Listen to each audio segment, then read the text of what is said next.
The Belligerent Miss Boynton, a Regency novel. Book 1 in Alphabet Regency Romance 16. Book box set by Casey Michaels. Original copyright 1982. Catherine A. Sidick. All rights reserved. Prologue. As far as the Beau Monde was concerned, the centre of the civilized world in 1811, now that Paris was lamentably in the clutches of that upstart Corsican and no longer open to them, was their own fair metropolis of London. After all, the metropolis had everything: fashion, frivolity, foibles, and best of all, it could boast of the most delicious gossip. The first few grey, damp months of the year had already produced many newsworthy bon mots, all debated and discussed and dissected within the drawing rooms of the mighty few who presided over society with wheels and rules of iron. The Prince of Wales, charming Florizel himself, had at last wheedled Parliament into passing the Regency Bill, finally gaining for himself some little bit of power and dazzling his long-suffering creditors with his new importance, all while tumbling ever more deeply into their debt. But none of that was more interesting than speculation over the identity of his newest mistress. That pesky little corporal might now claim most of Europe as his own, but England still ruled the seas. And as long as French silks and brandy could be smuggled into the country, society glibly ignored the hubbub across the channel. Oh no, of much more importance to those pampered pets of Mayfair were the current ondits about the eccentricities of, among others, that odd but harmless peer, Sir Lumley Skeffington. Better known as Skiffy, the dear gentleman had taken to penning mediocre plays and, horror of horrors, painting and perfuming himself with a liberal hand before strolling about the town in satin suits of varied but equally ghastly hues. The ton tittered behind their goose-skin fans as they made absurd conjectures as to the persons Lord Alvanley had in mind when he'd scribbled in his club betting book. Lord Alvanley bets Sir Joseph Copley 20 guineas that a certain person outlives another certain person. Could it be Prinny and poor mad King George themselves his lordship had in mind? And who was to outlive whom? Ah, how delicious! As the spring season neared, society's attention became more and more centred on opening night at Almack's. Only the most lofty of their number were allowed entrance, of course, to drink its insipid warm refreshments, play at tame card games for tame mistakes, and dance to tunes a clutch of weary musicians half-heartedly ground out hour after endless hour. Here the matrimonial hopes of the maiden and the aspirations of her mamma could be piqued and satisfied or mercilessly dashed forever in the space of one country dance. And it was on the opening night of Almack's, in that first flush of the Regency, that a most deliciously titillating charade was to be played out before the avid eyes of this same exalted, easily titillated society that prized a scandal above all things. Chapter 1. Jared Delaney bowed low over his partner's hand after he returned her to her hovering mamma, then left her to regale the turbaned dowager with a word-for-word recitation of everything the handsome, eligible Lord Storm had said during their turn on the floor. He strolled away, his lips curled into a secret smile as he recalled the girl's blushes when he had commented on the fetching neckline of her gown as they had come together during one of the movements in a boring country dance. The giggling girl had only trod heavily on Jared's foot in her sudden agitation, but there had always been the chance that she would collapse in a horrified swoon in the middle of the floor, which would have rendered the exercise well worth a little personal pain. Anything at all, that might relieve the crushing boredom of his enforced visit to this absurd marriage mart. As he considered the possibility of an early exit from the building, Jared spied his aunt beckoning to him from across the room, a Chatsworth chit done up like a Christmas pudding clutched to her side. There wasn't much he wouldn't do for his beloved Aunt Agatha, but he'd be damned if he'd squire that antidote. Miss Charity Chatsworth was cursed with a decided cast to one eye, so that one never knew which eye to look into when she spoke. Not that she had ever said anything of interest in her entire life, which Jared considered to be her true fatal flaw. Not a one of the Chatsworth females was up to snuff, which was a pity for Baron Chatsworth, as there were so many of them. Ignoring his aunt's frustrated signals, Jared quickly changed direction and made for the foyer, where perhaps he could bury himself until he could politely retire. He doubted he could avoid his aunt for long, as he was a big man, nearly a full head taller than most of the gentlemen present, and with the broad shoulders and slim hips of the sportsman. His profile, reflected in a nearby gilt-edged mirror, was a study in planes and angles softened only by startling blue eyes that were surrounded by absurdly long, coal-black lashes his aunt had once, to his horror, described as giving him the look of a fallen angel. Idly, he inspected his reflection, and giving an unaffected push to an unruly black curl that had burst the confines of his studiously casual windswept style, he then silently cursed himself for at least the 5th time in as many minutes, for being precisely where he'd promised himself he would not be. Not ever again. He had been lingering in the foyer for some minutes, wondering when his Aunt Agatha would realize the futility of her plan to snare him in some parson's mousetrap, when his attention and his interest were caught by a movement near the door. First to enter through the hallowed portal was a little mouse of a woman, her thin cheeks flushed, her turban slightly askew. Hers was an understandable dishevelment, Jared supposed, as the hour had crept dangerously close to 11, after which time not even Prinny himself would dare try gain entry to the assembly. Jared decided her charge must be unconscionably vain to have take this long at her toilette, then pushed himself away from the wall, his interest not extending to bearing witness to the arrival of yet another simpering debutante. Besides, it was time he ignobly sought out another bolt hole, safely out of his marriage-minded aunt's way. He wasn't being very brave, he knew, but he did have a healthy respect for Aunt Agatha's determination. He had taken only a few steps in the direction of the main rooms, when the door opened wider, and a small female shape huddled in a black velvet evening cloak moved into the room. As the young woman passed through the doorway, she shook her head free of its enveloping hood, and Jared's breath unexpectedly hissed audibly through his teeth. She had hair as dark as night, yet shot through with flashes of gold as though lit from within.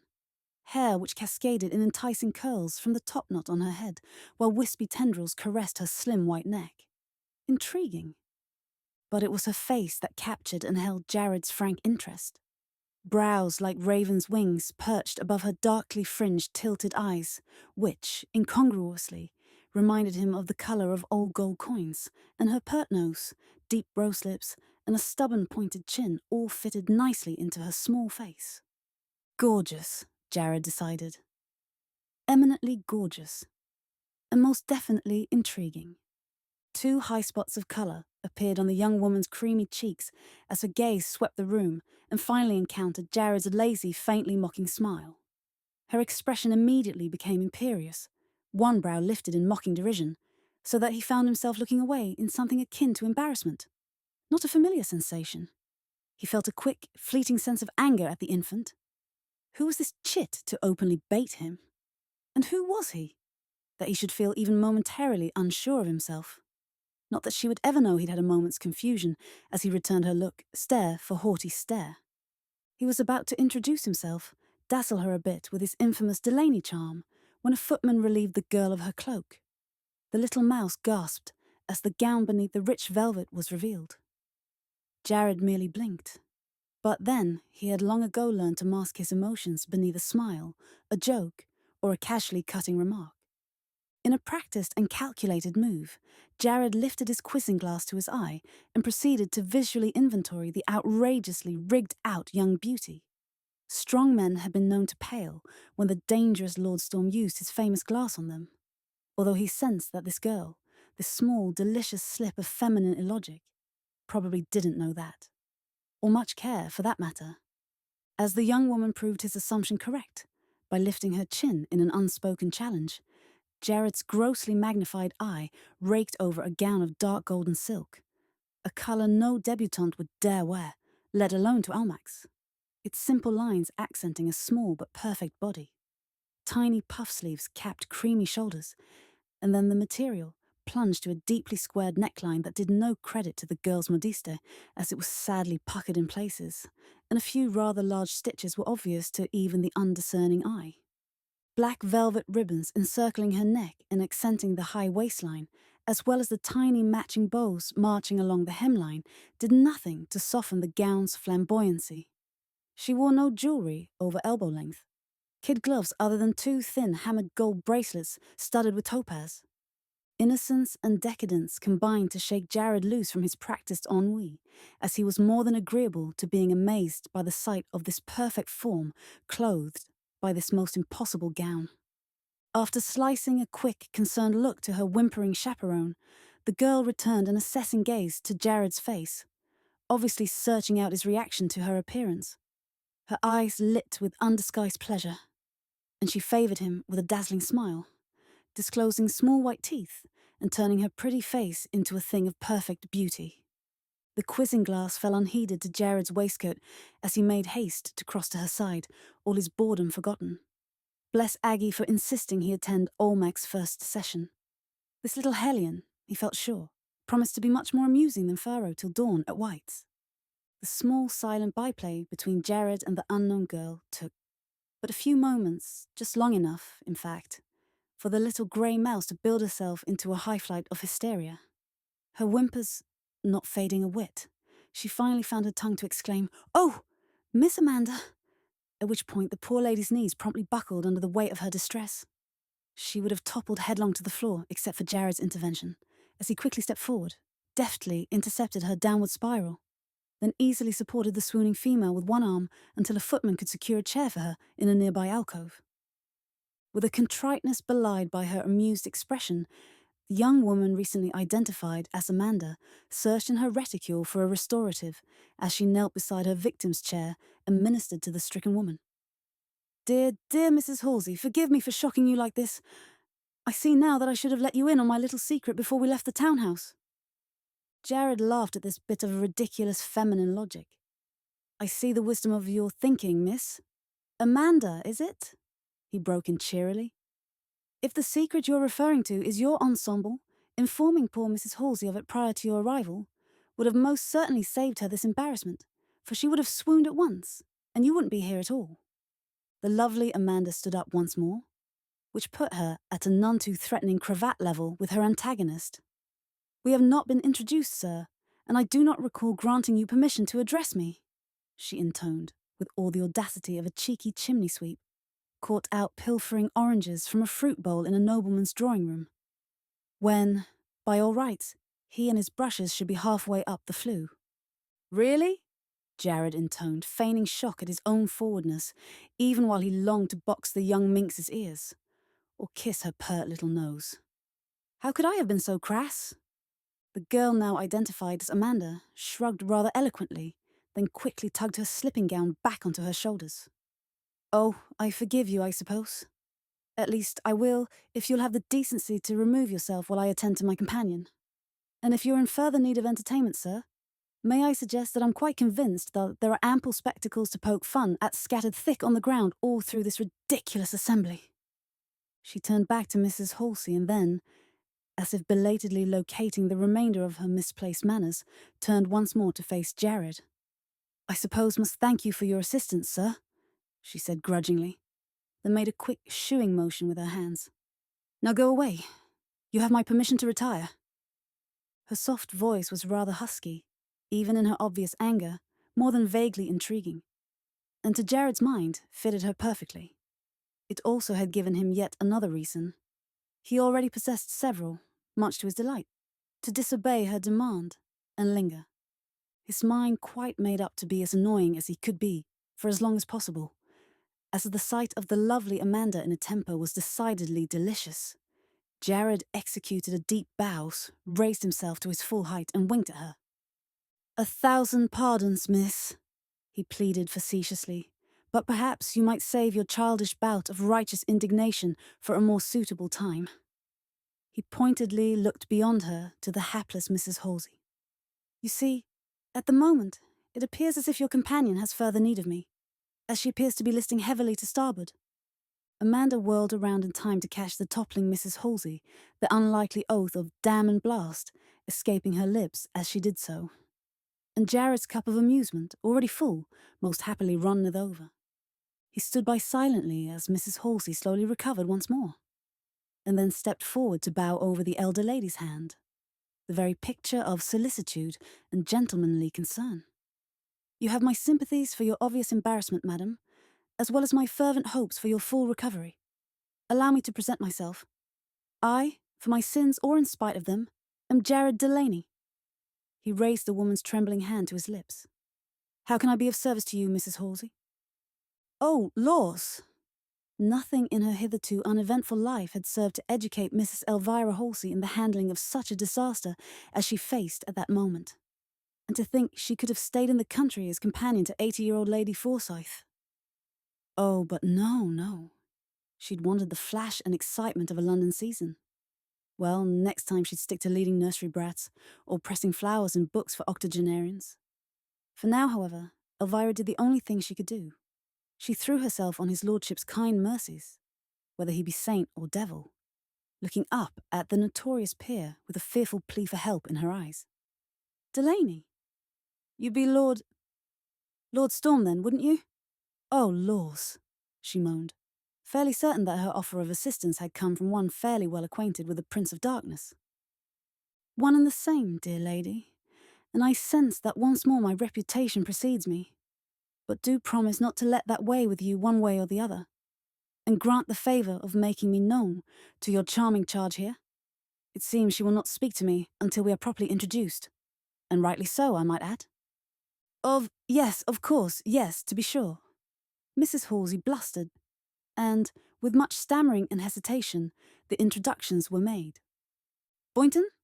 Jared repeated, mildly surprised upon hearing the name.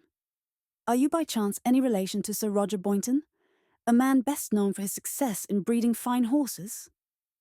He was my father, yes, Amanda shot at him, with a look that told him to speak well of Sir Roger or not at all. So much for Jared's hopeful assumption that the girl was an actress foisted on the patronesses by some young bucks as a wager. She seemed, if outrageous, at least to be legitimate. He warned himself to tread more cautiously as he pursued his interest in the girl. And he was interested. I greatly admired your father's horseflesh, actually, and have several of his best bloodlines in my stables at Storm Haven, he informed her solemnly, quickly noticing that he had struck a chord with the chit. Oh yes, this was promising. The girl was decidedly softening toward him. You knew my father? She asked, her gold coin eyes becoming disturbingly moist, leaving her looking uncomfortably vulnerable. But not so vulnerable that Jared refused to press this first advantage. Most assuredly, Miss Boynton, though I was no more than 20 when he died. England lost a fine man in your father. He was a good soldier, in his prime, and a gifted horse breeder. This was becoming almost embarrassingly easy. The chit was more than half won, and Jared knew it. Not about to let his opportunity slip past him, he turned to Mrs. Halsey and requested her to allow him the pleasure of Miss Boynton's hand in the next set. His tone brooked no denial, and the flustered Mrs. Halsey quickly agreed, for even little grey mice knew better than to naysay the wealthy, powerful, dangerous Lord Storm. Besides, she needed a few moments alone to think up a suitable story to tell Amanda's stepfather and her employer, Peregrine Denton, when the man asked for her report on the success or failure of the evening. Saying that the child had danced with Lord Storm might keep her from being turned off without so much as a recommendation. If Miss Amanda would only be cooperative, that is. Unfortunately, for the now hopeful companion, Miss Amanda immediately proved that being cooperative was the very last thing on her mind as, scenting a sensation in the making, Jared said, I beg your pardon, Miss Boynton, but you may not dance until you've been approved by the patronesses. He looked at her levelly. Do you have this permission? Of course, Amanda announced calmly, and without a blink, to announce what could only be an out-and-out fib. Oh, laws. Mentally, Mrs. Halsey shredded her letter of recommendation, packed her shabby portmanteau, and resigned herself to Lady Forsyth and her 3 pug dogs, 2 of which had the most unfortunate tendency to become nervous on the carpets. Added to these problems, she felt certain she was near to swooning again, for the room was definitely beginning to swim before her eyes. Miss Amanda, as we have only just arrived, you know you have no such permission. Why, you haven't even been introduced. Think of your stepfather. How desperately frantic he was to secure you a voucher. How angry he will be. That pleasant thought is uppermost in my mind, Mrs. Halsey, Amanda countered sweetly, as she held her hand out to Jared. Are you game, my lord, or shall Sillyton edicts force you to abandon the course at the first fence? Jared didn't know what audacious rig his companion was running, but he was not one to shy at any hazard. Why, he might even be barred from Almex himself, which could only be seen in the way of a heavenly blessing.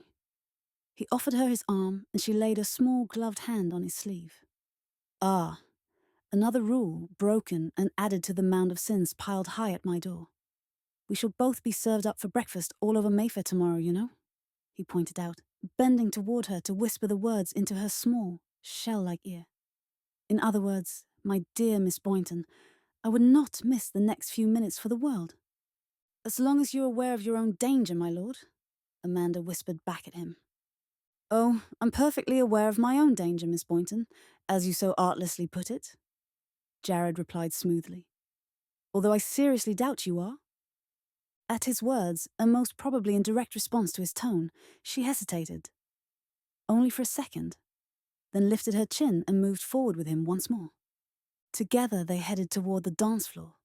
Jared shook his head in warning in the direction of the approaching, clearly irate Countess of Jersey, Olmec's leading and most feared patroness, and a woman whose aging but still lovely face had turned an unbecoming crimson at the sight of Amanda's gown. Both Amanda and Jared patently ignored the gasps and turned heads all around them as they joined the other dancers already moving through the first steps of a silly country dance. Jared could feel the tension in Amanda as their hands touched briefly. But her smile was brave as she drifted away into the first movement of the dance. The girl had spirit, plucked to the backbone by God. As the movements of the dance brought them together once more, Jared whispered, "We're causing quite a stir, Miss Boynton." "I am more than faintly cognizant of that fact, my lord." Encouraged, he lingered to tease her further. "Your gown is as enchanting as it is inappropriate, Miss Boynton." "You flatter me, Lord Storm," she replied, as he easily maneuvered her off into the line of dancers. Inappropriate was the most I aimed for. Giving up any pretense of keeping to the steps, he placed himself directly in front of her. He tried again, for some reason unhappy with the notion that she could remain so cool, so composed. "You'll be denied access to these hallowed portals from this night forward, and be shunned by all but the most daring of the ton, Miss Boynton." "Really? Then to that happy news I say, huzzah, my lord." Laughing out loud at this pithy answer, Jared cast an eye toward the rank of dowagers. "I wouldn't advise that you look in her direction just now, Miss Boynton, but your overburdened companion has swooned yet again." She faltered, taking a single step in Mrs. Halsey's direction, and then shook her head and stood her ground. A pity, but unavoidable, my Lord Storm. He cocked an eyebrow and looked down into her face, as a few of the dancers began muttering that Storm and his horrible companion were making a mockery of a most civil dance. Taking her elbow, Jared deliberately leered at her, some devil inside him wishing to see just how far the little vixen was prepared to go to disgrace herself. "You seem to have planned this evening's exhibition with great care. Not that I am unwilling to help. A kiss between us now would send half the ladies in the room to swooning. If you're willing?" Amanda pulled her elbow free and began walking from the floor, leaving Jared no choice but to follow along as she warned. "Have a care, my lord, or I shall further embarrass myself by slapping that silly grin from your equally silly face. The dance was your idea." Jared threw back his head and laughed again as he commandeered her elbow once more and directed her through the now staring throng and toward a secluded couch half hidden by a hideous towering plant. "You delight me, Miss Boynton, and for that I gladly suffer your punishment. You're definitely your father's daughter, you know. I remember that he had the much same flair for the ridiculous and an equally fiery temper." Amanda sat down with a small thump, pulling out a fan she opened with a snap to begin fanning herself furiously. "I thank you for the compliment, my lord. For I can only consider it as such," she said, her voice losing much of its hard edge at this mention of her father. "I really must apologize for involving a friend of my father's in this scheme. I hadn't planned on anyone being brave enough to partner me this evening. The gown, you understand, was to be sufficient outrage. You can do nothing to my reputation that hasn't already been done by myself, Amanda. Pardon me, but I feel I can call you Amanda because I must have seen you at your father's home when you were a child. Do you mind?" She shrugged her delightful shoulders, dismissing this new informality as hardly worthy of notice. "I can't see why it should, since, after tonight, you won't see me at all. That said, I have absolutely no idea why I'm still sitting here with you. Really, I must be going. Jared looked at her intently as they sat side by side on the uncomfortable couch. Going? Going where? And why have you done this to yourself? It wouldn't take the most intelligent man in England to detect an anger beneath your show of bravado, an anger that tells me you're in some distress. Amanda scanned the room to see that all eyes were on them. She had not planned to remain past a few minutes and wished fervently that the man beside her would stop his infernal questions and conveniently disappear. My distress is not your concern, Lord Storm. Not that I believe you give a fig for anything save your own curiosity, she answered curtly, anxious to get on with the next step in her plan. Please escort me back to Mrs. Halsey so that I can remove her before she goes into another taking. My purpose for coming here, and it is mine and doesn't belong to the world, has been served. She made to rise, but Jared quickly grabbed her elbow and sharply pulled her back down beside him, nearly knocking her breath from her, thinking she may have badly underestimated both the man and his mood, but not really caring all that much, she warned tightly. This grows tiresome. Unhand me now, my lord, before I do you a mischief. I wish to retire. Don't try to rattle me off in that high-nosed tone, young lady, Jared warned straight back at her, his anger not quite matching her own, but still flaring through him at the thought of watching this intriguing young woman walk out of his life. I demand an explanation of your actions, since it appears I've lent an at least minor part in standing the whole ton on its collective ear. Not that I mind, may I add? He finished, with a wicked grin that set his sky-blue eyes twinkling. Amanda reluctantly settled herself. If there was nothing else for it, she supposed she could humour the fellow for a moment, then be on her way. Oh, very well. I really don't have time for this, you know. But since I don't put it past you to restrain me physically, I suppose I have to tell you that I've appeared here tonight, in this outrageous gown expressly, in order to thwart my stepfather. Thwart your stepfather? Thwart. He rolled the word around on his tongue. What a pretty picture the word conjures, truly. I had no idea young ladies were in the business of thwarting people. Amanda rolled her eyes. Not people, my lord. One person. My stepfather. Don't you listen? This was getting better and better, and Jared would have the whole of the story from her in a moment. For some reason that currently escaped him, he realized that he preferred to drag out that moment. Forgive my lapse, he drawled apologetically. And who might this unfortunate stepfather be? Peregrine Denton, she spat, her eyes flashing molten gold. Denton! Ouch! Jared gave a theatrical wince. My condolences, my dear. I would not care to have the man numbered among my relation. Amanda lapsed into silence for a few moments, and then muttered quietly, almost to herself. He says he'll sell Tempest. I'll see him in Jericho first. But Jared heard her. Tempest, he repeated. I see. No, actually I don't. What, pray, is a tempest? She raised her head and tawny eyes met blue. My horse. The last of the bloodline my father established left at Fox Chase, and the only thing in this world, except for Nanny and Harrow, of course, that I truly love. He banished Nanny and treats poor Harrow abominably, but he shall not sell Tempest. Jared dismissed the unknown Nanny and beleaguered Harrow, feeling they were unnecessary to the plot of this interesting story, and instead pursued the matter of the horse. Perhaps I am intolerably obtuse, but what the devil does this horse, this Tempest, have to do with your somewhat bizarre appearance here tonight? Amanda turned on him in a fury. It has everything to do with it, you simpleton, she said, exploding in fury, then turned away from him in disgust. Oh, all these London dandies are alike. Why am I wasting precious time here with this ridiculous man? Jared put a finger under her chin and drew her face back in his direction as he grinned, thus infuriating the young girl even more. Well, now I'm cut to the quick and find that I really must protest. I am not a London dandy, nor am I a pink or a tulip of fashion. Madam, I feel impelled to inform you, am a Corinthian. Amanda slapped his finger away. Really? Forgive me if I fail to see the difference, my lord. But I can tell you are about to enlighten me, as you are far and away the most obstinate man I have ever met.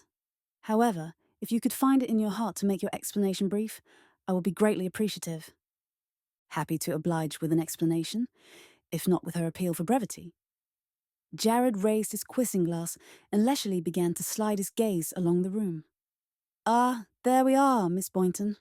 Just beside that far pillar to our left is one excruciating example of a tulip of fashion.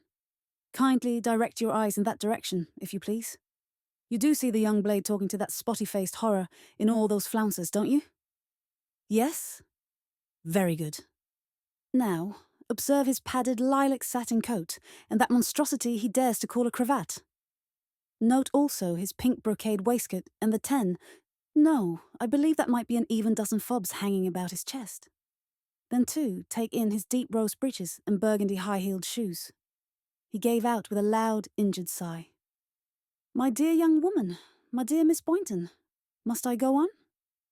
Amanda, tickled in spite of her wish to be shed of Lord Storm, barely managed to suppress a giggle. Now, madam, Jared continued, knowing full well that he was being adorably charming and that his charm was having some effect. If you would please be so good as to direct your eyes to my attire. A plain blue satin coat and matching breeches, the best Weston has to offer.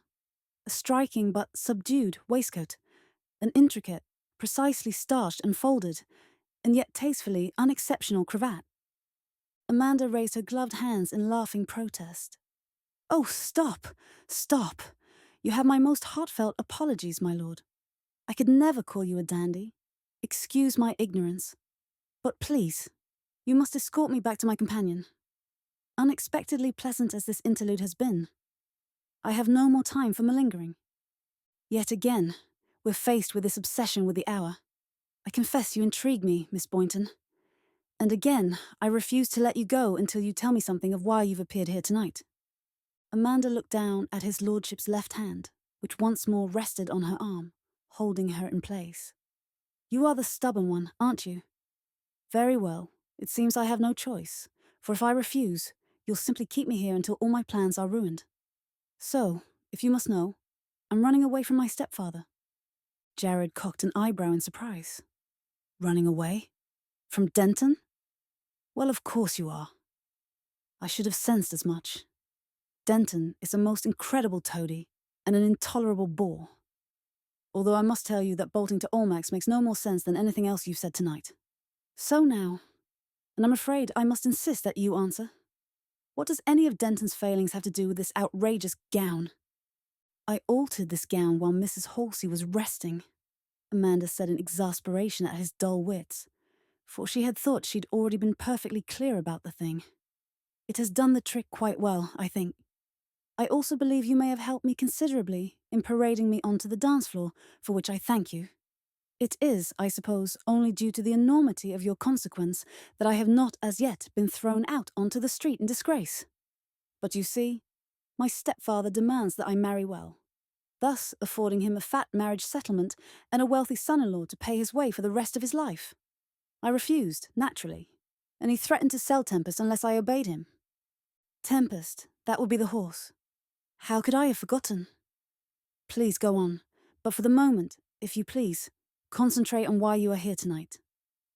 If you wouldn't persist in interrupting me, I could. Now, to continue. Unless you have something else to say? Very well. Please try to follow along as best you can, all right? I made myself a spectacle.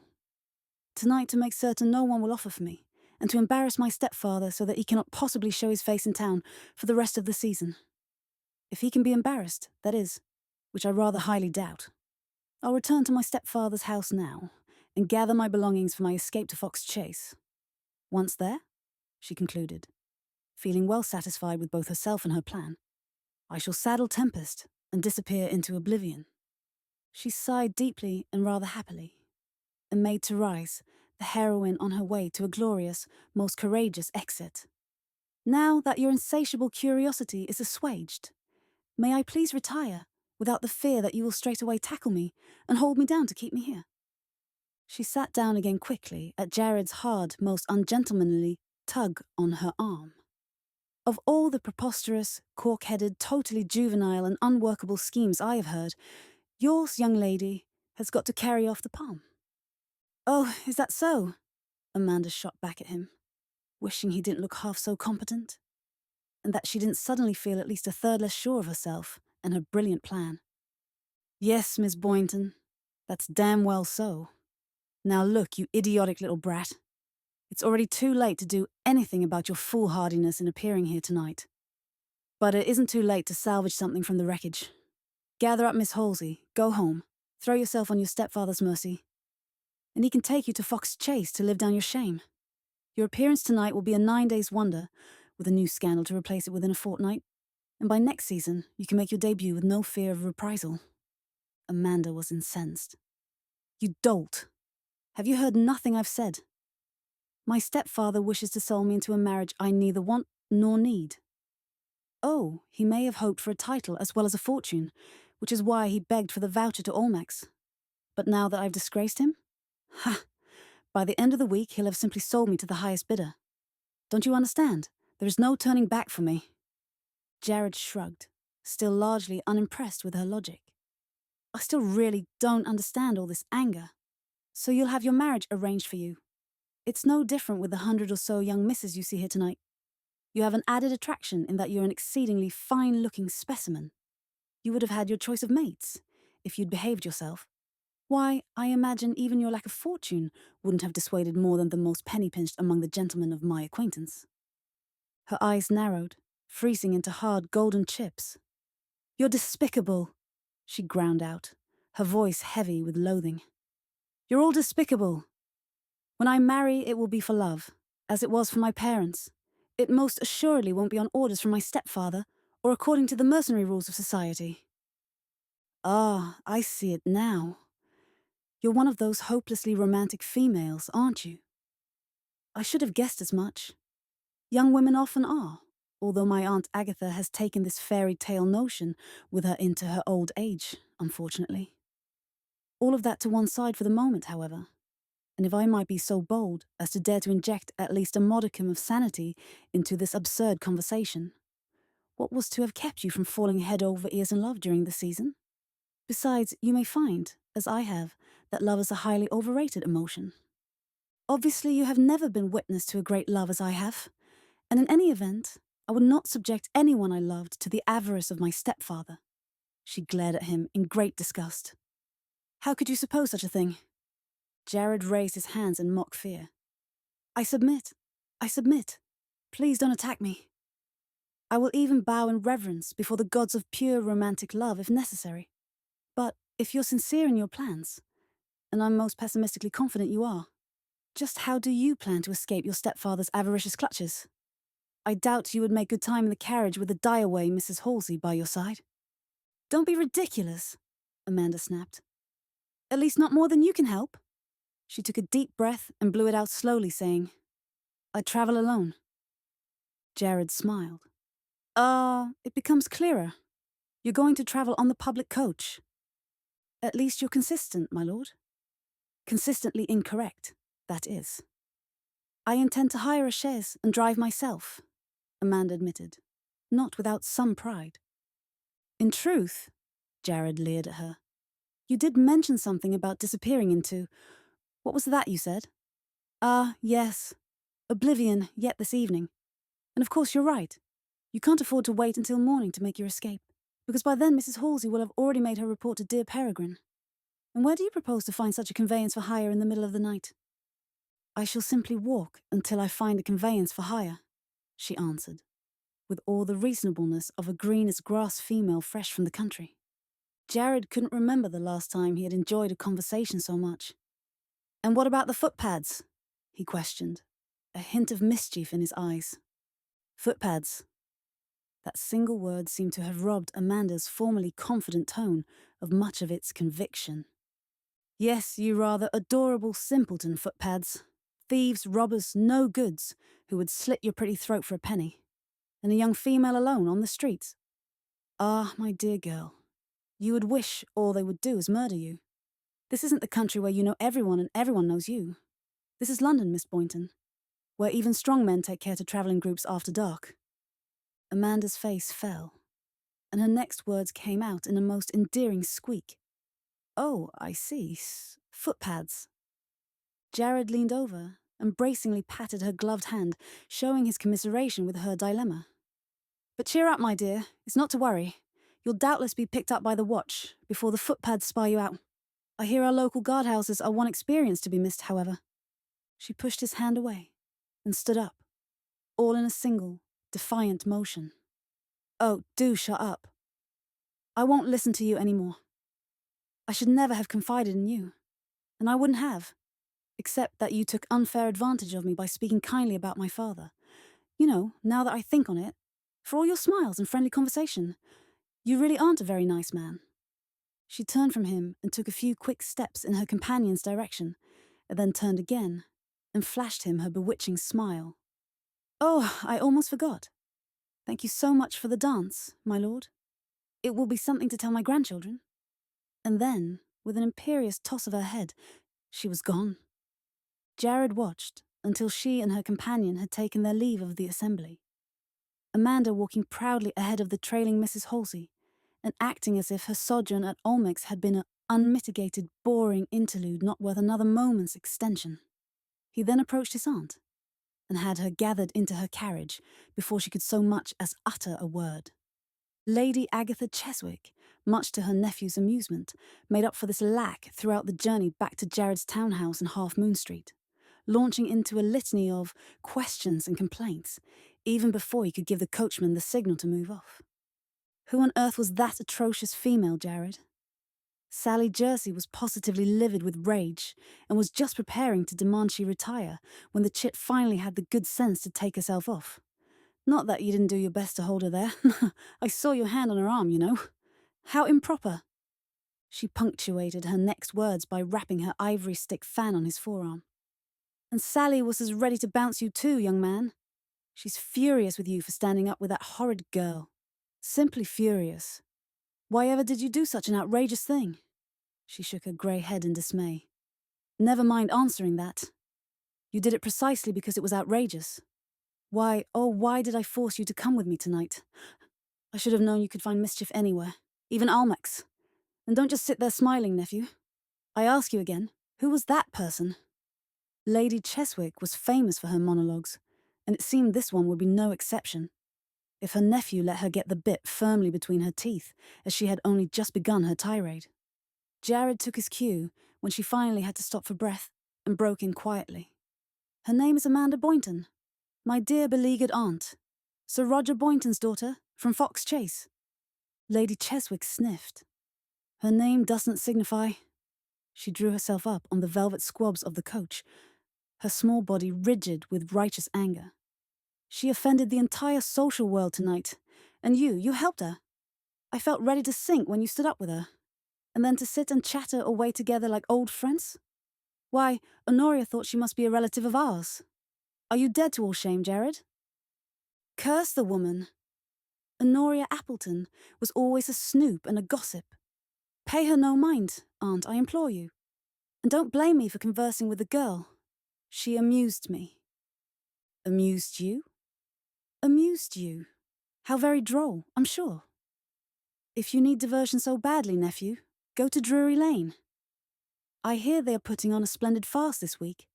But to make a mockery of Olmecs? Oh, how could you? It was really quite simple, aunt. I begged her companion for an introduction. Asked the girl to stand up with me in the next set, and voila! The deed was done. Jared supplied cheerfully. Do not try my patience, nephew, his aunt returned hotly, punishing her nephew's arm with one more reprimanding blow, this one sufficiently forceful as to break 2 sticks of her fan.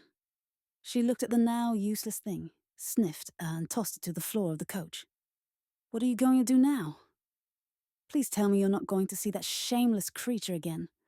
Or are you under the hatches and need an early inheritance from your loving aunt, who will be sent to an early grave by any such scheme? A slow smile lit Jared's face, making his eyes twinkle in the darkness of the coach. See her, Aggie? Why, I am going to do a great deal more than simply see her. In fact, surprised as I am myself to say it, I actually do believe I may just be forced to marry the brat. The words were barely out of his mouth when, for the second time in a single evening, Lord Storm found himself in the position of having to administer aid to a fainting female.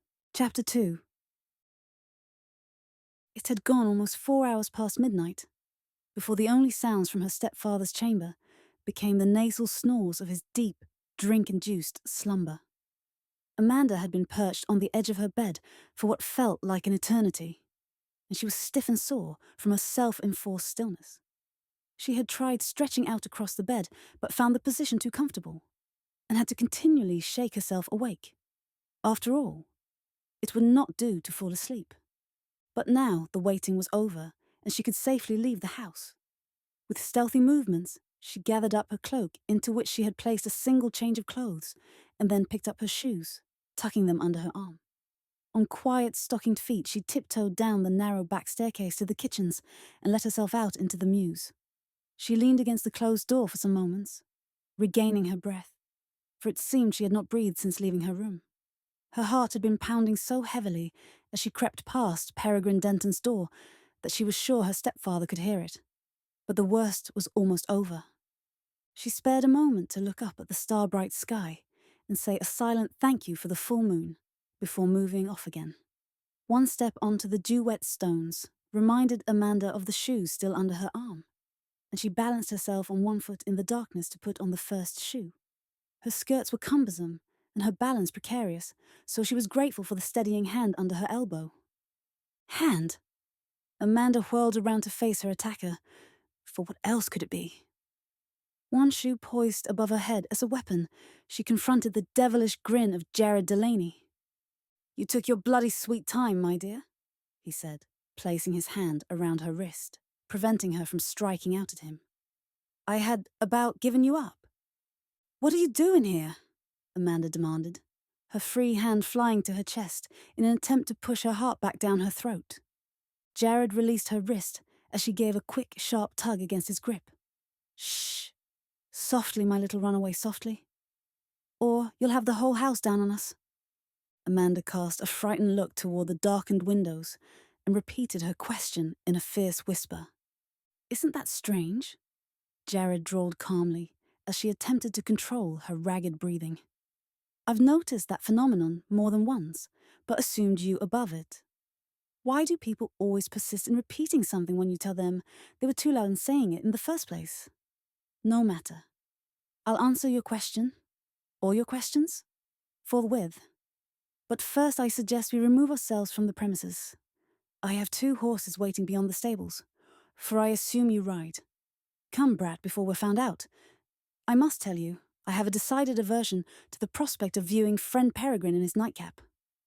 Without looking to see if she was indeed following him, he turned and made for the stables, a hopping Amanda close behind, still trying to put on her shoes. In the few short moments it took to reach the horses, Amanda had arrived at the end of her patience. "I repeat, although I am aware it fatigues you past endurance to listen a third time. What are you doing here?" Jared made her an elaborate bow. "Since I heard of your plight and your infantile plans, I felt it my duty to an old friend to offer my services to his daughter.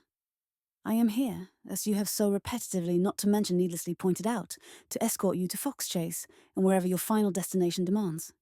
Now admit it, Miss Boynton. Am I not gallant?" Amanda threw down her bundle in disgust. "If that isn't beyond anything stupid, what right have you to interfere? And don't you dare try to prattle on about my father. You no more care about him than you care about me." Jared put his hand to his heart, as if in mortal pain, and Amanda fervently hoped he was. "Oh, unkind! How you malign me in my sincerity." She waved her arms in exasperation, looking much like a windmill attempting flight, she supposed. But if she hit the man, as she longed to do, the dratted fellow would probably just hit her back. "Oh, very well. I have no time to stand here and bandy words with you. I accept your offer of a mount, but only as far as the nearest stable yard where I can hire a chaise, or carriage, or donkey. I really don't care any more. Now, help me up onto that cursed side saddle I see on the mare's back." Jared shook his head in an expression of abject sorrow. "All my life I have been surrounded by ingratitude. It seems you, dear Miss Boynton, are to be no exception." "Very well then," he said, and then unceremoniously grabbed her about the waist. "Up you go." Amanda landed on the mare's back all at once. The ridiculous chipped straw hat she had refused to leave behind, knocked askew by the force of her landing. "Blackguard!" she accused, just as Jared's hand came down on the rump of her mount and she was off through the gate, clinging to the mare's mane, while striving vainly to get her hands on the reins. Luckily, the horse was a docile creature and settled herself almost at once into a leisurely walk that promised to be her pace throughout the journey to the stable-yard. Jared, astride a mount vastly superior to Amanda's, came abreast of her as the horse's metal shoes first made contact with the cobbled street. I had considered tying rags around their hooves to muffle the sound of their shoes on the stones, but it seemed too much like something out of some romantic, penny dreadful novel. Don't you agree? Amanda turned on him in a fury. "You're enjoying this, aren't you? To you, this is just a lark. Something with which to regale your low friends at one of those horrid clubs you overgrown schoolboys seem to need in order to survive. Well, min dear, you must admit, escorting unattached females in moonlight flight from domineering stepfathers is not an everyday experience. Yes, I'll own up to it. I am enjoying myself. Enormously." Amanda decided it was fruitless to argue with a man who refused to be serious. "Where can I hire a chaise? Is it far from here?" Jared reined in his horse and sat as if pondering her question.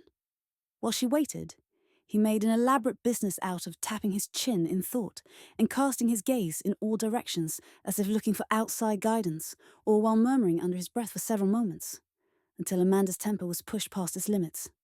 With a muttered exclamation, she dug her heel into the mare's flank and started off down the lane. "Amanda, you addle-pated female, wait for me. You can't go herring off alone." Jared called out angrily and spurred his horse forward. In his haste, Amanda's bundled clothes, which he had deigned to carry, fell to the ground and he was forced to dismount to collect the scattered belongings. By the time he remounted and rode on, Amanda had turned down a narrow street and Jared lost sight of her. "Mad as bedlam," he muttered to himself. "That's what she is. And that's what I am for allowing her to lead me along like a tame bear trailing behind her. Damn if I shouldn't just leave her to her fate." Just then, he heard a female scream and turned his horse down the dark alleyway to his left. In the distance, he could see Amanda deliberately rearing her horse, as if to trample the two rag-covered figures pressing in against the mare's flanks. Brandishing his whip, he sped his horse into the fray, loudly calling, "Help, ho! Footpads! Forward, men! We've got them now!" Two pairs of startled eyes saw the mad horseman bearing down on them, and abruptly letting go of Amanda's horse, quickly scurried off into the darkness. By the time Jared drew abreast of Amanda, she had regained her poise enough to demand, "Where were you, you idiot?"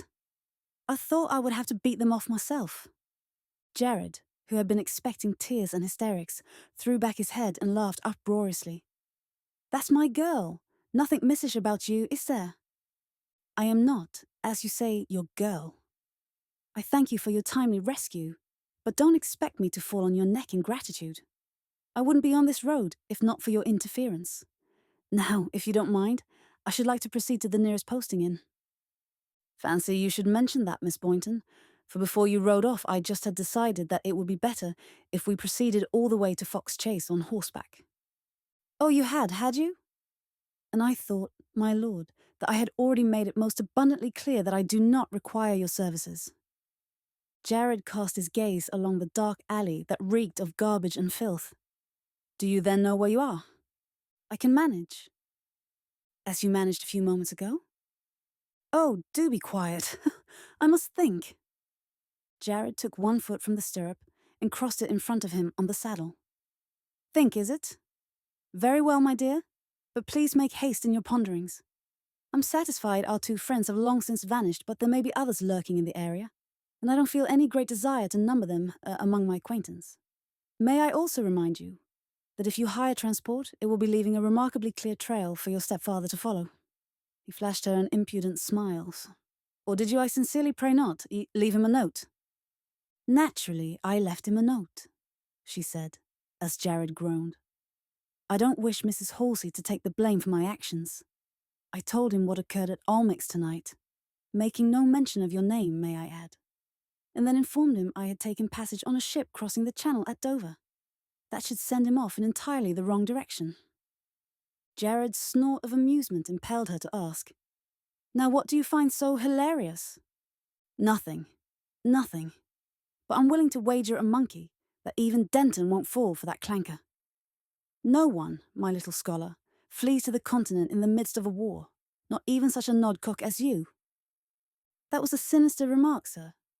Besides, I strive never to do the expected, if it can be helped," Amanda said. Then her sense of humour rose and she laughed with him. "You're right. That is the last thing I would do, even if I had the fare, which I don't. The chaise will take my last penny." A sound from a nearby doorway reached Jared's ears and he immediately sobered. "Come, brat, it's past time we removed ourselves from this den of thieves. Follow me as best you can. We're off to Fox Chase." Allowing no time for her to argue, he turned his mount and started back down the alley at a canter.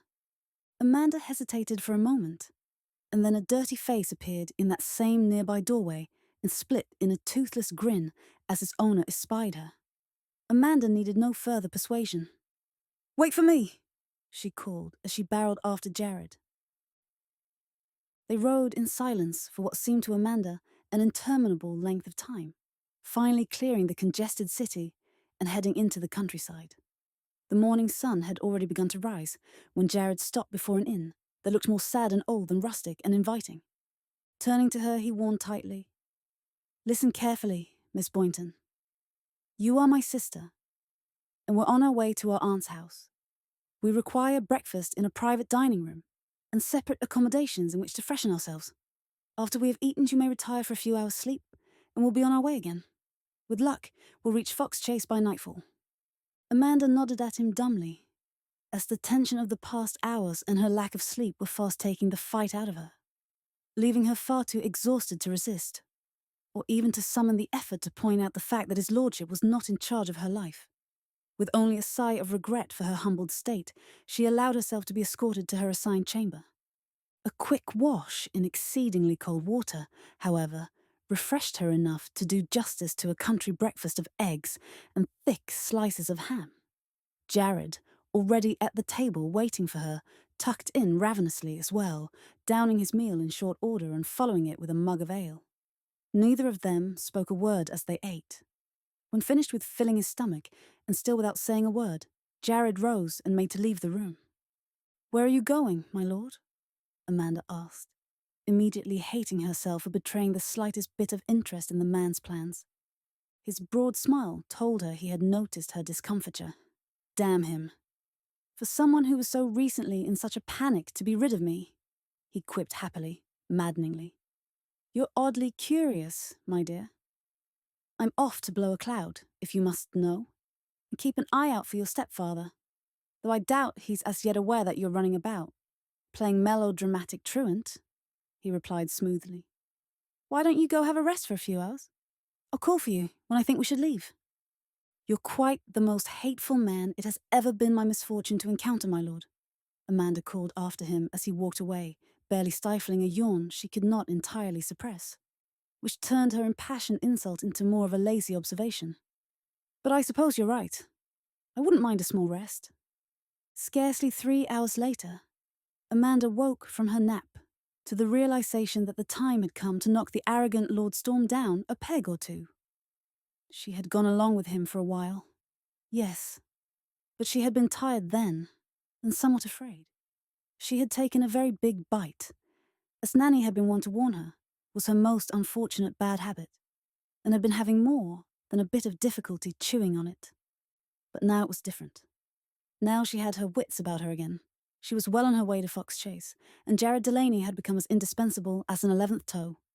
Not, she conceded to herself, that she hadn't been thankful of his intervention in the London alley. Then Amanda remembered again that if she hadn't been trying to get away from the man, she would probably never have turned down that particular alley in the first place, and her anger rose up again. No, there was nothing else for it. She would have to be rid of him.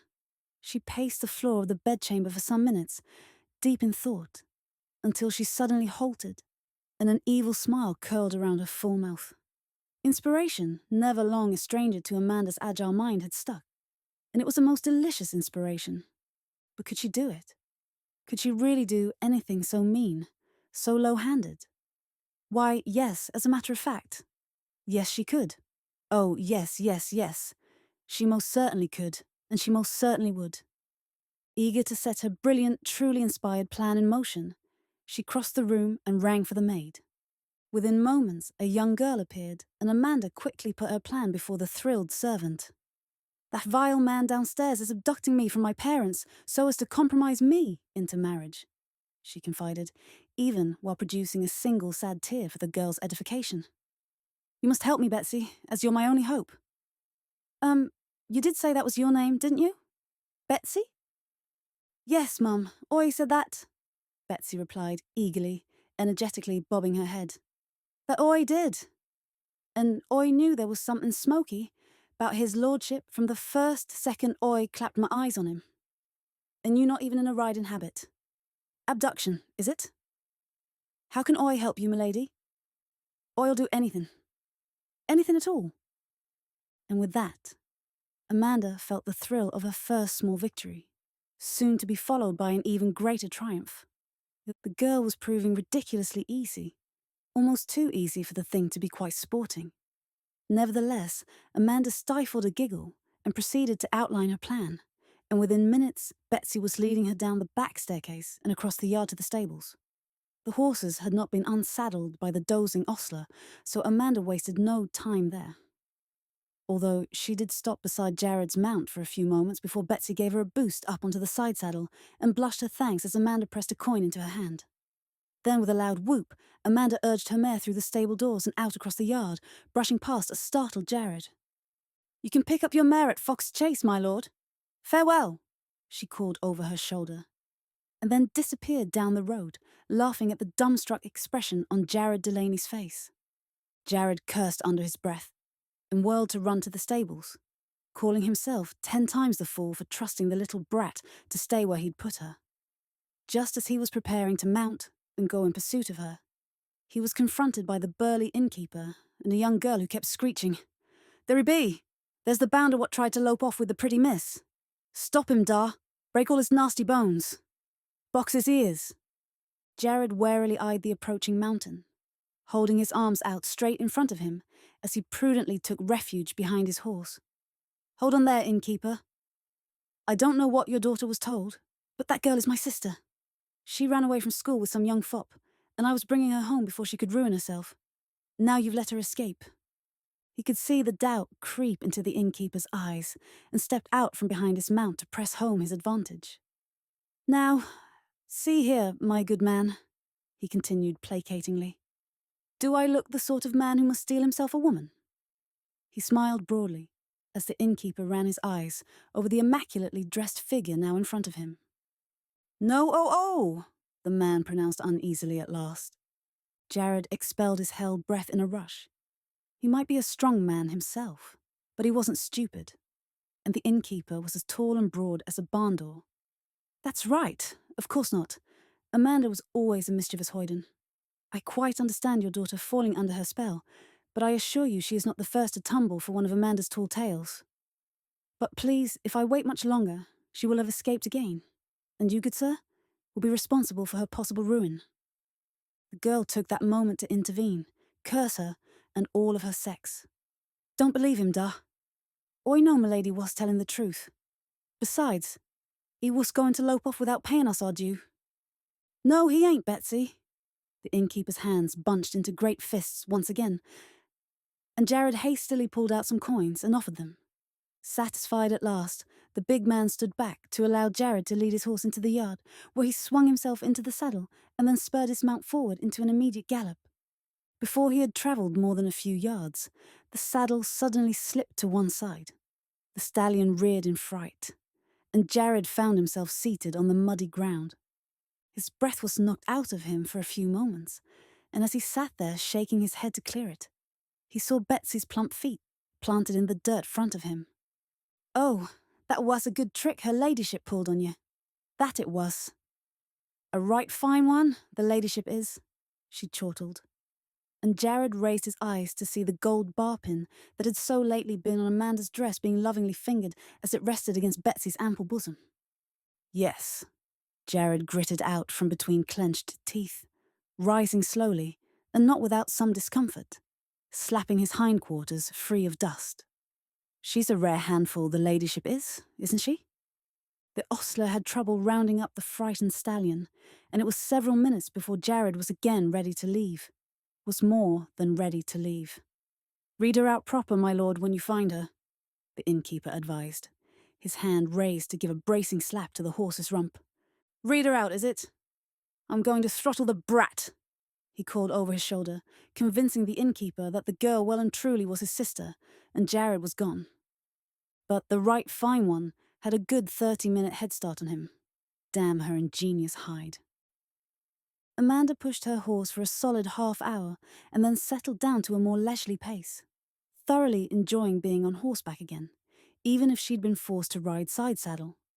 As she rode along, thought of the insufferable Lord Storm being held prisoner by an irate, pitchfork-brandishing innkeeper, or lying in a puddle after being unceremoniously dumped by his horse, kept a happy smile on her lips. She was in familiar territory now, and could soon take to the fields, where not even Jared Delaney would know how to follow.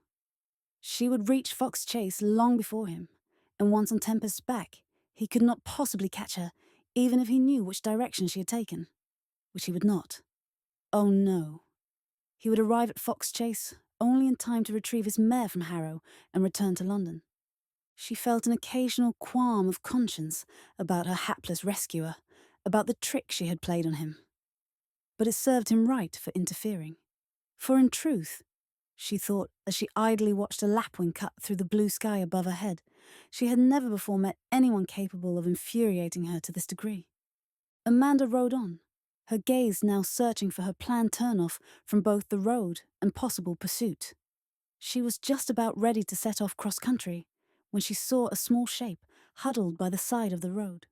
She slowly eased her horse past a bundle of rags and thin, dirty limbs, and the sound of muffled sobs came to her ears.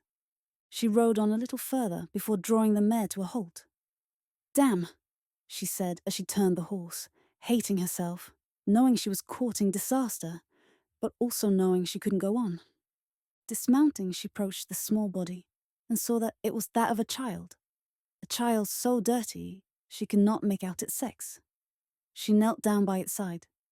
"What's the matter, little one?" she questioned softly, reluctant to frighten the small person. The pathetic figure jumped up and made to run away, but Amanda reached out and grabbed one thin arm, easily holding the child in place. "Ho now, I'm not going to harm you. Are you lost? Tell me your name. Are you hurt?" The grimy face turned and peered into her eyes. Obviously something there convinced the child Amanda meant no harm, and it collapsed once more at her feet. "Tom's me name," he said at last, "and I not be hurt." A grubby chin went up in defiance. "It's running away I be. Running as far and as fast as I can go. I only stopped here for a little while, that's all." Amanda sat back on her haunches and gave the boy a conspiratorial smile. "Ah, well then, it seems we have something in common, young Tom, for I too am running away." "What are you running away from?" "Jake." The name came out quietly and not quite fearlessly, as if it was the devil's name and must be whispered. "Jake. Is he your master?" Amanda inquired, frowning as she stared at the bruises on the boy's legs, marks that looked as if they had been made by the furious application of a cane or some other hard stick.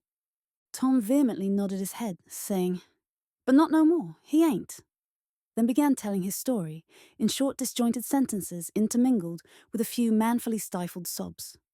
Amanda eventually deduced that this man, this Jake, had taken young Tom from the parish poorhouse as an apprentice of sorts, and then used him to beg in the surrounding villages. There were 10 or more others like Tom apprenticed to Jake, but only Tom had been brave enough to defy him. Jake beat Tom whenever he refused to beg, and the boy had eventually run off. He'd been on the road for about 3 days. Tom wasn't sure just exactly how long. And, no ma'am, he hadn't eaten more than a bite for at least 2 of them. By now, he was crying again in earnest. Amanda instinctively reached out and gathered him into her arms, unmindful of the resultant dirt on her already travel-stained garments. "How old are you, Tom?" she asked. sparing a moment from her thoughts of how lovely it would be to have the man named Jake slowly roasting on a spit in front of her. "I dunno, ma'am," he replied, looking up at her. "But I thinks I be 12. That's nice, ma'am.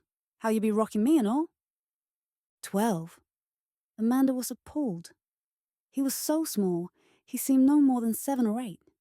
She weighed her need for haste with her conscience, and her conscience won. She could not ride off and leave Tom to fend for himself. Not. And still be able to sleep at night. She would simply have to mount him in front of her and take him along to Harrow, even if it would slow her progress. After that, however, Amanda's plans were vague, as her plans usually were. Amanda operated on a grand scale, painting her plans with a wide brush, leaving all those niggling details for lesser minds, like Jared Delaney's. Delaney? God's teeth! She had forgotten all about the dratted man. She looked on the road behind her and, her heart sinking, saw dust rising in the distance. Damn and blast!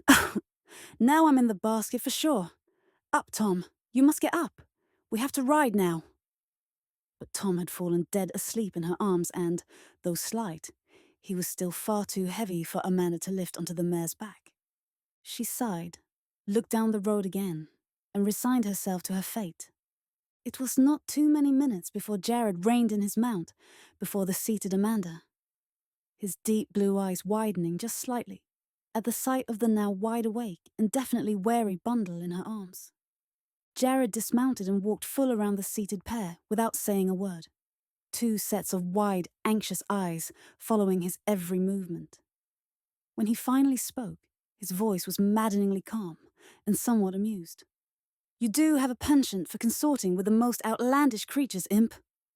Tom could feel his rescuer's arms tighten about him, and he jumped up to defend the beautiful lady from this nasty man. "Ye shove off and leave me loidy be, governor. Her be a fine loidy, and me friend, unless you want to pop on the noggin, you'll take yourself away." Jared threw up his hands in surrender. "Well, well, Amanda. Once again you've managed to discover a champion.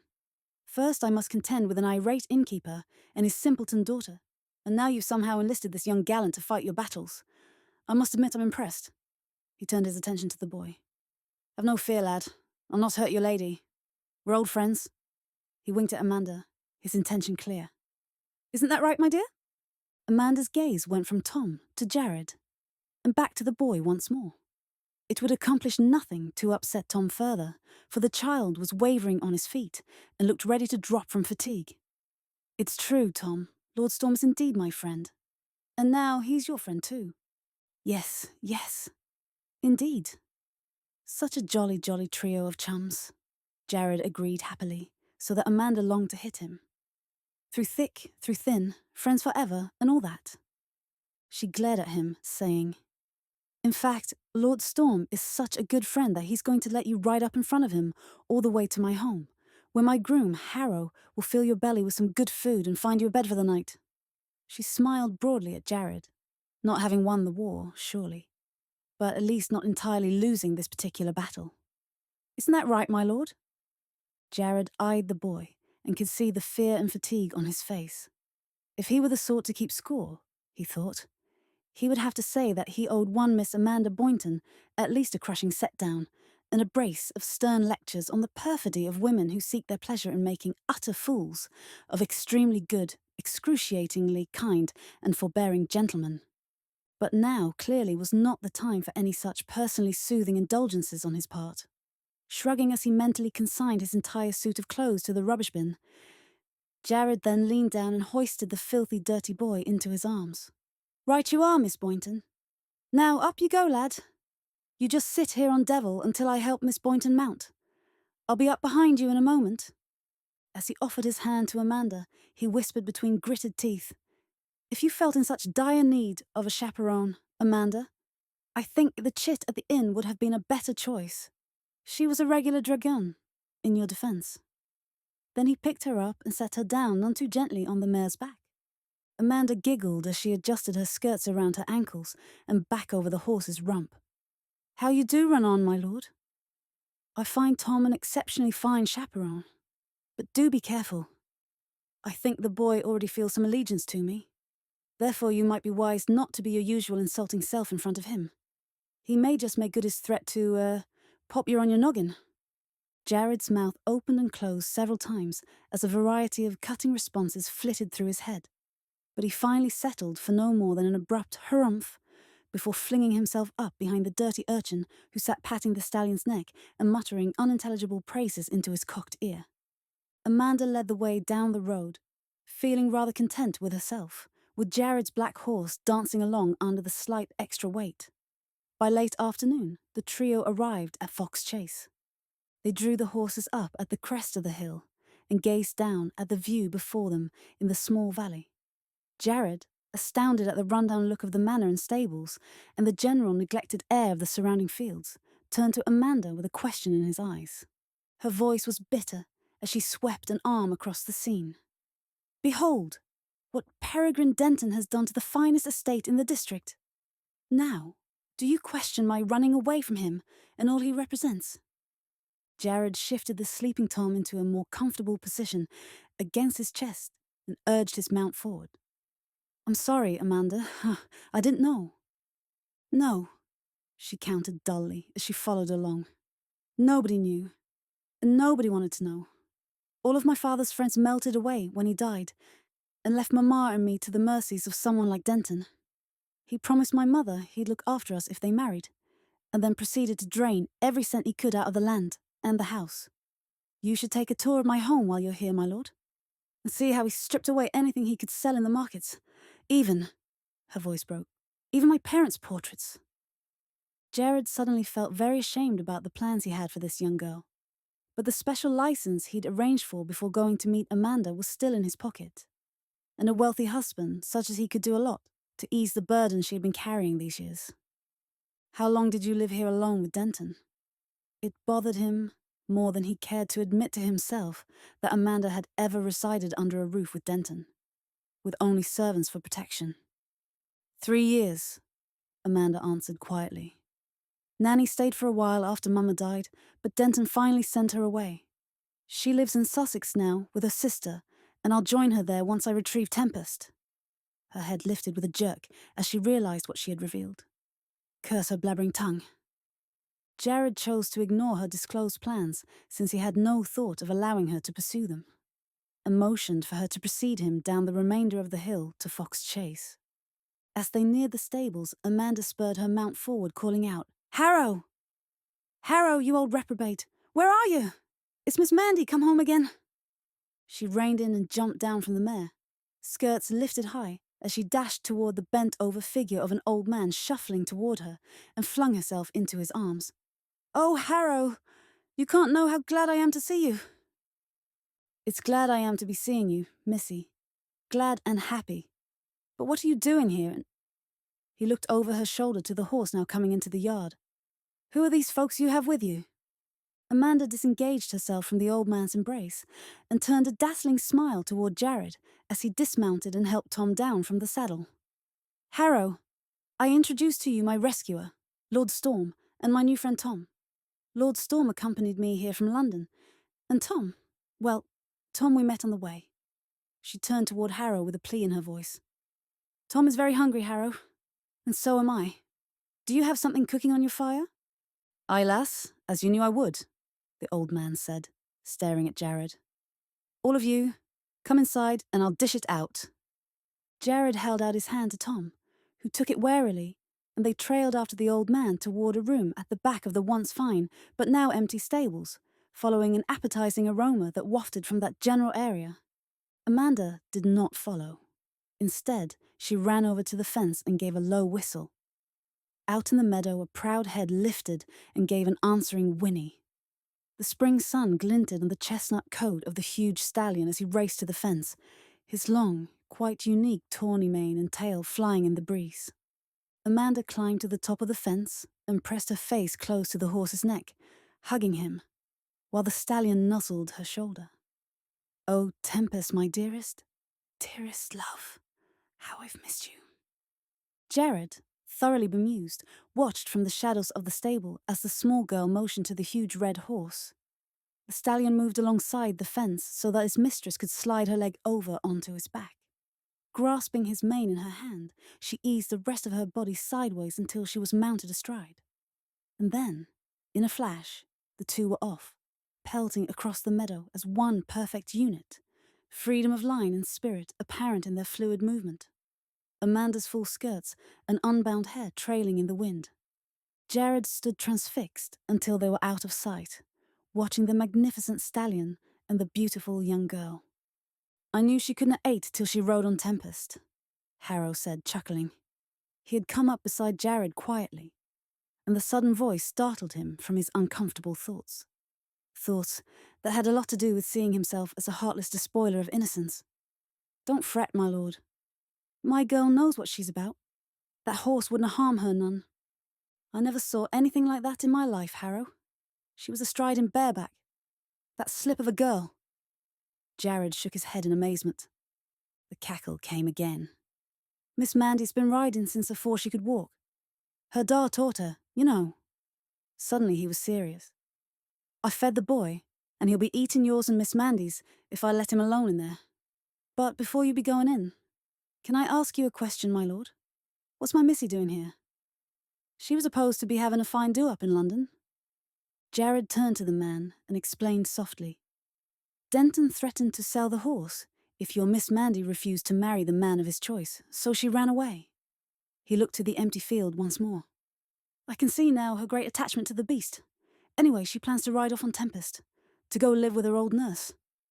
But she can't be doing that. Mr. Denton will find her sure, and then there'll be the devil to pay." Harrow was silent for a moment, and then asked, "What affair be this of yours, if I may be so bold, my lord?"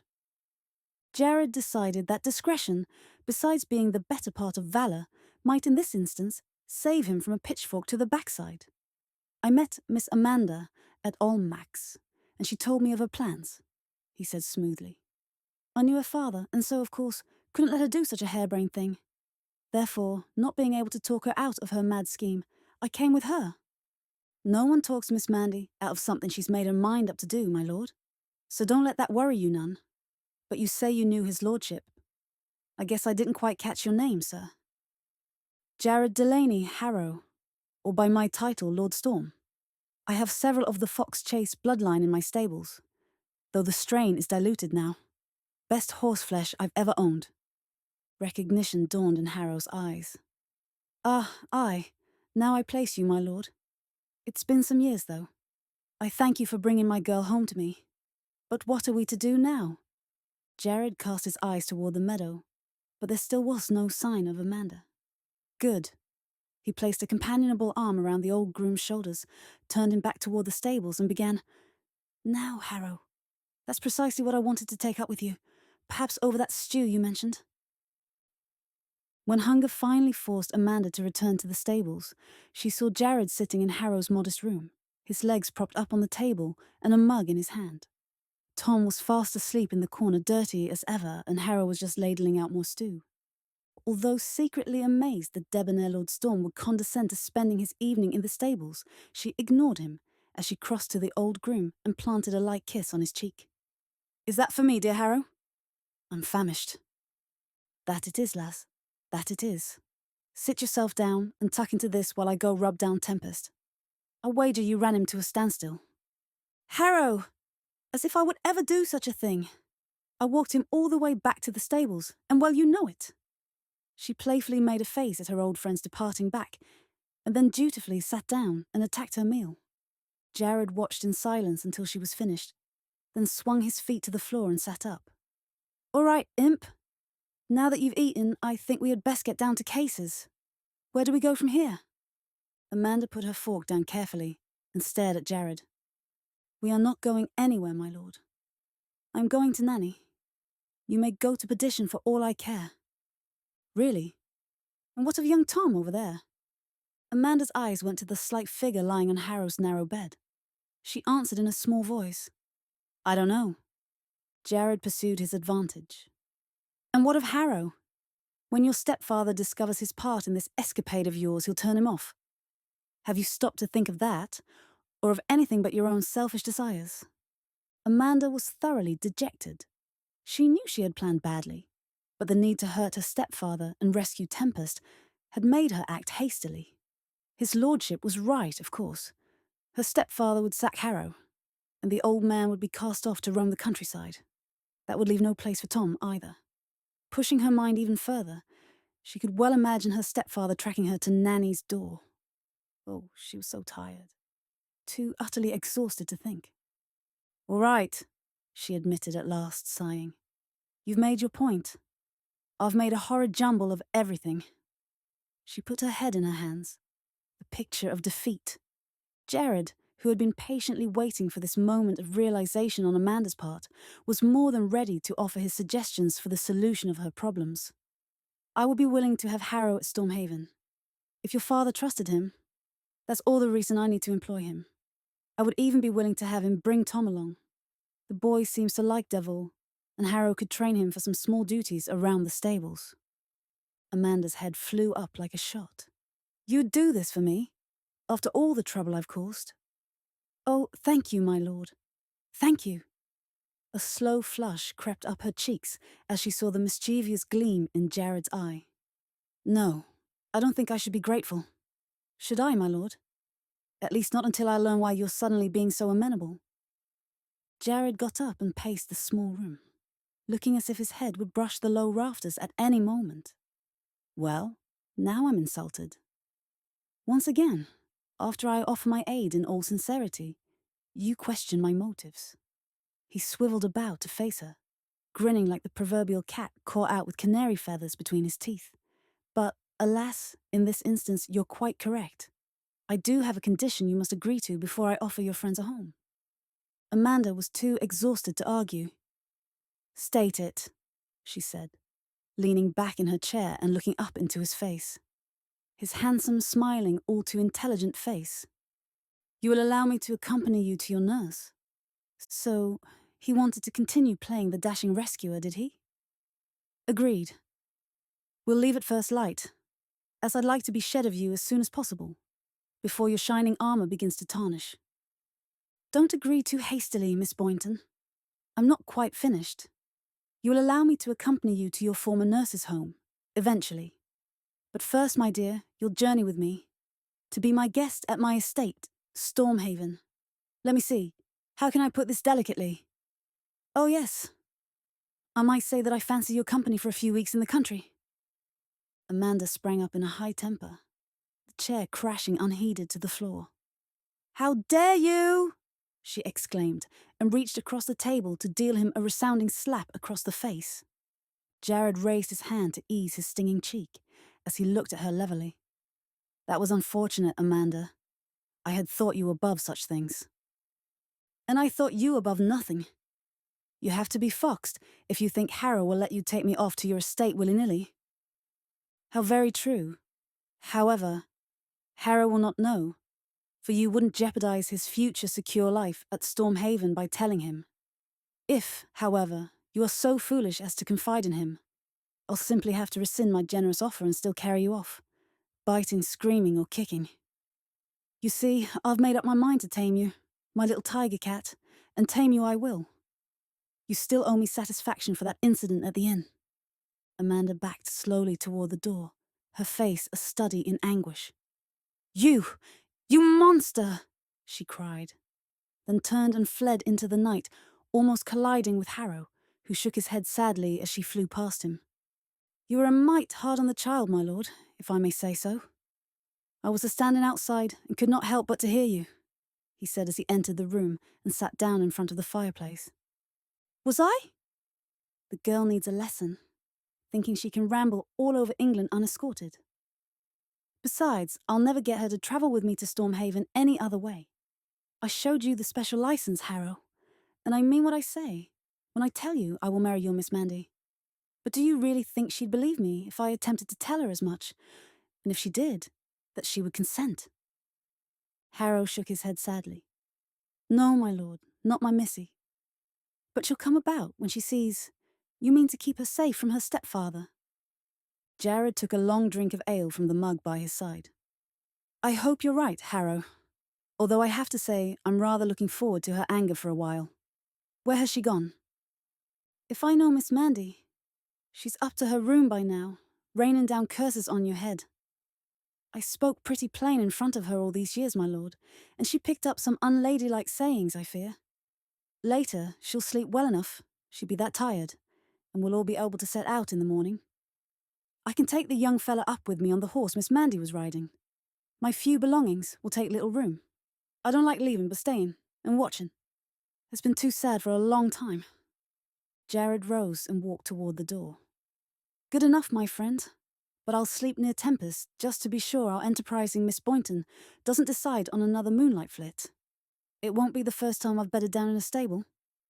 He gave Harrow a jaunty salute, bent his head so that he wouldn't bang his forehead on the low lintel, and left the room. Out in the stable yard, he lit a cheroot and raised his gaze to the large stone house sitting on a higher patch of land. He could see candles burning in one of the bedrooms. He waited until they were extinguished, then ground out his cheroot and returned to the stable, where he made himself a bed out of fragrant straw and the blanket Harrow had put out for him, and lay down in his clothes. He chuckled to himself, thinking that if Simmons, his valet, could see him now, the affronted man would surely hand in his notice, and then almost immediately fell into a deep sleep. Jared awoke to the sound of Tom singing a bawdy ditty in a voice that threatened to break on every high note, and there were several in the song. "Stop that cursed caterwauling, you young scamp," he called out grumpily as he rubbed at his aching back. Perhaps he was getting past the age of sleeping on stable floors. "I warn you, I'm not above ducking your head in the trough." The boy turned and, seemingly undaunted by Jared's threat, ran to his new master's side, a wide grin splitting his still dirty face. "Yeah, be up then, governor. The old one is cooking for me afore we lope off. Want you to take yourself up to the house?" "Very good, Tom," Jared said, ruffling the boy's unruly thatch of hair. "Fetch my belongings from over there on the back of my saddle, will you now, and I'll be loping off myself." Jared let himself into the house and walked through the nearly empty rooms. Ignoring the bits of shabby furniture and the lighter patches on the wallpaper, where large paintings had once hung. Hadn't Amanda said something about Denton having sold everything, even her parents' portraits? It was a wonder he hadn't sold Tempest long ago. But perhaps he had kept the stallion as his last bargaining chip in order to keep Amanda under his domination. Muttering a short string of curses, Jared walked purposefully to the kitchens to find a slovenly-looking female, Denton's village whore, Harrow had told him, bending over the greasy kitchen table. "Look lively there, woman," he bit out, his mood still darker than he'd like. "I require hot water and fresh towels upstairs in the master's room in 10 minutes. In 30 minutes I want to see a good breakfast for two set up in the morning room." When the woman made no attempt to move, he took a threatening step toward her, which resulted in the woman dipping into a hasty curtsy while whining her agreement. Jared passed Amanda on the stairs, and the dark cloud that had been hanging over him ever since he had first seen Fox Chase yesterday evening began to lift. She looked fresher this morning for her rest, even if the worn habit she wore was obviously too small for her, and even more beautiful than he remembered. "Good morning, my dear," he said genially, smiling. Amanda raised her chin and gave out with a dignified sniff. "Go to the devil," she announced coolly, and then passed him without looking back. God, but she was splendid. Jared laughed and proceeded up the steps to seek out Denton's room. As he had suspected, it was by far the most comfortable chamber in the house, and he wondered why Amanda hadn't commandeered it for herself last night. But he didn't wonder long, knowing that Amanda would probably rather die than touch anything that belonged to Peregrine Denton. And he couldn't blame her. Jared quickly laid out his razor and the clean shirt he had brought with him, then stripped to the waist and headed back to the top of the staircase to bellow for the woman he'd ordered to bring him hot water. The sooner he was washed and fed and out of this place, the happier he would be. A short time later, his hair still more wet than damp, he faced Amanda again, this time over the breakfast table. They ate the tasteless meal in silence, until finally Amanda spoke, obviously unable to stand the tense silence any longer. "What do you want of me, my lord? Why are you doing this?" she asked. And Jared looked up in time to see her wince at the pleading tone of her own voice. "Please, don't spoil it all and whine at me now, Amanda. It's woefully out of your usually pert, yet undeniably interesting air of incivility. In point of fact, It would be far more in keeping with your disposition if you hurled that plate of kippers at me. She went to pick up her dish. He exasperated her so. But at the sound of his delighted laughter, she caught herself, curling her fingers into impotent fists and jamming them against the edge of the table. You think you have me bested, don't you? You dangle Harrow and Tom over my head and think I shall fall into your arms like a ripe plum. Well, let me tell you something, Jared Delaney. I'll see you in hell first. Jared leaned back in his chair and briefly applauded her belligerence. Ah, that's more like it. For a moment there I thought you were beaten. I confess I like you better this way, my dear. It's much more stimulating. He watched as her eyes flashed molten gold fire.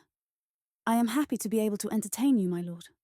But perhaps you would do better to hire a jester. I assure you, I promise to be a cursed poor companion. I prefer to trust my instincts, Amanda. And at the moment, they're telling me that it will be a long time before you could possibly bore me. Her cheeks flushed as his words, his intent, registered with her. Are you dead to all sense of shame? Do you really think you can keep a lady of gentle birth as your mistress without a public outcry? I'd as lief you let me worry about my reputation. It's yours, or the sad lack of it, frankly, that would worry me if I were you.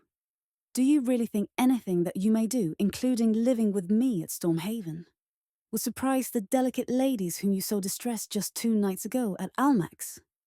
Amanda shut her eyes and pressed her lips together, her breath exhaling sharply through her nose, while her chin threatened to collide with her chest. He was right. Curse him. After making such a cake of herself at the assembly with him, no one would so much as lift an eyebrow if she became Lord Storm's mistress. Very well, my lord. You obviously hold all the cards. When do we leave? Jared pulled out his watch and consulted it. Harrow and young Tom have probably been on the road this hour and more. We'll be ready to depart whenever you decide. Amanda's clenched fist came down hard on the tabletop, rattling the crockery. Why did you send them on ahead? I do not choose to ride alone with you. And I do not choose to travel across country with an ancient groom and an urchin in tow. We'll pass your friends on the road, so you can be assured I'm keeping to my side of the bargain. But we travel alone, Amanda. As you've already stated so well, I hold all the cards. Now do you think you could bring yourself to hurry? By my reckoning, if we start out immediately, we'll arrive at Stormhaven sometime early tomorrow evening. I gave Harrow funds to stay at an inn for the 2 nights it will take them to reach Stormhaven on that mare they're riding. He rose from the table and stretched his still stiff limbs. Do you have any further questions? Or shall we be on our way? Your stepfather's whore is pressed up against the door and has heard every word I've said, with Denton not too far behind us, and in hot pursuit, I'm sure. And with her to tell him our general direction, I think a little haste on our part would seem prudent. Amanda was feeling decidedly mulish. Perhaps there's no reason for haste. After all, I may wish to remain and greet my stepfather. But she pushed away from the table and stood up, knowing there was nothing to be gained by denying the inevitable. Oh, very well. Let's get on with it, shall we? Such a splendid little martyr, Jared cooed, earning himself a scathing look from Amanda. He moved toward the door and opened it for her to pass through in front of him. With a shrug of her shoulders she did so, sticking out her tongue at him as she passed. A childish gesture, but one she probably couldn't resist. He answered with a playful pat on her lower regions, equally irresistible, which set her off at a run for the stables. As the 2 horses reached the rise from which Jared had first caught sight of Fox Chase, he reined in so that Amanda could have a last look at her family home. She leaned over and stroked Tempest's neck. We'll be back someday, my beauty, I promise you, she said, her voice breaking. Somehow, someway, we'll set it all to rights. She was crying. Not for herself, Jared knew, but for Fox Chase, for her memories of her parents, for what had been and was no more. He didn't like the way he felt at being forced to witness Amanda's grief, the hard anger mixed with a strange sensation of fierce protectiveness that unexpectedly swept over him. No, he didn't like these feelings at all. They were much too human reactions for such the dedicatedly uncaring bounder and rakehell he had always considered himself to be. Chapter 3. An early spring had come to the countryside that year. Flowering trees and shrubs dotted the roadside as Jared and Amanda rode along, although Amanda was unaware of either the view or the fine weather. She rode slightly behind Jared, declining speech and seemingly content to bore a hole in his back with her belligerent glare. They had passed by Harrow and the boy some 3 hours earlier, and her old friend had appeared maddeningly unconcerned that his mistress was in the clutches of the terrible Lord Storm. No. Harrow had waved merrily as they passed and wished them a pleasant journey. Amanda had never felt so alone in her life. Even when her mother died, she'd had Nanny and Harrow to comfort her. Now everyone was gone, and she was deep in the power of a man bent on violating her. She still was not quite clear on exactly what men and women did together in bed, but she remembered her parents kissing and holding each other, and had once discovered one of the kitchen maids in a rather heated embrace with one of the grooms behind the stables. Her skirts hiked high, and the groom's hand on her bare leg. Her heart pounded wildly in her chest at the thought of Jared's hands on her own body. He wouldn't touch her. She would kill the man first. Or, failing that, kill herself. She raised her hand to her breast for the 100th time, to be reassured yet again by the cold feel of her stepfather's stiletto secreted in her riding habit. If no one else would aid her, she would be more than able to defend herself. Oh, why hadn't she stayed in London? Nothing her stepfather could do to her would have been worse than the fate awaiting her at the unknown Stormhaven. At least Denton had planned for her to marry. After Jared was finished with her, she would be soiled forever. She narrowed her eyes as she stared at Jared's wide back, imagining the hilt of her knife sticking out between his shoulder blades. The man was getting into her soul. She was even thinking of him by his first name. Jared could feel the heat of Amanda's anger through the cloth of his hacking jacket. He looked over his shoulder at her and drawled, "Are you plotting my demise, Amanda?" She refused to answer and only urged Tempest into a canter. She slipped by him, not slowing down until she was well in front. His stallion was sound, but not half the horse she knew Tempest to be, not half so strong nor half so swift. If it were not for Harrow and Tom, she would show him her heels in a hurry. Jared chuckled and shook his head, watching her, enjoying her anger and confusion. In truth, he had not enjoyed himself so much in years. With every passing moment, he was more and more convinced that he wanted to wed and bed Amanda Boynton. After so many years of women like Blanche Wade and her ilk, Amanda's innocence and candour were like a breath of fresh air following long months spent underground. He had never before seriously considered marrying, contrary to his aunt's fondest hopes, and was secretly surprised at himself for desiring to make such a young slip of a girl Lady Storm. Yet somehow, no other arrangement seemed right. It had nothing to do with loyalty to the long-dead Roger Boynton. Jared Delaney took what he wanted when he wanted it. No, it was because of a niggling suspicion at the back of his mind that to touch Amanda without first wedding her would be despoiling a beautiful, indomitable creature. Oh, yes, he wanted to tame her. He wanted those golden eyes looking up at him in passion and surrender. But not at the expense of her great pride. He would tame her as he had tamed Devil, teach her who was master but without breaking her spirit. He laughed aloud. How apt. Comparing Amanda to a spirited horse. Ah, and how he, Jared Delaney, would ride. Amanda reined in ahead of him and waited until he drew alongside her before she asked, "Do we stop for luncheon, my lord? Or is starving me a part of your nefarious plans?" She hated to have to address him at all, but her stomach had been grumbling for the last few miles and could no longer be denied. "If you can promise me no repeat of yesterday's folly, I'll consider stopping at the Three Feathers, which is just a little further along the road. But I warn you, I have no burning desire to face down another irate innkeeper." Amanda had the decency to blush. "You have the word of a Boynton, my lord." "Do I now? Well, that's probably better than the word of a Delaney." "Very well, brat. And although I'd rather tie you to your chair, never taking my eyes off you, I suppose your word will have to do." They ate a filling, though silent meal at the Three Feathers, Jared allowing Amanda out of his sight for only as long as it took her to freshen herself.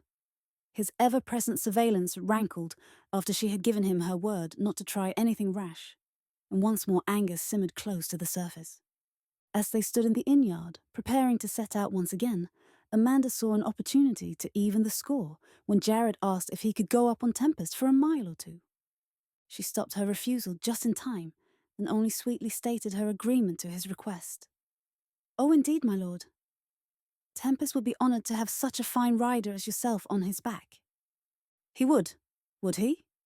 Jared tipped his head and looked at her carefully. "Now, why does that sound so sinister?" He crossed to mount the red stallion, but looked around just in time to catch Amanda smiling at him, her hands clasped demurely behind her back, while her golden eyes held sparks of mischief. What the devil did the chit have up her sleeve? He mentally shrugged off his suspicions, dismissing them as being beneath him. Hadn't she behaved circumspectly all through luncheon? He was being overly cautious, like an old woman seeing ogres under her bed, and not a man who was only a day away from marriage, a night away from his marriage bed. He slid one booted foot into the stirrup and swung himself up into the saddle. For Amanda had chosen to defy convention by riding astride, and he had been sufficiently amused as to encourage her. What was one more solecism after they had broken so many rules these past days? Tempest felt the unaccustomed weight on his back and turned his head to Jared in an attempt to identify his unexpected passenger. But the horse stood quietly under him as he patted its proud head, and Jared smiled over at Amanda in satisfaction. She smiled back sweetly. Oh, so sweetly. Then something strange happened. Jared felt himself sliding forward. Tempest was kneeling down on his forelegs. Jared pulled on the reins to urge the horse up, but the stallion countered by collapsing his hindquarters. Jared just had time to jump clear before the damnable horse rolled over onto his back in the dirt and gave out with what Jared swore to be a horsey laugh. Jared sat on his haunches in the dirt, his elbows resting on his knees, while Amanda and, it seemed to Jared, half the customers at the inn stood in whoops around him. The ostler clutched his sides in mirth, and the innkeeper wiped at his streaming eyes with the edge of his apron. Jared looked at Amanda, now demurely quiet again, and with Tempest innocently standing beside her, nuzzling her neck. Miserable brat, he thought. She'd taught the bloody beast to do that. He got up as unhurriedly as he could and brushed himself off. He then crossed to Devil and mounted him, calling behind him, "Your mule does party tricks tolerably well, madam, but can he move past a trot?" As he suspected, the last traces of Amanda's smile were wiped from her face, and she called to a groom to help her mount. "Tempest could best your plough horse on 3 legs, if he chose. We challenge you to a race," she shouted with unladylike glee as she expertly launched herself onto the saddle. The crowd in the stable yard immediately roared its approval, but their pleasure was to be short-lived. Jared rode over to Amanda and whispered in her ear, "Haven't you made a sufficient spectacle of the two of us, Amanda? I suggest we move on and let these people get back about their business." "Oh, how poor-spirited of you," Amanda countered. But she saw the wisdom of his words. They certainly had become the centre of all attention, and the innkeeper would be sure to remember them if her stepfather should pass this way. A rescue from Jared that included Peregrine Denton was like no rescue at all. "All right, I agree, my lord, but only if you will do me the honour of allowing me to have the opportunity to see you eat your words about Tempest once we reach the open country. We shall see who dines on vowels this evening, Amanda. But I concur. A test is called for." They rode out of the inn yard amid the muttered protests of the disappointed customers who were already laying down their blunt on the outcome of the race. Jared would not have been too pleased to find that Amanda was already the decided favourite at 5-1 odds. They rode on for a few miles until they reached a large open field not yet sown. Jared swivelled in his saddle and addressed Amanda. "I believe a gallop from here to that far fence should be a sufficient test of our animals. Do you agree?" Amanda did, and at the count of 3 they were off, racing across the field. Devil took the lead and held it for some time, but when Jared cast a look over his shoulder, he could see the triumphant grin on Amanda's face. She was obviously holding Tempest back. As they neared the fence, the stallion passed by as if Jared's horse was standing still, and Amanda never slackened pace as horse and rider easily cleared the high barrier. She rode on a few yards, then reined in to catch the look on Jared's face, her blood chilling as she realised that he was going to try to jump the fence. The fool, she worried frantically. No ordinary horse could do such a thing. She watched in horror as Devil approached the jump, and her heart went into her throat as the big black stallion gathered its legs for the leap. For a moment, it appeared as if Devil had made it, cleared the barrier, but then one hind leg caught the top rail and horse and rider somersaulted over the fence to land in the soft grass at Amanda's feet. She slid off Tempest and ran to Jared's side. Devil was already up and standing dazedly a few feet away. A quick glance told her he would not run off. She dropped to her knees beside Jared's still form and held her breath as she looked for any signs of life. He lay so still that for a moment she thought he had broken his neck, which would have served him right, even if she might feel some responsibility for his death. And wasn't that just like the man? No matter what she did, she found her life increasingly tangled with his, with every passing moment. She pressed her ear to his chest, desperate for any sign of life, and could hear his heart still beating, causing her to give a soft exclamation of relief. Not that she cared, because she didn't. She couldn't.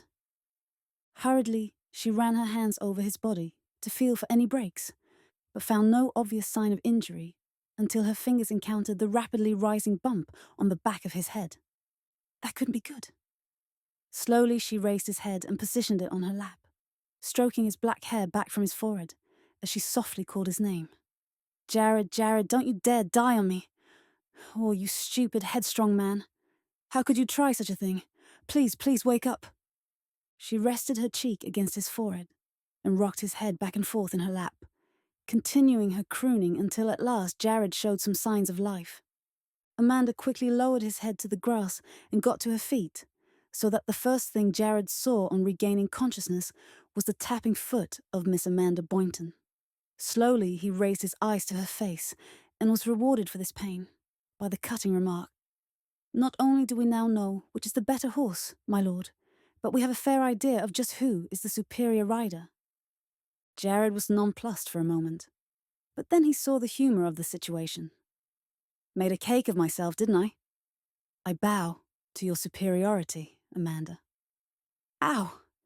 Perhaps you'd be willing to wait for that bow." He put a hand to his throbbing head as he tried to rise, but was still able to see Amanda's quickly offered and just as rapidly retracted hand. "I don't think I can make it to my horse alone, Amanda," he said, even as his strength returned to him. "Would you be so good as to let me lean on you?" "I'd as soon see you crawl, my lord, but I was taught always to help dumb animals." "Oh, very well. Put your weight on me." Other than the discomfort caused by the lump on his head, Jared was already almost fully recovered. He had felt the fall coming and aimed his body for the soft clover. In truth, besides having the wind knocked out of him, a repeated occurrence since meeting Amanda. He was only slightly injured by the bang on his very hard head.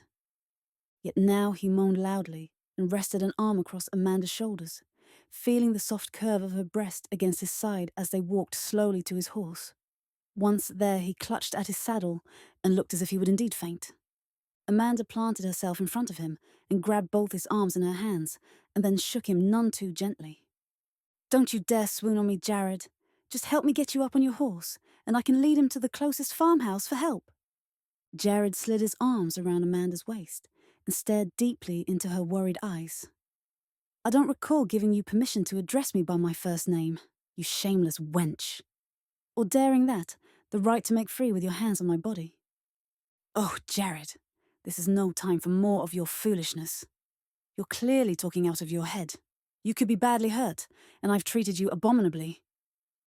"Yes," he agreed solemnly. "Abominably. Precisely the word I'd have chosen myself. Imp." His deep blue eyes were twinkling as they looked into her worried amber ones, and slowly she stiffened under his gaze. You're bamming me. You're perfectly sound, and allowing me to worry and fret and lug you about like a sack of grain. Cad." "A cad, Amanda? Not yet, imp, but soon. Soon. I promise." Jared's eyes danced as he tightened his arms until he held her powerless in his embrace. Slowly, inexorably, she felt him draw her closer, within the circle of his arms, and she watched, bemused as his head slowly came down and his mouth claimed hers in a gentle caress. She forced her eyes to remain open wide for long moments, staring at Jared's long lashes as they cast shadows on his cheeks. She made no effort to struggle, for she knew it was useless, and decided it probably would be safest just to remain passive in his arms. But her body betrayed her by warming to his touch. Her lips opened in a low moan, and Jared quickly took advantage of it to plumb the depths of her mouth with his tongue. Shivers of excitement coursed down Amanda's spine, and her arms, acting with a will of their own, crept up around his neck. Her mind whirled warnings around in her brain, but her body dismissed them. Her betraying eyelids fluttered closed. Suddenly Jared released her, and she would have fallen, except for his supporting hands. He smiled down at her, but the smile didn't quite reach his eyes. His face was pale, and his voice shook a little as he quipped. "You've worked quite a cure on me, Amanda. I swear I haven't felt this well in months. Have you any more miracle remedies?" "Oh, you monster!" she cried, and raised a hand to deal him a vicious slap. But he shot out his hand and caught at her wrist, squeezing it between his long fingers. "Shh, shh, shh, my sweet. Would you beat on an injured man?"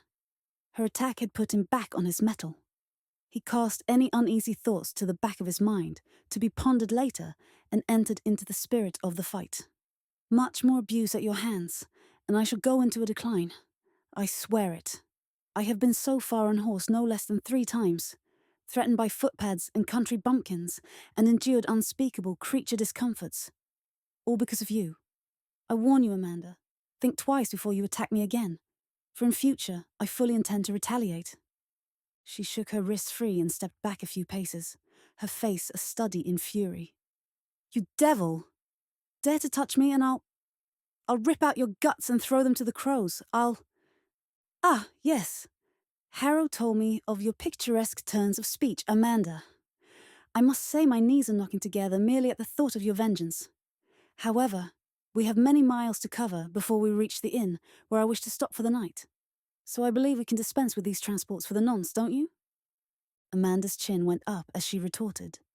"If you didn't insist on carrying me off willy-nilly to your estate, you could make much better time, my lord." "Carry you off? But what folly is this, my dear? I assure you, you are free to leave me at any time. I haven't forced you to accompany me." "Oh, really? And what about Harrow and Tom?" "Ah, so you've belatedly remembered your friends, have you? Does your memory also expand to include Peregrine Denton and his plans for you?" "His plans were no worse than yours," she said derisively. Jared cocked an eyebrow. "Indeed." Amanda continued to glare into his eyes for a few moments, and then her gaze shifted as she was forced to admit, at least to herself, that she would rather be with Jared than anyone of her stepfather's choosing. She hated Jared Delaney, but for the first time in over 3 years she felt really alive. She sighed and strode purposefully toward her horse, which stood by idly chewing on some tender new grass. "Now you're the one wasting time, my lord. As you say, it grows late, and we have many miles to cover. If you think you can manage your animal, I suggest we move on." She mounted Tempest unaided and started to canter off in the direction of the roadway. Jared looked after her for a few moments. He still was not quite sure of his own feelings during the impulsive embrace they had just shared, and he was even more unsure of Amanda's. For a few seconds she had melted in his arms, and he was sure he had felt the first stirrings of passion on her lips. It was confusing to him. All his life, women had pursued him for either his fortune or his looks, or both. But this girl rejected him totally. He had to have her. Only after he had bedded her could he get himself free of this torment. He swung into the saddle and turned devil to follow in Amanda's wake, no longer sure where either of them were headed.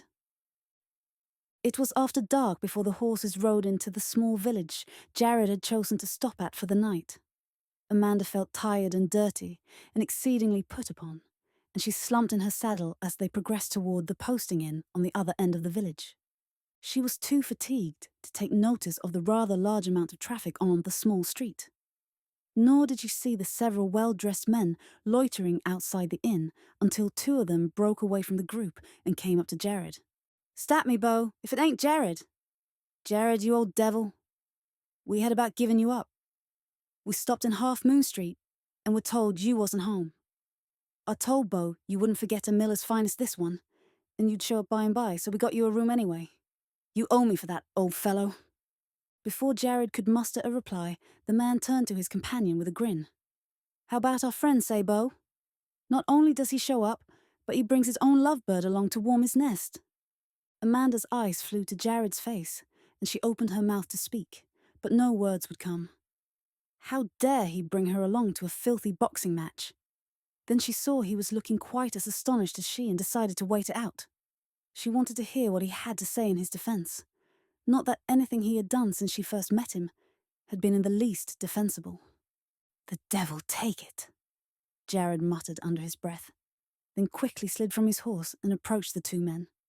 Amanda watched as their grins faded, and as Jared talked and gestured, their eyes slid more than once to the slim girl who remained seated on the big horse. Finally, the man who had spoken earlier crossed to her and performed a rather elegant leg as he swept off his curly-brimmed beaver hat. "1,000 pardons, Miss Boynton, for my earlier indiscretion. I will rip out my tongue at your command. Jared has explained that you lost a wheel off your carriage some miles back, and were lucky enough to have my friend come along to bring you into the village before you were benighted on the road.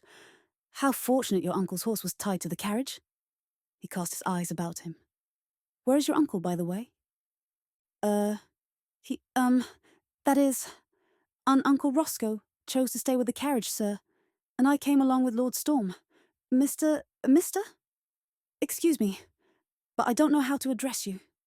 Amanda's mind was racing furiously as she tried to figure out Jared's plans. Obviously, he was not going to admit the truth. But whom was he protecting with this absurd Banbury tale?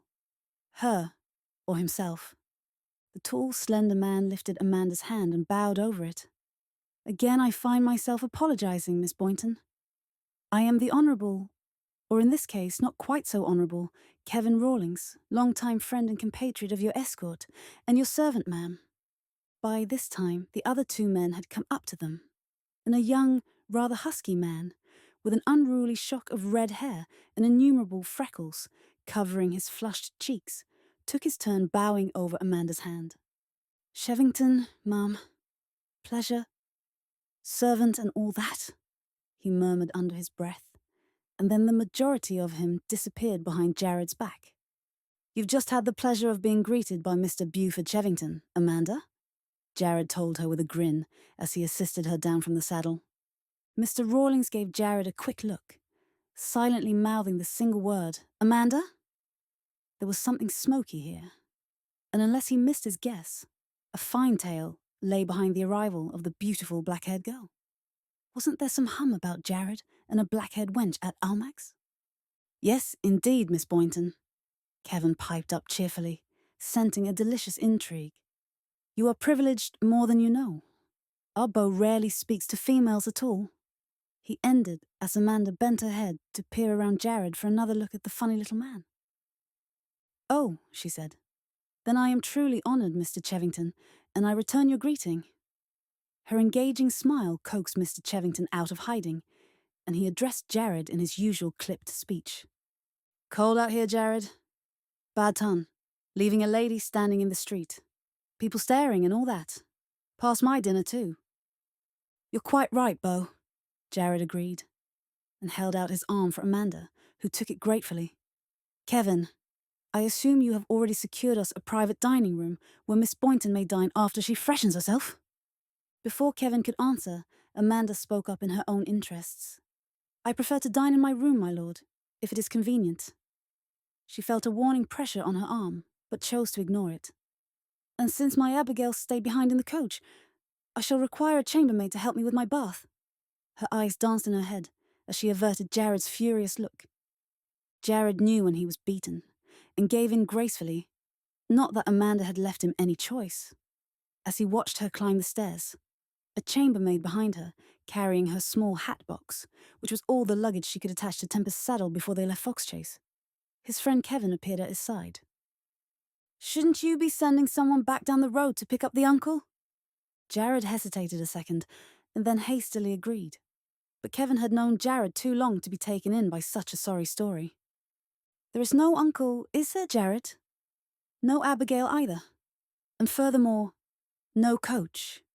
Tell me, have I imagined it all? Or is there really a Miss Boynton?"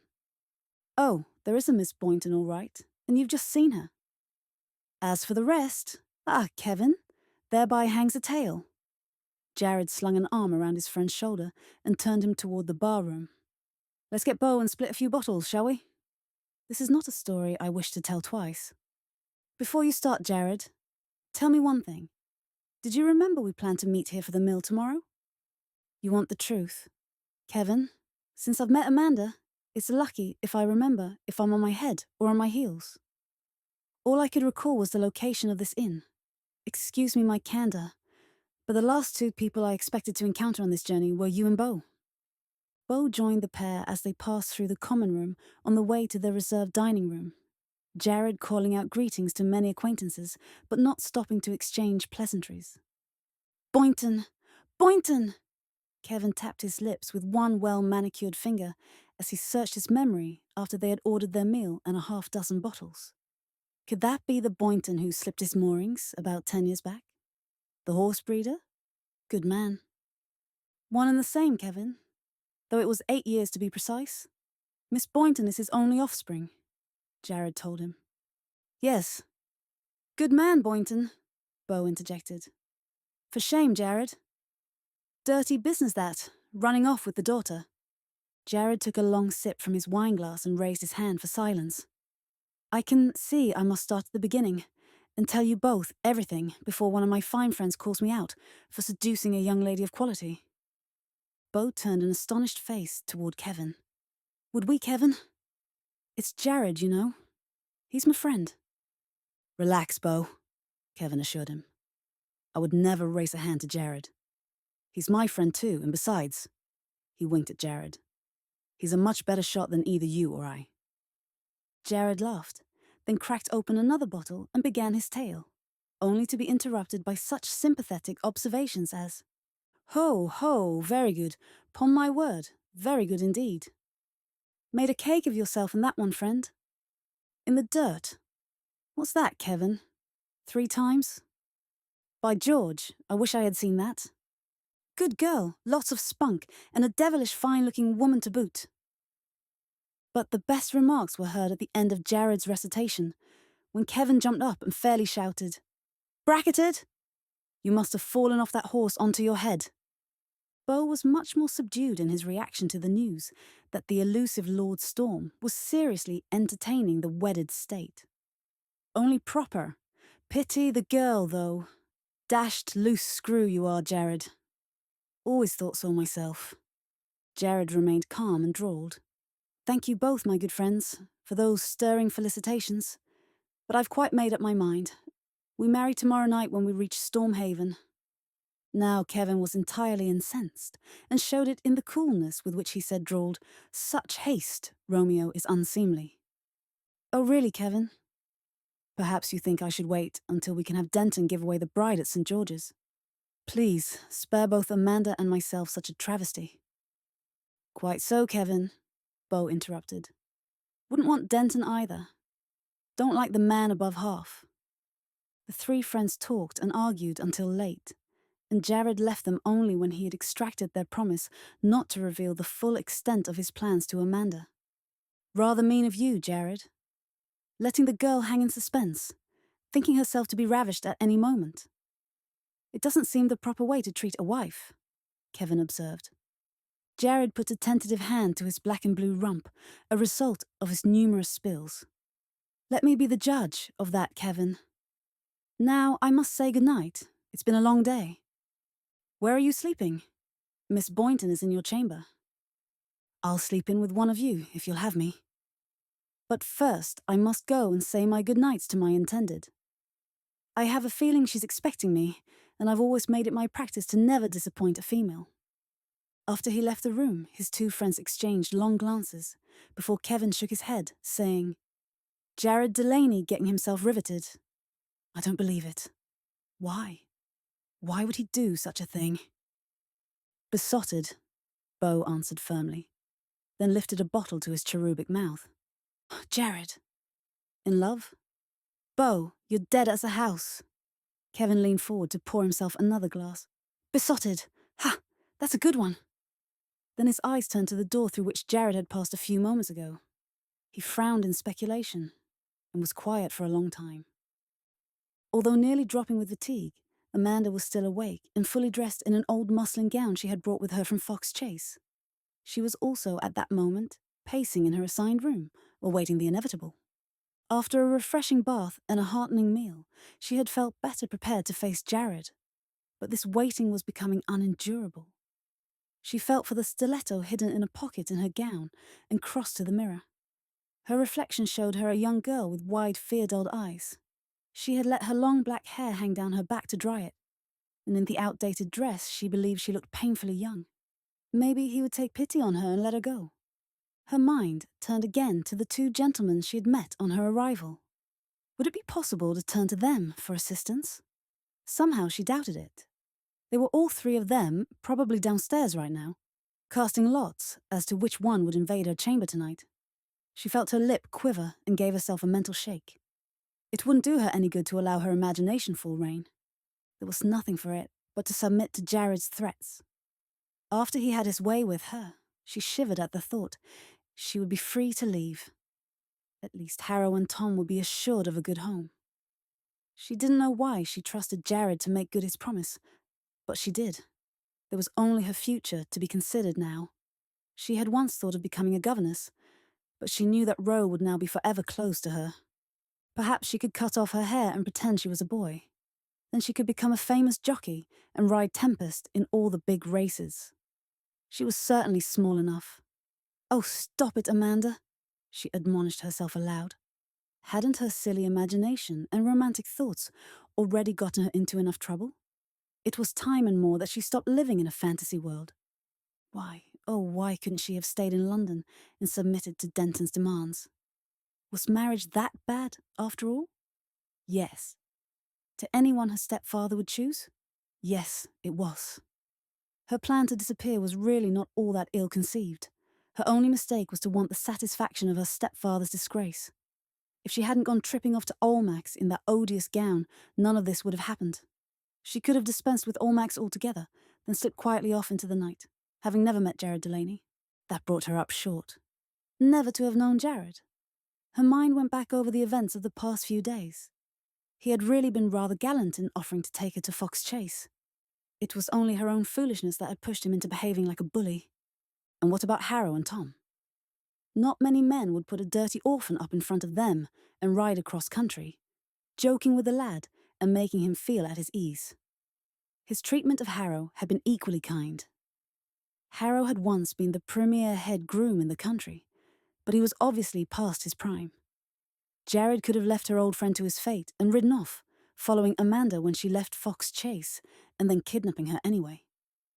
Yes, Jared Delaney was really behaving quite well, considering the shabby tricks she had played on him. And he had tried to protect her with that far-fetched story he had given his friends earlier. Last but not least, not that it mattered a whit to her, of course, he was a very pretty man to look upon. Oh, she was in a quandary. Part of her hated Jared, and the other part of her looked to him in awe. Her mind went back to the kiss they had shared earlier today, and her skin tingled at the memory. She had never been kissed before, and didn't know if hers was the normal reaction. She only knew that it had been by and large a pleasant experience, yet he hadn't tried to kiss her again. Maybe he hadn't enjoyed it? Strangely, that thought depressed her more than a little. She started pacing again. Why didn't he come to her and get this interminable waiting over with? Only seconds later, she whirled around to face the door to the hallway as she heard the latch turning and was immediately thankful she had asked the chambermaid for the key. Now that Jared was finally here, she decided she didn't really want to see him at all. If it was Jared. What if she had been right, and he was sending Mr. Rawlings or Mr. Chevington in his place? She slowly walked over to the door and called out, "Who is it?" "It isn't Father Christmas, if that's what you thought," she heard Jared answer, and she sagged against the rough wood, her knees suddenly unable to support her. "Open this door, Amanda, before we have the house down on us. I want to talk." She closed her eyes. "Go away, my lord. I have nothing to say to you." "Really? That is a pity, isn't it? However, I have plenty to say to you, so if you don't want the entire inn to hear it, you'd be well advised to open this door." Grudgingly, she turned and threw open the lock, then quickly took up a defensive position behind one of the pair of large chairs in the chamber. "Say what you must and get out," she ordered tightly as he entered. "I am weary and long for my bed." Jared looked around the large, comfortable chamber, then walked closer to the blazing fireplace. "A very nice room, Amanda, that I, in my boundless generosity, have given up for you. The bed looks quite appealing, too. Do you think we both will fit?" Amanda slid her hand into the pocket of her gown and closed it over the hilt of her knife. She glared at him, unwilling to dignify his question with an answer. I imagine I should take that silence as an answer in the negative. Pity. My hopes are quite cut up. Amanda ignored his sarcasm and only said, "You wish to speak with me, my lord?" Jared lowered himself into a chair and said, "I wish many things with you, Amanda. But yes, I suppose you might suppose that speaking with you is one of them. Very well, if you insist on being tedious." "I'm not tedious. You're being tedious. I'm being serious." "Yes, that too. Now, I think we must discuss our plans for the morning. I've convinced Kevin and Beau that you're who I say you are, and since they'll be leaving for the mill quite early, we shouldn't be seeing them again. I propose we wake fairly early ourselves, and breakfast somewhere along the road. This inn is far too full with gentlemen of my acquaintance for my liking." Amanda grinned at him. "Are you afraid one of those so gallant gentlemen downstairs will come to my rescue?" Jared shook his head. "Indeed, no. On the contrary, I'm afraid they'll try to steal a march on me with someone they consider fair game. Well-bred ladies do not stay in towns where a mill is to be held." Amanda felt her face grow hot. "Oh. Yes. Oh. Now, to keep us both from embarrassment, I suggest you do as I say." "Yes, Jared." "Ah, Jared again. I must admit I like that better than my lord, or Lord Storm. Does this mean we've cried friends?" He stood up and came over to where she stood. "Beau snores, and I would much prefer the company of a softer bed partner." "You are impudent, my lord." Amanda skidded out from behind the chair, as if prepared to flee the room. But Jared shot out his arm and caught her neatly, spinning her around to face him. "And you, my dear, are an incorrigible nuisance. Do you really think I would try anything rash here, where your screams, or perhaps cries of pleasure, could be heard by all and sundry? I'm merely jesting with you, infant. I assure you I can live without your charms for one more night. But I warn you, just a one night. No more." Amanda pulled her arm free and dealt Jared a resounding slap across the cheek. His face took on a hardened look as he drawled, "Now that's a pity. I told you I would retaliate if you ever raised your hand to me again, brat." Amanda danced out of his reach and fumbled in her gown for the stiletto. She closed her hand around the hilt and drew it out. "Stand back, my lord, or I swear I shall cut out your liver and fry it for breakfast." Jared stopped in his tracks and shook his head, looking at the slim blade glinting in the firelight. "You never cease to amaze me, Amanda. First you threatened to tear out my guts and toss them to the crows, and now you have designs on my liver. You really should strive to be more consistent, though I dare say I prefer another possibility." The smile left his eyes as he slowly advanced toward her. "Now stop this foolishness and give me the knife. You might injure someone." "Never. Stay back or I'll turn the blade on myself." "Christ." Jared ran a hand through his hair. Perhaps the joke had gone far enough. "Of all the dim-witted, recalcitrant females I have ever met, you are the most cork-brained? Feeble-minded?" she offered coldly. "Cabbage-headed? Do you have no end to the charming descriptions you keep hurling at my head? So that's it. You take offense at my speech." He made a deep bow, ignoring the threatening blade. "Please accept my humble apologies for insulting your vanity." He straightened, and a grin played across his even features. "Any dolt could see that you, on the other hand, have behaved with only the highest of intelligence throughout the past days. And now, as a fitting climax to your brilliance, you're brandishing a toy knife, if I might be so immodest, at one of the premier swordsmen in England." He looked past her to the doorway. "Isn't that right, Kevin? Tell Miss Boynton how small her chances are of using that blade on either my person or her own before I could disarm her." Amanda whirled to face the intruder and implore his aid. But before her mind could take in the fact that she and Jared were still quite alone in the room, Jared had moved quickly to her and wrenched the stiletto from her hand. "Oh, hang you!" she cried out angrily, rubbing her sore wrist. "You tricked me!" Jared crossed to the window and, opening it, tossed the stiletto into the darkness below. "It wasn't difficult, Amanda. You are really rather lamentably gullible." He turned and advanced toward her again. "Now, about that punishment!" Before she could run, he picked her up and unceremoniously deposited her on the mattress. She looked up at him with frightened eyes, but he didn't immediately join her on the coverlet. Instead, he pushed her over onto her stomach and gave her a single solid smack on her bottom, then turned her over once more. He sat down heavily next to her and laid a hand on her hair. "Oh, bloody hell. I'm sorry for treating you like a child, Amanda, but you just put me through several levels of hell. Do you have any idea, even the smallest notion, of how it felt to hear you threaten to turn that blade on yourself?" Amanda dissolved into muffled sobs, her head turned against the pillows. Jared watched as her slim shoulders shook with grief, her long hair spread about her like a fan. He couldn't help himself. He slid his arms around her small shoulders and drew her up against his chest, muffling her sobs against his shirt. "Don't cry, infant," he begged her. "I really am sorry." When she showed no signs of stopping, he added, "I'll let you cut up my liver if you like."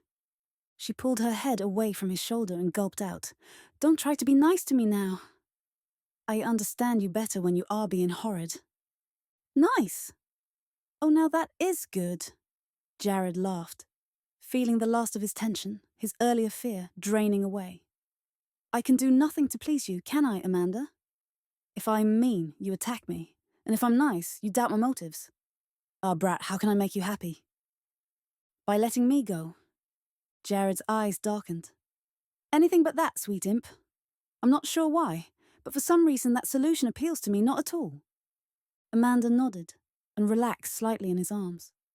Jared felt her capitulation, and lifting her chin, slowly covered her trembling mouth with his own. He felt her body stiffen for a moment, but as he slid her lips open with his fingertip, she gave a soft moan and wrapped her arms around his neck. Her mouth was sweet, so sweet, even as he tasted the salty taste of her tears on her lips. The bed was soft as he lay her back against the mattress, but not nearly as welcoming as was her body, as he pressed himself against her, careful not to frighten her as he skimmed his hands over her shoulders, down the sweep of her sides, pressing one hand against the flare of her hip. He could have her. Here. Now. One more kiss, and she was his. Just one more kiss. Jared drew away, raising himself up on both elbows to look down at her, his vision blurred by passion, his mind telling his heart that it was a fool, that he was a fool.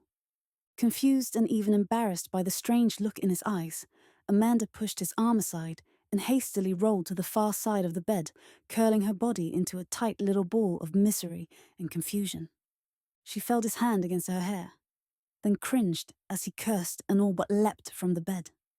"Not here, Amanda," she heard him say, his voice sounding every bit as strained and weary as she suddenly felt. "Not here and not now. Forgive me." Before she could utter a word, he was gone, and she turned her face into the pillow and wept. Whether in relief or frustration, she wasn't sure. Amanda endured the questioning looks of the chambermaid the next morning, when the girl tiptoed in the room with 2 cups of hot chocolate to discover that her female guest had slept in her clothes on top of the covers, and quite alone. Amanda had no choice but to don her travel-stained riding habit once more, and she was terribly upset at the thought of Jared seeing her looking as she did, and even more angry with herself for being upset. There were faint violet smudges under her eyes, and even pinching her cheeks until tears came to her eyes did nothing to add colour to her face. After the chambermaid finally left her alone, Amanda sat down primly to await Jared's knock. He came to the door within minutes and beckoned silently for her to follow him.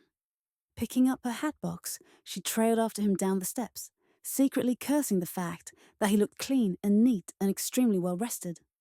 He must have borrowed a clean cravat from one of his friends. And even in his same blue jacket, He looked disgustingly well-groomed and at his ease. No wonder she hated him. Amanda blinked as she walked out into the early morning sunlight, then saw that the two men they had met the night before were standing in the shadows near the stables. The one called Kevin beckoned Jared to his side. "Did you see him? It wouldn't do at all to have him discover you here, especially—" He threw a look toward Amanda. "With the young lady in tow. Wouldn't do for later on if he spies her now, if you know what I mean." "No, I don't know what you mean, Kevin." "Could you speak a bit plainer? It's deuced early in the day for riddles." "It's Freddie," Beau volunteered. "Came in late last night. For the mill, most like." "Don't like him." Jared cast a quick look toward the inn. "Cousin Freddie? What the devil is he doing here? Christ on a crutch. That's all it needed to make this farce complete." Having safely delivered his message, Kevin turned to Amanda and lifted her hand to his lips. "Good morning to you, dear Miss Boynton. I trust you slept well? My apologies for ignoring you in my haste to warn Jared of that odious Toad's arrival, but still, I was inexcusably rude. I'm never at my best before noon, you know. Can't get used to these country hours." Amanda decided to be charmed by the handsome, smiling gentleman. "I return your greetings, Mr. Rawlings, and excuse you. But pray tell me, just who is this Freddie, that he has everyone so upset?" "Frederick Crosswaith, Jared's cousin. Several times removed, thank God. But nonetheless, heir to the title, until our friend produces some offspring of his own." He leaned toward her and whispered, "They don't get on, you know." "Oh, is Lord Storm afraid of this Mr. Crosswaith?" "Afraid? That is a good one." "Jared, Miss Boynton wants to know if you shake in your socks at the thought of Freddie crossing your path." Amanda noticed that while Kevin and Jared dissolved in mirth at this statement, Beau Chevington frowned deeply, his cherubic face a study in consternation. "Should be, Jared. Not a nice man." "Not nice at all," he warned, which set Jared and Kevin off into whoops once more. Jared sobered first. "Afraid of that popinjay? That would be like being afraid of you, Beau, though I assure you I don't lump you in with such as Freddie." Amanda could see that Beau was serious in his concern, and asked him to explain himself. "Punting on tick is Freddie," Beau confided. "Living high on expectations. Don't trust him. Shifty eyes," he ended, blushing, as if he had only belatedly realized he was actually conversing with a female. Jared shook his head as he met Amanda's worried gaze. "Don't let Beau frighten you, Miss Boynton. My cousin is greedy and a cad, but he would never dare raise a hand to me. But it's highly gratifying to see you looking so concerned, I might add." "Ah, yes," Kevin said. "But you must remember, old friend, Freddie has been making noises lately about coming into some sort of inheritance." Jared looked at Kevin, shrugging. "Is that so? If dear cousin Freddie thinks I shall conveniently break my neck any time soon so that I can line his pockets, he's sadly mistaken. However, you're correct in one thing, Kevin. I don't wish to bump into my beloved relative while Miss Boynton is in my care. Do excuse us, friends, and we'll be off." "What? Leaving already, without so much as a greeting for your relative?" "Shameful," came a voice from behind Amanda. A voice she could only describe as slimy, oily, snake-like. She whirled to see a small, pale, rather stringy-looking man, dressed in flamboyant clothing, a dandy, if she remembered Jared's description correctly, bearing down on them as best he could, his ridiculously high-heeled shoes wobbling with every step. His lime green riding coat fit him badly, and there must have been a full 3 inches of buckram padding stuffed into each shoulder. The gentleman's blonde hair was thin, and he sported a large wart at one corner of his long pointed nose. She was sure that it was a wart, even though the absurd creature had done his utmost to camouflage it with a black beauty patch. Beady, almost colourless eyes raked up and down Amanda, and she shivered in repugnance. Beau was right. Freddie Crosswaith showed every indication of being an ugly, hateful little man. Amanda moved closer to Jared, and he slid a protective arm around her waist. "Ah, Freddie, I just this moment heard you were here. You don't look well, though, or is it because I've never before seen you in the daylight? I must say you surprised me, coming to the mill. I had thought you'd faint at the sight of blood. Or does the thought of seeing two hulking men stripped to the waist delight your senses?" Freddie's eyes narrowed for a moment. But then he lifted one thin white hand to his face and dabbed at the corners of his mouth with a perfumed lace handkerchief. "I see the months since we last met have not dulled your vile sense of humour, cousin." He rested his interested gaze on Amanda once more. "But what have we here, cousin? Surely even you would not bring a lady to witness fisticuffs, even one so obviously fallen as this one. Is she just for you, or are all of you sharing her favours? She looks a little worn, doesn't she?" Bo winced. "Told you! Not at all nice. Shouldn't have said that. Mean man, Freddie." "Go away, Freddie. Before you say something you'll definitely regret," Jared warned tersely. "Nonsense. I never regret anything. Not if it upsets you.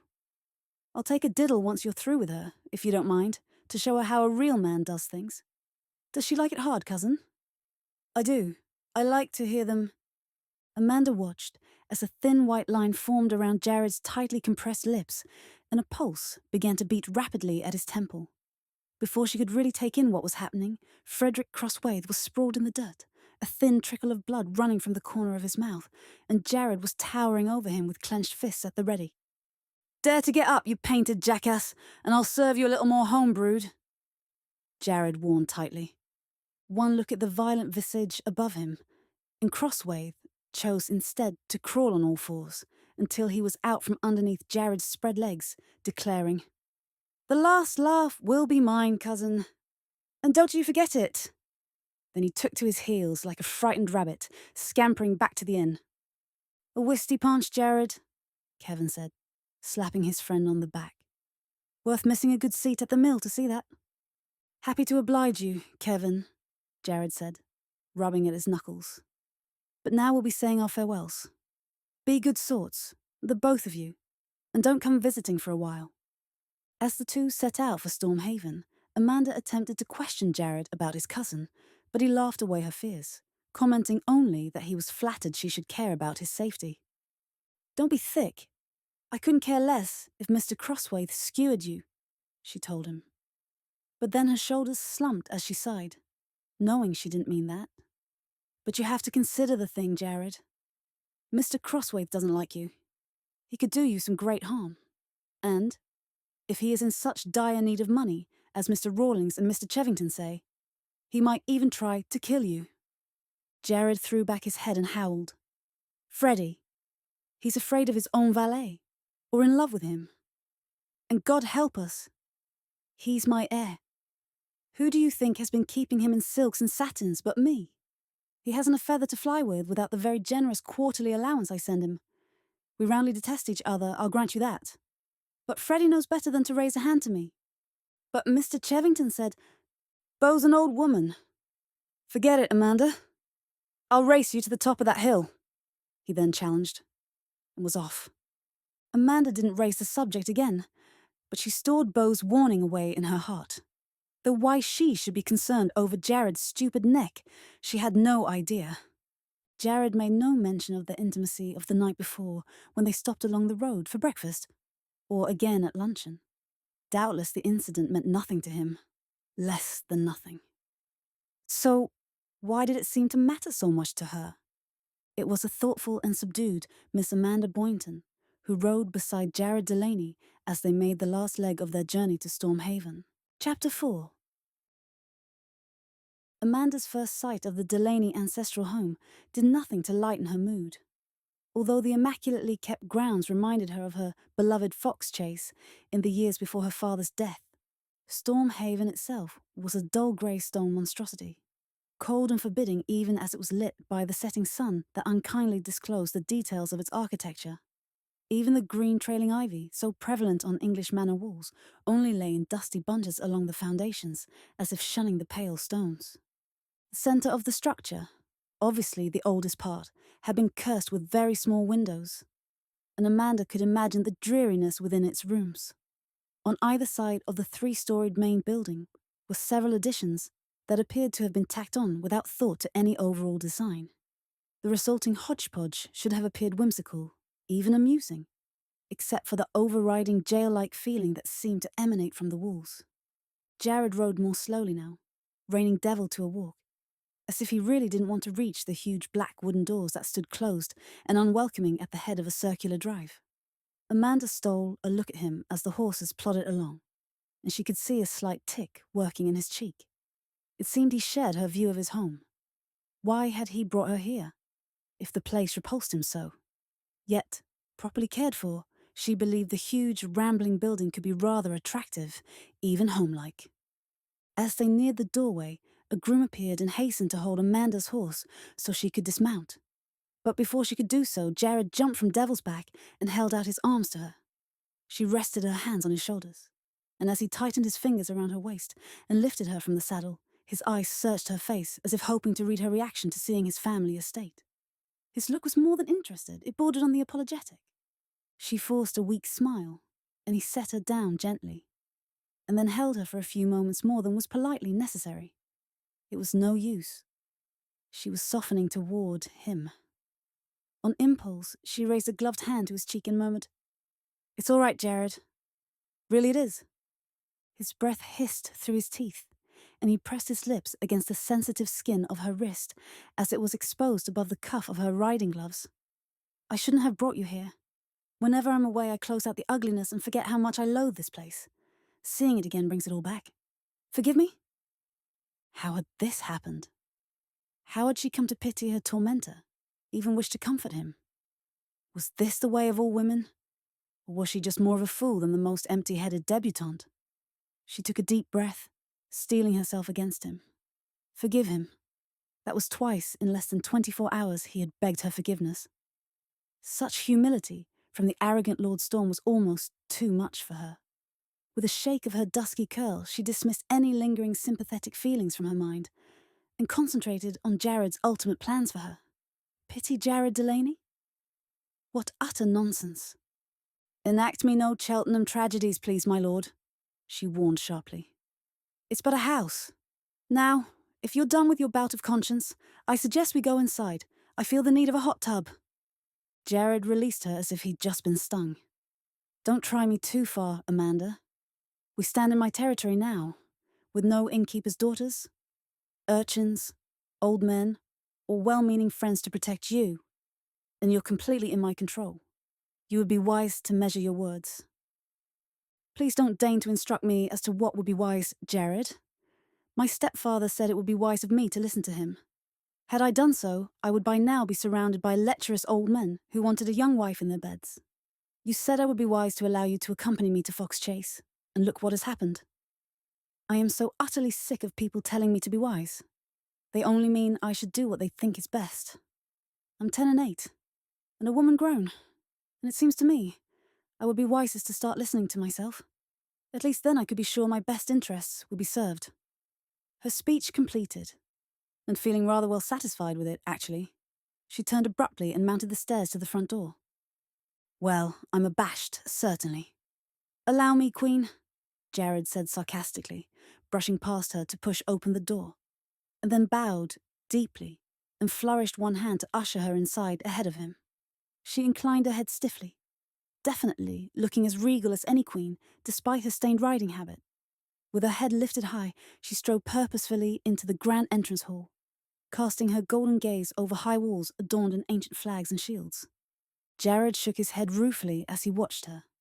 Amanda was the most confusing woman he had ever met. Part woman, part child. She appeared equally at ease when conversing with grooms in a stable as when defying the haute ton. He had seen her beautifully if outrageously gowned. He had seen her dressed in outgrown muslins. But whether standing over him, laughing down while he lay sprawled in the mud, or facing him toe-to-toe in a verbal battle, or even lying beneath him in the first throes of passion, he could never quite override the feeling that she was first and foremost a lady of quality. Any other woman would have succumbed to hysterics long before this. She should, in fact, right now be pleading for mercy, her eyes swimming in tears as she begged for him to deal gently with her. But then, any other woman would never have dared to so defy convention by running away from her guardian. How could anything so small and soft be made of such stern stuff? He looked at her now, standing in this great draughty hall, surrounded by mouldy antiques, alone and unknowing of her fate. Still, her shoulders remained unbowed as she stood stripping off her riding gloves, gazing around her as if she were mistress of this damned and damnable mausoleum. And here Jared was also, asking Amanda's forgiveness for rescuing her from Denton, and then saddling himself with a useless old man, not to mention a runaway orphan, just to please her. Fool that he was, he could have taken her at any time within the past few days, and eased this burning in his loins.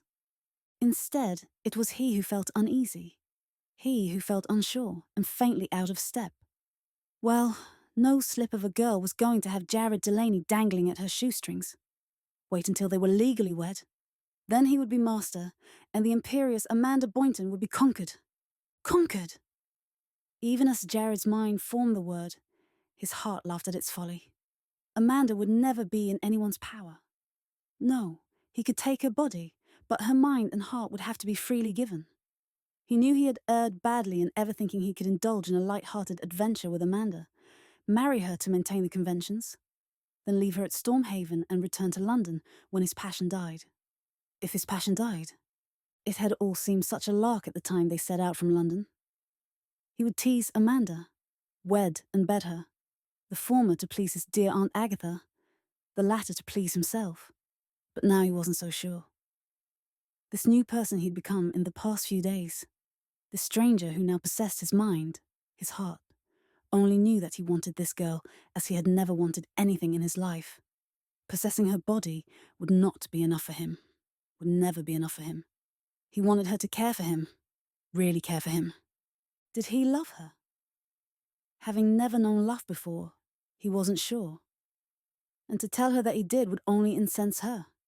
You don't treat someone you love the way he had treated Amanda these last days. She'd laugh in his face, at best. And at worst, he'd rather not think about that. No, he would have to win her heart. It would be a slow, undoubtedly painful process, with only a faint hope of success. And after he'd won her love, what would he do with her then? Jared rubbed a hand across his tired eyes. He wouldn't think about that now. First, he needed to get her free of Denton's clutches. The marriage must take place tonight. Just as the silence between the two of them was becoming strained to the breaking point, one of the heavy oak doors in the great hall opened, and a small, thin, grey-haired woman appeared, approaching Jared at a near stomp. "So, you've finally condescended to arrive, nephew. You try my patience sorely, young man. First you frighten me out of my wits with crazy boasts concerning that outrageous baggage at Almack's, and then puffed, you disappear. I awoke 3 days ago to face a maddeningly brief missive brought to me on my breakfast tray, and which completely destroyed my appetite. Cook may quit, ordering me to make myself present here. I've done what you said, Jared, but I fail to see the purpose behind the exercise. And who is this poor, bedraggled little creature that looks as if she's about ready to fall at my feet in exhaustion? Have you no sense of the proprieties? Bring the child into the salon and let her sit down." Jared bowed over the blue-veined hand his aunt then stuck in his face. "And greetings to you, dear aunt. Thank you for that stirring welcome, and for deserting London at the very first flush of the season, merely to indulge me. As for the poor little waif you see before you, it's true you haven't been introduced, but you did see her the other night in King Street. Allow me to introduce Miss Amanda Boynton, the outrageous baggage you mentioned earlier, and whom I have been aiding in her escape from an untenable family, situation. Amanda, may I present my dearest, and by the way, only aunt, Lady Agatha Cheswick." Amanda's jaw dropped. Jared had sent for his aunt? Why? Certainly not to chaperone his debauchery. She shot him a questioning look, but he only grinned sheepishly. His aunt had ever had the ability to reduce him to the status of schoolboy, and lifted his shoulders in a resigned shrug. Amanda belatedly sank into a demure curtsy and mumbled a polite greeting. Upon my word, this pretty little child can't possibly be the same girl who appeared in that odious gown. Did I call her an outrageous baggage? No, certainly not. That couldn't have been me. Must have been something Honoria said. She crossed to Amanda and put a protective arm around her waist. "Oh, you poor dear. What horrors you must have endured to force you to take such desperate action as to flee your own household. And then, to have Jared drag you all over the countryside. For even these old eyes can see you must have travelled on horseback. And just to amuse himself, I'm sure. Thank goodness he had the belated good sense to bring you to me. I promise a swift end to these shenanigans. Let me tell you. She directed both their steps to the broad staircase and gave her into the care of a middle-aged woman who hastened down the stairs to help support Amanda, whose shoulders were now shaking noticeably. You just let my own very dear Higgins take you to your chambers, my child. Jared insisted the main chamber be taken out of dust covers, and I assume it must have been with you in mind.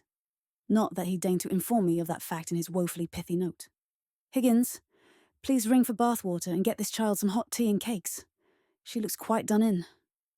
Now don't you worry, my dear. I shall be up directly I finish boxing my nephew's ears, if I can reach that high. If I can or I can't, he'll still feel the sharp edge of my tongue for this sorry episode, I assure you. Don't you fret now. Aunt Agatha will set all to rights. As Amanda mounted the stairs, only Higgins knew, and only Jared suspected, that Amanda's shoulders were moving in suppressed mirth, not tears. Only when maid and charge had disappeared down the upstairs gallery did Lady Cheswick turn to face Jared, the first stinging words of what promised to be a lengthy lecture on the perfidy of men just forming on her lips. But Jared cut her short. Have the portmanteaus arrived? What? Those large boxes that were delivered this morning? I didn't know what they contained, but I had them sent to the servants' quarters. Such a motley-looking collection I have never seen. That would figure. Denton wouldn't spend his blunt on anything that wasn't noticeable. Have them sent to her chambers and let Higgins unpack, please, dear aunt. That baggage contains Amanda's entire wardrobe. I felt certain Denton would see the advantages in obeying the letter of instructions I had sent round to his townhouse before leaving London. We'll have no problems from that quarter, at least. I do hope the dust covers are off the furniture in here. I knew I could rely on you, Aunt Agatha, he continued as he walked into the main salon and rang for a servant. When a footman arrived only a moment later, he instructed him to set off at once for the village, to bring back the vicar. Tell him to come prepared to perform a marriage ceremony in the Stormhaven family chapel. Jared had finally accomplished what she had been striving unsuccessfully for many years to do. Obviously, having prepared to do battle with her nephew by demanding an immediate wedding, his aunt was entirely speechless. She staggered to a nearby chair and collapsed into it. Jared, she croaked in entreaty. Jared left her dangling in suspense as he poured himself a measure of wine and took a single satisfying sip. When he gauged he had stretched his aunt's patience to the breaking point, he put down his glass and explained his plans. It seemed Jared had had a busy night of it after he deposited his aunt in Half Moon Street. Obtaining a costly but necessary special license to wed, he had sent a note to Peregrine Denton advising him that he, Lord Storm, was marrying his stepdaughter at Stormhaven with only his aunt in attendance. Denton's absence was, he had written, at the expressed request of the bride. The reason for such haste, if anyone should be so crude as to ask, was the ardour of the groom. Though Jared doubted anyone would dare raise any questions, for Lord Storm was a law unto himself. In addition, he had told Denton that Amanda would require all her personal belongings sent on at once. They were travelling in a single coach, his note explained, with no room for her wardrobe because Lady Cheswick would serve as chaperone on the journey, and had an unbreakable rule about travelling with no less than 5 pieces of luggage. He, Jared, was assured of Denton's blessings on the union, as well as his discretion, the note had concluded, and his man of business was drawing up a detailed marriage settlement that would be amenable to all. Jared had then, he informed his awestruck aunt, instructed his valet to pack his belongings for him and travel to Stormhaven only after Lady Cheswick departed for the sake of secrecy, and mostly to amuse himself at his aunt's expense while he himself set off to intercept the young runaway. It seems you took your time, dear aunt, to complete what should be less than a single day's journey. If Simmons has not yet arrived, I may be obliged to get myself riveted while in riding dress, but no matter. At my age, Jared, I do not travel unless prepared for any contingency. Not everyone sets off on a journey with your helter-skelter attitude. But I'm still sorely confused. That child. A runaway? Truly. Jared leaned back in his chair and sighed deeply. Yes, aunt. A runaway? Running from Denton. Running from me. Ah, Aggie, I cannot tell you the excitement of the past days. I haven't felt this entertained in years. Lady Cheswick sniffed disdainfully. My felicitations, nephew. I too have been known to kick up a lark, now and then in my youth. But I must say you have far outdone anything I have ever known. Why, if you decided to wed that poor girl, did you have to go through all of this pretense? She has no portion, I know, but it is by no means a misalliance, as she is quite acceptable, or was until 3 days ago. And that's another matter. Where have you two been for the past 3 days? Aunt, I wouldn't have missed these last days for the Gold Cup at Ascot. You have no idea the adventures we've had. He leaned forward in his chair, suddenly serious. I'll admit to having certain misgivings now over handling the matter in just this way. At times I think Amanda has grown to like me a little, and then there are times when I feel she hates me entirely. Perhaps if I had stopped her flight before it ever got underway, and approached her stepfather for her hand, things would be less complicated. But she would never have accepted any one of her stepfather's choosing, I'm convinced of that. And besides, the opportunity to do it the way I did was just too good to be missed. Jared, you seem to think I know what you're talking about. You must remember that I'm not, and never have been, in your confidence. Not that you trust anyone with more than the most superficial aspects of your life, but as I'm your only aunt, and love you dearly, one would think. Well, never mind about that. All I know is that you made a spectacle of yourself at Olmecs with a girl, announced to me you would marry her, and then disappeared for 3 days, leaving behind only a note to meet you here. Now you show up with the girl in tow, no luggage or companion with you, and announce you are being married tonight. For the sake of her good name, I entirely agree. But my head is reeling with questions for which you have given me no real answers. Please, if you hold me in any affection, tell me what is going on. Jared poured himself another glass of wine and launched into a more detailed explanation of the events leading up to the moment, omitting only his weaknesses in the meadow and at the inn, and telling only one outright lie. He told his aunt he had convinced Amanda to come to Stormhaven, where he would protect her far better than her old nurse ever could, and completely deleted from the tale any threat to make Miss Amanda Boynton his mistress. By the time he was finished recounting his third dehorsing, his aunt was dissolved in mirth and wiping her eyes with a fine cambric handkerchief. Oh, Jared, no wonder you're all at 6s and 7s. You've at last met your match. But I think you refine too much on Amanda's supposed hatred for you. I am a woman too, and although I'm well past the years of romance, I believe the girl cannot have remained indifferent to you.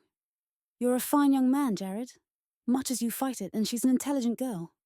I understand now why you were so taken with her.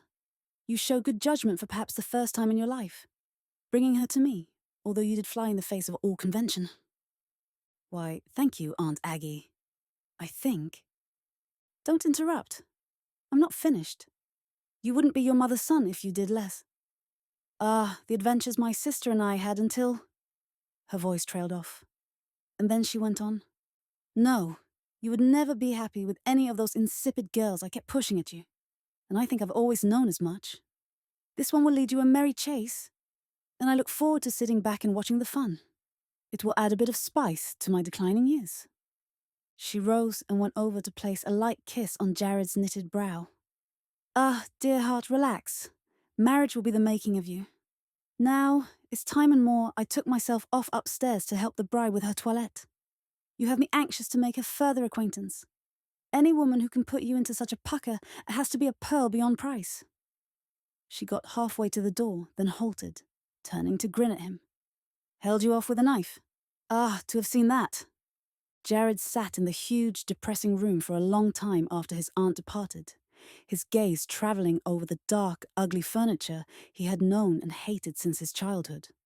Why had he never changed anything, tossed all this horror into a pile and burned it? 10 years had passed since his father had died, but the man's melancholy mark was still indelibly stamped on every room of Stormhaven. Jared had departed the country estate for London as soon as he could after his father's burial and had not returned for nearly 5 years, indulging in a life of gaiety and excess that became the talk of the city. His visits here since then were undertaken only of necessity, and even then he never remained in residence above a few days. Perhaps he kept the house the same as a sort of punishment, a living reminder of his dark heritage. But it was time and more he assumed the reins of his vast estate. Hadn't his man of business told him that often enough? He would give Amanda a free hand in redecorating the enormous pile. Perhaps she could force some life back into these dreary rooms. If his aunt had her way, she would tell him a few young Delaneys running around the corridors would go a long way toward dispelling the gloomy atmosphere. But that would never happen. Never. A scratching at the door diverted Jared from his dark thoughts, and a footman entered to tell him his valet had arrived. With a last look at the bare wall over the fireplace, Jared turned and trod heavily from the room. Amanda felt quite refreshed after her bath and the light meal Higgins had brought her, and she was now reclining at something closely akin to her ease between the silken sheets of the enormous four-poster bed, modestly attired in one of Lady Cheswick's old-fashioned dressing gowns. Higgins had drawn the curtains before she departed the large chamber, and Amanda felt her body relaxing into the comfortable mattress as she gratefully succumbed to weariness. Her body became nearly weightless as she hovered dreamily between awareness and the sweet call of sleep, secure in the knowledge that Aunt Agatha, as she had called herself, would protect her from Jared. Yes, this was nice. This was very, very nice. No, this will not do. This will not do at all. Sleeping? As if there is time for such nonsense. Get up, my dear. Up, up, up. Time's a-wasting. Amanda sat bolt upright, every nerve end tingling and her heart beating wildly in her chest as she tried to gain control of her sleep-muddled mind. She shook her head to clear it and turned to see Lady Cheswick in the process of throwing back the draperies so that the last rays of the setting sun hit Amanda squarely in the face. Come, my dear, rise and shine. There will be plenty of time for lying abed after the ceremony. Oh dear, wasn't that naughty of me? Never mind the risque prattlings of an old woman. You must help me go through these boxes now to choose a suitable gown. Pray heaven you chose your own ensembles. For if that fool Denton had a hand in the business, they will all have to be discarded. Never did care a rap for that odious man. She stopped in the centre of the room and tapped her small foot in exasperation. Well, didn't you hear me, child? You must get up. Ceremony? Gowns? What ceremony? Whose gowns? Surely this was no more than a dream. Amanda pinched her upper arm, just to prove that she was really asleep. Ouch! That hurt. So much for that hopeful thought. She wasn't dreaming at all. She was very much awake. She heard a knock at the door and turned to see a footman bringing some battered portmanteaus into the room. Amanda blinked twice, then rubbed at her eyes before recognizing the bits of baggage. They were hers. How on earth had they come to be here? Amanda was not to be given time to solve that particular puzzle. For Lady Cheswick had already opened one trunk and was ruthlessly judging and discarding gowns. She dove into one box until it seemed she might disappear entirely before a triumphant aha issued from its depths as she surfaced once more, flushed and smiling, holding a white silk gown expressly purchased for Amanda's appearance at Almack's. It was also far and away Amanda's favourite gown, a deceptively simple creation that moulded to her figure and whispered when she walked. A further dive into the box produced a pair of white satin slippers and a soft white lace shawl that Lady Cheswick held up, and then eyed with a speculative gleam. These will do nicely. Obviously, Denton had the good sense to allow you to choose your own ensembles, although he must have played a part in that horror you wore to Almack's. Brick stupid. That's Peregrine Denton, and so I've always said. But you have exceptionally fine taste, my dear. All the gowns are quite pretty, but this one is perfect for the ceremony. Amanda ripped back her covers and placed her bare feet on the floor. As she felt the cold on her soles, she shivered in reaction, convinced she was definitely awake. If you please, Lady Cheswick, I would ask that... Aunt Agatha, my dear, please. I see no sense in standing on formalities now that we are all going to be family, do you? And just when I had about abandoned all hope. We'll have to get Higgins to do something with your hair. You do have quite a prodigious amount of it, don't you? But never mind, we will contrive. Higgins is monstrously talented, you know. Amanda held up her hands, in the vain hope of applying the brakes to Lady Agatha Cheswick's runaway tongue. Please, Lady Aunt Agatha, would you be so kind as to tell me what's going on? I am all at sea. Lady Cheswick looked at her quite blankly for a moment, and then smiled. Oh, my... I've been so caught up in the preparations for the wedding. Jared is such an impatient groom. I quite forgot the bride still doesn't know she is indeed to be a bride. Oh, I'm sorry, Amanda. And I will call you Amanda. It's such a lovely name. But then, you are a lovely girl. Oh, my sister would have been so happy. In fact, I'm certain she knows and is looking down right now and smiling at us. Not Carlton, though. No, Carlton will be looking down and frowning, or should I say looking up? For I'm quite convinced he's not... Lady Cheswick, please. What? Oh, I'm sorry again, my dear. You must stop me, as I do get carried off on waves of enthusiasm sometimes. Besides which, Jared vows I'm an incurable chatterbox. Why, only the other day, at Lady Flemington's, Amanda was caught between an urge to laugh at this adorable old woman and an equally strong impulse to shake her until her teeth rattled. Aunt Agatha, I warn you, I'm going to have a fit of the vapours. I've never had one before, but I'm quite sure I'm teetering on the verge right now. If you don't tell me this minute just why my boxes are here and what ceremony you're talking about. Very well, no need to shout, my dear, Lady Cheswick scolded. Why, I mean your marriage to my nephew, of course. Didn't you know that? I should have felt sure you'd guessed by now. He has compromised you, the naughty boy. So, of course, you two must marry. We have less than an hour to prepare. I had thought we could easily wait until tomorrow, but... Why, my dear, you look positively dreadful. Here, sit down while I call Higgins. You are going to have the vapours, she cried accusingly. And you promised you wouldn't if I told you about the ceremony. Lady Cheswick helped the stunned girl to the bed, and as Amanda collapsed on it in a daze, Lady Cheswick ran to the doorway and called loudly for Higgins. As her maid was waiting directly outside, hoping to hear every bit of delicious gossip she could in anticipation of becoming the centre of all attention at the servants' dining table that night. The woman's ears were ringing slightly as she listened to Lady Cheswick's instructions concerning the smelling salts deemed necessary to revive the swooning girl. Amanda had not fainted, however. Only to herself did she admit that she had certainly come close, but although the desire to sink into oblivion was enticing, she knew she had to keep her wits about her. While the frenzied search for smelling salts continued, Amanda sat up and announced her recovery. Inwardly shaking with rage, or relief, she wasn't sure which, she asked for an explanation of Jared's decision to have an immediate marriage ceremony. It's really quite simple, my dear girl. And just as I've already said, my nephew has compromised you. Not only did he travel with you unaccompanied across half of England, but you were seen in his company by no less than 20 members of the ton at that horrid inn. There is no question, then, that you should marry as quickly as possible. Jared has procured a special license, and the clergy will be arriving at any moment. Now, no more dawdling. Amanda had no idea what a special license was, or that Jared would have had to purchase one before leaving London. All she knew was that Jared was somehow being forced to marry her. The fact that he had sent for her gowns didn't surprise her once she'd considered the thing. Obviously, he had planned from the outset to bring her eventually to Storm Haven. After all, even a mistress must have clothes.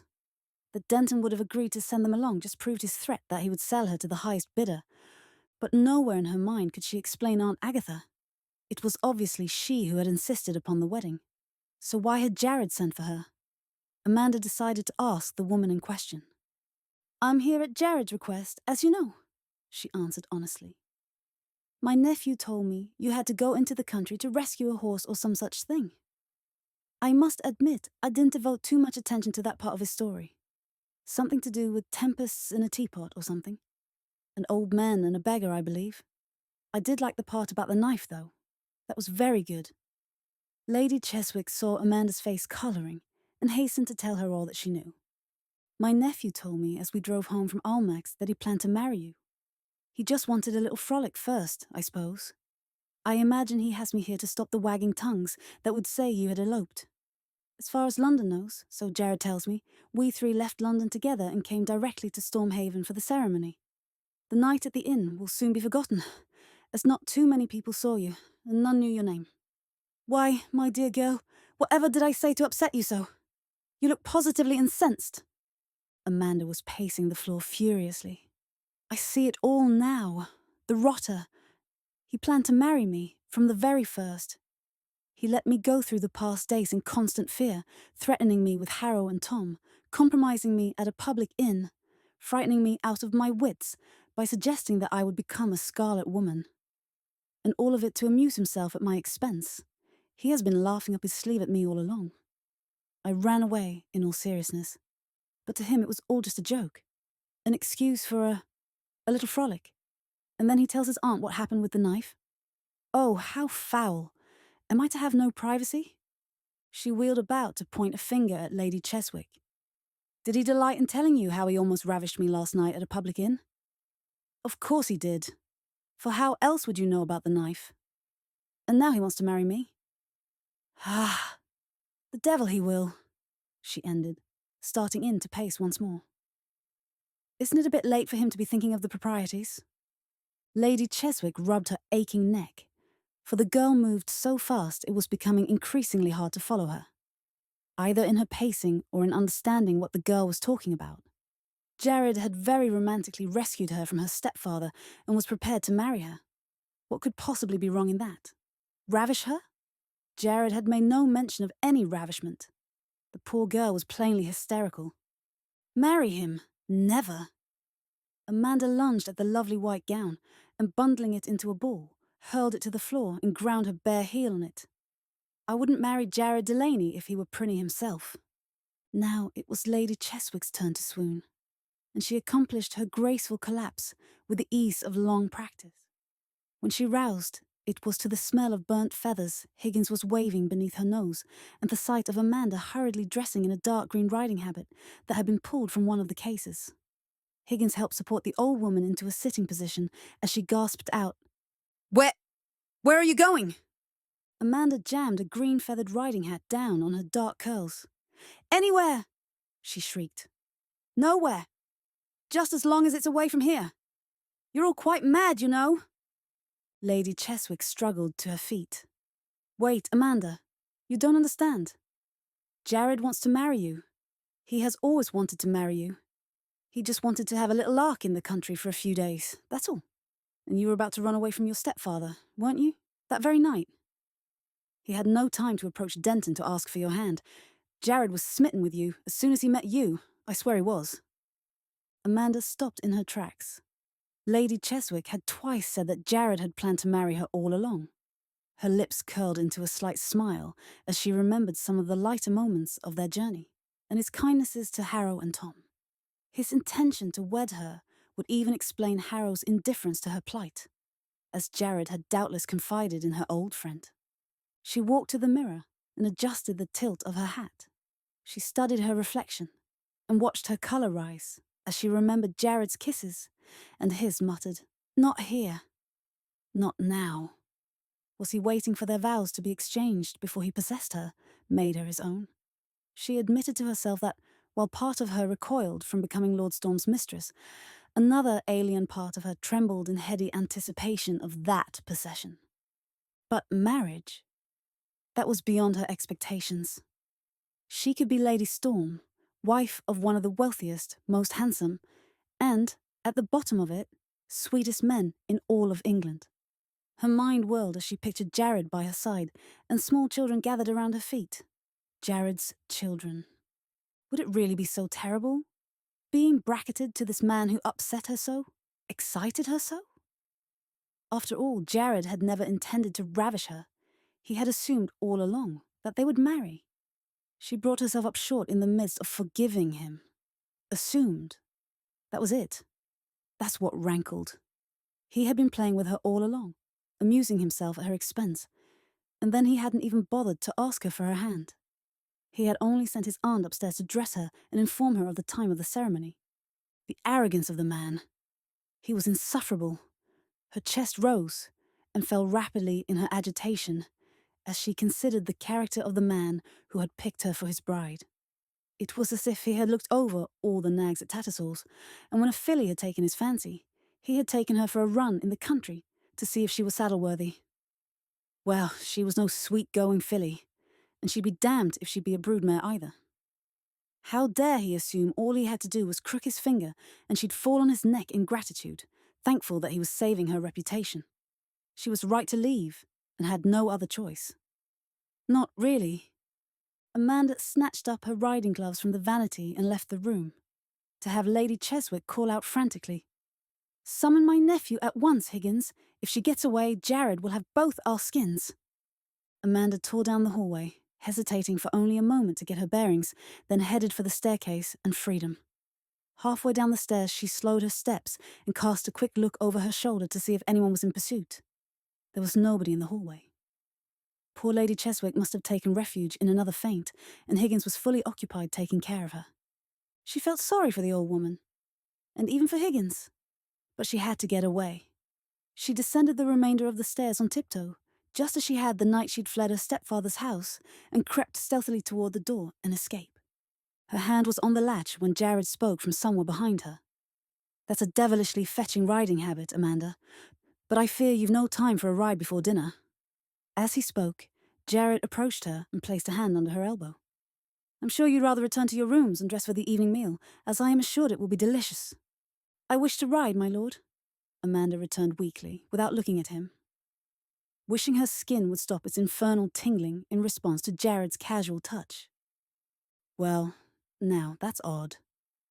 I could have sworn 8 hours in the saddle today would be enough, even for you. If not, at least have a little consideration for your horse. Come with me to the main salon instead, Amanda, and I'll pour you a sherry.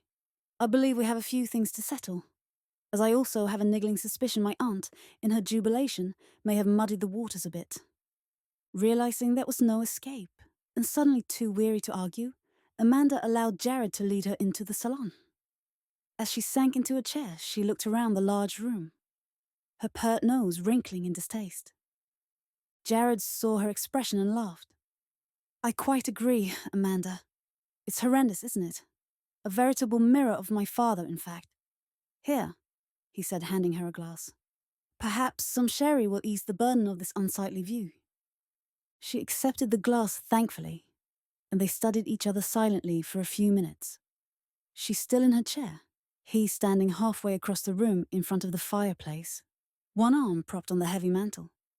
How handsome Jared looked in his evening dress. Why must he be so odious? "Your aunt informed me of your plans for a marriage between us, my lord," she ventured at last, hating the tremor in her voice, for she was trying to be so proper, so controlled.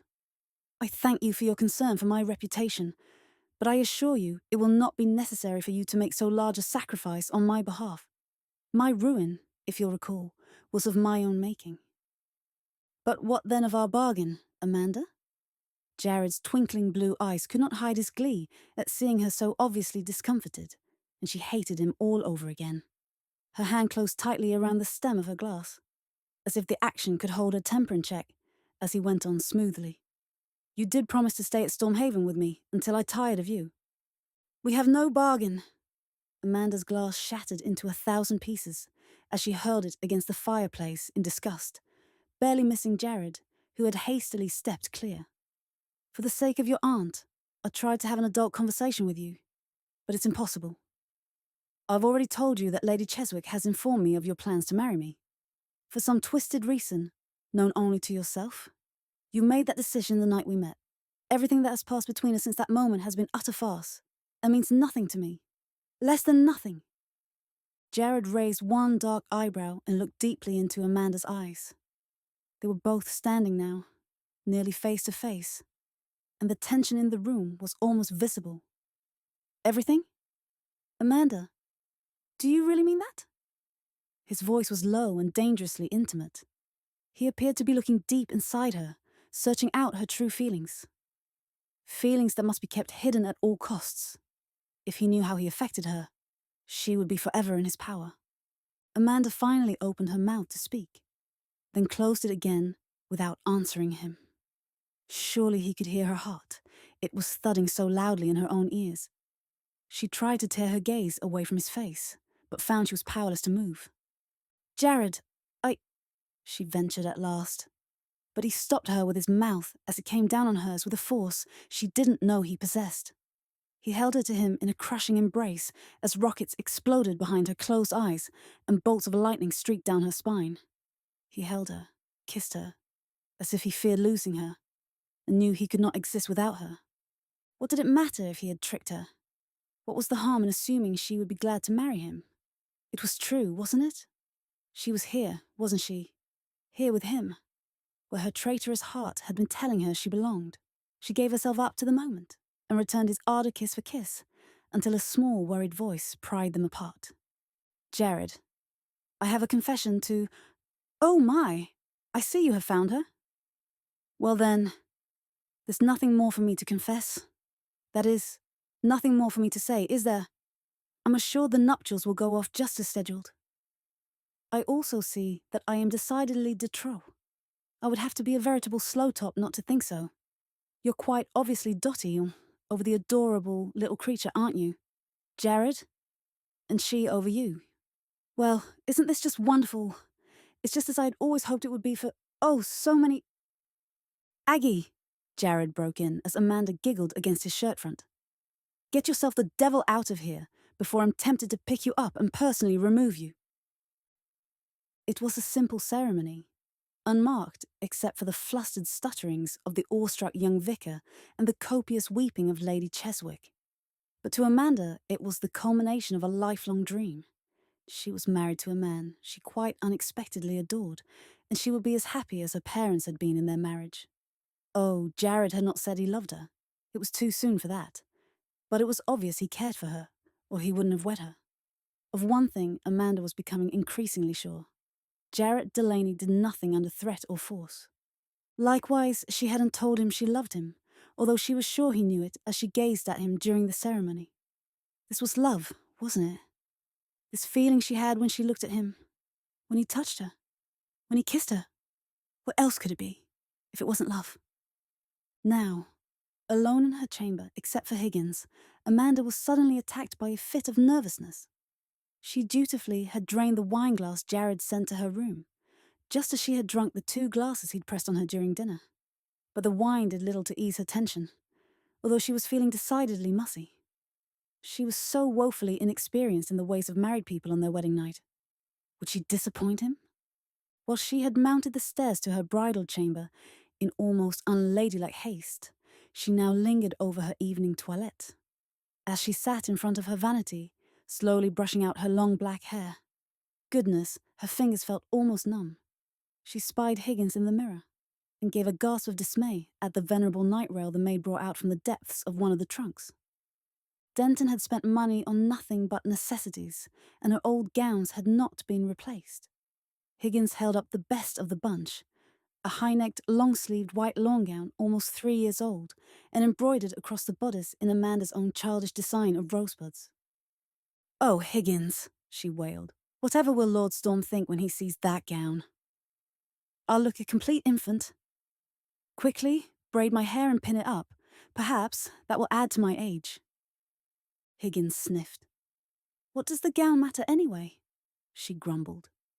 "A man's a man, be he servant or lord. And if I know Lord Storm at all, this here gown will be gone in a..." She broke off, blushing. Poor little creature.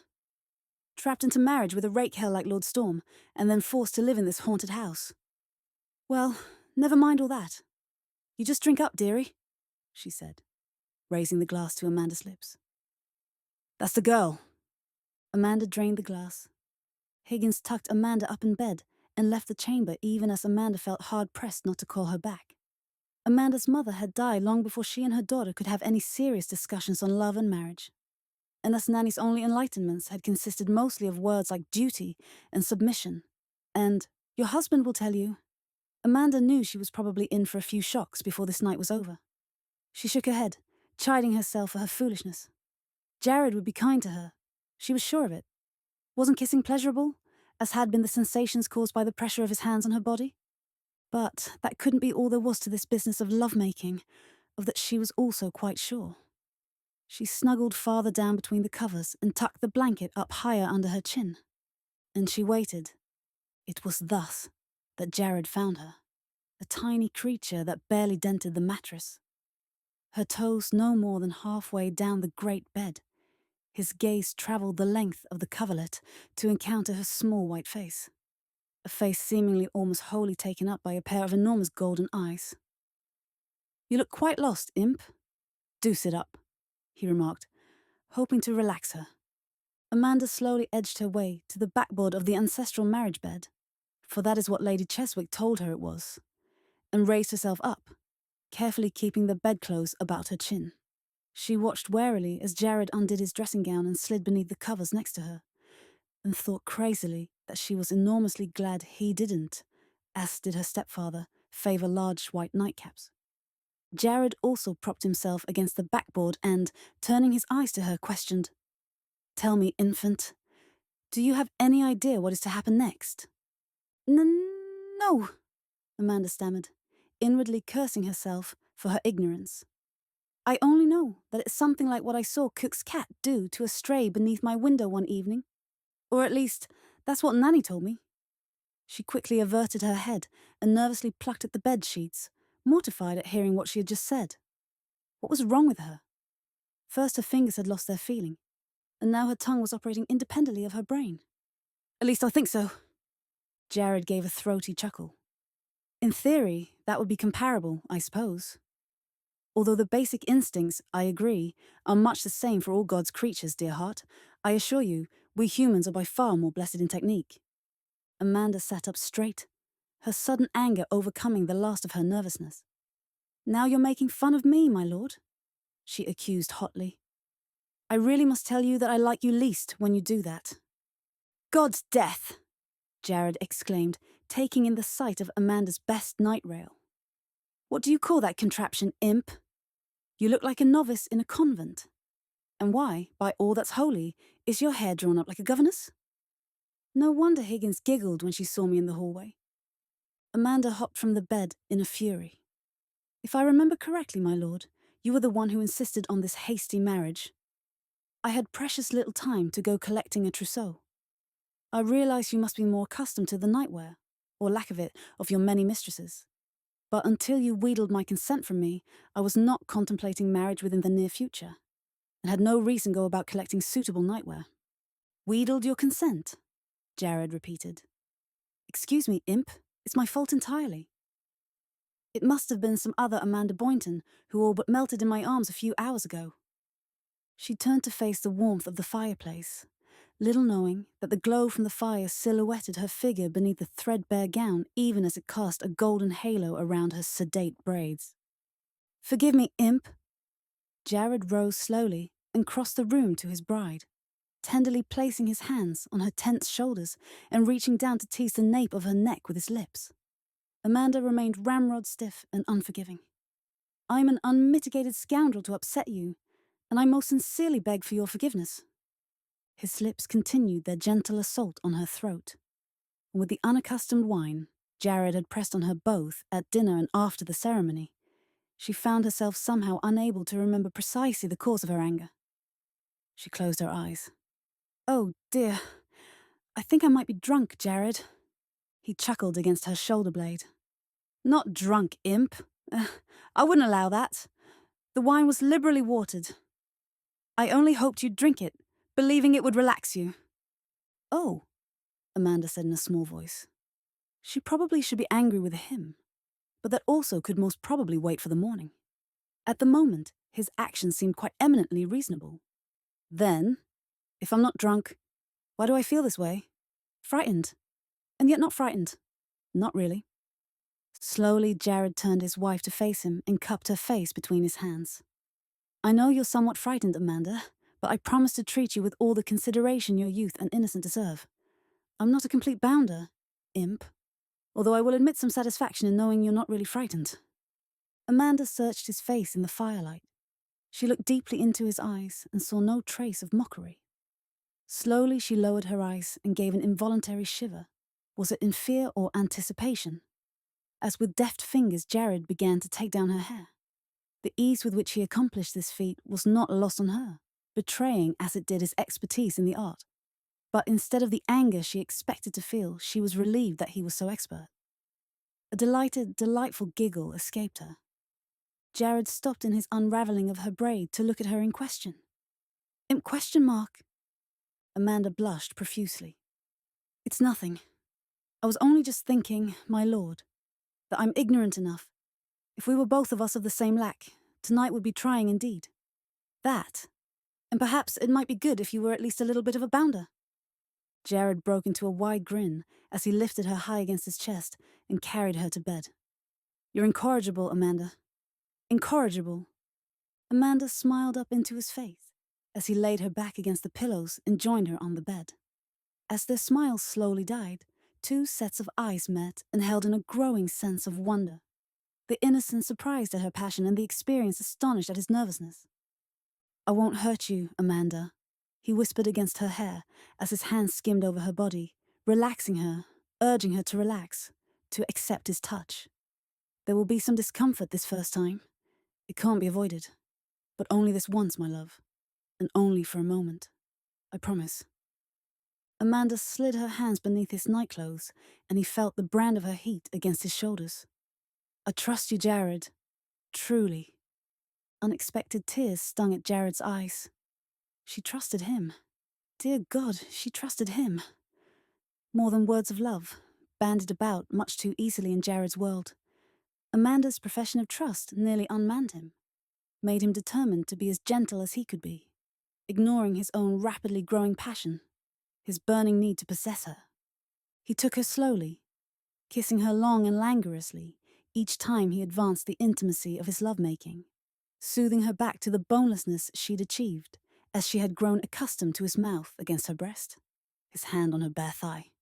His touch remained reverent, adoring, his words encouraging her, praising her beauty, her quite exquisite perfection, until she had lost the last of her maidenly reserve.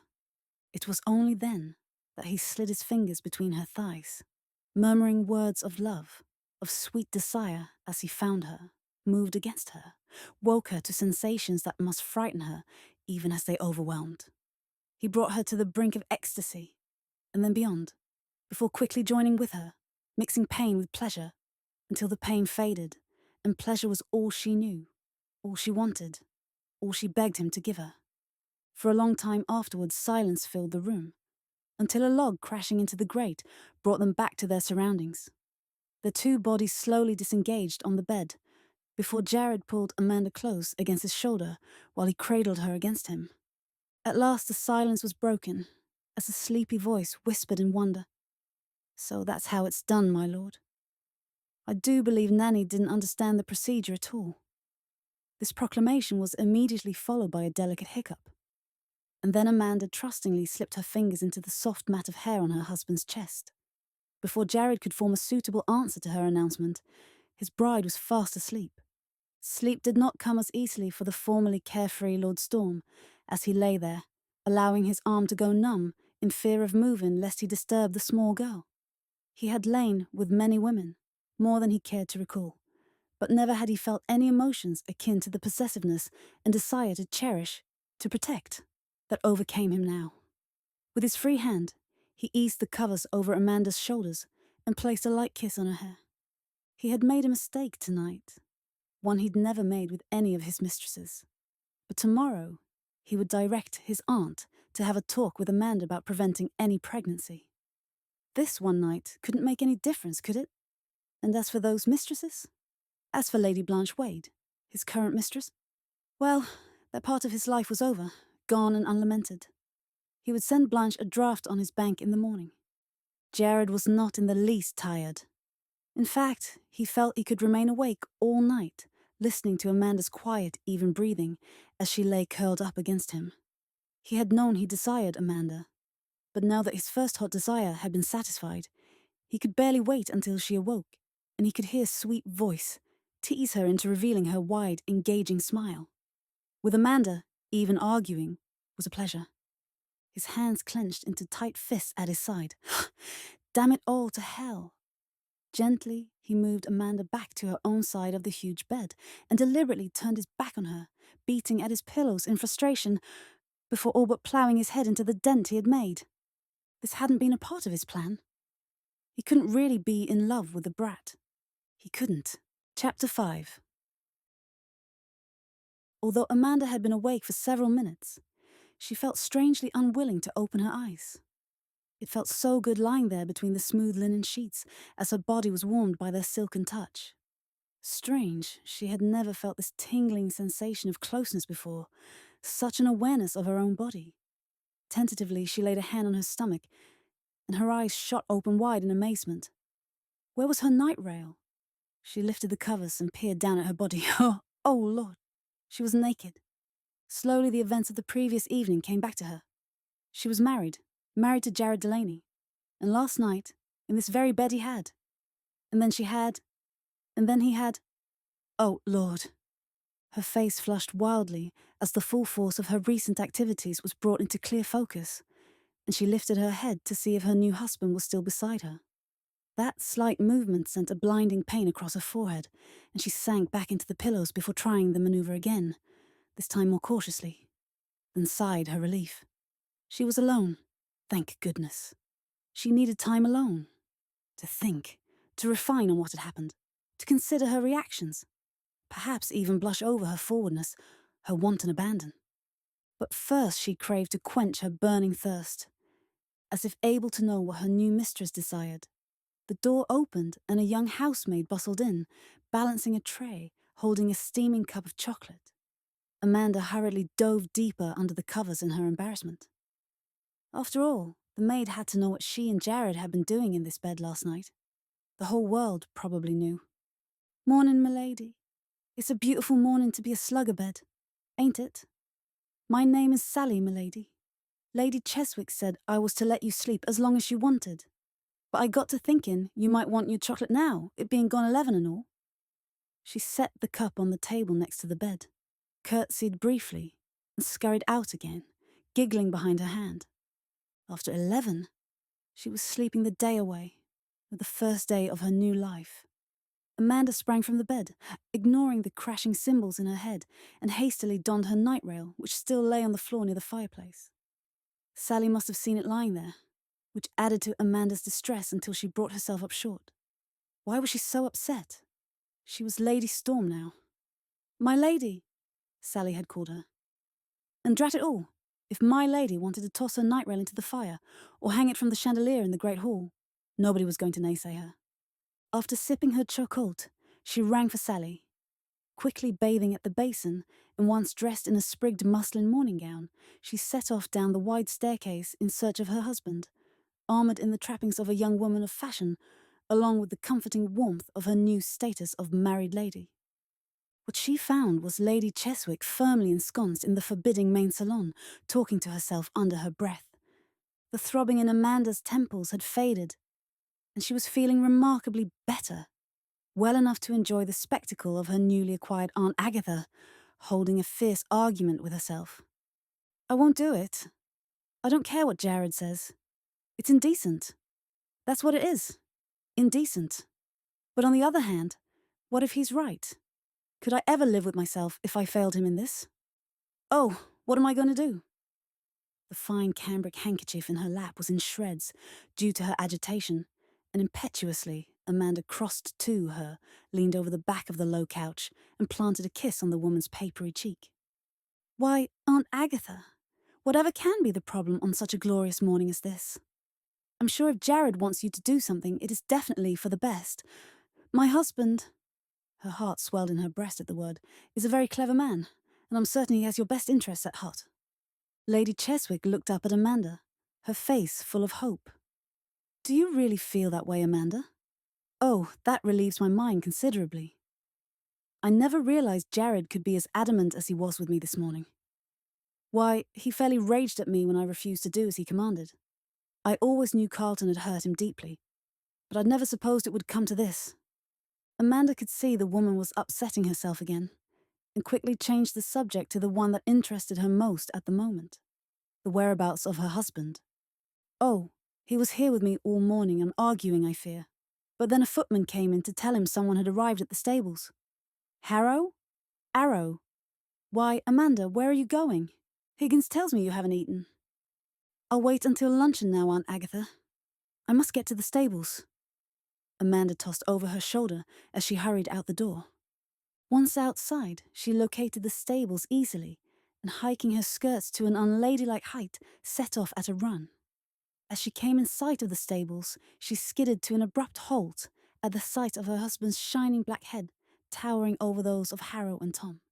She didn't think he would appreciate his new wife, carrying on like an overjoyed schoolgirl at the sight of him. Lifting her chin, and hoping she looked every inch the grande dame, she then proceeded toward the stables at a leisurely walk. Jared was the first to see Amanda as she delicately picked her way along the loose stone path, and he searched her face for any sign that she had talked with his aunt. After giving him a shy smile, she turned away, seeking out Harrow. No, Aggie couldn't have spoken with her as yet. Otherwise, Amanda would have run at him, full of anger and questions. He watched the old friends as they greeted each other, knowing that, to Amanda, Harrow was the father she'd lost, the brother she did not have, the playmate she had been denied, tutor, companion, comforting shoulder.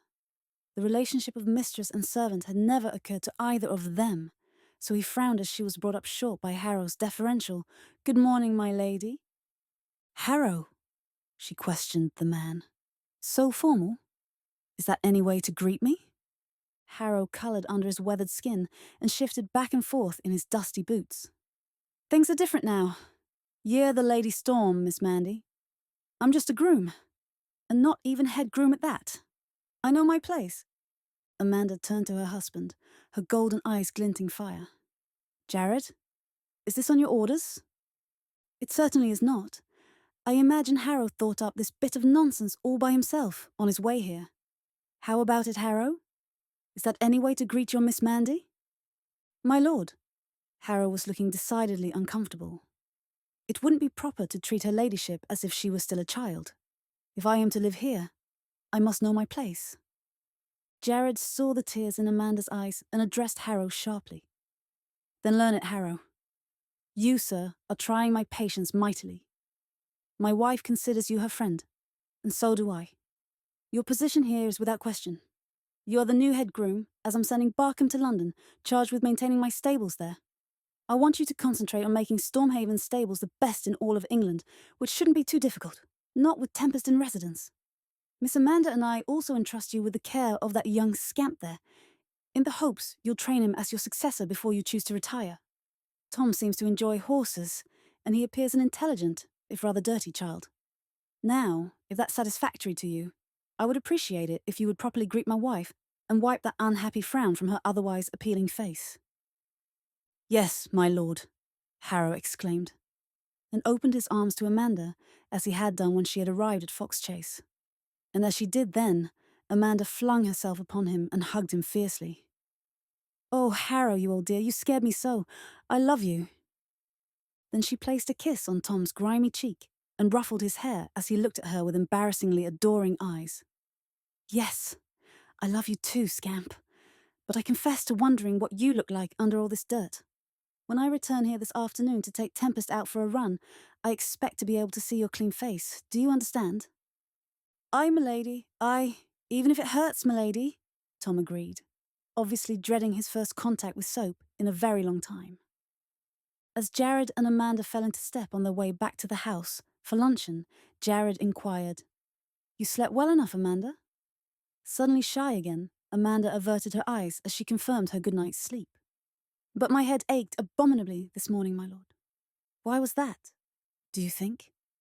"That, my infant, is the price you must pay for being foxed." "Me? Foxed? Oh, Jared, I was not. How dare you say such a thing? I distinctly remember you telling me that I was not drunk." "Well, maybe not completely foxed, but certainly a trifle tipsy. Enjoyably so, I might add." "Oh," Amanda answered in a small voice. "Well, my head is much better now, so I suppose we won't have to speak of this again." "Agreed."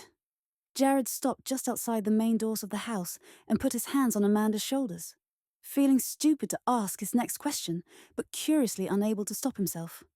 "Not mentioning the wine, imp, may I dare to ask how you found the remainder of the evening? Was it the least bit enjoyable?"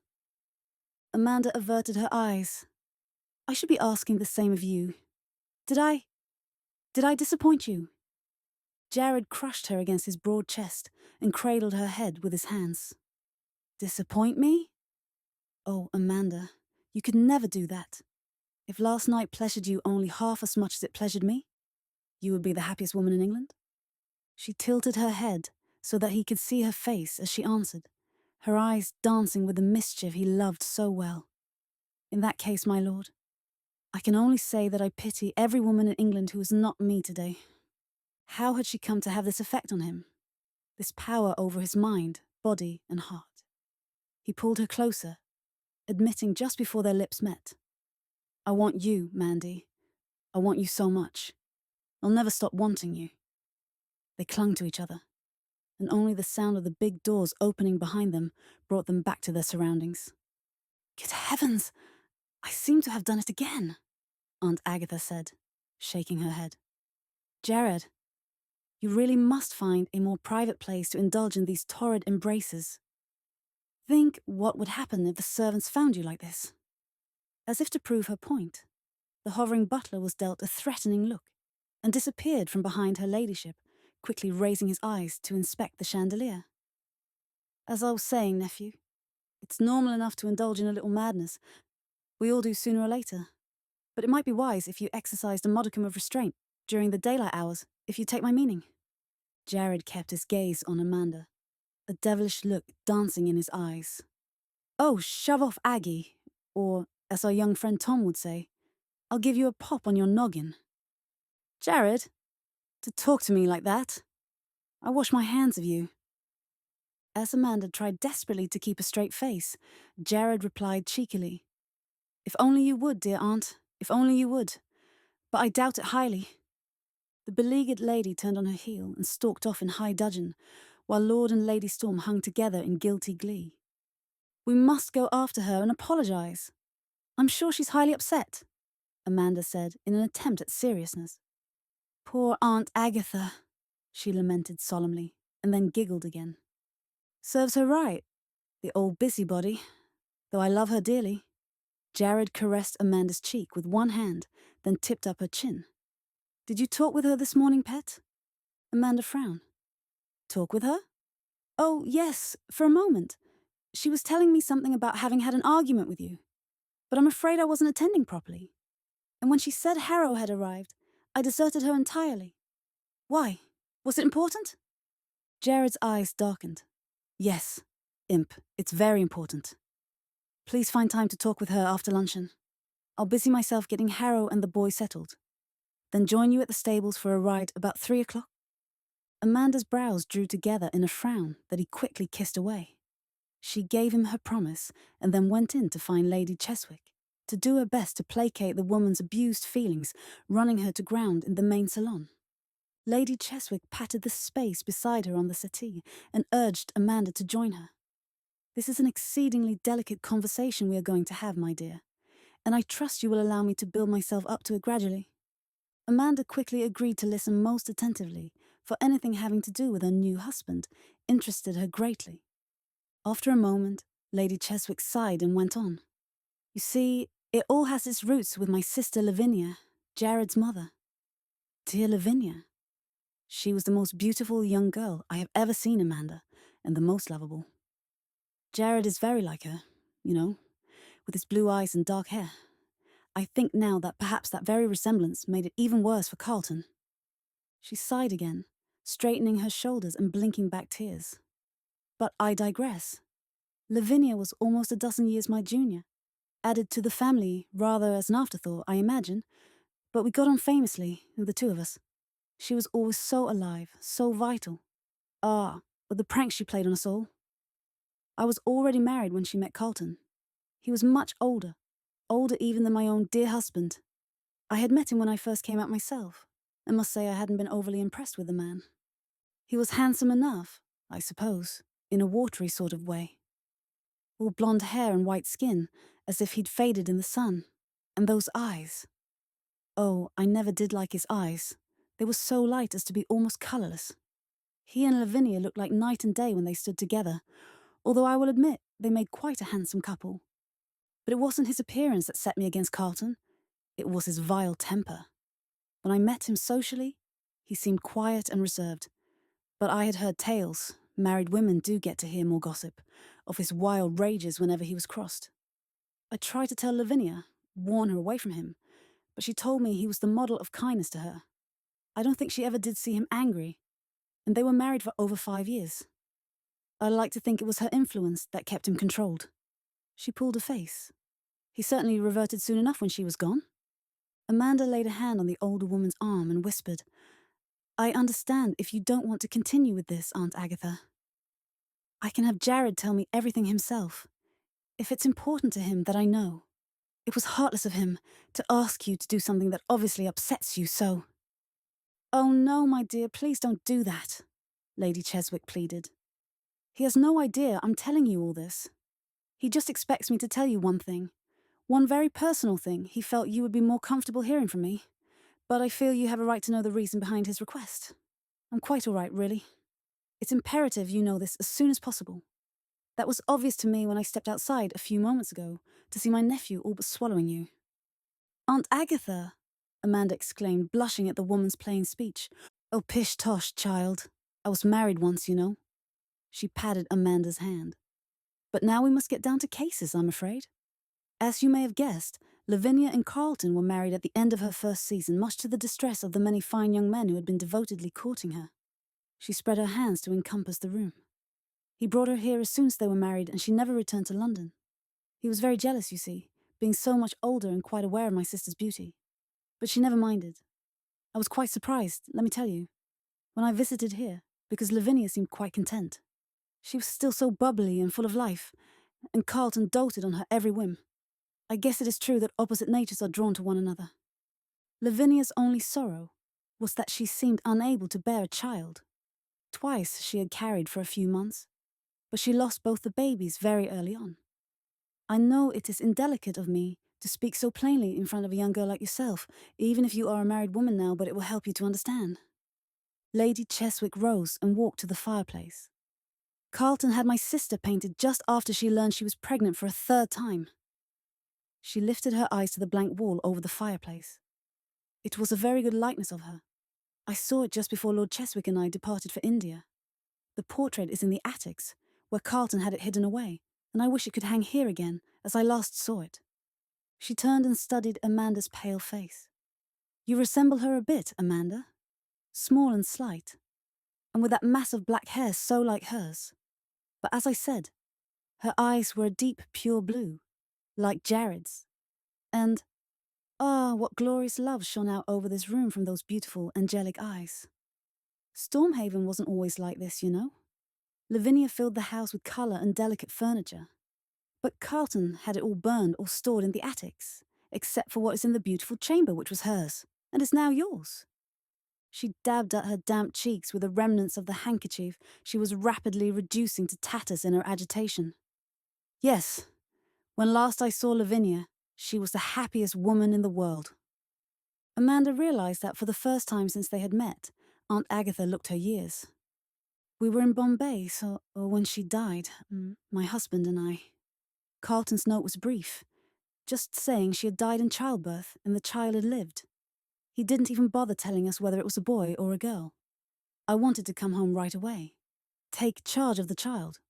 But Lord Cheswick became ill, and only after he passed away, 2 years later, was I able to return. By that time, Stormhaven looked as you see it now, and Carlton was a madman. I know that description sounds harsh, but it is true. He wouldn't even let me see Jared, turned me away at his front door, that very door where I found you and Jared just now. I tried ever so hard to have Carlton give Jared over to me to raise, because I was never blessed with any children of my own, but he ignored my letters. I first saw Jared at his father's funeral and insisted he come back to London with me that very week.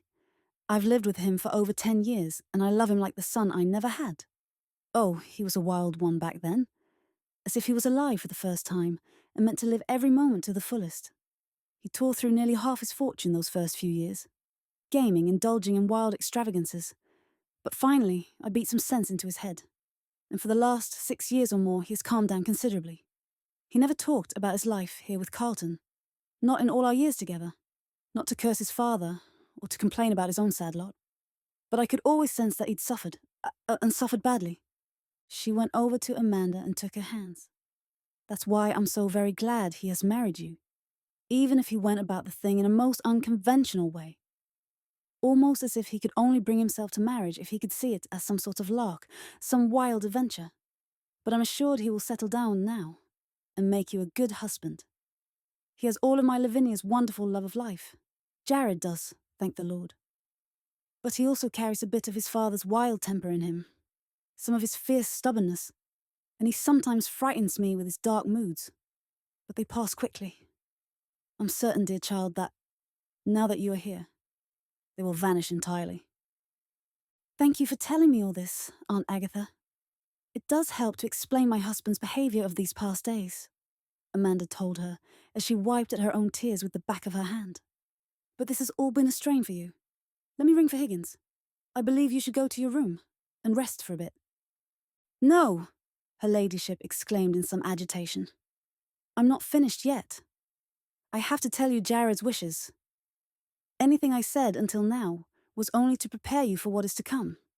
You see, my dear, Jared does not wish you to have any children, and I'm to teach you the ways in which conception is prevented.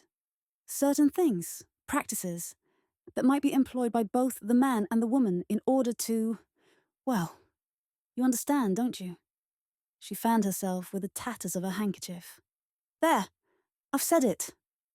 There was a hush over the room for some time before Amanda felt herself capable of speech. Because of his mother, Aunt Agatha?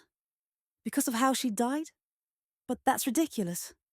I'm young and inexperienced, that's true. And I am aware that a few women do die in childbirth. Many more live. To assume I will die as his mother did is preposterous. I agree with you, my dear, Lady Cheswick said placatingly. But unfortunately, Jared is adamant.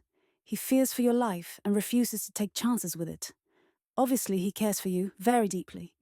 In time, I'm sure he'll change his mind, lose his fears.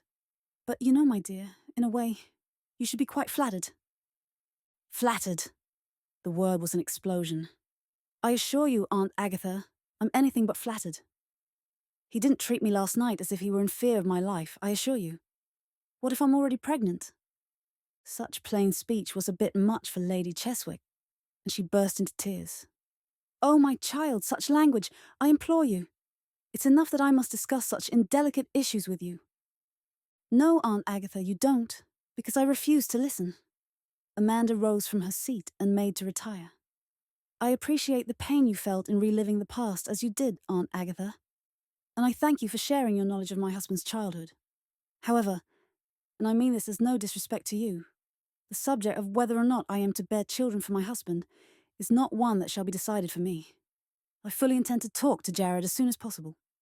Amanda's hard-won composure lasted until she reached her chambers, where she flung herself face down on the bed and gave way to a storm of weeping. She cried for the long-dead Lavinia, who never held the son she must have wanted so desperately. She cried for Carlton, whose love twisted into hate when his wife died. She cried for Jared, for his unhappy childhood spent locked in at Stormhaven with his father's twisted grief. Mostly, however, she wept for herself, and for the children she seemed destined to he denied. She hadn't really had much time to consider bearing Jared's sons, Jared's daughters. Her love, it was love, wasn't it? Was too new for her to think of sharing it with another person, even a child of their own making. But to be suddenly denied, even the prospect sent a knife-sharp pain through her breasts, which suddenly, unaccountably, ached to feel the small body of an infant against them. Her life had taken so many turnings in the last few days. From an unhappy life, she had been catapulted into the arms of a wonderful man who showed all signs of adoring her as much as she adored him. She was free of her stepfather and surrounded by people who only wished her well. She had thought herself the most fortunate of women. But now, there was nothing for it but to confront Jared. She had to convince him that she was a young, healthy female who could bear him many children without mishap. Part of her was gratified by his concern for her, but another part was outraged that he would make such an important decision without consulting her wishes. It was just another sign of his arrogance. That's what it was. And, remembering her father's advice to always begin something as you plan to go on, she would soon make Jared see that this would not be a marriage where he told her what to do, and she just answered meekly, "Yes, Jared." She would wait until they took their afternoon ride and talk to him then. Surely he could be made to see reason. On that thought, she fell into a troubled sleep and did not wake until it was time to get dressed and meet her husband. They rode for miles, their mounts covering distances at a gallop as they raced each other across the fields. Amanda rode astride, her long hair flying behind her as it quickly loosened in the wind. For her, the wild ride was a purging, a release of her pent-up emotions.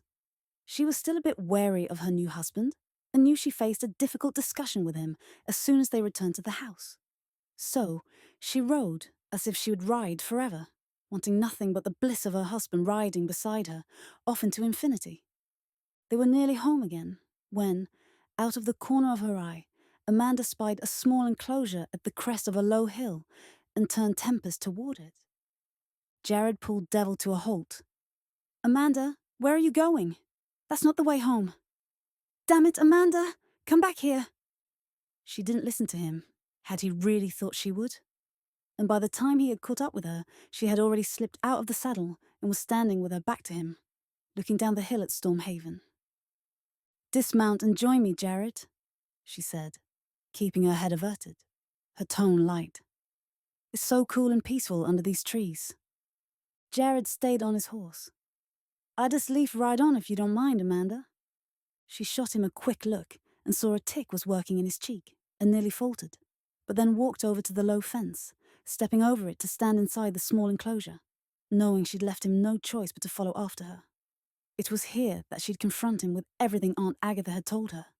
Here, where she would plead her own case for life and not run from the fear of death. After all, what better place to lay old ghosts but in a graveyard? Jared came up behind her and tried to turn her away. "Come on, imp, before the ghosties get you." His words were teasing, but his grip on her arm was just a bit too tight for comfort. She turned to face him and lifted a hand to his cheek. "I'm not afraid of ghosts, Jared. My only fear is that you'll allow those ghosts to color our future. I know about your parents, about your childhood. Your aunt told me everything." He cast her hand away sharply. "That's Aggie. Talks forever and says everything save the one simple thing she's supposed to say. You know nothing, Amanda, no matter what she may have told you. Because Aggie knows nothing. My aunt wasn't here when my mother died, and she wasn't here when my miserable father told me how she died." Amanda wasn't about to give up so easily, even though she had never been so frightened in her young life. Frightened of the vehemence in her husband's tone, the dark look that had come down to shutter his face, making him a near stranger to her, which, she suddenly realized, he was. He had married her, taken her to his bed, filled her heart in ways she still didn't quite understand or trust. Had she been alone for so long, unloved for so long, that she had grabbed at whatever it was Jared made her feel and convinced herself it was love? And did any of that matter? She had made her bed, as Nanny would have told her, and now she had to lie in it. "Aunt Agatha told me enough. Your mother died in childbirth. Now, you're concerned that the same thing could happen to me. That's very sweet, I suppose, but rather silly.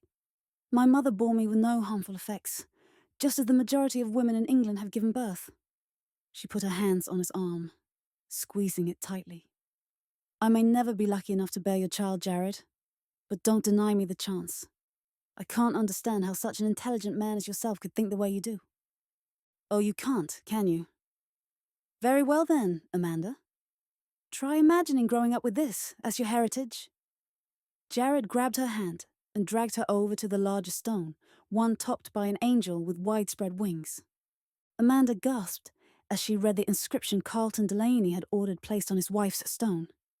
"Here lies a sainted woman," she began, then hesitated, looking up at Jared before finishing the inscription in a small voice. "Murdered by the devil child of her husband's lust." She closed her eyes. "Oh, my sweet lord," she whispered. "What a vile thing to do. How could he blame himself? Blame either of you for her death?" Although Jared was standing right beside her, his voice seemed to be coming to her from a great distance, a distance of years, decades. "Ah, imp, don't worry about Carlton. He only blamed himself for a little while. He soon transferred all the guilt to the devil child. He died telling me what he told me every day since my 5th birthday. That I had killed my own mother. Where is he buried? Amanda asked quietly. Jared's chuckle was sad, hollow. If memory serves, I believe you're standing on the bastard. My one revenge, my dear, paltry as it is. Either that, or I couldn't think up an inscription worse than the one you just read. Come away now, I think we've spent enough time with my ghosts. But he's dead now, Jared. And his hate died with him. He can't touch you now unless you allow it. What happened to your mother could have happened to anyone. You didn't kill her. Jared's eyes were glazed with remembered pain. You don't know what you're talking about, Amanda, but I do. He told me all about it, you see, down to the last detail. Over and over, I heard the story of my mother's death. I used to climb up to the attics and look at her portrait. I'd try to imagine her laughing face all twisted up in agony, her body soaked in her own blood. My mother. And that's all I knew of her. All I was taught. All I'll ever know. How she died. How I'd killed her. That's my legacy, Amanda. That's the hell my father kept me in all those years. I don't know why I brought you here. I should have burned Stormhaven to the ground, years ago. He looked at Amanda for long moments, and then touched a hand to her cheek. Only now can I begin to understand Carlton's hatred, imagine his pain. And I'll be damned to that hell all over again, before any child of mine takes you away from me. Could this be her husband? Where was the maddening, carefree man who had ridden with her across England? What had happened to the light-hearted companion who teased her and laughed with her, and who had only last night made her his wife in every sense of the word? She didn't know this man, and desperately missed the man she'd stupidly thought she knew. Obviously, Aunt Agatha doesn't understand. Tell me about it, Jared. Please. Tell me it all, so that I can understand, she begged softly.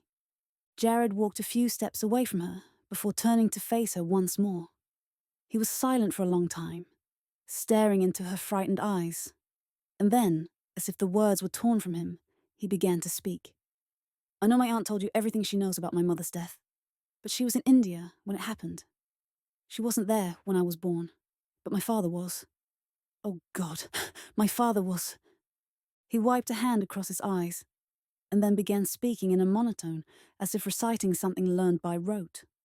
Amanda shuddered as she realized he probably had, and she was hearing the story now from his father. She never had been very robust, and carrying the child had robbed her of a lot of her strength. When her time came, she labored for 3 days and nights, and each day she grew weaker. I was frantic, nearly out of my mind. I cursed myself 1,000 times over for ever allowing her to become pregnant again, pleaded with God to take my life in exchange. If only my dearest Lavinia could live. Toward dawn of the last day, she woke from an exhausted nap and grabbed my hand. She was exhausted, past exhaustion. We both were. I love you, Carlton, she told me, trying so hard to smile, to ease my concern. But before I could answer her, she grabbed at her swollen belly and began to scream. She screamed, and she screamed, and she screamed. Amanda wished she could somehow stop the flow of words, but sensed that Jared had to say them. Say them all this and last time, if there was to be any chance he could then bury them forever. She reached out to lay a comforting hand on his chest, but it was as if he couldn't see her, couldn't feel her. He was gone from her, lost in his memories, lost in the horror of them. Jared took a long breath and continued his recitation. The bedding beneath her turned a bright red, and I called for the doctor to come upstairs immediately. I demanded he do something. The fool tried to make me leave the room, but I stood my ground. After a long while, her screams stopped, and she closed her eyes. She closed them, never to open them again, never to smile at me again, never to live again. The doctor threw back the covers and lifted a knife to Lavinia's body to slice the child from her. I saw. I knew what he planned to do. But I couldn't move. And then the child was there, big and blue, with the doctor saying the child had been too large for Lavinia to ever have delivered it safely. You, devil child, you'd killed her. I picked up the knife. Jared shook his head, as if trying to clear it, and looked at Amanda, his features softening into a rueful, crooked smile. Obviously, that fool of a doctor managed to save me, and I was given to a servant to take home, and wet nurse. It wasn't until one day, nearly 5 years later, when my father was out riding and chanced to see me, that I was brought back to Stormhaven. And then it began. Amanda tried to stop Jared from saying any more, but he shook his head and continued. Carlton would see me in the halls, or I would deliberately try to get his attention. Foolish child that I was, I wanted to know my father, and he'd lock himself in his study and drink himself into a rage. Then he'd call for me and tell me the story of my mother's death, just the way I've recited it for you, over and over and over again. The only respite was my time spent with the village curate who gave me my lessons.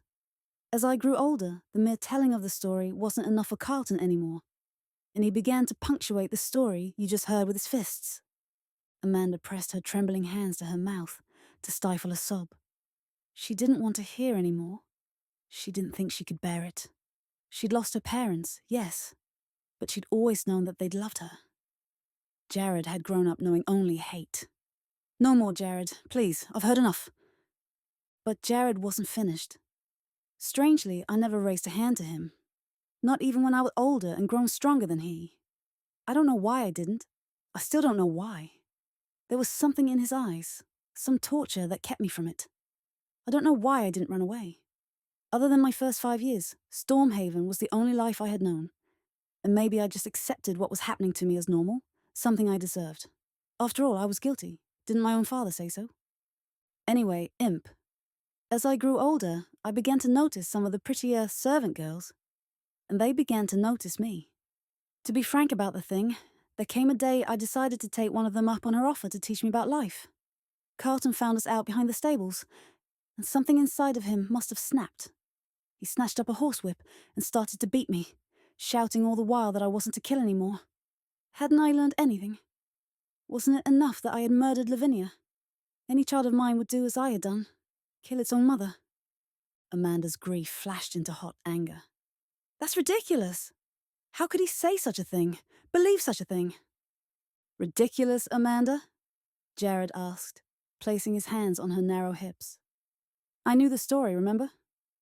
One way or another, it had been beaten into me nearly every day of my life. If it hadn't been for my unusual size, my mother would have come through the birth unhurt. Any child of my body could be like me. The thought stunned me, so that I just let Carlton have at me, until suddenly he dropped the whip and started clawing at his throat. He collapsed on top of me, dead. Oh, Jared. And you never told Aunt Agatha any of this? Never told anyone? Until today, no. But this is my heritage, Amanda.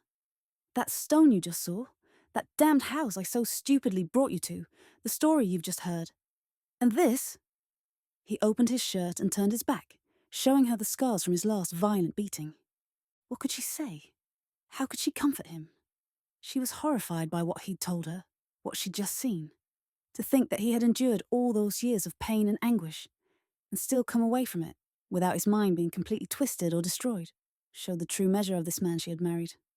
She understood now his reckless approach to life, his constant joking and naughty pranks, his light-hearted references to himself as a cad, a rakehell, a bounder. That was his escape from the nightmare of his youth. In her own youth, her innocence, Amanda vowed she would devote the rest of her life to making Jared happy, erasing all the shadows of his past and filling his world with love and light.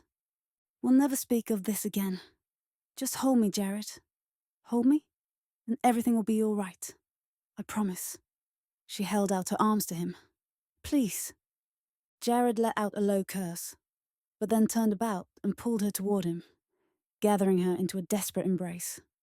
They clung to each other for endless minutes, and then Amanda, in her need to comfort him, raised her mouth to his. They were both so full of tension, both looking for the comforting cessation of all thought. The reaction of their clinging lips was explosive, and they hung together frantically, trying to ease their pain. Passion exploded between them, a passion born of this same tension, and their clothes melted away as Jared laid Amanda back on the soft grass, his teeth nipping at her, his hands everywhere, holding her, stroking her. His need at first frightening her, then exciting her. She opened her heart to him, opened her body to him, and allowed him to bury his ghost inside her, tightly holding him to her when he attempted to move away, forcing him to spill his seed where it might take root. It was over almost as soon as it had begun, and Jared roughly thrust her away from him. "Why did you do that, Amanda?" "Why?" "To prove that Carlton was right." "No, Jared. To prove him wrong. He was a sad and twisted man, but he's gone. You and I are here." He jammed his arms into his shirt sleeves, glaring at her. "You stupid, stupid child. And me worse than you, because I know better." They didn't speak again until they were again crossing the grass to the house. Jared at last broke the tension between them, saying, "We could have had a good life together, Amanda. A happy life. I hadn't expected as much, had never hoped for it. But I do care for you, you know. You're very nearly irresistible, it seems. God knows you've proved that, if nothing else. You won't reconsider?" Amanda searched his face for some sign that he understood her reasons for refusing him, but she found nothing in his features but pain. "I can't," she whispered quietly. "I want your child, your children, not your ghosts." His voice was hard, distant, as he said, "I see. Do you like it here at Stormhaven?" he asked suddenly. What was he talking about? Yes, of course I do." "Very well then," he said, turning on his heel, leaving her alone in front of the closed door to Stormhaven. "I wish you joy of it, then, madam. For myself, I return to London tonight." Chapter 6. The three friends joined arms as they staggered down the steps of the low dive they'd been drinking in and headed for the street. As they weaved their way toward the corner, two of the men burst into song. "When I get you, Nelly, I'll get you in the belly.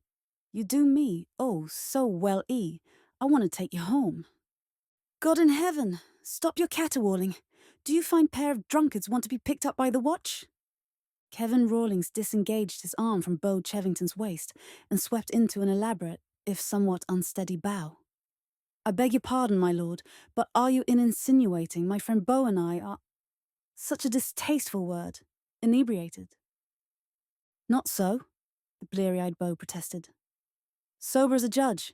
Hick." "Ha! And I'm Richard the Lion-Hearted at your service," Jared retorted, laughing. "There's my coach, gentlemen. Where to now?" "Home for me, I think, Jared, old friend. I crave my bed." Beau agreed. "Go with you, Kevin. Don't feel too well. Feel dashed queer, in fact." He then proved his point by making a mad rush for the gutter. "What a pair of deadheads you are. Very well, come along. I'll drop you off before I go on to my club if you're so chicken-livered." "Don't, please, no chicken livers." "Couldn't right now, thank you," Beau pleaded as he rejoined the group. After leaving his two friends at Kevin's lodgings, Jared changed his mind about visiting his club and directed his driver to take him to Lady Wade's. Blanche was sure to be home, for it was almost dawn. Maybe with Blanche he would find the release he was seeking. After all, she and her lush body had never failed him before. She was his last hope. Damn Amanda, anyway. When would she go away and leave him in peace? As his coach made its way to Grosvenor Square, Jared's disgustingly clear head went back over the events of the past months, long soulless months of drinking and gambling, of ton parties and low dives. He had amused himself in visits to his old haunts, culping wafers at Manton's, inspecting the new stock at Tattersall's, trading punches with other male members of the ton at Cribb's Parlour, and drinking himself into oblivion at the Daffy Club. At night he would gamble at White's or Watier's, and, much to his agitation, he rarely lost. He fell heavily into his bed each dawn after drinking himself past remembering, only to wake from nightmares in which Amanda always took the leading role. Kevin and Beau had welcomed him back into their bachelor circle without question. Although he knew they were bursting with curiosity about his hasty marriage, about the now curiously absent bride. All he had told them was that his wife was at Stormhaven with his aunt. His friends hadn't pushed for more information, and for that Jared was grateful. He had seen Blanche one night at a small dinner party, but she had gone out of her way to cut him dead.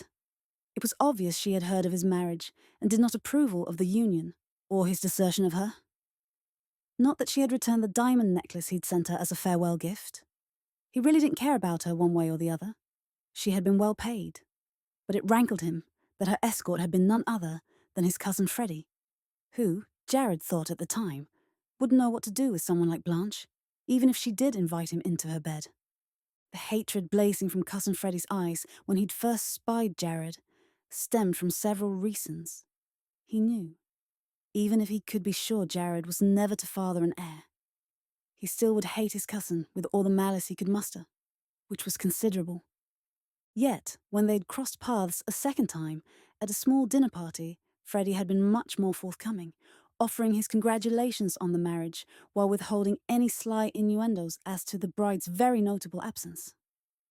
Wasn't a bit like Freddie to do that, Jared had thought at the time, but perhaps their encounter at the inn had taught Freddie to hold his tongue. Finally, getting some brains in his pointed little head, Jared concluded as the carriage halted in front of the Wade residence. A sleepy footman opened the door, recognized Jared, and let him in, as if it were a matter of course, which, for several months, it had been. "I know the way, thank you." Jared unhooked his evening cloak with only slightly fumbling fingers.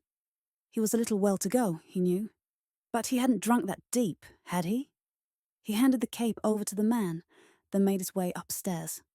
When he entered the Widow Wade's chamber without knocking, it was to find her sitting on a chair in front of her dressing table, a maid combing out her long blonde hair. She frowned into the mirror. "Leave us Nora," she ordered the maid, and then turned on the low bench, her hungry gaze sweeping over him. "So, Jared, you think you can come tripping back here after all this time as if things were as they were before? Go home to your little bride, why don't you? Or is she already as sick of you as I am?"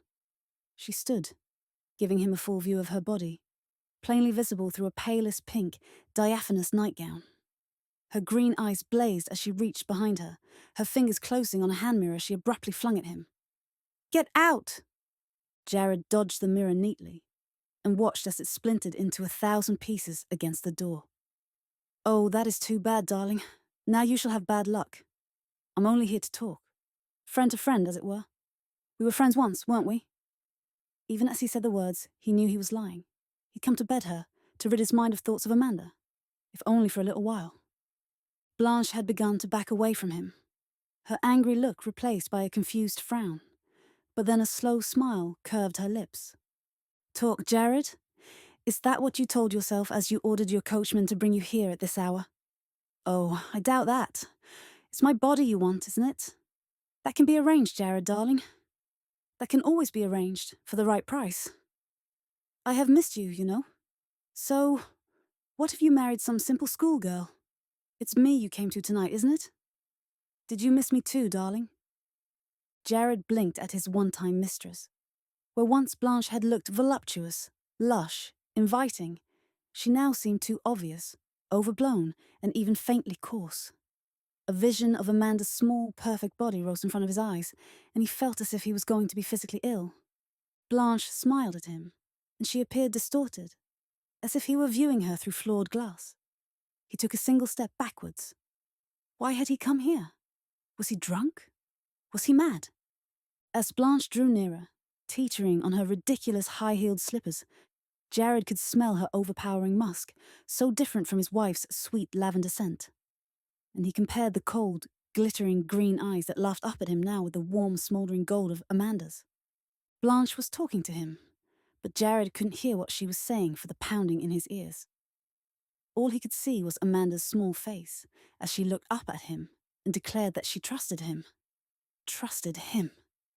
Dear God! He pushed Blanche's hands from him as she reached out to cup his sex, and she went crashing backwards to the floor. "A mistake. This was a mistake," he told her, his head pounding, his stomach roiling at the thought of why he really had come here. What he had almost done. Was he trying to destroy himself? Destroy Amanda? Could it take no more than a few short months for a man to reach the heights and then fall to the nadir? And was it too late to reach for that happiness again? Too late for one last gamble, betting that chance of happiness against his father's dark warnings? "I'm sorry, Blanche. Truly sorry. My only excuse is my own drunken stupidity," he said, reaching down to help her to her feet. She shrank from his touch, spitting curses at him. He quickly emptied his pockets, depositing that night's considerable gaming winnings on a small table before he turned and quit the room. Jared! Jared! Blanche screamed after him. I'll kill you for this, you bastard.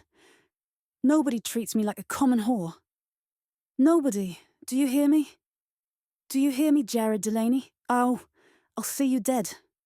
He grabbed his evening cloak from the startled footman and crashed out of the house and into his coach. When he reached Half Moon Street, he went directly to his study, locked the door behind him, and spent the rest of the night consuming all the brandy in the room. Aunt Agatha, how do you think the roses look here? Would they perhaps be better in the music room? Lady Cheswick dutifully inspected Amanda's handiwork, and between them they decided to leave the roses where they were. The older woman looked around the once dreary salon, now flooded in sunlight and lit by creamy flocked walls and light blue furniture. You've worked a small miracle with this room, my dear, and the crowning touch is to see my dear sister's portrait back where it belongs. Why, thank you, Aunt Agatha. I do think using the blue of her gown to cover the furniture we found in the attics was just the right touch. But I had no idea how lovely everything would look without those dreadful heavy draperies at the windows. Lady Cheswick returned to her seat near the fireplace and beckoned for Amanda to join her. I still can't quite get over your boundless energy, my dear. Ever since you had me summon that small army of workmen from London, there has been nothing but hammering and banging from morning till night. Even the servant quarters have not been left untouched. Are there any rooms still to be done, do you think? Or will you not rest until you have laid an Aubusson carpet in Tempest's stall? Amanda laughed at her aunt's joke and hastened to assure her that the worst was over. I think all is in readiness now, but I shudder to think what Jared will say when he receives the tradesmen's bills. Her smile faded as she remembered her husband's last words to her before he mounted his horse and rode out of her life. Why not play house, Amanda? You seem to wish to be domestic. She had taken him at his word and entered full force into renovating Storm Haven, leaving only the ancestral marriage bed unchanged. There, at night, she would relive her wedding night and weep into her pillow. Sometimes she would ride Tempest to the old cemetery and sit next to the 2 simple stones she'd commissioned, erected over Jared's parents' graves. She had received a perverse pleasure from watching Lavinia's former marker taken away and had ordered it smashed to bits. So much for old ghosts. Lady Cheswick had asked her many times why she was driving herself like she was. But Amanda would just smile at her and continue choosing upholstery fabrics, or watching over the painters' shoulders as they mixed colours to her specifications. She had hired a few new staff members from the village and renovated the stables to meet Harrow's suggestions. She met daily with the estate manager and had taken over the keeping of records. Every afternoon she spent an hour with Tom, who had turned out to be a fairly handsome youth under his grime, teaching him his letters and sums.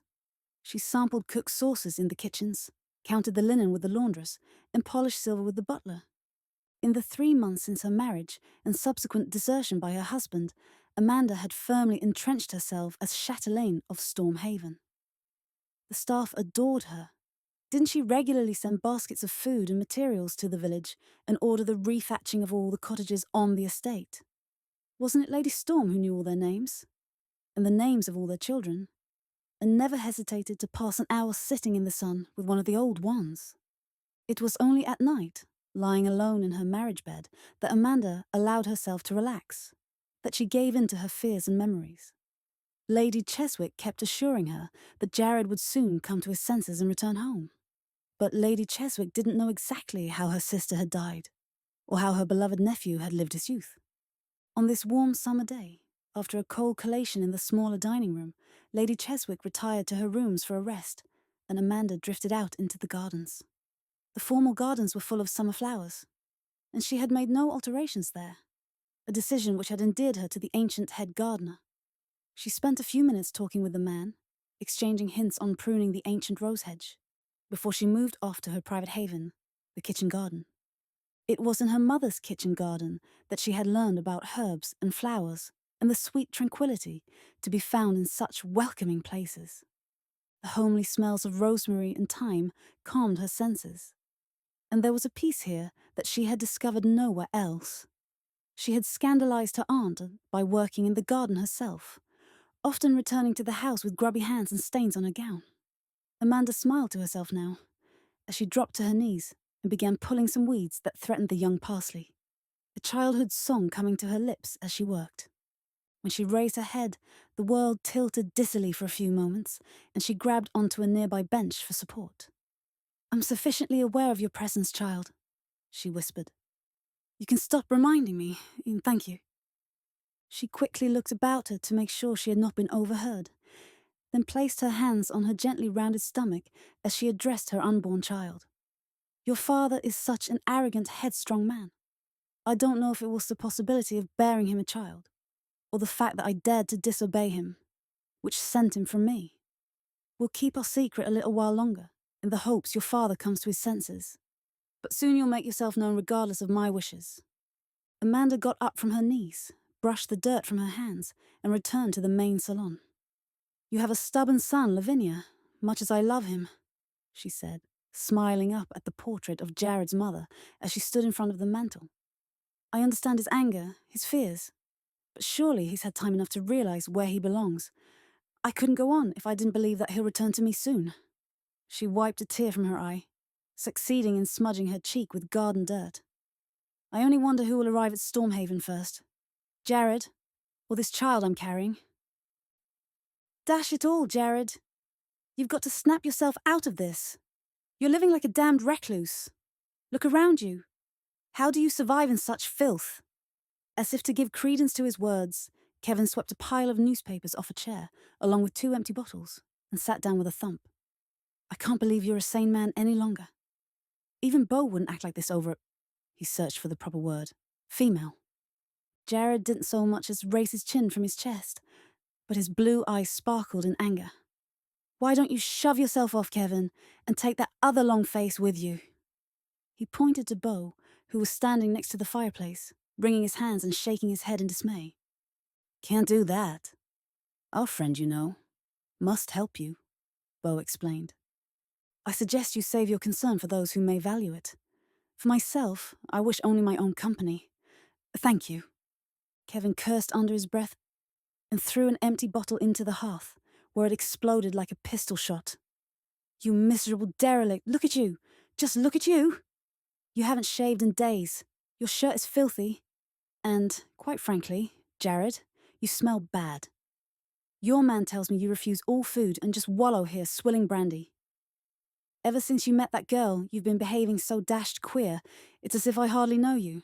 First you run off with her, then you marry her, and then in just 2 short days, you bury her in the country with your aunt. Then you come back to London, acting as if the world was going to end tomorrow, and you were going to enjoy your remaining time to the fullest.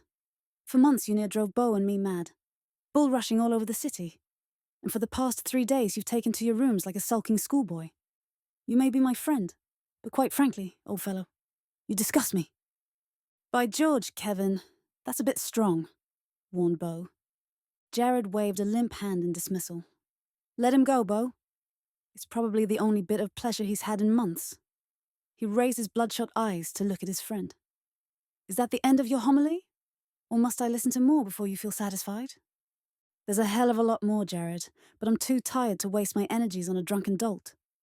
I'm off to Stormhaven in the morning. Perhaps I can find some answers there." Jared swayed as he rose to his feet. "The devil you are, Kevin Rawlings. You keep your damn nose out of my business." "Ah, so there is some spirit left in that self-pitying body. What secret is there at Stormhaven that you're protecting so fiercely? What happened? Did you murder the chit and bury her in the cellars?" Jared lunged toward his friend, but his movements were sluggish, and Kevin had ample time to sidestep the blow and grab his friend's shoulders.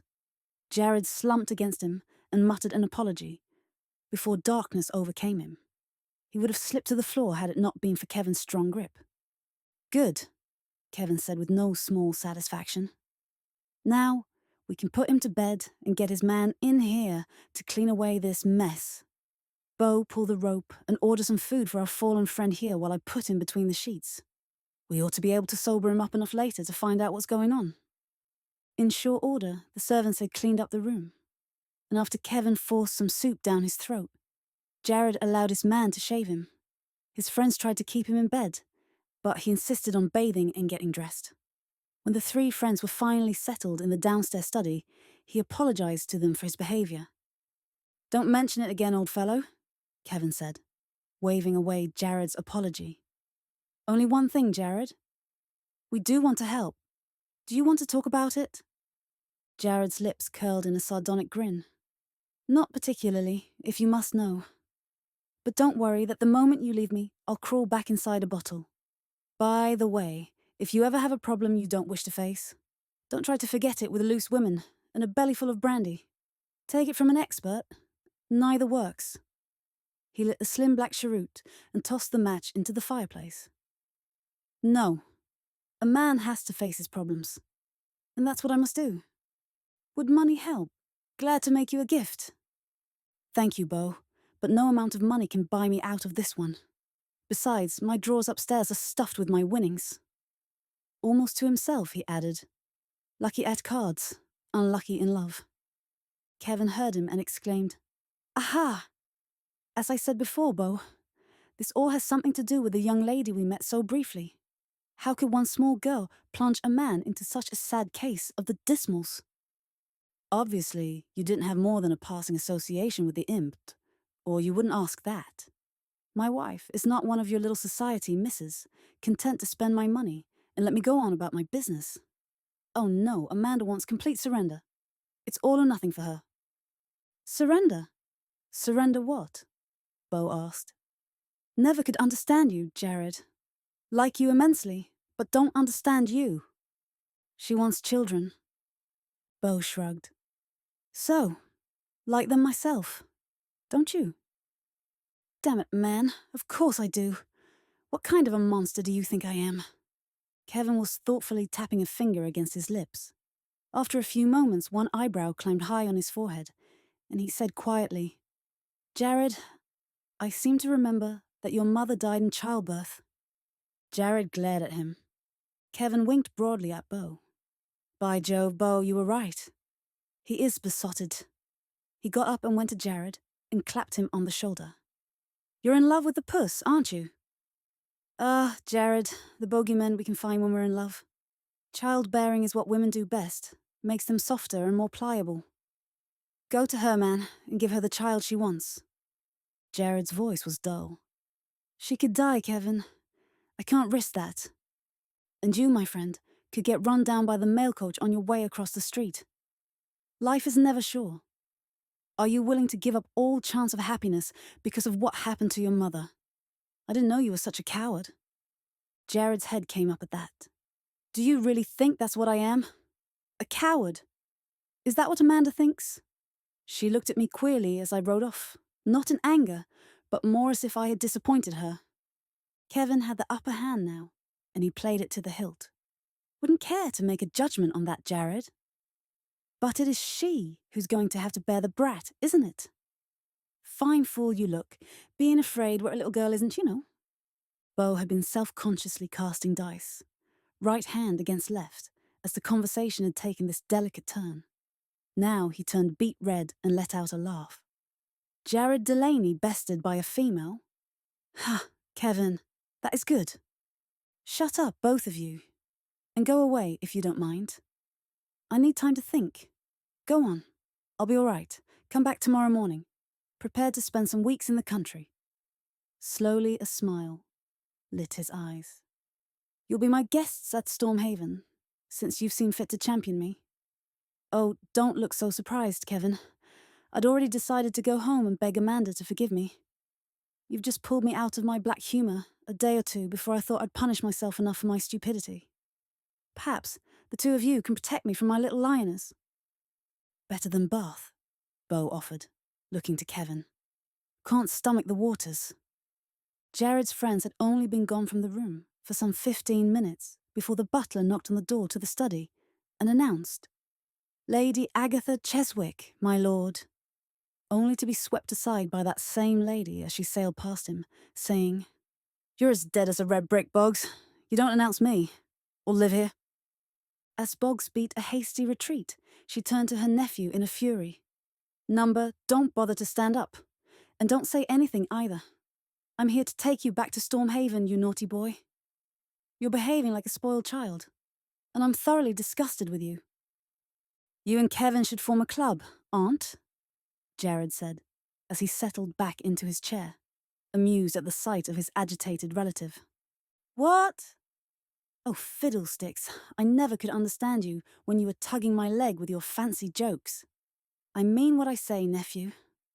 You have been the light of my life these past years, but in your latest pranks you have shamed me deeply. You look awful, by the way. I'm glad to see you've been suffering, for it may mature you. I live only to please you, Aggie, Jared said, grinning. It was amazing, that's what it was. But he was feeling better by the minute. Is that so? Well, in this instance, nephew, I must tell you that you have fallen far short of the mark. How dare you leave that poor little thing pining her heart out alone at Stormhaven, while you kick up your heels in London? Oh, yes, I have friends of my own. You know, Honoria, for one. And believe me, she has taken no end of delight in keeping me informed of your activities. Why, the very day your wedding announcement appeared in the Gazette you were seen at Covent Garden, with 2 Cyprians dangling on your elbows. Where is your sense of shame, nephew? Where is your honour? And where is my cup of tea? I've been standing here a full 5 minutes, and you have not made one single move to see to my comforts. Are you beyond salvation, after all? Her breath exhausted for the moment, Lady Cheswick sank into a chair and began fanning herself with her handkerchief. Somehow she contained her anger until a pot of tea and an assortment of small cakes were placed in front of her by an awestruck footman who looked wonderingly on this intrepid old woman who dared to beard Lord Storm in his own den. Then, rested and refreshed, she continued her assault. Jared believed he may have been disappointed if she hadn't. Now, Jared, I wish to have some plain speech with you. I admit to being a bit shocked when you brought Amanda to me.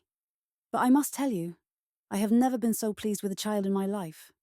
She's a bit unconventional, I have to say. Riding astride and all of that. Not that she would dare such a thing in town. But she has taken hold of my heart with her sweetness and charm. I will not continue to stand by and let you treat her so shabbily any longer. Do you know what that girl has done these past 3 months since you went off to sulk? No, Aunt, but I rest easy in the knowledge that you will not allow my lack in this area to continue. Don't be fresh. That dear little girl has taken it on herself to completely redo Stormhaven. Not as if it didn't need it.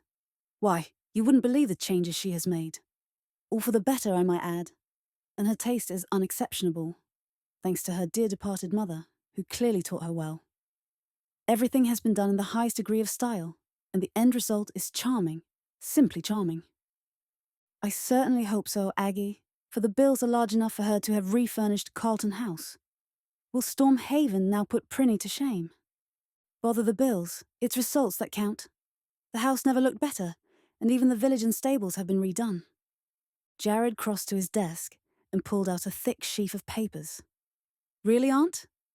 Tell me. Do any of the 8 chandeliers hang in Tempest's stall? Indeed they do not, though I must admit I myself teased Amanda about laying carpets in the stables. The chandeliers hang in the main rooms of the house, Jared, and what fun it is to watch the butler very ceremoniously lower them on chains to light the candles, then raise them up to the ceiling again, from where they send down the most flattering light. I'm considering one for my own bedchamber. Ah, that would explain this bill for candles. £150 for candies. How silly of me. I should have known. Chandeliers, of course. Lady Cheswick dismissed the bills with a flip of her hand. The house itself is but a minor part of Amanda's work. She has bewitched the villagers with her kindness, and has even that crotchety old gardener eating out of her hand. Cook amazes me nightly with her dishes, most of which Amanda taught her to prepare, and she even works on the estate books. I don't know how, for I can never even total up my bill from the milliners. Go on, dear lady. I'm enthralled by all of his, really. What other pies does my enterprising wife have her fingers into? Lady Cheswick was obviously enjoying herself and continued happily. Let me see. Well, she is teaching Tom his lessons. He is a sweet child, along with 5 or 6 other young scamps from the estate, who seem to wander by every afternoon.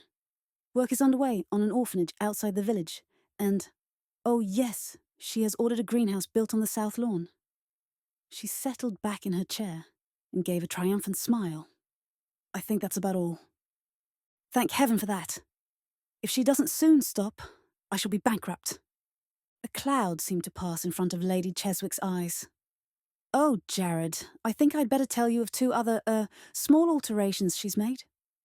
A crease appeared between Jared's eyebrows. Go on, Aggie. You've come this far.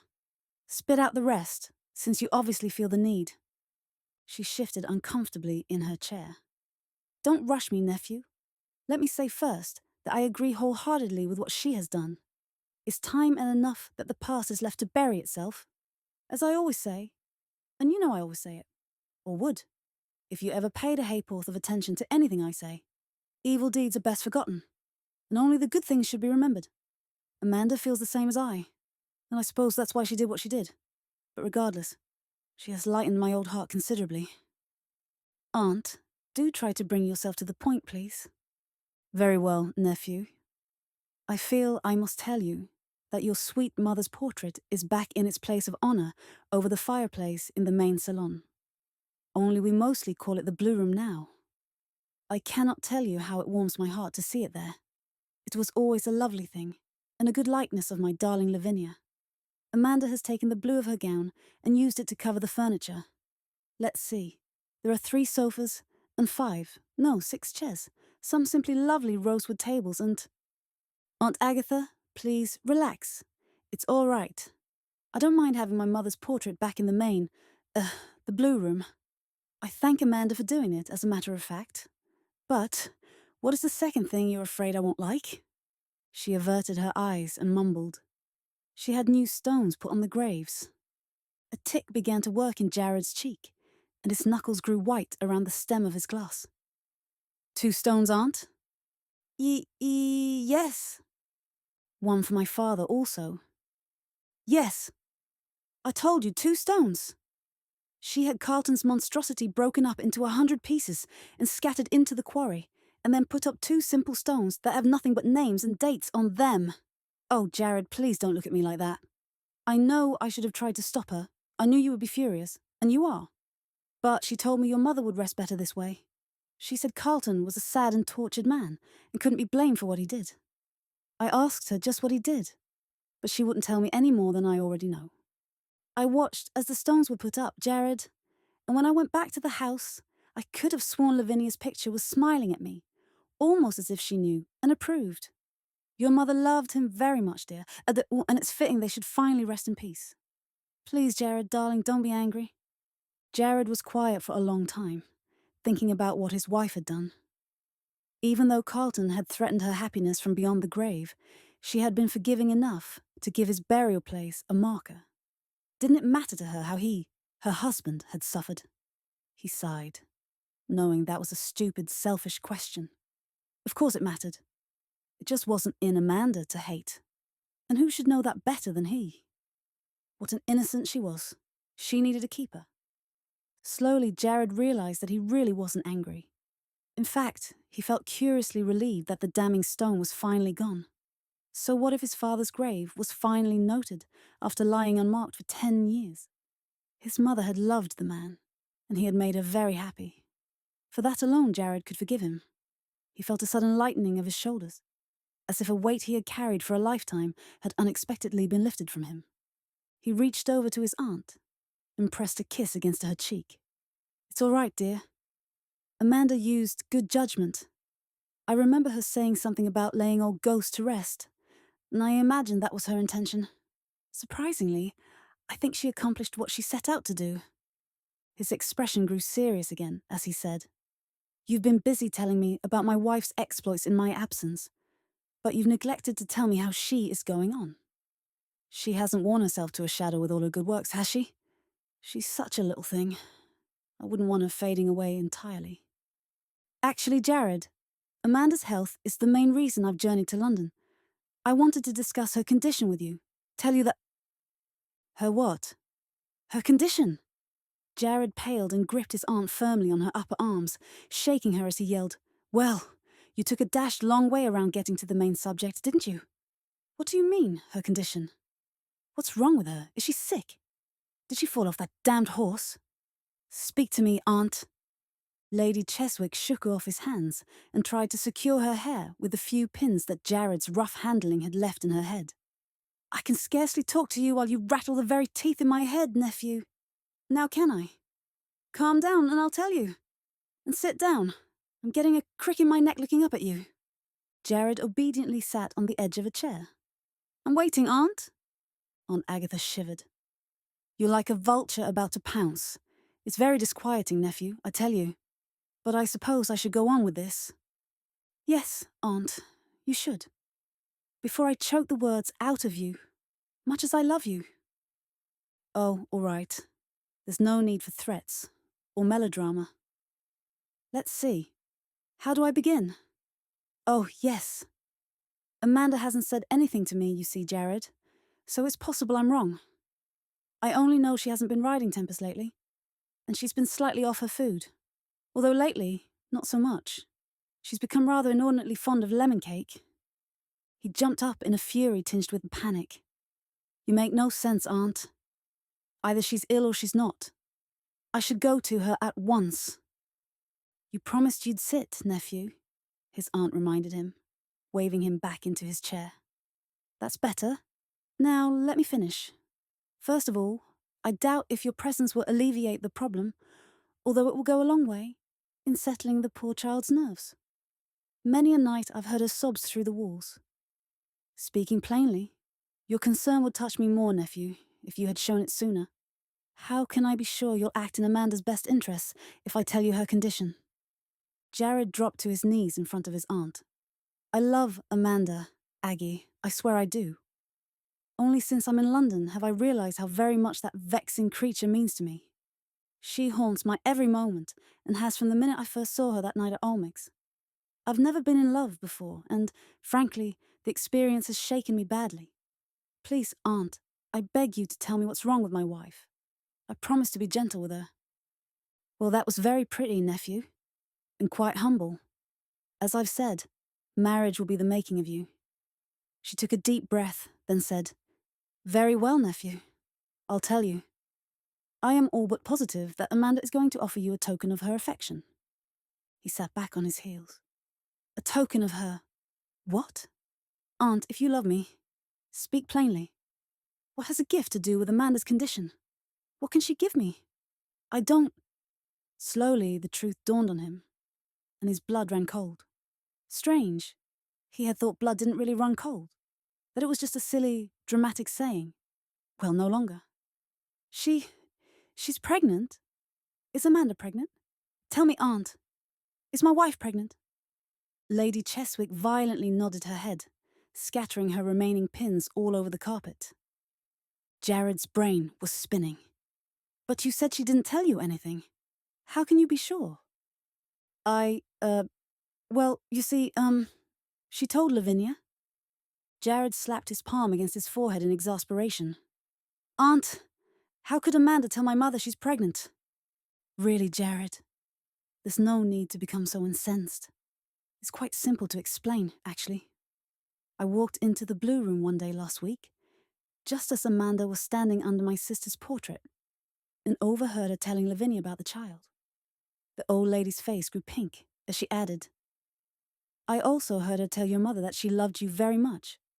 Not that you deserve her. I mean, Amanda didn't say that last part, about you not deserving her. I said that, but I don't really mean it. Truly. Jared wearily pushed himself to his feet. For once, Aggie, I agree with you. I don't deserve her at all. Now you go off upstairs and rest until dinner. It's all arranged. Tomorrow morning we all leave for Stormhaven. Beau and Kevin will be meeting us here directly after breakfast. Lady Cheswick was dumbfounded. Beau and Kevin! Those scamps! Just a moment. Do you mean to stand there and tell me that you already made up your mind to come back? How dare you let me run off all this time when you had already decided? Jared, I don't recall ever being more put out with you. To think I travelled all this way, in the heat, and in my advanced years, just to have you tell me you would have come home tomorrow anyway. That is the outside of enough. She stood up, repeatedly poking a fingertip into Jared's chest. I had to tell Amanda I was coming to town to have some fittings, and would be gone at least a week. It was the only thing I could think of to get away without too many questions. Now I can't go home with you, or Amanda will know I put my nose in where it wasn't wanted. Or needed, come to think of it. Just for that, you young scamp. The bills for my new wardrobe, and they will be considerable, will come directly to you. She swept from the room as haughtily as her small frame would allow. Jared stood looking out over the street for several minutes, and when he finally quit the room, there was a bounce to his step that his butler hadn't seen in months. The news of their master's change of mood spread quickly below stairs, and Lady Cheswick was treated to a new respect by Lord Storm's suitably impressed staff. "Bless the old dear," one footman was heard to say. "I never knowed her had it in her." A mere hour past dawn, a loud yell rang through the townhouse in Half Moon Street, rising up from the entrance hall. "Ho, ho! Time to be up and off, friend Jared. What's keeping you, sleepyhead? We have a tale for you." "Quiet, you idiots! You'll wake my aunt." Jared returned loudly as he leaned over the stair rail. Lady Cheswick appeared in her doorway, her lace-trimmed nightcap drooping down low over one eye. "Not really, nephew," she said, yawning. "You, however, have succeeded most admirably where they failed. What's going on?" Jared grinned at the old woman. "My apologizes, Aggie. Go back to your bed. It's only Beau and Kevin. Ready to leave for the country? They must have stayed up all night and come here with the dawn, drat them. I'll see you in a week, Aunt. And again, thank you for coming to me, for your intentions were of the best." He dropped her a quick kiss that landed somewhere in the vicinity of her left ear and loped off down the stairs. "Give Amanda a kiss for me, Jared," she called down to him, and returned to the comfort of her bed, intending not to leave it again until at least noon. Jared entered the study and called out, "Let's be off, gentlemen," then stopped in his tracks to exclaim, "Good Lord, what have you two been up to?" "Fighting again." "Beau? Aren't you getting a little long in the tooth for that sort of thing?" He turned to face the lanky figure Kevin Rawlings had draped negligently over a chair, one booted foot swinging in mid-air. "And you reprobate. You'll have a bruise on that cheek for certain. What happened?" "I refuse to answer any questions until I have a glass in my hand." Jared hastened to comply with Kevin's request, pouring a goodly amount of wine into 2 glasses. Then, deciding he might need it, he poured a third for himself. "Ah, now, dear friend, that's more the thing," Kevin drawled after disposing of half of the liquid in a single swallow. "Beau, my boon companion, my chin aches abominably. You tell our dear Jared how we championed his lady." "True, true. Knights of old, Galahad. Smash and go. No sword play, though. Planted a facer. Kevin, too. Worse to them. Cheers." Beau lifted his glass and drank deeply, then held the cool tumbler to his rapidly colouring eye. Beau's conversation was difficult to follow at the best of times, but Jared, in his agitation, couldn't make heads or tails of a single word. "Beau, you addle-pated buffoon, speak plainly. What are you talking about?" "Take offence, Jared. Quite clear, I thought. Freddie and Denton at White House. Talked about your lady. Couldn't have that, could we? Waited outside, Kevin and I. Smash and go. Bad one, Freddie. Told you so. No left hand either." "Kevin!" Jared pleaded, turning to appeal to his friend. "Very well. I see I have to explain, since you care little for my aching jaw." He crossed the room to refill his glass. "Beau told you we were at the White House?" he said, then turned a searching eye toward Beau. "At least I think he did. We were discussing our trip to Stormhaven when your dear cousin, the Toad, croaked out some rather unkind things about your bride. Denton said little, but he smiled a lot. The Sponge?" "Quite right. Toad."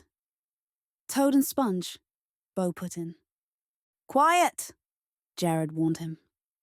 Kevin chuckled, then winced as he lifted a hand to his jaw. "As I said, Denton was with him, and the two went on at some length about the, rather bizarre circumstances surrounding your marriage. Not to mention something about not seeing a groat in a marriage settlement from you. That isn't sitting well with a man, I think. Freddie was pretty well in his cups and croaked out a few things about you personally, about your behaviour since the marriage, that I am not going to bother to repeat. Cad bore. Never liked him above half. Bo said from his chair in the corner of the room. Shut up, Bo, Jared warned again, but without heat. Finish it, Kevin. Well, now, Jared, you can't call out a man who's not quite sober, much as I wanted to. Not good ton, you know. So Bo and I waited outside until Denton and your cousin came out. Waited a dash long time, too. It seems it was Denton's birthday, and Freddie was treating him to a little fun. I hope it wasn't Nellie. She's too good for him. Anyway, we waited a dash long time, waited in the shadows, and then followed them until they turned the corner. Then Bo here tapped Denton on the shoulder. Right. Explained his error. Jared, our friend. Wife, our friend. Though we don't really know her, do we? Told him to button his yapper. That's when Denton hit him, Kevin broke in. Freddie then made a move. I just remember whether it was toward me or toward Flight. But he did move, so I felt honor-bound to mill him down. I don't remember many more of the details, Jared, because Freddie's coachman appeared from nowhere. He's a big fellow, you understand, and my mind becomes hazy once I am on my back in a gutter. Jared's face was white with rage. I'll kill them. I'll kill the pair of them.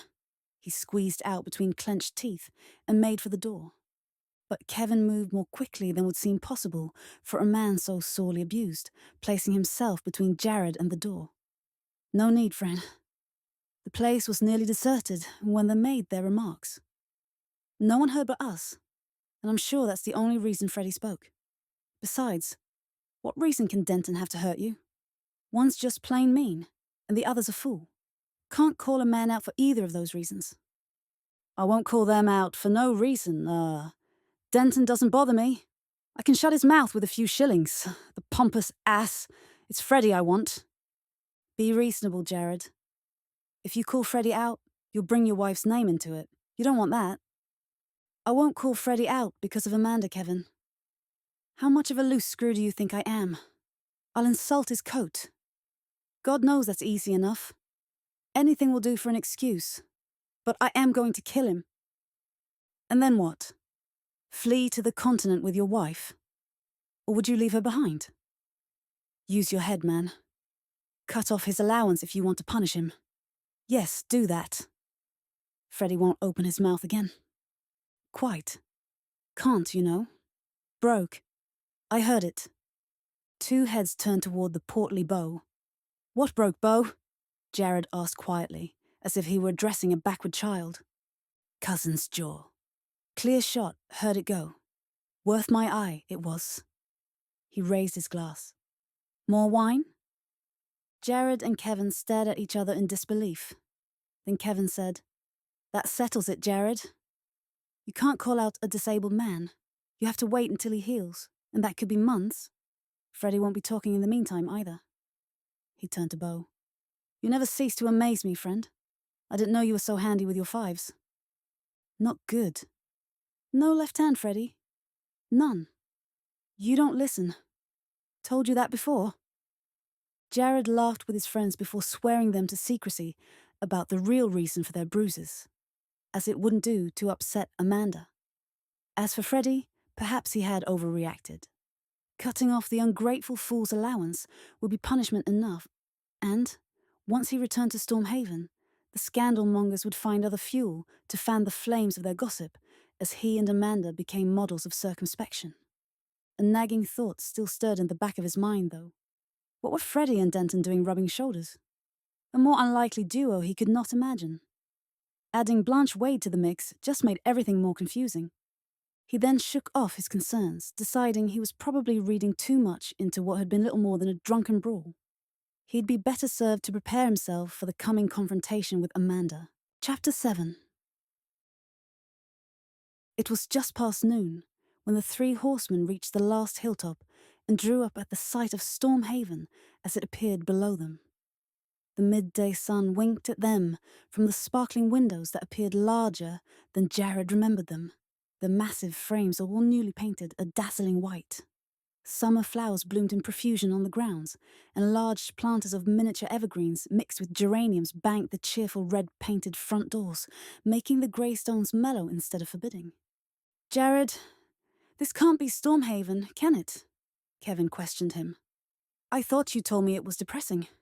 I find it quite delightful, don't you, Beau? Indeed, Kevin, very nice. Bit large, but very nice. Not a mausoleum at all. Jared said nothing, but only sat very still on his horse and stared at his birthplace as if he had never seen it before. Amanda had wrought a miracle. Why, there were even a few shoots of ivy bravely making their way up the walls. He cleared his throat and told his friends, "You two stay here and rest in the shade for an hour. I wish to meet with my wife alone. Then come down and I'll properly introduce you to the new Lady Storm. If I haven't been thrown out on my head, that is." He rode off at a canter, leaving Kevin to call after him. "Send someone up here with a bottle, friend. And we promise not to intrude on your domestic reunion." Jared dismounted a few yards from the main doors and walked Devil to the entrance, where he handed the reins to a groom who ran to assist him. "Where is Lady Storm, James?" The groom looked up at the sun, as if measuring the time from its position in the sky. "Her ladyship would be down to the stream, my lord, learning the young uns their lessons." "Thank you, James. I'll join her ladyship there. Kindly take some refreshments to my friends up there on the hill, if you would, and make certain the housekeeper is advised of their arrival." He started to walk away, and then paused to add, "Oh yes, and see that my wife and I are not disturbed." James squinted in the direction of the hill, and saw two gentlemen gaily waving down at him. "The gentry is surely queer," he muttered as he scratched his head and moved off. Surely queer. Jared first saw Amanda as she sat on the ground like a young girl, her muslin skirts spread out upon the grass. Her long black hair was held back from her face by a pale yellow ribbon and hung in silky curls down her back as she bent over what looked to be one of Jared's old schoolbooks. One arm was curled around the shoulder of a thin little boy who looked vaguely like Tom, only much cleaner.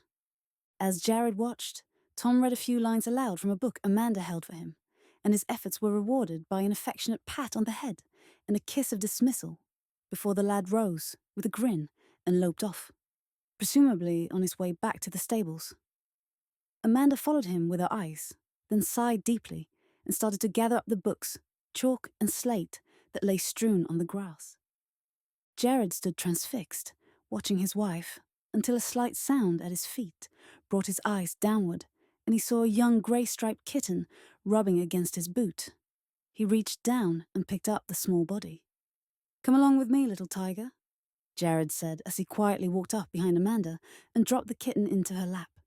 She scooped up the animal, which quickly buried its head in her hair and made her laugh as its small paw started kneading motion on her neck. "Well, where did you spring from, Samson? You certainly are a long way from the kitchens. Are you lost? Stop that, Samson. You're tangling my hair, you naughty puss." "May I be of some service, my lady? As it was my idea to present you with the beast in the first place." Amanda's hands froze in the process of removing the kitten, and the animal cried out in pain, dealing her a slight scratch as it wriggled to free itself. "Allow me, imp," Jared said as he removed Samson from Amanda's nerveless fingers. "You're crushing the poor creature." "It's true," she murmured, looking up at him. "You are here. I thought I must be dreaming again. Did Aunt Agatha send you? I don't want you here on orders from your aunt. Besides, how dare you just waltz back into my life with no explanations? And stop standing there like that, grinning like the village idiot." "At least you haven't hit me," Jared said, dropping to his knees in front of her and picking up her icy hands, pressing them to his mouth one after the other, before she pulled them away. "I imagine I should be grateful for that. I rehearsed a long speech, Amanda, but it flew out of my head the moment I saw you. All I can say is you were never out of my thoughts for a moment while I was gone. These last months have been the most miserable of my life. And from what you know of my life, imp, you must admit that is quite a statement." When she didn't say anything, he went on quickly. "Be that as it may, and not on Aggie's orders, I'm here now, Amanda, to offer you my heart and my pride and my life, if you'll have me. This is surrender, imp, complete and total. I won't even ask for terms." Amanda continued to stare at him, her expression guarded. "I see," she said at last. "And you're telling me that there was no special reason for you to be returning just one day after your aunt reached London?" How he longed to touch her, to hold her. But he kept his distance, willing to take any punishment Amanda saw fit to deal out to him, as long as she didn't tell him to go away. Dear God, anything but that. Although I'm glad my aunt came to see me, I had already planned to return today. Truly. I decided to come home the moment my dull brain finally made me see reason. I was always a slow study, imp, but I made my own decisions. He relaxed a little as she gave a small laugh. I love you, Amanda. Nothing else makes sense. And I want to be with you. A single tear ran down her cheek, and she hastily wiped it away. And children, Jared? Are you still of the same mind? Because if you are... She let her voice die away and lowered her head. This was it. Jared knew he had to say just the right thing to make himself sound believable. He put his hand under her chin and lifted her face to his. Slowly and clearly he said, I cannot lie to you and say I'm not afraid for you to bear my children. My father did his work far too thoroughly for me to ever feel easy on that head. But I'm very proud that you wish to do me such a signal honour. I promise you, Mandy, I'll accept the will of the gods in this matter, and do my level best to stop running from my ghosts.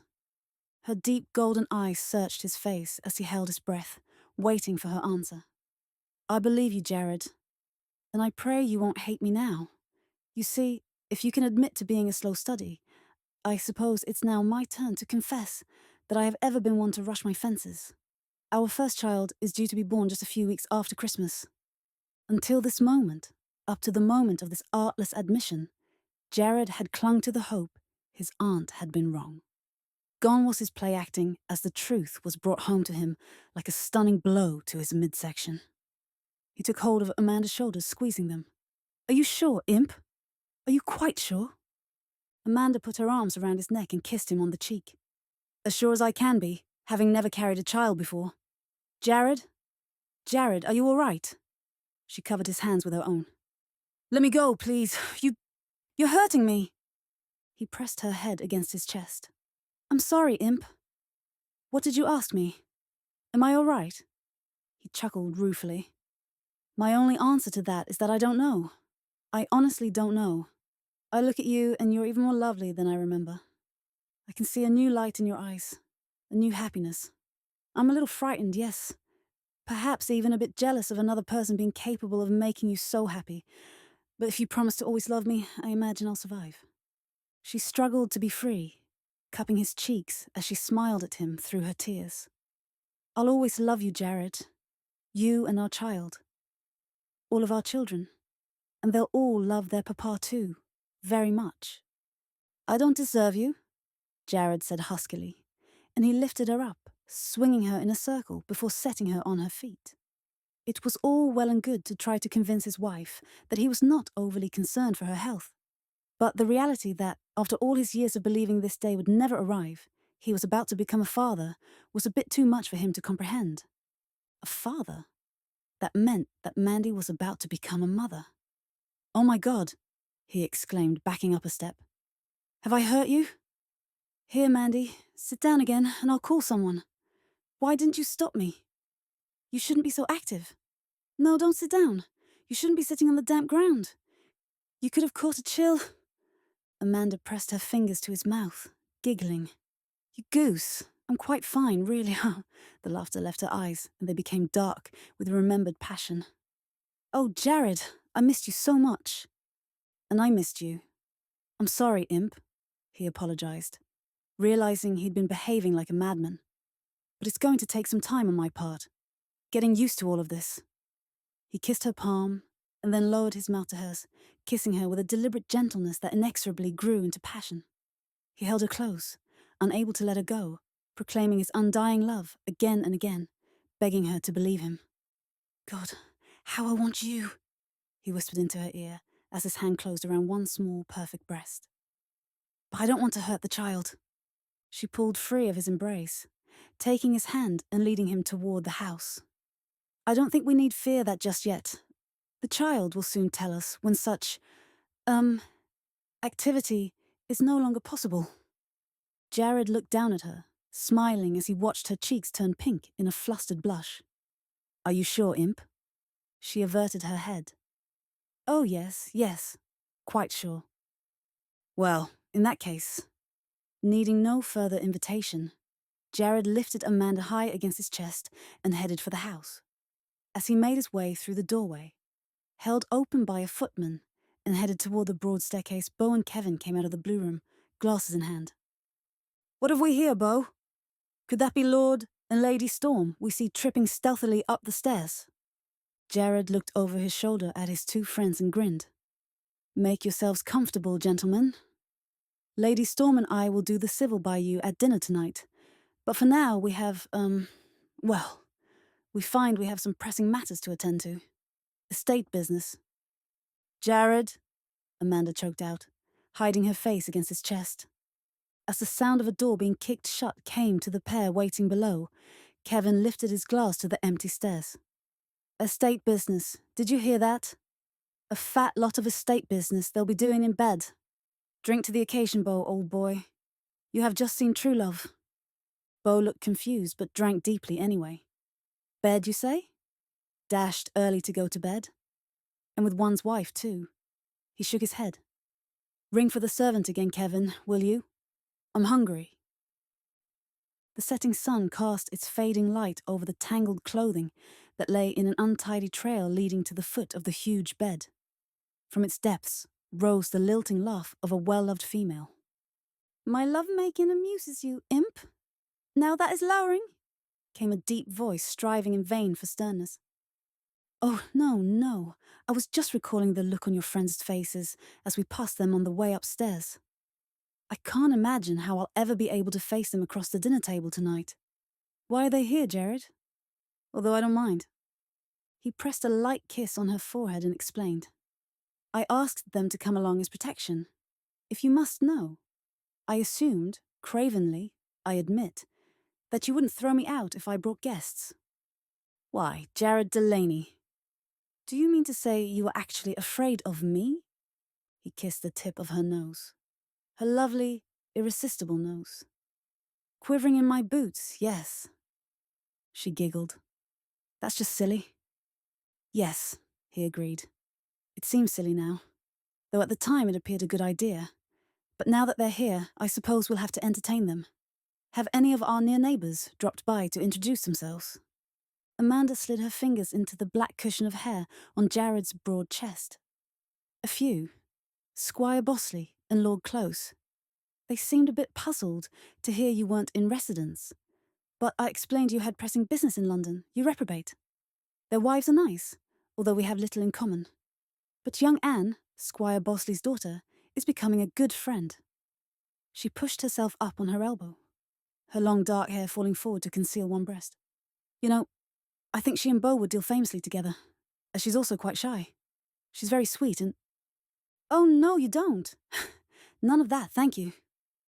Jared interrupted, playfully pulling her down onto his chest. "Bo and Kevin are here as my guests, to hunt and ride at their leisure. I can see I've left you alone with Aggie too long. I won't have you matchmaking. I won't inflict such punishment on my friends." "Yes, my lord," Amanda murmured meekly, and was silent for some time, until he thought she might have fallen asleep, using his body as her pillow. "Jared," she murmured at last, "when did you know you loved me? I mean, really love me?" He tapped a fingernail against his teeth, in a parody of deep thought, while Amanda busied herself exploring his chest with her fingers. "Let me see. When did I first feel affection for you, brat? Was it when you turned on me in anger, after I'd saved you from those footpads?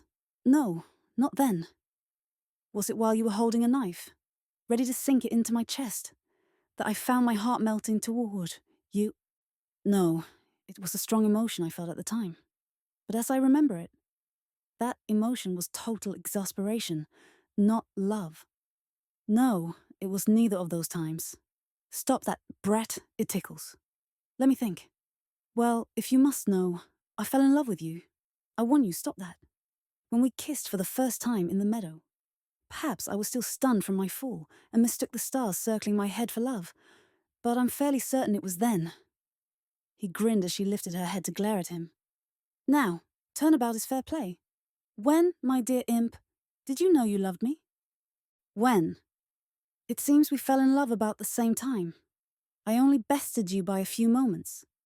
You see, I really thought I hated you until you stupidly fell from your horse. But as you lay there, it suddenly meant very much to me to see you open your eyes. I knew then that I loved you, but I wouldn't admit it, even to myself. Although you probably had me at a disadvantage, as you looked so very young and vulnerable, lying there in the clover.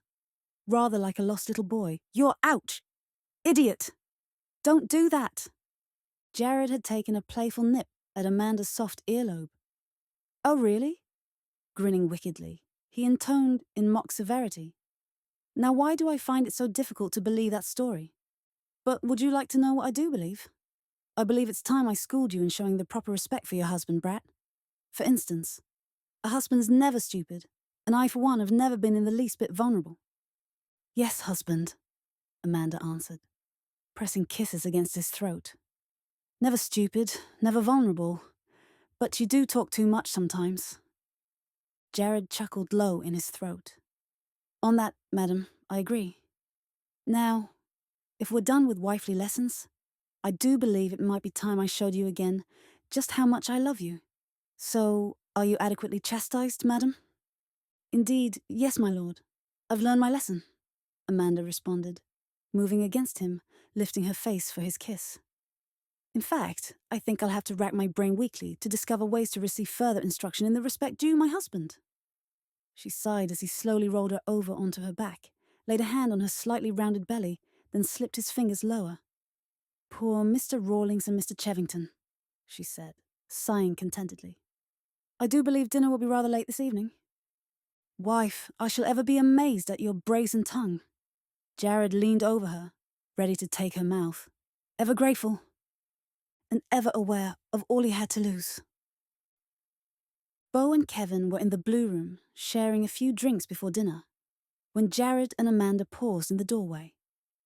Dressed in a golden gown that nearly matched her eyes, Amanda positively glowed with health and shared love.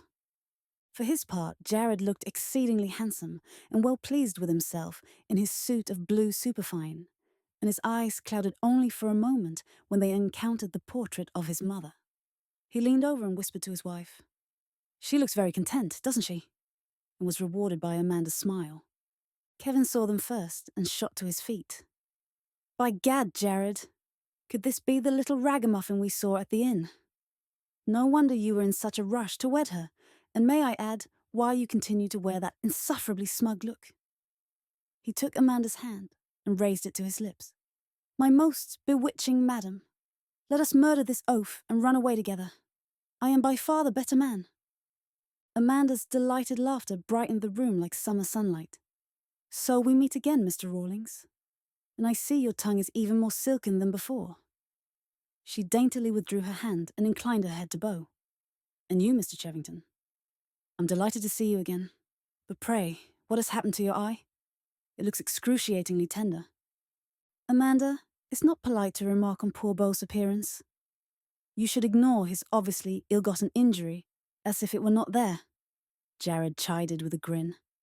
Nonsense, Amanda returned, slipping her hand into Beau's. You come and sit down, and let me call for my maid. Sally knows just how to deal with these things. Poor man, you shouldn't be standing about. A thoroughly enamoured Beau was led to a nearby chair as Jared resignedly rang for the butler. While they waited for the maid, they watched as Amanda fussed over the embarrassed Beau. Kevin turned to Jared and pleaded with a smile. I feel quite neglected. Be so good as to punch me, Jared. Perhaps a bruise or two would find me some of your wife's sweet consideration. I won't hit you, you fool, but I will refill your glass, if you like. He paused to glance at his wife and friend, now wrapped in earnest conversation. I'll be damned, Kevin, if the imp doesn't appear to understand his every word. But Kevin was gone, hastily finding a seat near Amanda, and vying for her attention as the maid swiftly dealt with Beau's injured eye. By the time dinner was announced, Jared found himself walking alone to the dining room as Amanda had given an arm to each of his friends, Beau because he had asked nicely, and Kevin because he had issued a vow to shoot himself if she didn't allow him to escort her. As Jared watched their departing backs, he decided Amanda had been right, and she should be allowed to introduce his friends to the local society. Perhaps, if the pair of them had to spend their time hiding from winsome country misses, it would keep them away from his wife. After a fine country dinner, Beau and Kevin turned down brandy and cigars in favor of returning to the blue room with Amanda. Once settled on facing sofas, Jared quickly maneuvering himself to sit by her side, Amanda asked, "Was the season a success, gentlemen? I'm afraid I left London during the first week." "The season was its usual crushing bore, my lady," Kevin answered. "Endless parties deemed a success only if the place was so crowded you couldn't find the supper room and the selection of eligible females. Jared picked the rose from the thorns so quickly we none of us had a chance, and I, for one, refused to settle for second best." Jared laughed. "What about this year's Chatsworth? I myself danced with her at Almack's." Kevin wrinkled his nose in distaste. "Which one would that be, friend? The one with the squint, or the blonde one with the spots?" "One more, Kevin. Has chicken teeth." "Beau, your ignorance is showing again." Kevin returned with a wink at Amanda. "A chicken don't have teeth." "Oh? Really? Chicken mouth, then?" "Charity chicken right," he ended, undaunted. "Charity," Amanda interposed, obviously having already devoted some time to the project of naming her own child. "Charity Chatsworth? Oh, what a perfectly awful thing to do to an innocent child. Why ever did they name her Charity?" Jared leaned over and patted her hand. "They had to, pet. The first two horrors were named Faith and Hope. Charity just naturally followed. And she squints. Hope has the chicken teeth. But don't concern yourself, for even though a man would have more chance of intelligent conversation with a doorknob, they all have very hefty marriage portions, and will find themselves husbands by and by." "Some dark night," Kevin suggested, lifting his glass. "Mr. Rawlings, you are a mean man." "Indeed no, my lady. It's you who are unkind. Calling your husband's good friend Mr. Please, I am no more than Kevin, for I wish to be as a brother to you." Amanda looked inquiringly at her husband, who only smiled, saying, "Very well, Kevin. And I imagined you have her permission to address her as Amanda. But I warn you, I am a very jealous man." "Demmed good shot, too," Beau added, and everyone laughed. The new friends spent the rest of the evening in light-hearted banter, Kevin and Beau both agreeing to make it an early night after their activities of the previous evening. After they had retired, Amanda told her husband how delighted she was with his friends. "Yes, imp," he replied. "But I must warn you, not all members of polite society are as open and above board as those two, although I must admit they're also both rather rackety. You mustn't be too trusting of everyone you meet. Beau and Kevin have been my friends for many years, but for a woman to be on such good terms with the male members of the ton would raise quite a few eyebrows. So, when we give our little parties, you must address them by their proper names." Amanda clapped her hands in delight. "Parties, Jared? Then I can invite our neighbours over for a party." "Oh, thank you. I can hardly wait to show off Stormhaven in all its new glory, and prove myself to you as a good hostess. Shall we open the ballroom?" "Oh, yes, of course. We must have dancing. Aunt Agatha will be over the moon." Jared shook his head, knowing he'd just opened up his friends to his wife's matchmaking, and not able to feel too badly about this small betrayal of their friendship. "Madam," he protested half-heartedly, "my friends are here to rusticate, and you're not to try to marry them off, remember? Don't deny it. I can see it in your eyes.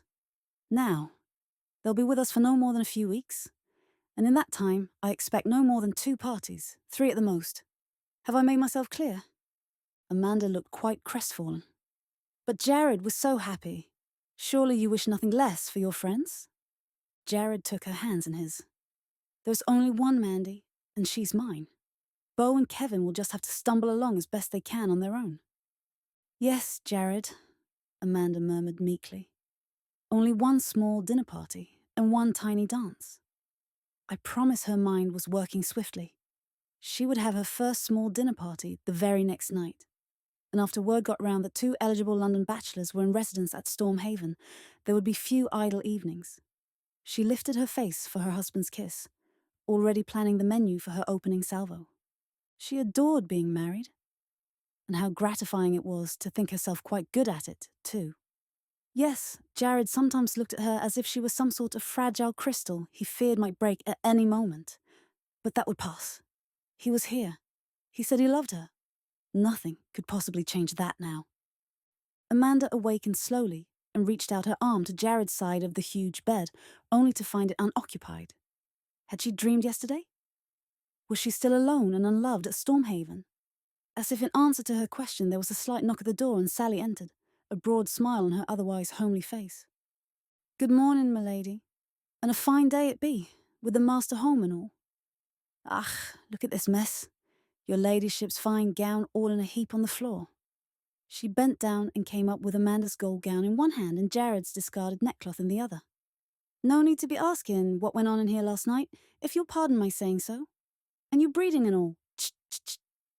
Since Sally had more than once cradled a weeping Amanda against her ample bosom, her mistress only blushed furiously and asked the whereabouts of her husband. "His lordship has taken his two friends down to the stables to see that bloody horse. From the devilish gleam in his lordship's eye, I'm thinking it's trouble he's brewing." Amanda rushed through her toilette, refusing breakfast, and hurried down to the stables. She arrived in time to see Kevin and Jared holding each other up as they howled with laughter, while a flustered Beau was assisted to his feet by Harrow. Calmly chewing on some field grass was a red stallion, surveying the scene with horsely disdain on his white-blazed face. "Oh, Jared, that was unkind. You should have warned Beau about Tempest's little trick." She went to Beau and offered him her arm. "Don't you let them upset you, you poor man. Come away from these schoolboys and we'll walk down to the pond." Yes, thank you, Amanda. Enjoy that, I would," Beau answered, as he swept his carroty hair out of his eyes. He threw an impish grin over his shoulder to his tormentors and said innocently, "Thank you, gentlemen. Amuse yourselves. Don't know when we'll be back." Kevin roared again and slapped Jared heartily on his back. "Bested you in that round, old friend." "Oh, shut up, Kevin. Come on, we'll ride out this morning for a few hours. Amanda plans a dinner party for tonight, and I have a feeling I won't see much of you after she launches her matchmaking schemes." Do you mean there are some comely country wenches in the neighbourhood?" "If there are, they've escaped my notice. Amanda spoke of Squire Bosley's Anne, but she's already been set aside for Beau, poor fellow." "Beau, with a female! I can't wait to see this grand romance. He'll probably trip over his own feet and put his head in the punch bowl. I believe I look forward to this evening, Jared. It will be amusing, at the very least." Kevin was correct that the evening would be amusing. To him. To Beau, it was both a nightmare and a dream. When Amanda brought the small blonde Anne Bosley to his side, he coloured deeply and tried to hide behind his hostess. But as Miss Anne was turning a decided pink herself, and was, instead of either giggling at him or dismissing him with scorn, looking into his wide blue eyes with sweet innocence, he soon left his refuge and bowed shakily over her hand. Miss Anne was as slight as Beau was pudgy, rising no more than to the tip of his slightly double chin. She looked up into his freckled face, and he could tell by her soft green eyes that she was a creature as frightened as himself. With Amanda to draw Anne's hand through Beau's arm and direct them to the dinner table, the nervous pair began a stilted exchange that, to anyone unfamiliar with Beau's usual clipped speech conversation, would have appeared highly one-sided. "Cool. For this time of year. Not too cool, but not hot." "Indeed, yes, Mr. Chevington. How astute of you to notice.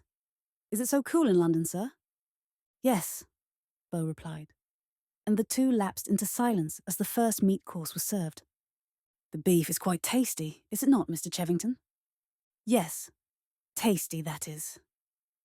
"I do so admire Amanda's hand with decoration. The draperies in here are quite nice, don't you think?" "Yes, nice. Very nice." "Do you stay long in the country, Mr. Chevington?" "Yes, long dot." "Do you admire the country then, sir?" "Yes, admire it." Any other young woman would have thrown up her hands in defeat. But then Anne Bosley was under terrific maternal pressure. Her mother had been harping on her all day about her lack of social presence, and she didn't wish for a repetition of that particular sermon on the morrow. Throwing caution to the winds, she made one last try, although her mother had warned her never to discuss this particular interest of hers in masculine company. Did you perhaps notice the Disigothica elegantissima in the library, Mr. Chevington? It is quite a fine specimen. Beau was silent for so long the girl nearly slid out of her chair in embarrassment. Her mother was right. She was a hopeless nodcock. Her failure at polite conversation had been bad enough, but tagging on that bit about the elegantissima was striking the very depths. As her mother had said, she was destined to spend the remainder of her life being a supportive prop for her parents in their declining years. Suddenly Beau, who had been studying Anne with some intensity, spoke. Didn't see it. Did you spy out the Brassiae actinophilia in the blue room, surprised to see it outside a greenhouse? Anne's little heart-shaped face lit up in a smile, capable of melting the strongest heart, and Beau was good and truly lost. They both rushed into speech at the same time, laughing and urging the other to go first, and in the end had to be called to attention twice by their host, before either realized it was time for the ladies to retire from the table. Beau watched as Anne left the room with the other women, and shyly waved to her as she turned at the door to look at him once more. As soon as possible, he sped to the blue room, where the two quickly resumed their conversation concerning the possibilities of grafting two particular rose bushes. Kevin, deliberately eavesdropping, rushed to Jared's side and whispered, I don't wish to alarm you, friend, but Beau is spouting foreign words, him who has barely mastered the king's own. Do you think he's making untoward advances toward the little mouse? I highly doubt it, Kevin. But what foreign words did you hear him speak? Were they French? I truly don't know. It sounded like chlorophytum cosmos something, or some pictura or whatever, or some such drivel. Is that Latin? It sounded like Latin. Do you suppose he's asking her to see his etchings? Jared was well and truly puzzled. He called his wife over and asked Kevin to repeat himself, which he did, with even less success than in his first attempt. As he finished, a slight smile lit Amanda's face, and she allowed her eyebrows to rise in shock. Indeed, gentlemen. Did I not tell you Beau was deeper than you knew? I believe that's Latin, for your green eyes glow like stars. And you said they wouldn't. I hit it off. She snapped her fingers in Jared's face as if saying, That to you, husband, then tripped off to hide her grin in an effervescent exclamation over the beauty of Lady Close's new fan. Out of the corner of his eye, Jared saw Beau lead young Anne through the French doors, out into the garden. He nudged Kevin and brought his attention to their shy friend's newfound savoir-faire. Never known Beau to steal a march on you, Kevin. There must be something in that chit you overlooked when you were introduced. Kevin's forehead wrinkled as he realized his renown as an irresistible ladies' man was in jeopardy. He quickly scanned the room and singled out Lord Close's daughter Elizabeth as the least wretched of the group and set out to redeem his reputation. This left Jared to his own devices, as Lord Close and Squire Bosley and the other men were deep in a discussion of the proper time to manure their fields, a subject not close to Jared's heart at the moment, and the ladies were all in a group, planning the best date for Amanda's next party and compiling a suitable guest list. By the end of the evening, Beau had promised to call on Miss Anne the following day to inspect her greenhouse, and Kevin was committed to driving out with Lady Elizabeth. That this suited Amanda was a foregone conclusion, and when Jared realized it would leave him alone with his wife, he too applauded the arrangement, and so he told his wife later as they made their way to their bedchamber. I'm relieved to hear that, Jared, for I felt you might be bored to distraction here at Stormhaven. Are you sure you won't miss the social round if we remain in the country until after our child is born? Jared dismissed the waiting Sally with a wave of his hand and answered, If I had my dearest wish, I'd lock out the entire world for at least a year and spend all my time with you. As I've mentioned before, you affect me in many ways, imp, but boring me is definitely not one of them. Amanda threw him a deliberately impish grin. Indeed, my lord, and just how do I affect you? You know damn well, you little vixen, Jared told her, hoping to tease her. Now stop fiddling with that necklace and come here to me. You talk too much when your place is in bed. She dropped her hands from the intricate clasp and pouted. It was you, not I, who sent Sally away. Besides, she lifted her chin. I don't believe I am yet sufficiently fatigued to retire. Perhaps I'll go down to the library and get a book. Yes, that's it. I'll read a book. Jared grinned, more than willing to continue the game. Amanda, I'm not a patient man. All evening you've been making cow eyes at me across the room, nearly driving me out of my mind. Now come here, wife. Cow eyes, cow eyes. Oh, how charming. And you, sir, must be casting yourself in the role of bull. How apt for bull-headed you are, in truth. Well, I refuse to come meekly to you when you crook your little finger. I languished here alone for 3 long months before you deigned to remember me. Now I would like to be courted, my lord, not ordered. Heaven knows I've had precious little of the former. A slow grin appeared on Jared's face as he surveyed Amanda's pouting mouth, and he made her an elaborate bow. My dear Lady Storm, forgive my boorish haste. First, allow me to compliment you on your charming appearance this evening. I intend to write a sonnet tomorrow about your lustrous ebony curls and the glorious golden jewels which are your eyes, not to mention the enchanting bloom of spring ever present on your creamy cheeks. Those creamy cheeks were flushed now, as Amanda retorted, Don't make sport of me, Jared. I know I was flirting with you downstairs this evening in hopes of some light courting, but you're slicing your compliments a bit too thick and rare, as my father would say. Can you never be serious? He wagged a finger in her direction. Of course I can. I can be eminently serious. Now, please don't interrupt me, madam, as I was not yet finished. Let me see, where was I? Oh, yes. I had finished with your hair, eyes, and complexion. Now I must find a way to describe your pert little nose and that tempting mouth. I cannot think. Better to dedicate my sonnet to your most enchanting of all features, your bewitching breasts. I stared at them all the night long most seriously.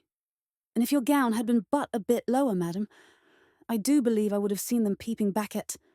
He broke off to dodge a china cup filled with hairpins as it came flying by. Oh, naughty puss, you'll be sorry for that. I am sorry. Sorry I missed. Stand still so I can aim. Jared advanced smilingly toward her, saying, Put down the vial, Amanda. If you break that perfume, we'll not be able to stay in this chamber for a month for the smell. Amanda looked down at the bottle in her hand and silently agreed with him. But just as swiftly as she put down the vial, she picked up her hairbrush, brandishing it as if ready to launch it at his head. That tears it, madam, he declared, although he knew Amanda was certain he was teasing her. Now you must be punished. Don't you remember my telling you at the inn that I would retaliate in future? Or perhaps you wish for another demonstration? You'd have to catch me first. Before Jared had time to move, Amanda was poised behind one huge bedpost, her hands lightly clasped around it as she prepared to lunge either right or left. As Jared committed himself, she jumped the other way, only to find herself caught between the wall and the bed. Sounds! Treed, by gad! Jared exclaimed in triumph. Amanda giggled and dove across the pillows, scrambling off the far side of the bed as her hair broke loose from its pins and cascaded down her back. As she stood on the other side of the bed, watching for his next move, Jared calmly began walking around the room, as if she were not there, extinguishing all the candles until only the small fire in the hearth remained, for the large chamber could be chilly even in the heat of summer. Amanda could barely see anything in the near dark, but Jared was guided by the winking of her diamonds in the firelight, and he stealthily circled the room until suddenly Amanda found herself attacked from behind. She squealed, laughing as he lifted her as if she were weightless and gently deposited her on the hearthrug. Oh, please, good sir, she pleaded dramatically. Be gentle with me. I am a mother now.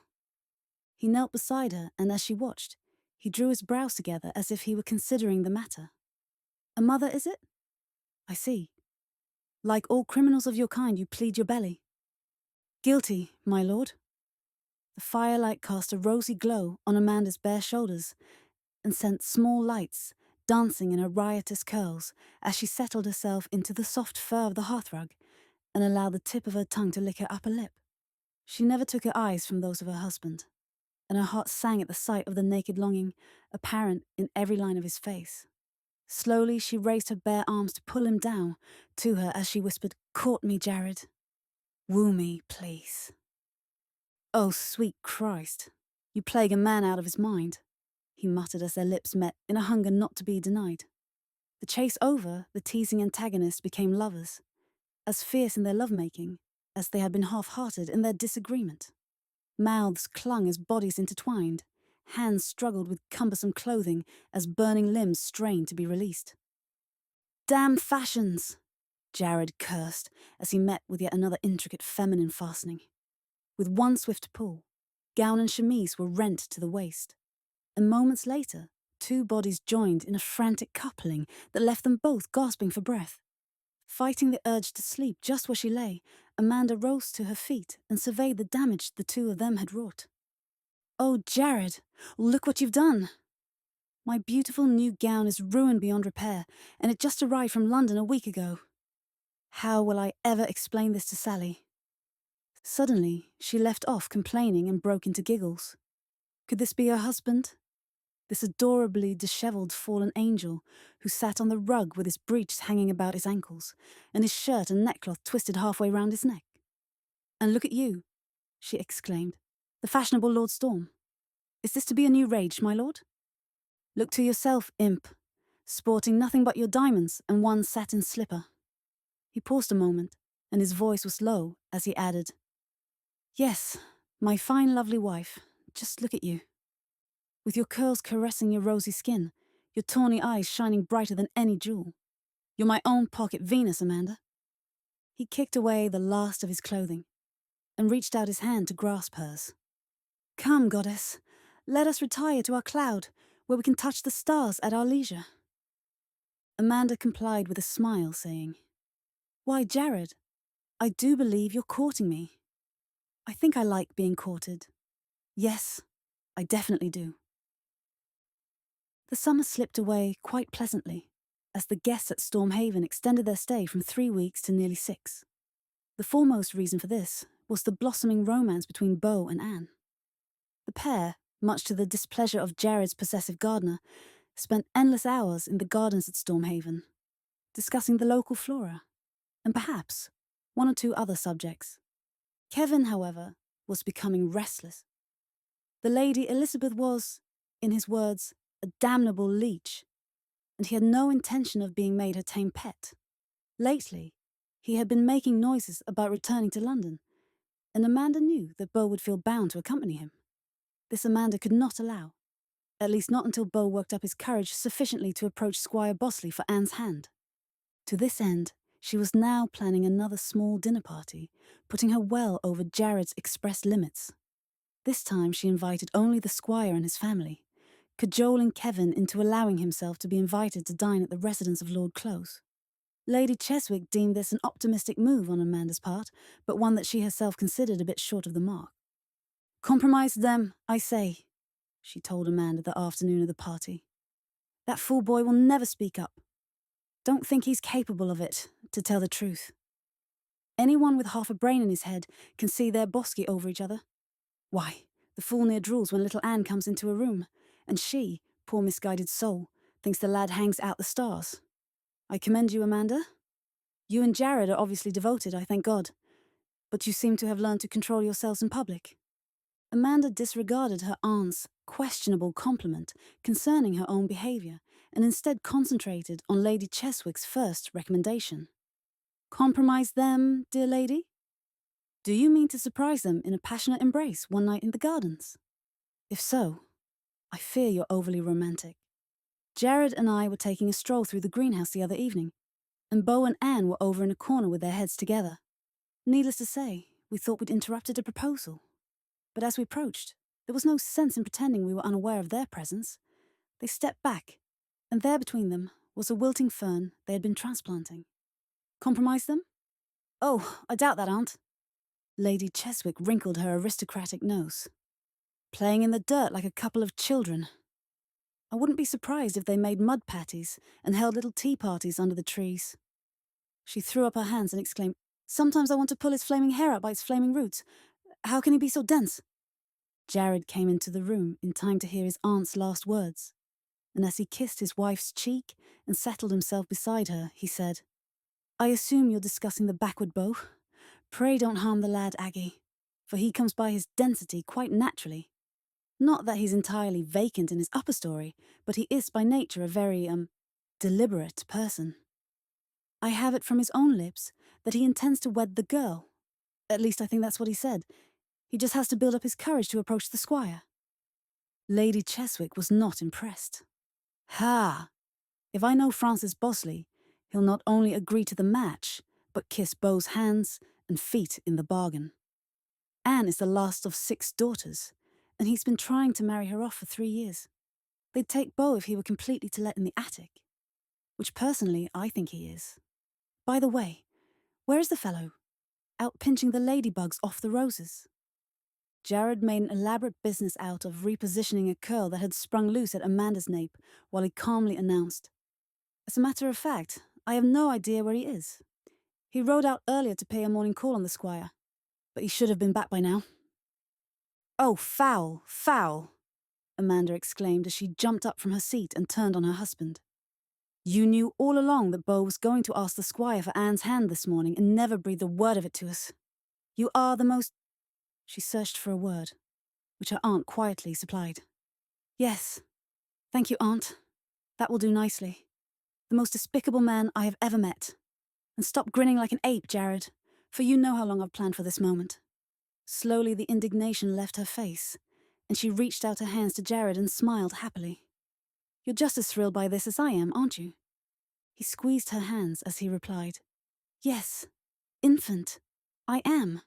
Although I must say it pains me deeply that you should be so successful on your first attempt at matchmaking. I shudder to think of poor Kevin's fate once you spy out a suitable match for him. He won't stand a chance of escape." "Jared, that is unkind. I didn't force Beau and Anne to fall in love. I merely introduced them and, let nature take its course." Jared rose and put his arms around her waist. "Certainly, dear heart. You yourself did little to forward their romance. Only a slight nudge or two in the right direction every now and then. Such as the day you invited Anne over and then deliberately left her alone with Beau for an hour, pleading a crisis in the kitchens. You were very subtle, Amanda. As subtle as a house falling on his head." Amanda's lower lip came out in a pout, but she was too happy to be subdued for long. Still in the circle of Jared's arms, she turned to Lady Cheswick and appealed for her help. "Was I too heavy-handed, Aunt Agatha?" "Good heavens, no, my dear. Compared to me, you were light-handed indeed." "Why? In trying to get Jared bracketed to Miss Farnsworthy, I deliberately stepped on the hem of her gown at a picnic so that I could offer her the use of our coach to return home and change." "Yes, indeed, Aunt," Jared added. "And once you had the chit and her Abigail firmly entrenched on the seat, you came to me and forced me to accompany her, because you won't believe this, Amanda, were feeling ill on your stomach, and were afraid of the inferior springs of my coach upsetting you further. Inferior springs, indeed. On a coach of mine. It took nearly 3 months of being downright rude to the dratted gal before she accepted Viscount Witterby in my stead. I also remember the time." "Stop your prattlings, nephew. I don't recall asking for a recital of my sins." A drawling voice issued from the doorway. "Sins? Oh, good. We're bearing our souls, are we? For me, my greatest transgression of late was to be called on to compliment Lady Elizabeth on her needlework. I do hope she won't present me with handmade slippers this Christmas, for I refuse to wear anything so shoddy, and my valet is much larger of foot than I." "Oh, shut up, Kevin Rawlings. Your tongue betrays the void between your ears," said Lady Cheswick. "I've known you since before you were out of short coats, and you become more like your mother every day, always primping and posturing and worrying about your outside, while totally ignoring the vacancy in your upper rooms. Sit down, you popinjay, and fasten your lip. We're discussing important things here today." Kevin assumed a suitably crestfallen expression and took up his position at the drinks table, saying, "I retire from the lists and leave the field to you, madam. I dare not argue with someone who admits she is at least 30 years my senior." Jared had been putting a glass to his lips as Kevin spoke, and Amanda was soon quite busy, thumping him soundly between the shoulder blades as he choked and coughed on the wine that had been halfway down his throat, when his aunt called Kevin a son of a female hound. "Aunt," he got out after another round of coughing, "where did you ever pick up such a, candid expression?" Lady Cheswick busied herself with her needlework, while she informed her nephew that, contrary to what he believed, her time in India was not all spent at ladies' teas. "I saw a bit of the rough and ready, if you know what I mean." A now thoroughly chastened Kevin approached the offended lady and bowed deeply over her hand as he issued a long and rather complicated apologies, which ended only because Beau chose that moment to enter the room. The poor fellow immediately became the cynosure of 4 pair of interested eyes. He stopped, looked around at the 4 staring faces. His face turned an unbecoming puce, and he muttered something unintelligible as he quickly turned to leave. Amanda was after him like a shot, dragging him back into the room, where she proceeded to ask him a half-dozen questions without once waiting for an answer. As Amanda stopped to catch her breath, Lady Cheswick stepped into the breach and launched her own volley of questions, which sounded very like the ones Amanda had just asked, as Jared was fully engaged in laughing up his sleeve at the sight of Beau's confusion. Kevin felt it was up to him to pour his friend a glass and step into the fray, thus saving his befuddled friend from this female attack. "I say, Beau, stop opening and closing your mouth like a damned fish and take a deep swallow of this. The ladies are a bit agitated about something, and it's impolite of you to ignore them. Here, drink deep, and I promise to hold them off until you're ready to face them." Then he turned and addressed the 2 impatient women. "Ladies, I implore you to consider this poor boy's feelings. Look at him." And they did. Look at his high colour. A sure sign of a fever, I'd say. Note his trembling hands. Possibly he has sustained some bad shock. He leaned over and peered deeply into Beau's rather vacant eyes. "You know, you're really not yourself, Beau. I'd take something for it. I really would." Amanda appealed to Jared to make Kevin stop his taunting, but her husband was so dissolved in mirth she gave it up as a bad job and tackled the tormentor herself, a move which completely disabled both Jared and his aunt, by simply stepping up to Kevin and kicking him soundly in the shin, sending him sprawling full length on the carpet. One leg held high in the air as he exaggeratedly howled in pain. "Why, Kevin," she exclaimed in all innocence. "That was a most lamentable accident. You really should be more careful." "Brat," Jared said, trying to be stern and failing miserably. He held out his hand to his friend and helped him to his feet. "Get up, Kevin. You're making a cake of yourself." To Lady Cheswick, it was obvious this entire scene was getting out of control. She clapped her hands for attention. "Silence! Silence, all of you! Good heavens! I feel like a nanny whose charges have run amok in the nursery. Now sit down, all of you, and let us get to the business at hand. We're all waiting to hear the outcome of young Beau's visit to the squire this morning, correct?" She sat primly on the edge of her chair, hands folded in her lap, and said soothingly, "All right, dear Beau, we're all attention now. Please tell us what happened." Beau's usually florid complexion faded to palest parchment. In his agitation, he ruined his already poorly tied neckcloth with his fumblings, and now he tried to calm his nerves by reaching for his glass, which unfortunately slipped from his shaking fingers and landed upside down in his lap.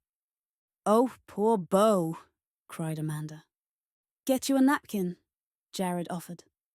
"Sapskull," commented Kevin. "Brightest thing you've said all day," Lady Cheswick added, glaring at Kevin.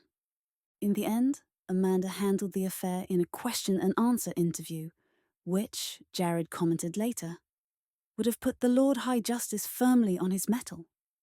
"You went to call on the squire, Beau?" Amanda purred. Beau nodded. "And was the squire at home?" Another nod. We proceed," Kevin whispered to Jared, whose shoulders had begun to shake. "And did you and the squire have speech?" the Lord High Inquisitor continued, after throwing a quelling glance at the 2 men. Once again Beau's head moved in the affirmative. "And what did you talk about?" "The weather. Nice weather." Beau nodded, as if agreeing with himself. "Warm." Jared groaned and sank down in his chair, earning himself another speaking glance from the love of his life. "And did you perhaps speak of anything else?" Amanda fairly pleaded. "Napoleon!" Kevin put his hand to his mouth and loudly whispered to Jared, "Gad, that must have been a deep debate. I'd have given my best bay to hear the farmer and the hopeless swain discussing politics. Amanda was rapidly reaching the end of her tether. Was there anything else, dear Beau? Beau buried his chin in his neckcloth, whereupon Amanda took a deep breath and asked, "Did you discuss Miss Anne?" Another nod. One nod too many, it appeared, as Kevin jumped to his feet and shouted, "Good God, we could be here until Christmas with all this dancing around the outside of the question." He turned to Beau and asked, "Are you going to marry the chit or ain't you, Beau? It's getting on for dinner and I have things to do." Amid the general uproar from the ladies following, hard on this candid questioning, Beau's garbled "yes" was barely heard, so that he repeated it. He then repeated it a third time, whereupon all other speech quickly died, just as he took a deep breath and admitted, "I love her," so that his declaration echoed in the silent room. "No need to shout, man," Kevin remarked coolly. "We all heard you. Don't say that I like it a bit, the two of you deserting me like this. All I know is that after tonight, I shall be shoving myself off to London before Lady Elizabeth corners me in the gardens." He crossed to his friend and shook his hand. "Getting yourself riveted, are you, Beau? My condolences." And then he quit the room, taking up the wine decanter as he went. Amanda watched him go. Poor Kevin. He's feeling quite deserted. I really must. Jared cut her off the only way he knew how. He kissed her soundly and then warned, "Connubial happiness is not the only happiness, although it suits me perfectly well. Leave Kevin alone, my love. I'm sure he can find his own companionship in the city." Amanda would have answered him with a remark concerning Kevin's notion of a suitable companion. But the butler came into the room at that moment to announce the arrival of guests. "How opportune. Who could it be?" asked Jared, happy for that interruption. "It is I, darling. Or is that? It is me." "No matter," Lady Blanche Wade trilled as she swept into the blue room, followed closely by the squat, puffing figure of Peregrine Denton. Blanche slid her arm through Denton's and leered down into his plainly adoring face. "Peregrine has honoured me with a proposal of marriage. A proposal which I accepted, of course. Isn't this above all things wonderful? Jared, dear, aren't you going to come kiss your little bride's soon-to-be stepmama?" Chapter 8. Amanda was busy in the morning room, arranging flowers with an intensity of purpose that was literally destroying the fragile blooms. After cutting one stem too short and finding she had run out of roses entirely, she was about to give it all up as a bad job when Lady Wade floated into the room on a wave of musky perfume. Immediately Amanda tensed, snapping yet another delicate stem. "Oh, what a pity, child," Blanche drawled as she hastened to remedy the damage. "But don't feel badly. Some of us are simply less talented in the artistic things. Here, let me help you. Hand me the scissors, please, dear. I just need a few blooms here, and... Behold, a perfect bouquet. Now you go sit down, dear, and I'll summon a servant to clean up your mess. I must say, you are looking a trifle off this morning." "Am I? Why, thank you, Lady Wade. I have sat here in my new gown since breakfast, waiting for just such a compliment. Now my day is complete." Blanche looked over her shoulders as she went to ring for a maid. "Oh dear, are we out of sorts? Has my naughty stepson-to-be been ignoring his little bride?" Amanda restrained an impulse to yank Blanche's golden hair out by its bound to be brown roots and crossed to a nearby chair to sit down. She looked innocently at her uninvited guest and commented, "If only that were the case, dear Lady Wade. But Jared scarce leaves me any time to myself. He's extremely attentive to my every wish. For after all, as you say, we are newly wed. Perhaps, when I am as long in the tooth as you, he will not be so eager." Amanda smiled sweetly as she watched the colour drain from Blanche's face. She could not resist adding, "Surely my stepfather, being closer to your years, keeps you sufficiently amused? Why please, Amanda, cannot you find it in your heart to address me more informally? After all, I am soon to become one of the family." Amanda's eyes danced as she inquired, "Will you wish me to address you as Mama?" Blanche was visibly losing control of her temper, but held it on a tight leash as she answered, "Indeed, no, my dear. I would certainly never dream of replacing your mother. Please, just call me Blanche. Amanda grudgingly gave up the fight and agreed. As Blanche turned to the maid who was clearing up the flowers and ordered some light refreshment, Amanda took the time to study the woman who had entered their lives so presumptuously 3 days earlier. Jared's shock, and then barely suppressed outrage, was clear to her and, except at meals, where they were forced into one another's company, he made a wide cut around Lady Wade. Amanda was assured they'd known each other in London. After all, hadn't Blanche addressed him as her darling? But Jared had steadfastly refused to talk to her about it. She had also questioned her stepfather at length about both his visit to Stormhaven and his intended bride. But the besotted Denton only told her that his dearest Blanche had expressed an interest in meeting his stepdaughter, and that he could refuse her nothing. That Blanche was not in love with a man was obvious to Amanda. Yet since Blanche must know her future husband was far from wealthy, and as he had no title, what else could possibly have lured her into such a disadvantageous alliance? Not an overwhelming passion for the man, surely. So why was the woman here with Denton? Why? Amanda longed to know the answer. For those reasons, and those reasons only, Amanda had welcomed Blanche and Denton into her home, convincing Jared that a week-long stay would not put an undue hardship on any of them. She studied Blanche now as the woman daintily sat down, arranging her skirts around her. There was no denying that the woman was beautiful, even if in a strangely cold way, and marvellously well-dressed. Why, the gown on the woman's back must have cost well over £100, and the diamonds she'd worn at dinner the previous evening had set someone back a small fortune. Amanda had noticed Jared's eyes on that necklace more than once, as if he recognized the piece. And yet, as beautiful as she was, Blanche Wade also seemed capable of clearing a room simply by entering it. Kevin had shown no interest in her, and had departed Stormhaven directly after Amanda's dinner party. And Beau? Well, he had slipped from the Blue Room after rudely cutting Blanche dead, and even now his luggage was being moved to Squire Bosley's, where he would stay until after the engagement party, for he and Anne saying it was more convenient that way.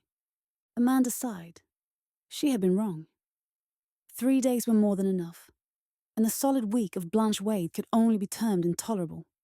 If only there was some way to make her leave before the woman ruined little Anne's big night, for Anne had been forced by courtesy to extend both of Amanda's house guests an invitation. Blanche was watching the emotions coming and going on Amanda's expressive face, and she deliberately preened as she enjoyed the girl's discomfort. Cheeky little tart. So this was the schoolroom chit Jared had dropped her for.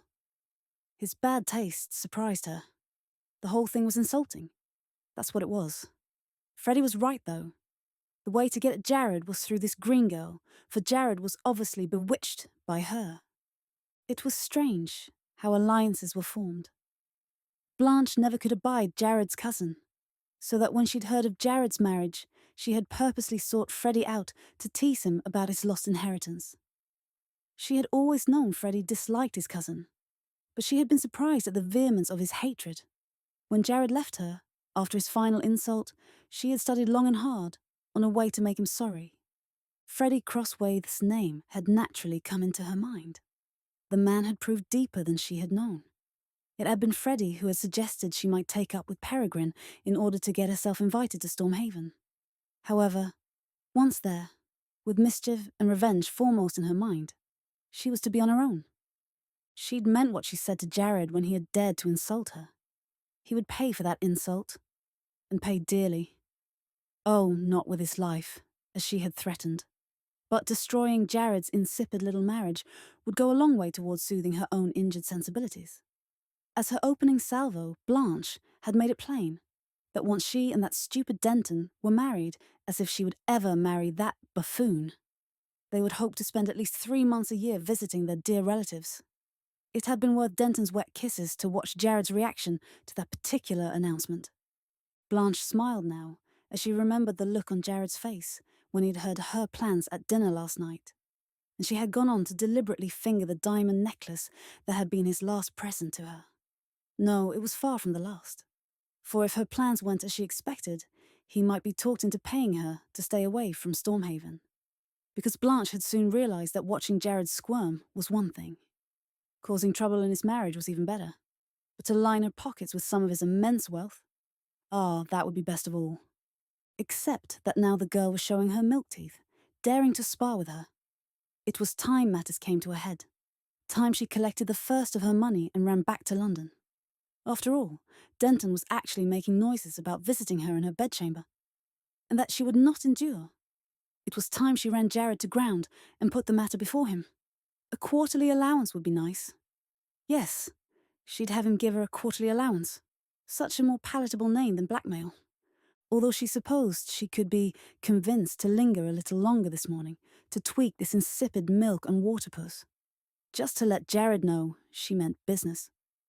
"By the way, Amanda," she said in a careless, off-handed tone, "I have something of Jared's upstairs in my rooms. I had hoped to return them to him at a more," she pretended to search for the proper words, "intimate moment. But he seems to be scarcely ever at home. You see, when Jared left London, rather unexpectedly a few weeks ago, I had no time to return the gloves he left in my entrance hall the last time he visited me. The poor darling was always leaving one thing or another behind. Gloves, hats, cravats. I shall have my maid place them in your chamber." Blanche reached for her teacup, concealing a triumphant smile behind a raised linen serviette while searching Amanda's face for her reaction. The room began to spin dizzily before Amanda's eyes. Well, she had her answer now, didn't she? There was no denying what Blanche had just so crudely implied. Jared had been the woman's lover, her lover since their marriage.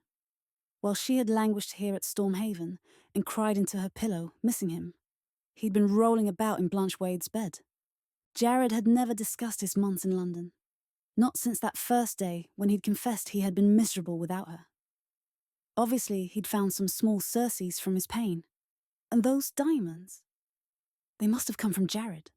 Why else had he been so uncomfortable when Lady Cheswick had commented on them? Oh yes, it was all coming together for her now. Amanda wanted to weep, to scream, but she refused to give Blanche Wade the satisfaction. Oh no, she would not give in without a fight, and she had to remain calm. Later, she would most certainly indulge in a riotous storm of weeping, after which she would confront Jared with what she knew. But for now, she must deal with this. What was the word Aunt Agatha had used? Bitch. Yes, that was it. This blonde bitch. But how? She had no idea of the events of Jared's last meeting with Blanche in London, but she did know he was definitely not overjoyed to see her at Stormhaven. Amanda was also sufficiently sure of his love now to believe he would not stray in Blanche's direction again, especially after she confronted him tonight. With this half-formed thought in mind, she forced a smile to her lips as she parried. Yes, Blanche. Jared told me all about his last meeting with you in London. I'm only surprised you would wish to mention it, since, as we have now both said, it was his last visit to you."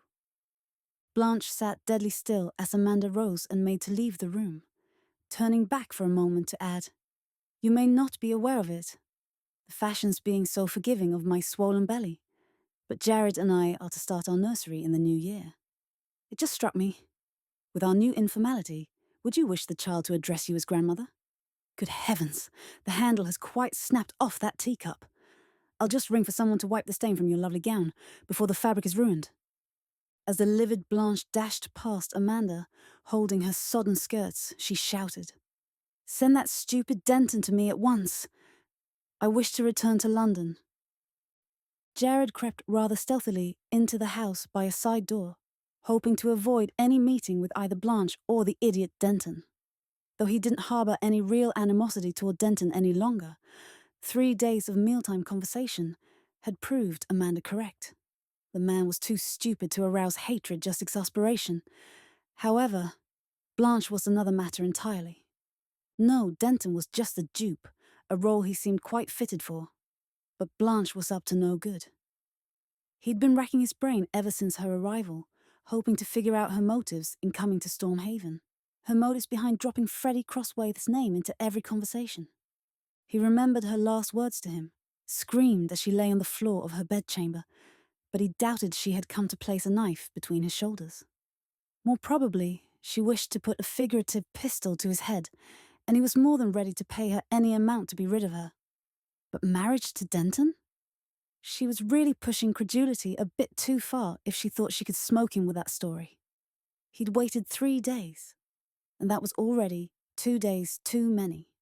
Tomorrow he'd confront her, and then send both she and her drooling betrothed packing.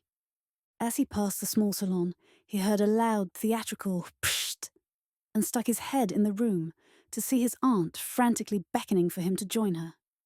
"Why are you hiding in here, madam? Have you run afoul of our guests? Never mind. It seems like a good idea. I'll join you if I may." Lady Cheswick wore a pained, nearly martyred expression as she whispered, "Keep your voice down, you dolt, and close those doors before you have the whole house down on our heads.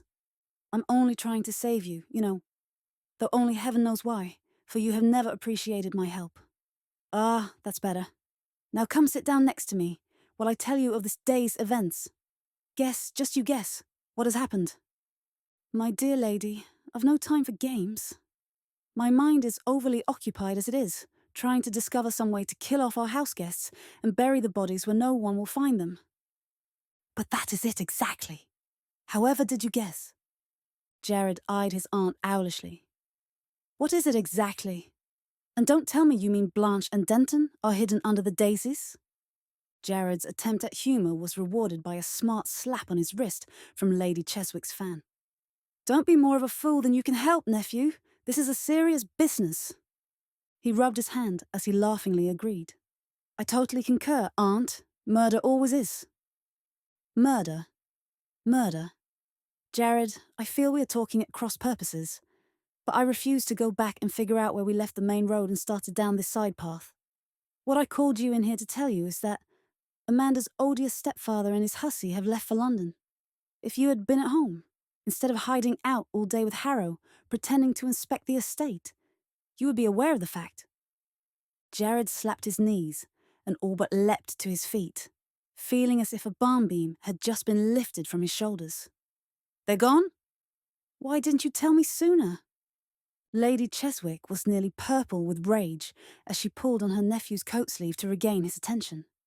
"Keep your voice down, Jared, or I vow I'll leave you to your fate. If Amanda were to learn you're home before you and I put our heads together, you would not have a head left. The girl is incensed, I tell you." She now had Jared's undivided attention as he sat down and motioned for her to explain her last statement. She settled herself comfortably on the sofa and launched herself on a dressing down she felt was long overdue.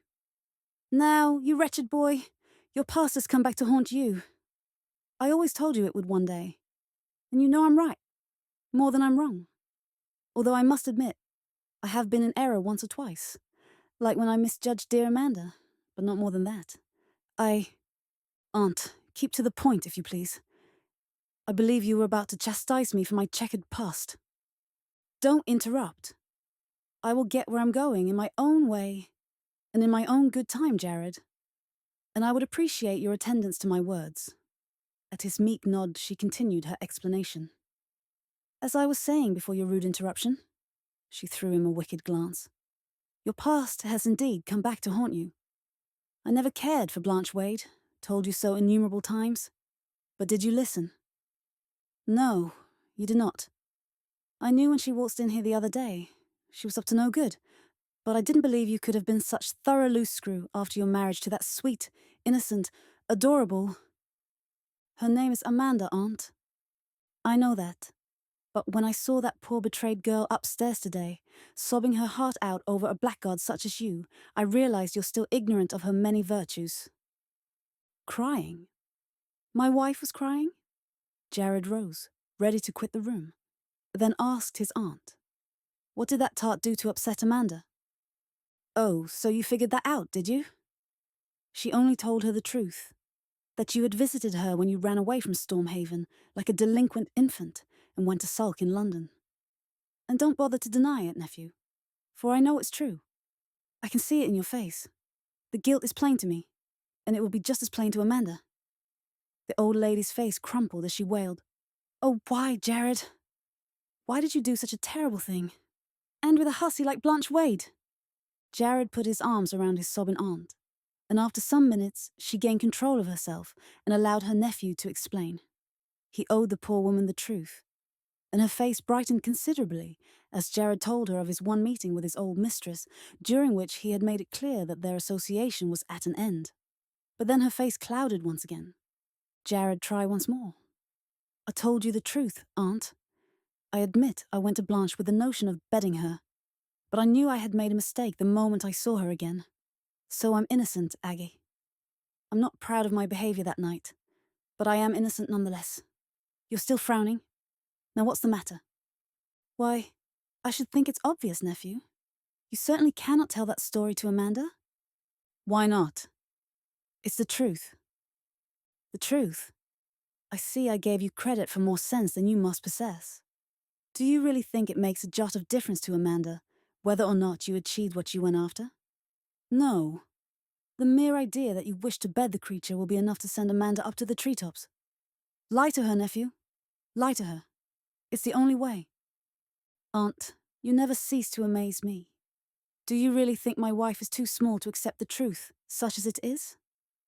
After all, in a way the truth flatters her." Lady Cheswick vehemently shook her head. "That don't signify a scrap, Jared. You must not admit to setting foot in that woman's house since the day you laid eyes on Amanda." "But that's almost the truth. I only saw her the one more time. I don't like the idea of lying to my wife, even if you say it will protect her." Lady Cheswick sighed in deep exasperation. "Jared, my favourite nephew, believe me in this. Lie to the girl.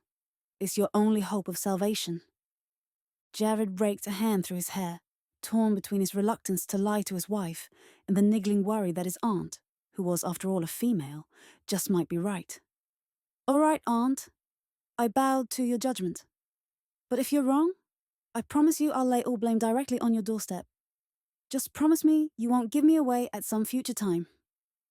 His aunt sniffed at this unheard-of possibility, and then suddenly broke into delighted laughter. "Now what has tickled you, Aggie?"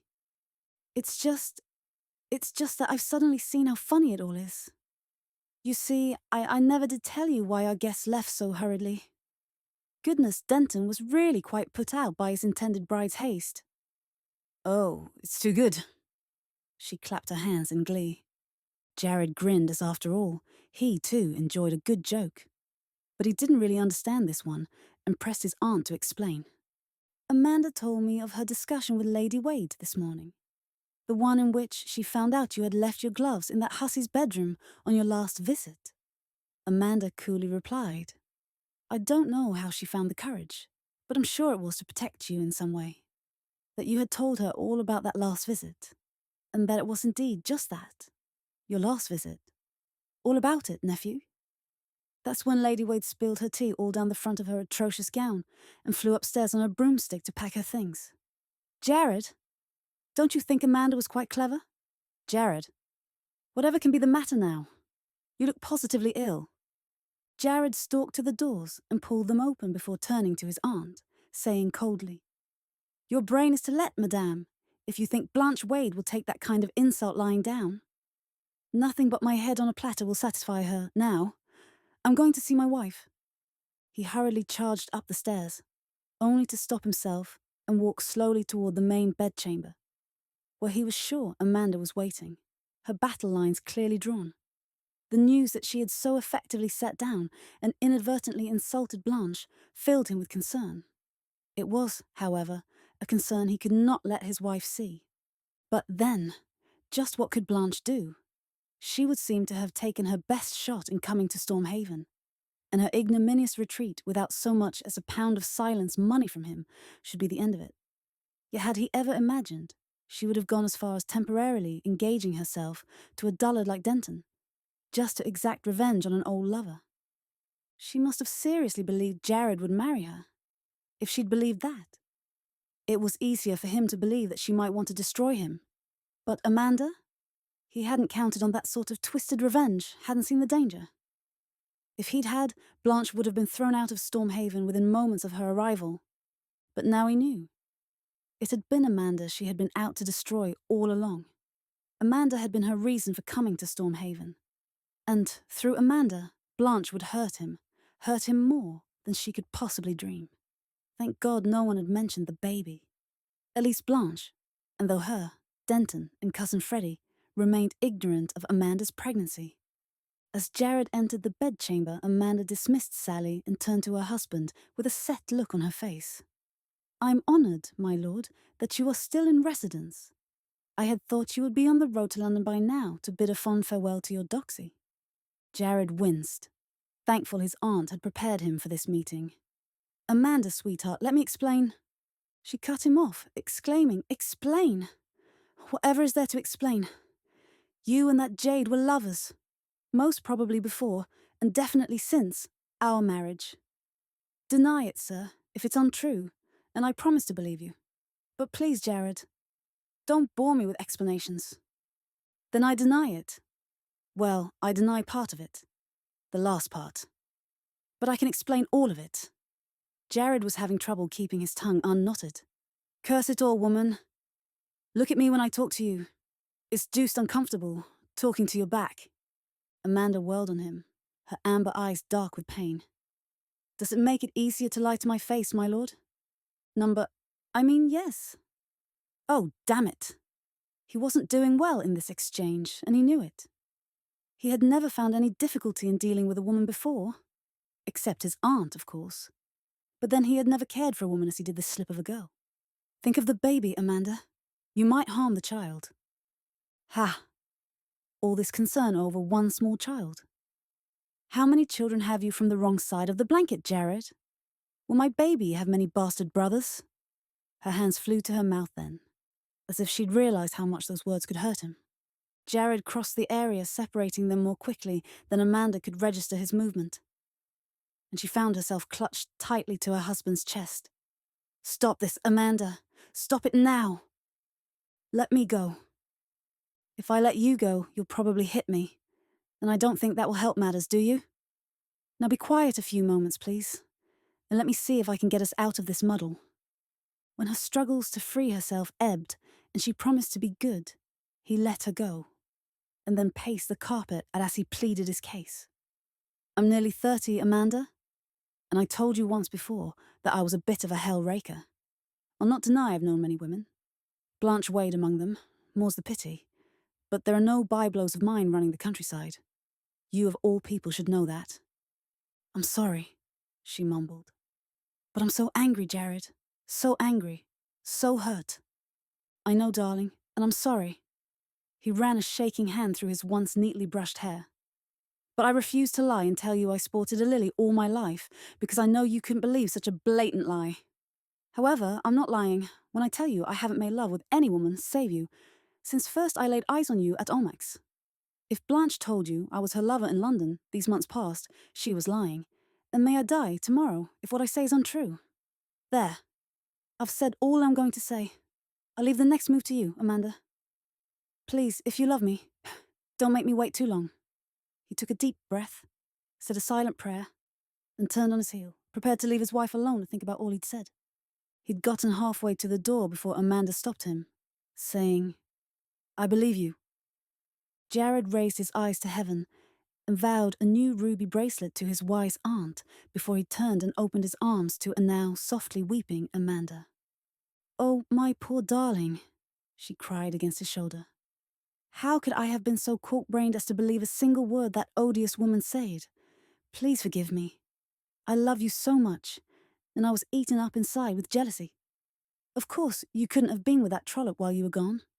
Anything you did before you met me doesn't concern me. Although I must say I am surprised in your poor taste if you ever thought that fleshy, flashy thing attractive." Jared buried his face in Amanda's hair. "I've wondered the same thing 100 times over, ever since she arrived here. I must have been deep in my cups to find that obvious female attractive. You're my heart's delight, Amanda, and from the moment I met you, every other woman in England has looked to me a crone." He nibbled one small ear as he whispered, "You're my own sweet witch, imp, and I'm eternally and most happily under your spell." Amanda felt her last doubts melting away. It was far easier to forget than to keep up an argument with a man you loved so entirely, and she turned her face for his kiss. Jared could feel her trembling in his arms as he teased her with his tongue and then sucked lightly on her lower lip. His hands reached out to untie her dressing gown, and he traced a pattern of kisses down her throat until he reached the curve of her breast. Suddenly, he felt a movement against his lower belly and put his head up in mock shock. "Madame, you take liberties, uncommon in a well-bred female." Amanda giggled and denied any forwardness. "I distinctly felt you reach out and touch me. There! You did it again!" Amanda held out her hands to proclaim her innocence, and he felt the movement a third time. She tried to suppress her mirth while she took hold of one of his hands and pressed it to her gently rounded stomach. "I know my gowns still conceal the fact, but as my husband, you must be aware of our child's growth. It's your own son who has nudged you, my lord." She kept his hand pressed to her abdomen and was soon rewarded by a very healthy kick. Jared drew his hand back as if he had touched something hot, then gently replaced it, remarking, "Champing at the bit to get out here with us, isn't he? Doesn't that hurt, Amanda?" "No, silly. I enjoy it immensely. But this is the first time he's performed for you." She looked deeply into his eyes. "I know you don't like talking about the baby, the birth. Are you upset?" In answer, he scooped her up into his arms and deposited her lightly on the bed, then quickly joined her. "Upset? Infant. I'm confused and bewildered by just how pleased I am. I must admit I've thought of our child as an enemy when I wasn't busy trying to ignore his existence. But you're right, it is definitely a son, and now I find myself quite proud of his amazing strength at such a young age." He kissed the tip of her nose. "Are you quite sure it doesn't hurt?" Amanda was delighted at her husband's new interest and hastened to explain that all babies kicked their mothers, although definitely not as lustily as a child of Jared Delaney was capable. His next question was not quite as easy to answer. "Is it time we stop our love-making, pet?" Suddenly, she was quite shy, an emotion she had not felt in some time around Jared. To admit she would miss his lovemaking terribly would seem brazen, yet she didn't want it to stop, no matter how advanced her pregnancy. Finally, she cast down her eyes and stammered, "Surely there are, ways an experienced gentleman such as yourself would know that. That would not injure." Jared's face lit in a wicked grin as he reached for her and whispered into her ear, "Oh, Jared. Number really?" Then she giggled. "Oh my goodness, really?" Amanda and Aunt Agatha were sitting in the small salon, intent on placing invisible stitches in the hems of some dresses for the coming baby, when Jared entered with a letter in his hands. "That is unfortunate," he said as he read. "Kevin writes to say he can't be with us for Beau's party tonight. It seems he's been called to his uncle's bedside in Sussex. The old man has been dying these last 20 years or more, but this time it appears he really means it. Kevin's his only heir, and will inherit a packet and the title once the old codger sticks his spoon in the wall." "Harumph!" sniffed Lady Cheswick. "Poor old man. The vultures always gather at the end. I wouldn't waste my pity on the old Earl if I were you, madam. He always was a bit of a rum touch." Jared went back to his letter and soon remarked, "Blast me if Kevin didn't sponge on me for a second sheet. He refuses to cross his lines, I wonder what he has to say that could be so important." He read for a few moments, and Amanda could see the confusion etched on his face. "What's the matter, darling? You seem upset." Jared folded the letter and slipped it into his pocket, trying to appear at his ease, even as he silently cursed the news he'd just read. "Nothing to concern you, my love. Kevin sustained some heavy losses at White's, and begs a few pennies, that's all." "Oh, yes," he said rather offhandedly. "He also mentions that he saw my cousin Freddie at Manton's Gallery. I wonder that Freddie knows which end of a pistol to point, and he told Kevin he'd heard about our child. How could he know, I wonder? Heavens, I haven't the faintest idea. Is he by any chance known to my stepfather?" Jared tensed, sure that Amanda was about to tell him something he didn't want to know. "Denton? I do believe he might be," Jared answered, now convinced that trouble was on the way. He looked to Amanda rather intently. "Why?" Amanda coloured prettily. "I just remembered that I asked Lady Wade if she wished our coming child to address her as grandmother. It's possible she mentioned it to my stepfather, and he repeated it to your cousin." Jared spoke before he could think. "The devil you did. Good God, Amanda. I know you don't like the woman, but was that really necessary?" Lady Cheswick put a restraining hand on Amanda before she could reply angrily, and observed, You must have a reason for all this concern, nephew. Perhaps you would do us the honour of sharing it with us before you find your wife's needle stuck in your gullet. Jared dropped heavily into a chair and tried to gain control of his temper. His possibly groundless fears concerning his one-time heir. It's nothing, I assure you. Nothing more than an immature urge to be the one who presented my cousin with his usurpation by means of the birth announcement of our new heir. I know it's petty of me, but then I am by nature a mean man. Lady Cheswick seemed mollified by this, but Amanda protectively spread her hands over her stomach. Beau doesn't like the man, not at all. Your cousin wouldn't try to harm the baby. A vision of his cousin as he had last seen him passed through Jared's mind's eye. Would his cousin dare to harm the baby? Freddie? Never. No, his problem, if he still had one, lay with Blanche, and other than to make another attempt to cause a breach between him and Amanda, she was really quite powerless. Blast! He was behaving like an old woman, starting at shadows. He hastened to reassure his wife. Freddie is an impotent twit, my love. At best, he'll indulge in a tantrum when our son is born, and then hide himself away from his creditors. Aren't I right, Aunt? Don't concern yourself with him. And stop frowning. Our child will be born wrinkled enough. But Jared, he hates you. And once we have a son... Enough, love. I refuse to let the thought of my cousin ruin an otherwise perfect day. Have you chosen your gown for the party this evening? I know you'll outshine every woman there. Amanda appeared ready to protest this change of subject, then sighed, giving in to Jared's obvious wish to speak of something other than his erstwhile heir. I did. I'm wearing the green silk, with just a few of those marvellous Delaney emeralds you gave me. But I'm sure Anne's new white brocade will be the prettiest at the ball. Besides, my figure is no longer one to captivate any audience. Untrue, my love, Jared protested, winking in Lady Cheswick's direction. Your roundness, as you call it, becomes you immensely, does it not, Aunt? Fiddlesticks, you rapscallion. You would adore her if she were the same size as Cook, and by the fish-eyed way you two are looking at each other now, I can see I'm no longer needed here. Excuse me, my dears, for I wish to rest before Higgins does my toilette. The older one gets, the longer it takes to hide the ravages of time. Amanda gave her aunt a kiss. You are the loveliest of women, dear aunt. I only hope I can be half as beautiful at your age. Oh, Jared, Lady Cheswick trilled, fairly dancing out of the room. I could not have picked a more wonderful bride for you myself. Beautiful, is it? My, that takes at least half the creak out of these old bones. At Squire Bosley's that evening, a glowing Amanda was content to watch from the sidelines as pretty little Anne and her ungainly swain circled the room under the benevolent eyes of the assembled guests. The pair was oblivious to the presence of others in the small ballroom, and at several times continued to dance after the musicians had put down their instruments.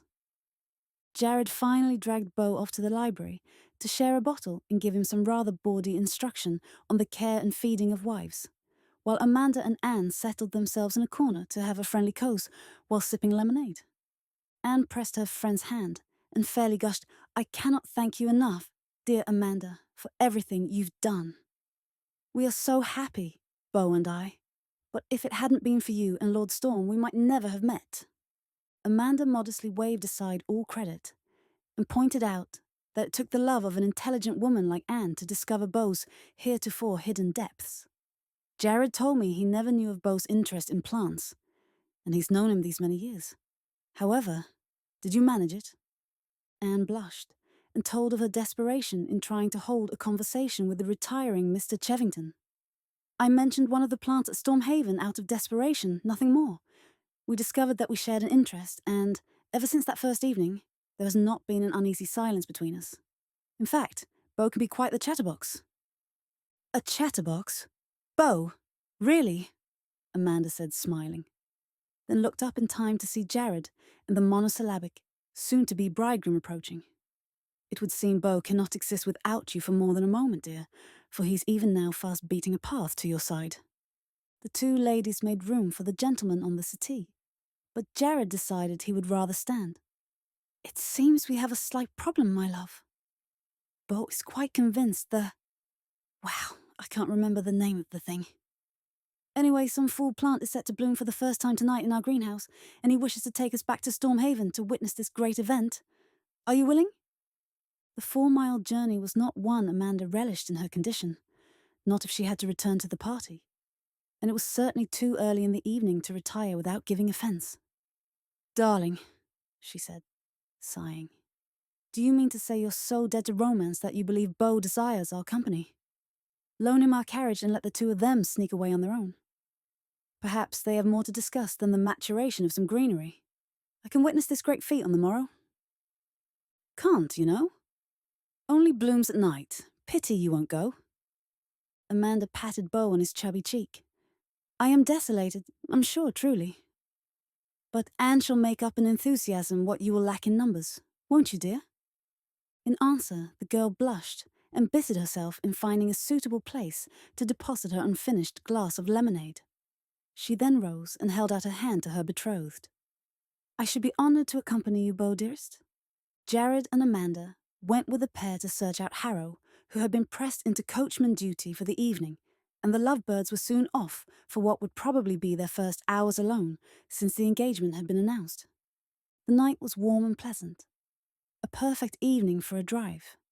But had it been otherwise, the happy couple wouldn't have noticed. They held hands, and every few minutes Beau would lean over and press a light kiss to Anne's lips. Love you, Beau whispered more than once. Me too, would come the answer. There was more conversation, but it was of interest to, and probably understood by, only them. They were almost within sight of Stormhaven's gates when a shot rang out and 2 horsemen broke from the trees shouting, Stand and deliver! Harrow was alone on the box and had to restrain the startled horses before he could reach for the blunderbuss kept under the seat. But before he could cock it, one of the robbers mounted the box and pressed an ugly-looking weapon between the servant's bony ribs. Inside the coach, Beau tried hard to disengage the clinging Anne in order to reach into the pocket of the carriage door for Jared's pistols. Promise me, Beau, dearest, you won't attempt anything the least heroic, Anne implored, showing more love for her betrothed than she did confidence in his ability to defend her. Let them take our valuables and go. If you make them angry, they may hurt you. Please, Beau, for me. Beau sighed, and only grudgingly relinquished this chance to play Galahad to his fair lady, but silently allowed that she probably was right to insist he cooperate with the highwayman. He replaced the pistols and kissed the distraught girl on the forehead. Buy you another ring, love, he promised, and while Anne held him back by convulsively clutching at his coattails, he tried vainly to stick his bright red head out the door to inform the robbers of his peaceful intentions. I say, Dumpling, can't step out to wave the white feather. Do let go my coat. Deuced difficult otherwise, you know. Anne relinquished her hold just as Beau depressed the handle of the door, allowing her swain the freedom to tumble pell-mell into the muddy roadway where he landed, rump skywards, and perched on his pug nose. Oh dear, she cried, looking down at her beloved. That was unfortunate. And then scampered out to lend her fiancé assistance. But first, in a mad moment of daring, she secreted one huge pistol in the folds of her cloak.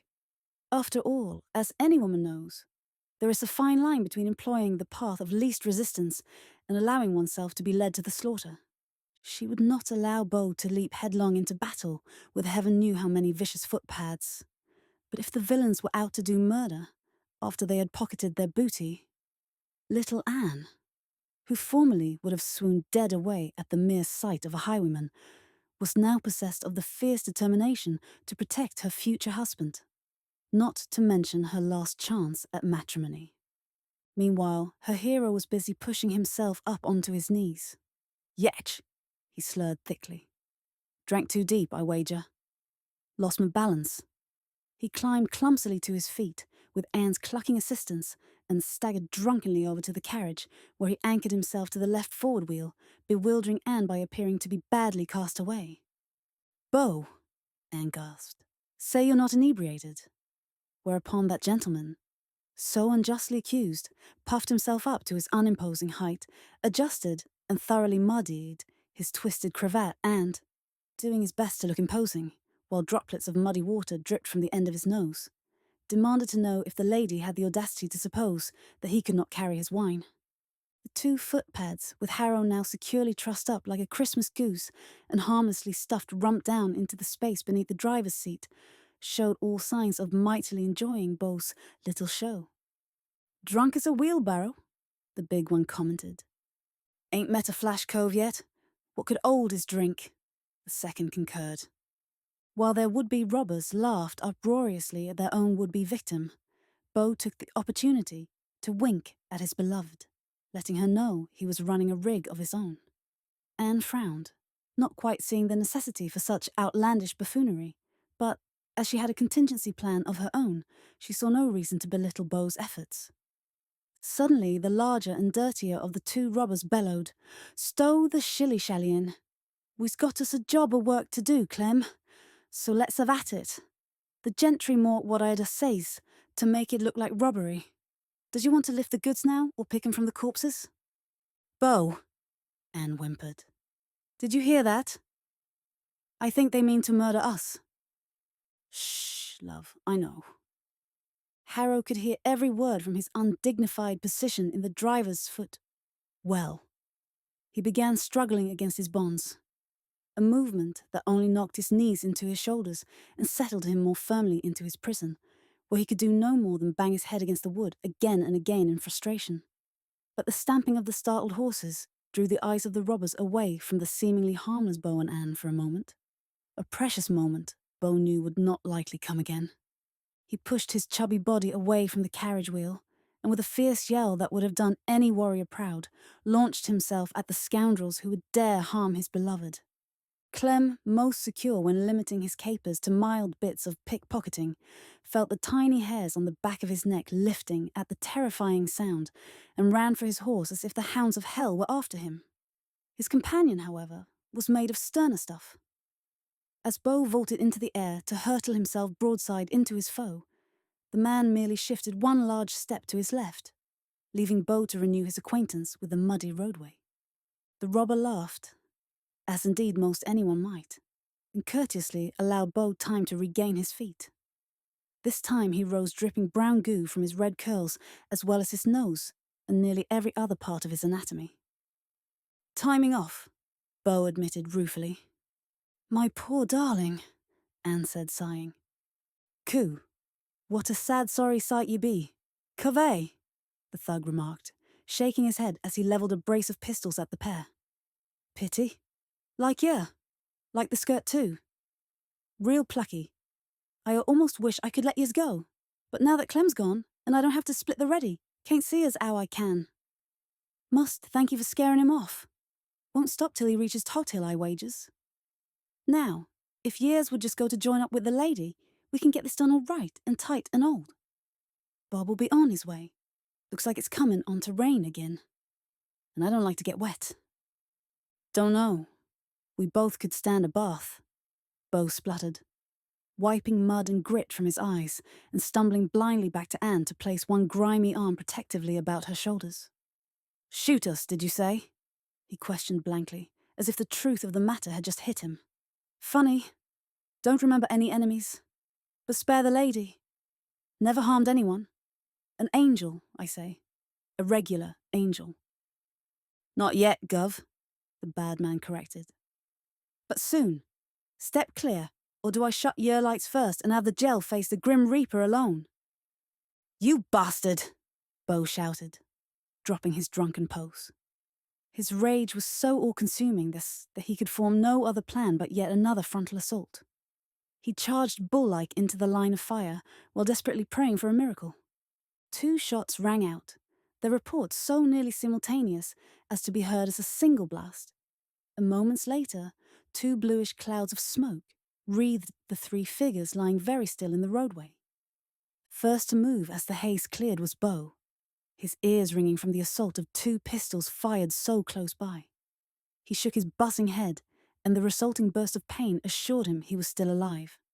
Presently, he became aware of a dull ache in his shoulder, and he reached inside his coat only to have his fingers come away, sticky and wet. Obviously, he had been shot. This surprised him, for he had thought being shot would hurt more than it did. He gawked stupidly at his fingers for some moments before more pressing concerns could crawl into his rattled brains by way of an earthy curse reaching his ears. "Lawks almighty!" bellowed the footpad who had called himself Bob. "Her's damn near blowed my leg clear off. And Oi can't find my pistols in all this muck." More exclamations followed, interspersed with a multitude of dire oaths and thieves' cant, as Bob hauled himself up by pulling on his mount's stirrup and painfully hoisted himself into the saddle. Bo watched from the ground as Bob used his good leg to kick some life into his broken-down steed and disappeared in the same direction his mate Clem had chosen minutes earlier. Bo took a minute to congratulate himself on the successful routing of the hapless hired killer, before the realization that he'd had little to do with that success riveted all his attention and all his fears in the direction of the coach. Anne! Where was Anne? He crawled toward the coach on his hands and knees until he saw the gleam of her white dress in the pale moonlight. Quickly, he checked her slim form for injuries, and when he saw that there were none, he deduced that she had merely fainted. A still-smoking pistol lay beside her, and he gawked at it in amazement. Anne soon roused from her swoon and threw herself into Beau's arms, earning herself a fierce one-armed hug and an admonition to moderate her enthusiasm, which was well on its way to squeezing the rest of his life's blood out through the hole in his shoulder. "Wow, where is that awful man?" Anne questioned timidly, while applying a ripped-off portion of her petticoat to her beloved's wound with an economy of movement and lack of squeamishness that would have totally astounded her fastidious mother. "When I saw you throwing yourself at his pistol in order to save me, I was so enraged that I just shut my eyes and fired.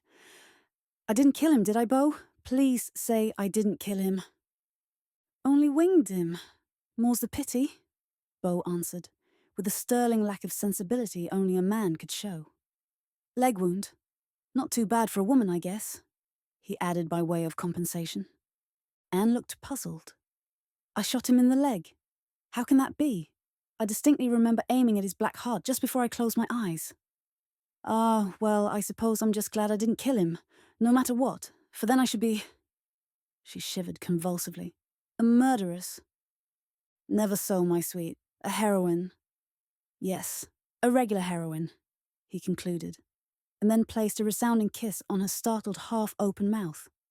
Their interlude, however, was short-lived, as they could no longer ignore the banging and muffled oaths that came from atop the carriage. Once freed, Harold bundled the still triumphant pair into the coach and turned the horses back the way they had come. "Bedlam bait, the pair of them," he consoled himself. "Those coves could come back any time, with 50 more like them, and they're sitting in the mud, billing and cooing like doves in the park." He flicked his whip out over the horses, which were already moving at a spanking pace. "Hey! Get moving, you worthless plugs!" Harrow shot off his blunderbuss as soon as the lights from the squire's house were visible through the trees. And by the time the carriage plunged to a rocking halt before the main steps, the entire party was stationed on the portico. "We were set upon by murderers, my lord," Harrow shouted down to Jared. "Hired killers they were, out to stop this carriage and do away with anyone inside." Harrow was just finishing his tale as Jared flung open the carriage door. The first thing he saw was a muddy male hand gripping the inside latch. Attached to that hand was a chubby brown bear who thus was catapulted unceremoniously to the ground, this time before an audience that either shrieked, fainted from fright, shouted in surprise, or exploded into laughter, depending on their individual spleens. As Anne decorously climbed down from the carriage, she sighed, saying, "Oh, Beau, not again," before the events of the evening proved to be too much for her. Whereupon she daintily swooned into Jared's available arms, her father's being already burdened with her mother's more than ample and equally limp form. It was left to Lady Cheswick to bring some order to the scene, which she did with the speed and precision of a field marshal organising his troops. Carriages were called for, and the guests, pistols at the ready, in case there were more highwaymen about, hurried off on their way before, as one pert young housemaid remarked, "the cat could lick its ear." Lady Cheswick's enthusiastic waving of burnt feathers revived Anne and her mother in time to hear Beau's garbled description of the near tragedy, and his blush-riddled account of his lucky shot. which had resulted in the ignominious dispatch of one of the would-be murderers. To be completely fair to Beau, it was due to Anne's urging that he reluctantly took credit for the feat of daring-do. As she had explained to him, Anne did not relish the thought of being touted a heroine, or much worse, eyed askance by the neighbourhood biddies who would object to the blood on her hands. Even more, although she was too wise to say so, she disliked the thought of the ribbings Beau would be forced to endure, if anyone were to know that. Not only had he failed to protect his fiancée, but that his fiancée had saved him. The unravelling of the night's events, embellished by the additions of colourful adjectives like black-hearted murderers and bloodthirsty butchers, as they were related and embroidered upon by Amanda in her line-by-line translations of Beau's clipped speech, was enough to send the squire's good wife into a shrieking bout of hysterics before she could be ushered away to her room. Once there, a maid dosed her mistress with a liberal 2 fingers of laudanum in a tooth-glass, placed a hot brick at her toes, and left her to moan, "My baby, my poor baby," until she realised she had lost her audience, whereupon she promptly fell asleep. Across the hall from this chamber, the local surgeon, who fortunately had been in attendance at the party, had already surveyed Beau's wound, and, announcing it a mere scratch, promptly bled his patient, neatly patched over the wound, mollified Beau by rigging up a rather natty sling, and repaired downstairs. There he helped himself to a heavy snifter of the squire's best smuggled French brandy. By now, Amanda had recovered from her first flush of excitement, an elation that was justified since Beau and Anne were quite safe, and since the mere thought of cutthroats in the vicinity provided the first bit of interesting news since the prize sow on Jared's home farm had given birth to a 2-headed piglet, and was puzzling over a few of the evening's revelations. "Jared, dearest," she ventured, as the Delaney carriage, its muddy squabs heavily padded with rugs so as not to ruin their fine clothes, once more headed towards Storm Haven. "Don't one or two things about this assault seem a bit, puzzling?" "In what way, pet?" he answered, having already made up his mind about the incident and having also decided to keep his opinions secret from the females in his family. "Well, for one thing," Harrow said quite earnestly, "that the highwaymen were hired by someone. For another thing, they were planning to murder Beau and Anne instead of simply robbing them. An unnecessarily violent way of disposing of witnesses to their crime when masks would have been just as effective. And for a third thing, once her mind was set rolling, it seemed to gather momentum with each turn of the carriage wheels. I think they were waiting for our particular coach, with its crest so prominently marked. Jared," she said as she twisted in her seat and grabbed his arm with both her gloved hands, "I think they meant to stop us. Yes, that has to be it." Jared winced, partly because of Amanda's deductions, which mirrored his own, and partly because she was now squeezing the blood out of his forearm. So much for protecting his simple little wife. He should have known she was about as dim-witted as his old school dean. "Yes, pet," he informed her, while disengaging her fingers from about his arm, which was fast becoming numb from her convulsive grip. "I've already deduced as much myself." A snort came from the darkness on the far side of the carriage. "Easy enough to figure that part out. The question is, nephew, of the many persons you have offended in your misspent youth, who could have been so insulted as to wish to put a period to your existence." "That may be whom, aunt?" Amanda interjected pointlessly. "Not a who or a whom, my dear loving wife, and not so loyal or devoted aunt, but a what. And that what, ladies, is a coward. There is no one, even among those who don't hold me in high esteem for one reason or another, who'd be so low as to employ such base tactics. They would simply call me out, as gentlemen are honour-bound to do." "Gentlemen! Ha! If slapping a fellow silly about the head and face with a glove before putting a hole in him makes one a gentleman, I'm glad I was born a female. Such a bunch of vain, pompous prigs, too stiff-necked to back away from the slightest tussle. Oh no, far better be it to sully up a fine meadow with their wine-soaked blood than to talk things out man to man." Lady Cheswick pointed a lace-enclosed finger at her nephew, who had opened his mouth to debate this statement and succeeded in shutting it with her next words. "Be that as it may. There's a grain of truth in what you said, nephew, if one but looks deeply enough. The person we are looking for is most certainly a coward. And that coward," she intoned in a fair imitation of London's foremost barrister, can be none other than that simpering ninny, Freddie Crosswaith. In other words, nephew. Beau was right all along. Once delivered of her indictment, Aunt Agatha firmly folded her arms across her unimposing bosom and retreated into the darkest corner of the carriage, from which shortly could be heard the sound of none too gentle snores. It was the only sound to break the silence for the remainder of the journey. A passage of miles Amanda spent shivering nervously in her husband's firm embrace. Chapter 9. I was not best pleased by your note, Jared, garbled as it was. But as it arrived in time to serve as an excuse to delay my arrival at that damp cave laughingly called my country estate, I suppose I'm indebted to you. Kevin Rawlings, the new Earl of Lockport, looked deceivingly at his ease, his buckskin-clad legs elegantly crossed as he leaned back in his chair. Sipping from a full glass, he was outwardly the picture of unconcern even as his shrewd eyes searched the drawn face of his host. If the truth be known, he had travelled from London to Stormhaven sans valet or luggage, arriving in near record time, having ridden his horse almost to the ground after receiving Jared's message relating the attack on Beau and Anne. After downing 3 fingers of port, he asked, "How stand things now? Is our intrepid hero up and about?" Jared drained his own glass, then headed for the sideboard and the decanter that stood there. "Yes, Beau's on the mend, thank God, and the hero of the entire county. Anne never strays from his side, and, indeed, I believe him to be the happiest of men.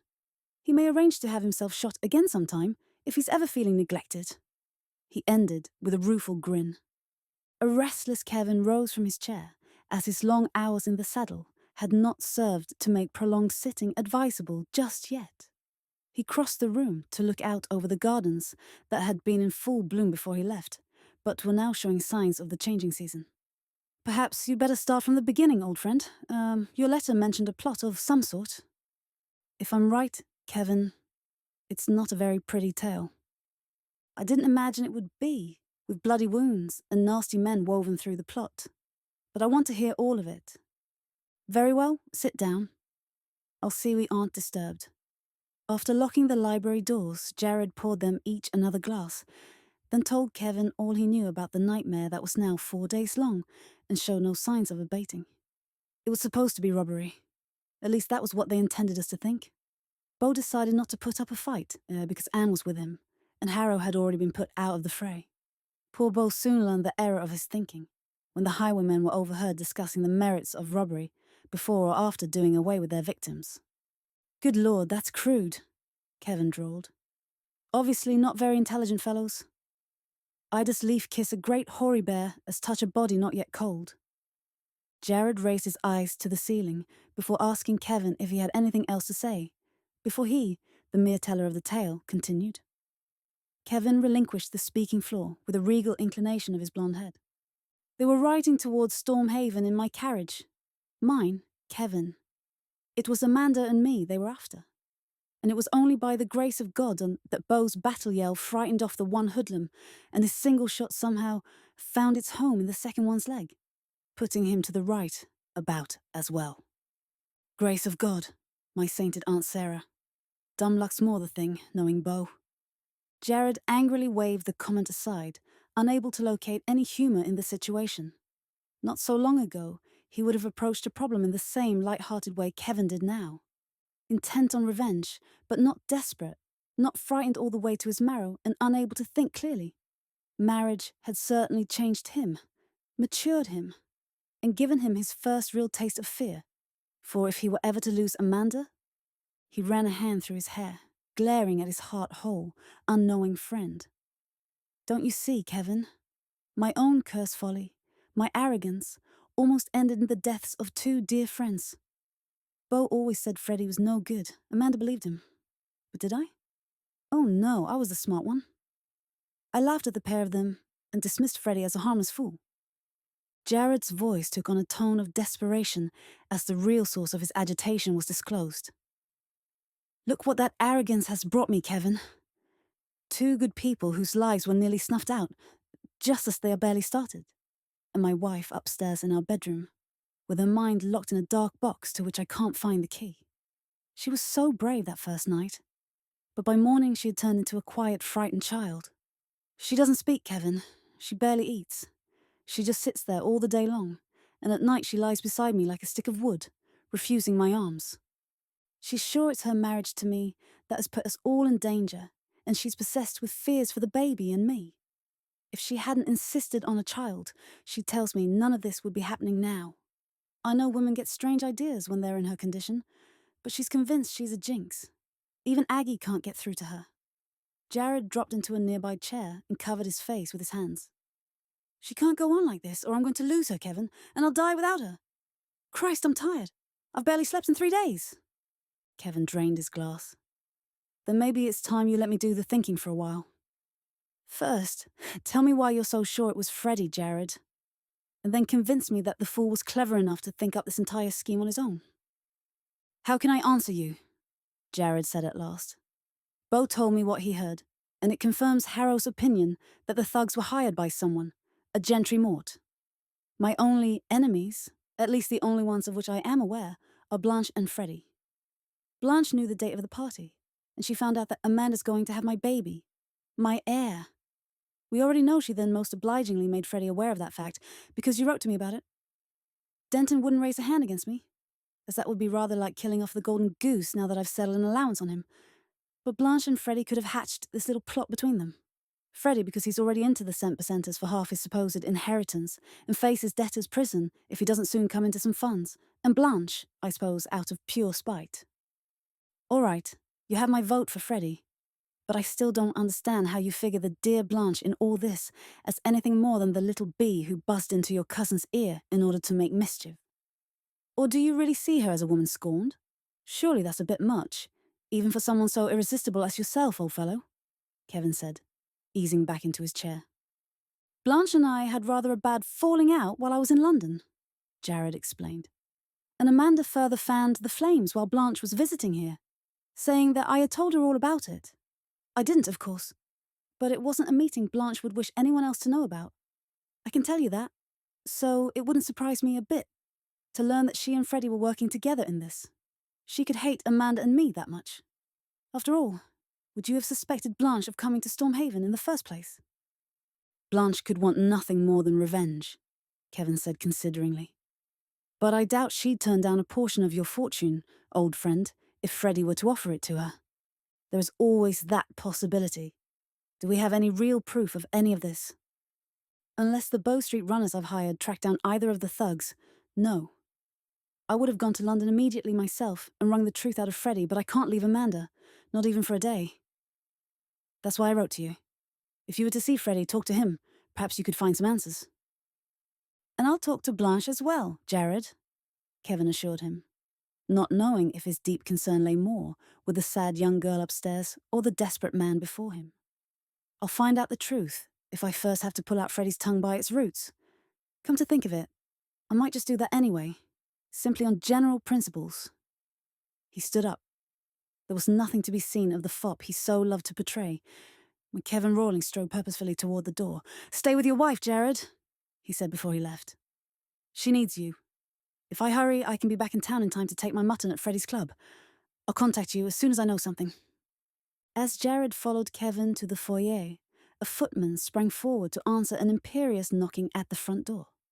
A moment later, a small plump body brushed past them, as if the two men weren't important enough to acknowledge. This rotund little woman was followed more slowly by Harrow, a large plaster still on the back of his head, who entered carrying a well-worn cloth bag. The new arrival planted herself firmly in the entrance hall and gave out with a most unladylike bellow. "Where's my baby? Take me to her at once. I don't have time to shilly-shally all day down here." While her announcement still echoed in the foyer, 3 maids, 2 footmen, and an irate Lady Cheswick appeared on the scene. The woman quickly picked out Lady Cheswick, and as that lady made her way down the staircase, the new arrival advanced on her with a purpose of mind that made the slighter woman involuntarily back up a step or two. "Where are you keeping my baby, madam?" Your baby, you ask? We have no baby here. We shall someday. But as yet? Oh, fiddle! How dare you barge into my nephew's home, appearing to all the world no more civilized than a chimney sweep. Harrow put down his bundle and cleared his throat. Begging your pardon, my lady, but I believe she means Miss Mandy. This here's her old nanny. Lord Storm sent me off to fetch her. Yes, and a fine crawling pace you set getting me here, Harrow. You never were fleet of foot, even as a lad. And who are you to be calling me old? Ha! If that isn't the pot calling the kettle black. Be gone with you, man. You're of no more use here. She turned back to Lady Cheswick and winked as Harrow gratefully quit the hall. Dirty old man Harrow. Always was, always smelling of horses and the like, but tolerable all the same, if you remember to stay upwind, that is. If Amanda's former nanny was not overly impressed with Harrow, the same could be said for Lady Cheswick's feelings toward the woman.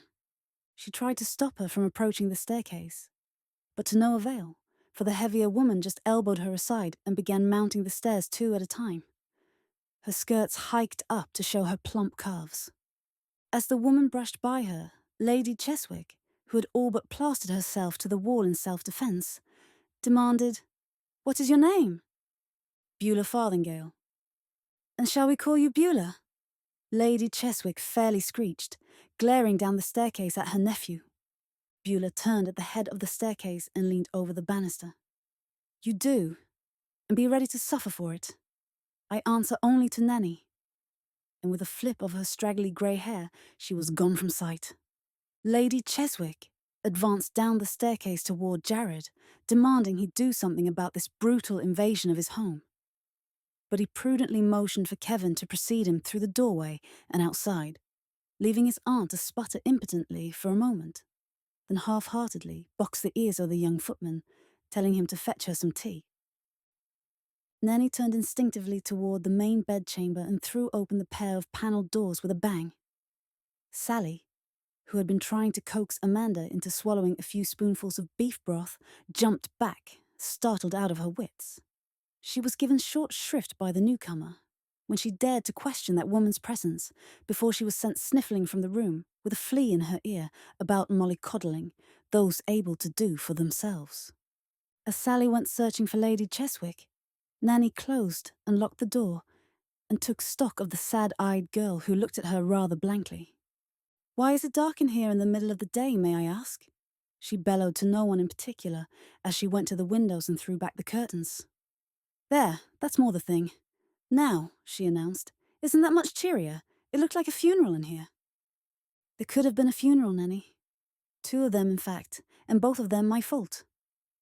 Amanda's voice was low and emotionless as she added, "It was very nice of you to come see me, Nanny. But I'm afraid I'm really not up to entertaining visitors." Nanny sniffed loudly. "Visitors, is it? Me, who wiped your bottom when you were a baby, and who held your head when you were sick from eating green apples? Is that who you're calling a visitor? And after I've been dragged across half of England on the bumpiest roads Harrow could find? I left a nice cosy room at my sister's too, I'll have you know. And all because you're acting the die-away miss. Is this what I taught you? Is this what you learned from your mamma and your papa? I think not. Now don't just sit there like a dashed waxwork. Pick up that spoon and start into eating. Later, I'll find you some real food, but that invalid pap will have to do for now." Amanda continued to sit with her hands folded in her lap, so that Nanny bent low and whispered into her ear, "Start spooning, my fine young miss, or I'll hold your nose and force it down your throat. Lord rest your sainted parents, I've done it before." Amanda ate. Amanda also bathed. She allowed Nanny to tie back her hair in a pink ribbon. How the old woman accomplished these miracles while being constantly besieged by furious poundings on the door from Lady Cheswick, and later by Lord Storm himself, she didn't really know, but after a time, everyone went away and left her alone with her charge.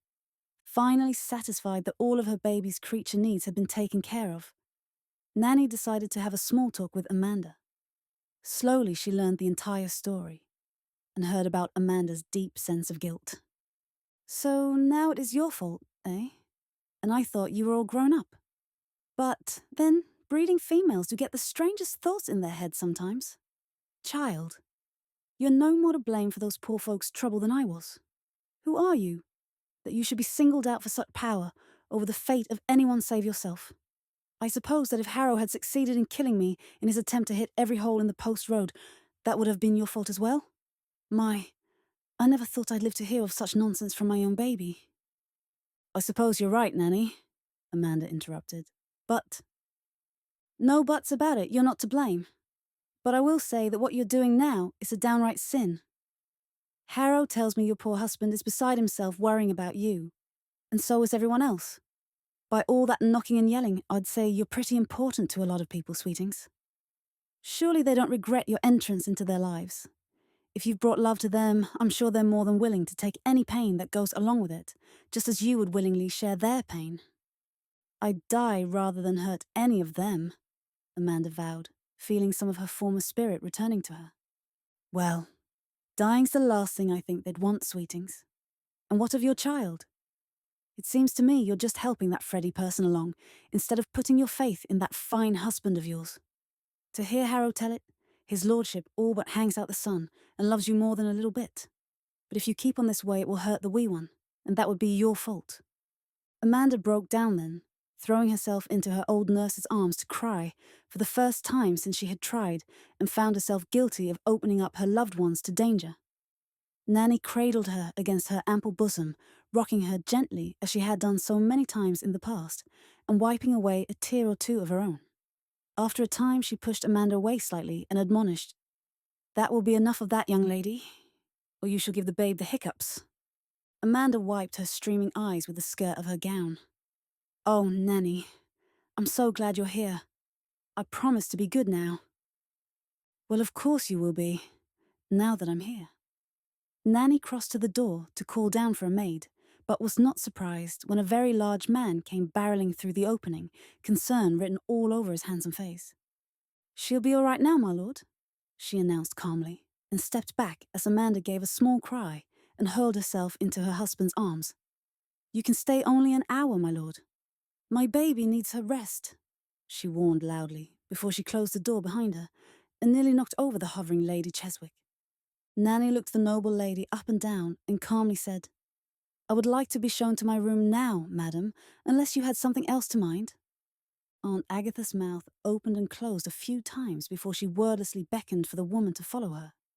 The two spent the rest of the day circling each other like gamecocks, pecking 1 minute, retreating the next, until at last an uneasy peace was settled between them. But little did Nanny know that only her success with Amanda had saved her from having her ears soundly boxed, even if Lady Cheswick would have had to stand on a footstool in order to do it. Lady Wade, clothed in one of her favourite filmy dressing gowns, was in the process of choosing between a gown of blue satin and one of pink brocade when her maid burst into the room without so much as a knock on the door. "Curse you for a fool, girl! How many times have I told you to beg my permission before entering my chamber? What if I had been entertaining? You had better mind your step, or I'll take my hairbrush to you again." The maid bobbed up and down in a series of small curtsies as she tried to catch her breath and explain her presence to Lady Wade. But, milady, there is a man downstairs." Blanche obviously was not impressed. "What of it? Have him hand in his card and push him out. I'm not receiving today." "He is most insistent, milady." "Naturally. All my suitors are of the impatient sort. It will do him well to cool his heels." She shrugged, giving in to curiosity. "Oh, very well. I'll see him now, if he's eager enough to have sent you upstairs to plead his case. Tell him I shall be down in an hour or so, if he cares to wait."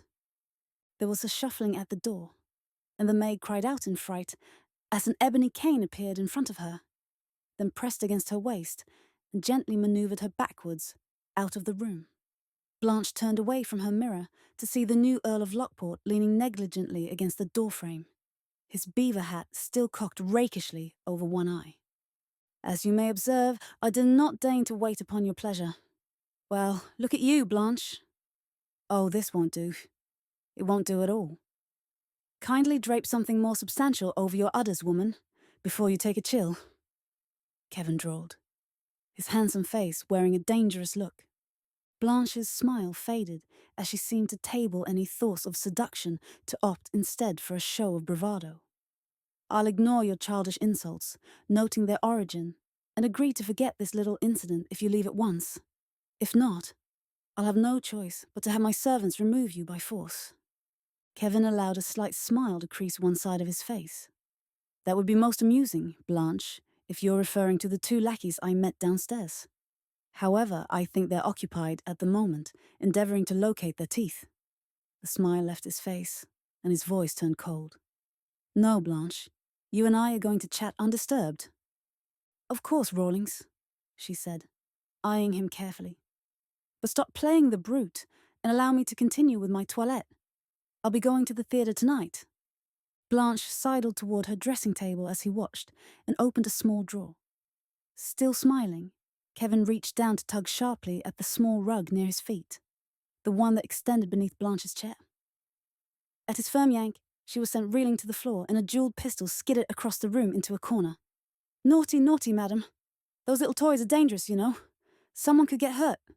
You don't want to be hurt, do you, Blanche? If you do, I find myself almost eager to oblige. As Blanche picked herself up heavily, she rattled off a string of curses that succeeded in making Kevin laugh out loud. She changed her tactics and burst into tears. I don't understand. What have I ever done to you, my lord? Why are you punishing me so? Frightening me so? Kevin looked at her with distaste. Very well performed, Blanche. You should have done well trotting the boards, although I doubt Mrs. Siddons would be much afraid that you would steal her glory. Now let's try this again. Where's Freddie? Blanche dropped her pose of frightened innocent in exchange for one of feigned surprise. Freddie? Which Freddie would that be? I must know 100 Freddies. Yes, of course. I should have been clearer. I meant Lord Storm's cousin Freddie, of course. I have a message for him from his cousin. Jared? She questioned softly. Yes, madam. Jared Delaney. The man I left at Stormhaven yesterday, after he informed me of a dastardly plot that nearly resulted in the deaths of our mutual friends, Beau Chevington and his intended bride. But then you wouldn't know anything about that either, would you? Blanche's sharp green eyes narrowed as she frantically tried to get the facts straight in her mind. Plots, deaths, Beau and that insipid little girl. That's why you're here. I don't know what you're talking about. Have Beau and that dear child suffered some sad accident? They were both fine when I saw them at Stormhaven. Please don't insult me with any more of your play acting, Blanche. Your game is up. And clearly Freddie has flown off without telling you of his botched effort, leaving you behind to shoulder all the blame. Oh, don't look so shocked, my dear. Freddie never has been much the one for gentlemanly behaviour. Why, if I know the man at all, he probably told you his plan had worked, just so that you'd stay where we could find you, and take all the blame, which I imagine could be arranged. Unless you tell me where he's gone. She talked then, loud and long. She told Kevin that she'd informed Freddie of Amanda's coming child, and yes, she might even have mentioned the date of the engagement party. Was that it? Was that when it had happened? At the party to announce Chevington's betrothal to that little girl? Oh yes, it was true enough. She had sought some petty revenge on Jared, who, she had convinced herself, had promised her marriage and then reneged. Perhaps she'd even hoped Freddie might do something terrible, but she wasn't sure. She just knew that she'd been badly misused, and very angry. But she swore she knew nothing about any murder plot. Any plot at all. Furthermore, Freddie had left the city for his new hunting box in Scotland a full week earlier, and she had no idea when he would return. That's all I know, Rawlings, I swear it, she ended, sobbing. How was I to know Freddie would try to kill Jared? I don't want that. I love him. You have a strange way of loving. In truth, I never could see Jared's taste in women until the fair Amanda. I'd advise you to say nothing to Freddie of our little visit here today.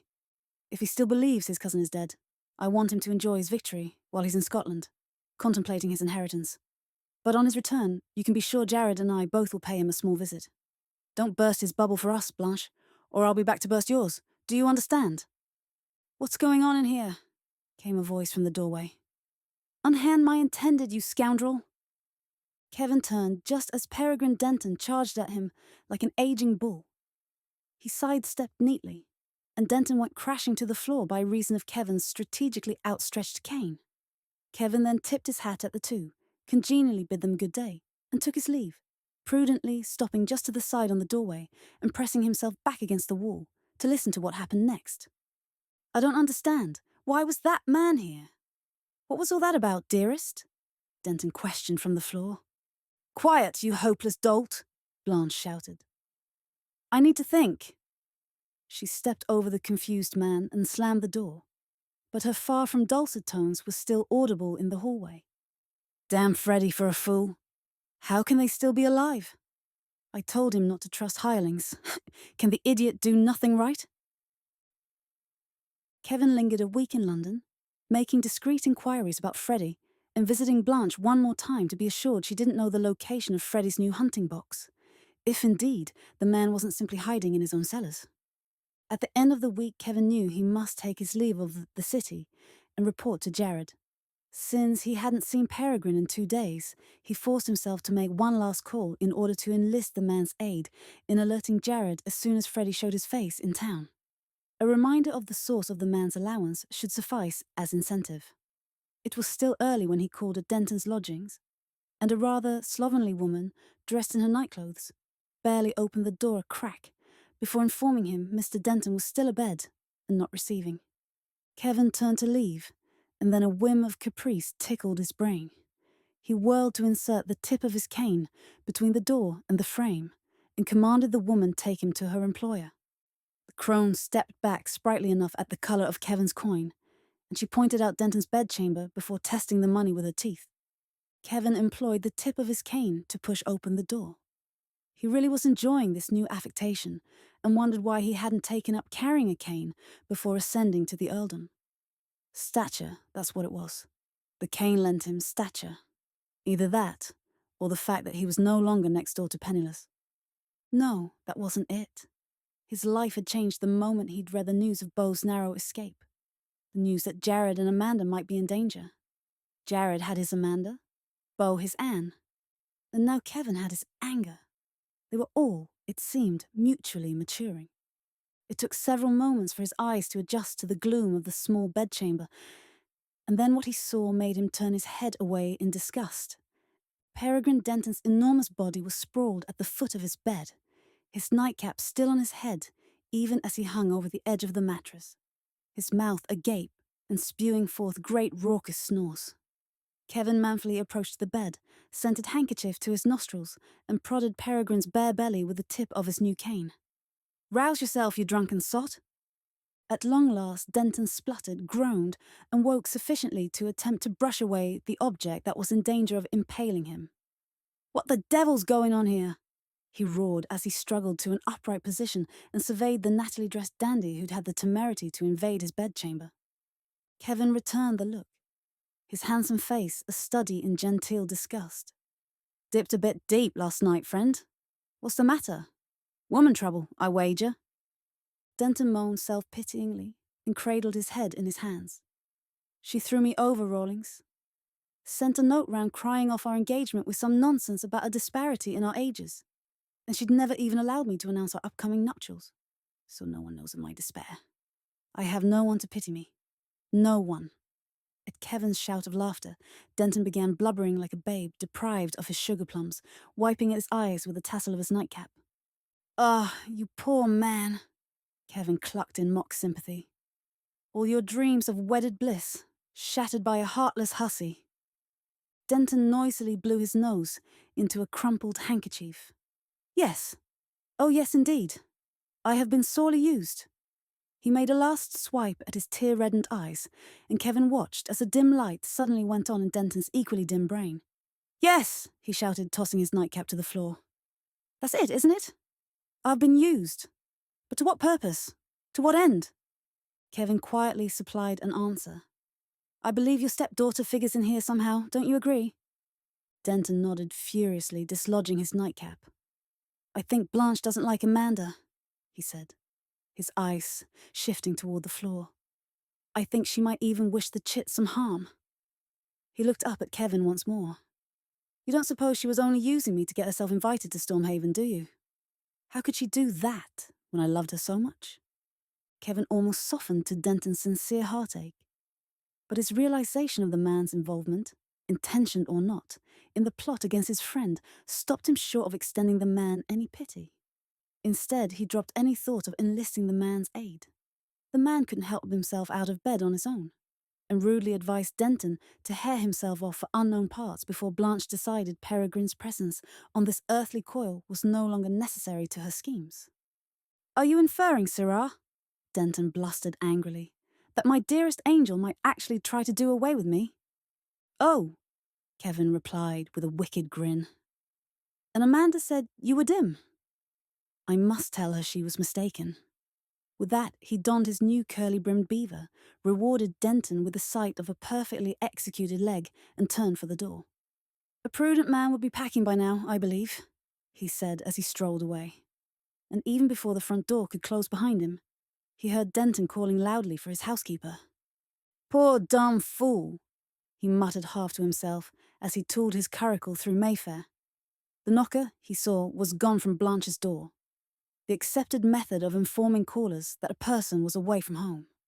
There was nothing for it but to return to Stormhaven and put the facts he'd discovered before Jared.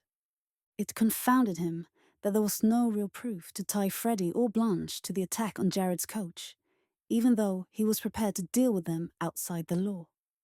That would, of course, also necessitate flight to America afterwards, and in truth, the loss of his newly acquired lands and fortune did not appeal. But Jared's dilemma was much worse, for he had a family to consider.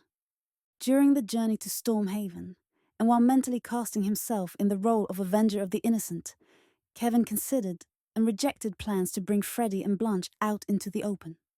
He arrived at his destination with only one thought firm in his mind. Freddie was not done. He would bide his time, surely. But he would try again, and they must be ready for him. For now, all four of them were targets now. Beau, himself, Jared, and the increasingly pregnant Amanda. He was sure of one other thing, that this last bit of deduction was one Jared had already made on his own. After Kevin's return to Stormhaven, he, Beau, and Jared spent many long hours closeted in Jared's study planning their next moves, only to realise the next move must come from Freddie. There was no way of knowing where in Scotland the man was hiding. But if Blanche had been lying and did know, she was sure to have contacted him. He would know of the error his henchmen had made, even if he were out of touch with the London dailies. And he would strike at them again, for he had nothing to lose, now, and everything to gain. Yet, as the weeks passed without incident, the three men began to believe Freddie must have fled the country for good, knowing full well what would be waiting for him, if he dared show his face in England again. In any event, an item in the columns relating Blanche Wade's departure for a prolonged house party in Ireland went a long way toward relieving their minds. Then a letter arrived from Denton, requesting the increase in his allowance, the return address, causing Amanda to wonder what her city-loving stepfather could possibly find to amuse him in the wilds of Cornwall. "Rusticating for his health," Jared suggested, with tongue firmly in cheek. And, although Amanda was confused by this answer, she was not interested enough in Denton to pursue the subject. Amanda remained somewhat subdued as the weeks went along, but with Nanny's scoldings and Lady Cheswick's pleadings, she began to take up the threads of her life again and look forward to the birth of her child. Because of her melancholy, and then because of her increasing bulk, there were no more social events held at Stormhaven. The weeks passed quietly and swiftly until the first snowfall of the season made the small party realise that Christmas would soon be upon them. Beau had continued on at the Squire's pending his marriage to Anne early in the spring, but he hadn't visited Stormhaven in over a week, as one snowfall followed another, and the freezing temperatures kept any of the white blanket from melting. By Christmas week, the estate was effectively cut off from the outside world. No one was able to leave, but more importantly, no one was able to approach. With the threat of mischief from Freddie at least temporarily removed, Jared and Kevin relaxed their surveillance and concentrated on making this a Christmas the ladies would never forget. On Christmas Eve, Amanda sat in the blue room contemplating the small feet stretched out before her on a brocade footstool. "You know, Aunt, if it were not for Sally's good judgment, I could be wearing green slippers with a blue gown. I cannot remember when last I saw my toes. I believe I must be the most ungainly creature alive." Lady Cheswick harboured some reservations on the, to be polite, rather enormous size of Amanda's stomach. But as she had never borne a child herself, perhaps she was just being overly concerned. Or at least that was what she told herself, up until the moment Nanny had confided her own concerns. Nonsense, Aunt Agatha said now bracingly. Jared tells me daily how beautiful you are. Amanda pulled a face. Perhaps he has been drinking too deep. He must be cast away if he finds his swollen wife appealing. Even Sally giggles as I struggle in and out of the tub. It's really quite embarrassing. Her aunt laughed and shook her head as she applied herself again to the tiny sweater she was knitting. Blue, of course, for the child had to be a boy. When the doors of the blue room burst open and two sets of legs surrounded by a huge, snow-dripping evergreen came crashing into the room. Good heavens! What's this? Jared poked his head out from behind the branches, his handsome face red with cold and his blue eyes dancing like a child's to ask, Do you like it, infant? Kevin spent a Christmas in Germany and swears the locals often lug whole trees indoors and decorate them with strings of berries and such. He went on about it for so long that I decided to humour him. What do you say, imp? Does it sound like fun? Amanda, in the way of women in a delicate condition, promptly burst into tears, whereupon Jared dropped the tree on Kevin's booted foot and dashed to her side. Dear heart, what have I done to upset you? He asked on bended knee. Amanda shook her head and kept on weeping. Jared sat back on his heels, turning to his aunt in mute appeal. Oh, you men. The child is overcome with happiness, nephew. Any fool can see that, Lady Cheswick informed him, while wiping away a tear of her own. But an entire tree, nephew? The fir branches on the mantel weren't enough for you. Who brings an entire tree into a household? Jared slapped the palm of his hand against his forehead. I give up. Amanda, darling, dry your eyes before you flood us all out of the room. I only meant to make you happy. Amanda lifted her head from her hands and smiled moistly at her concerned husband. I know, Jared. Forgive me for being such a noodle. I don't know what could be the matter with me, for I was never so poor-spirited before. And I never cry, you know that. Except that now I find myself crying all the time, even when I'm happy. Lady Cheswick stepped in and explained. It's the baby, of course. Women do some dashed queer things when they're breeding. Your mother, Jared, as I recall, developed a terrible craving for pig's feet. Made me positively ill, it did. A muffled voice came from the depths of the tree. How splendid for all of you. But now that we have all that settled, would you mind terribly lending me a hand with this, old friend? It isn't a small twig I'm holding up, remember? I should have kept my mouth shut, that's what I should have done. Holly ain't half so heavy. Ah, that's better, he said as Jared went to help him. I was beginning to feel like a pincushion. By the way, while half buried in this thing, I think I espied a bird's nest on one of the branches. You might want to remove that. The next half hour was spent dragging the tree from room to room, and then from corner to corner, as Amanda and Lady Cheswick tried to decide where it would show to best advantage. It finally found a resting place in the music room when Jared and Kevin became balky and refused to move, the damn thing, another inch. Nanny and Sally and the rest of the staff busied themselves in decorating the branches with bows and flowers, and Cook supplied some freshly made popcorn to string around it, because Kevin insisted he distinctly remembered seeing popcorn on the tree in Berlin. By the time everyone finished a late supper, it was more than time to retire. But Jared asked Amanda to stay behind a moment while he fetched something from his study. When he returned, she was snuggled up cosily in the corner of the sofa, her hair shining in the firelight that was the only illumination in the room. He stepped up behind her and placed a kiss on her hair. Happy, pet? To answer him, she reached up a hand and drew him down to her for a kiss.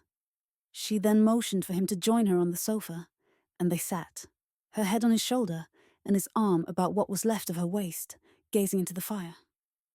After a time, Amanda felt her eyelids starting to droop and suggested they retire to their bed.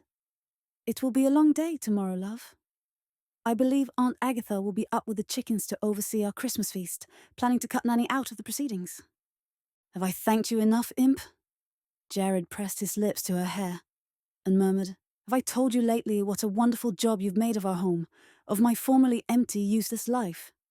Even Kevin has remarked on it, and begs your help in restoring his late uncle's residence, which he swears is as morbid as a tomb, although I believe he prefers to remain a rake hell a while longer.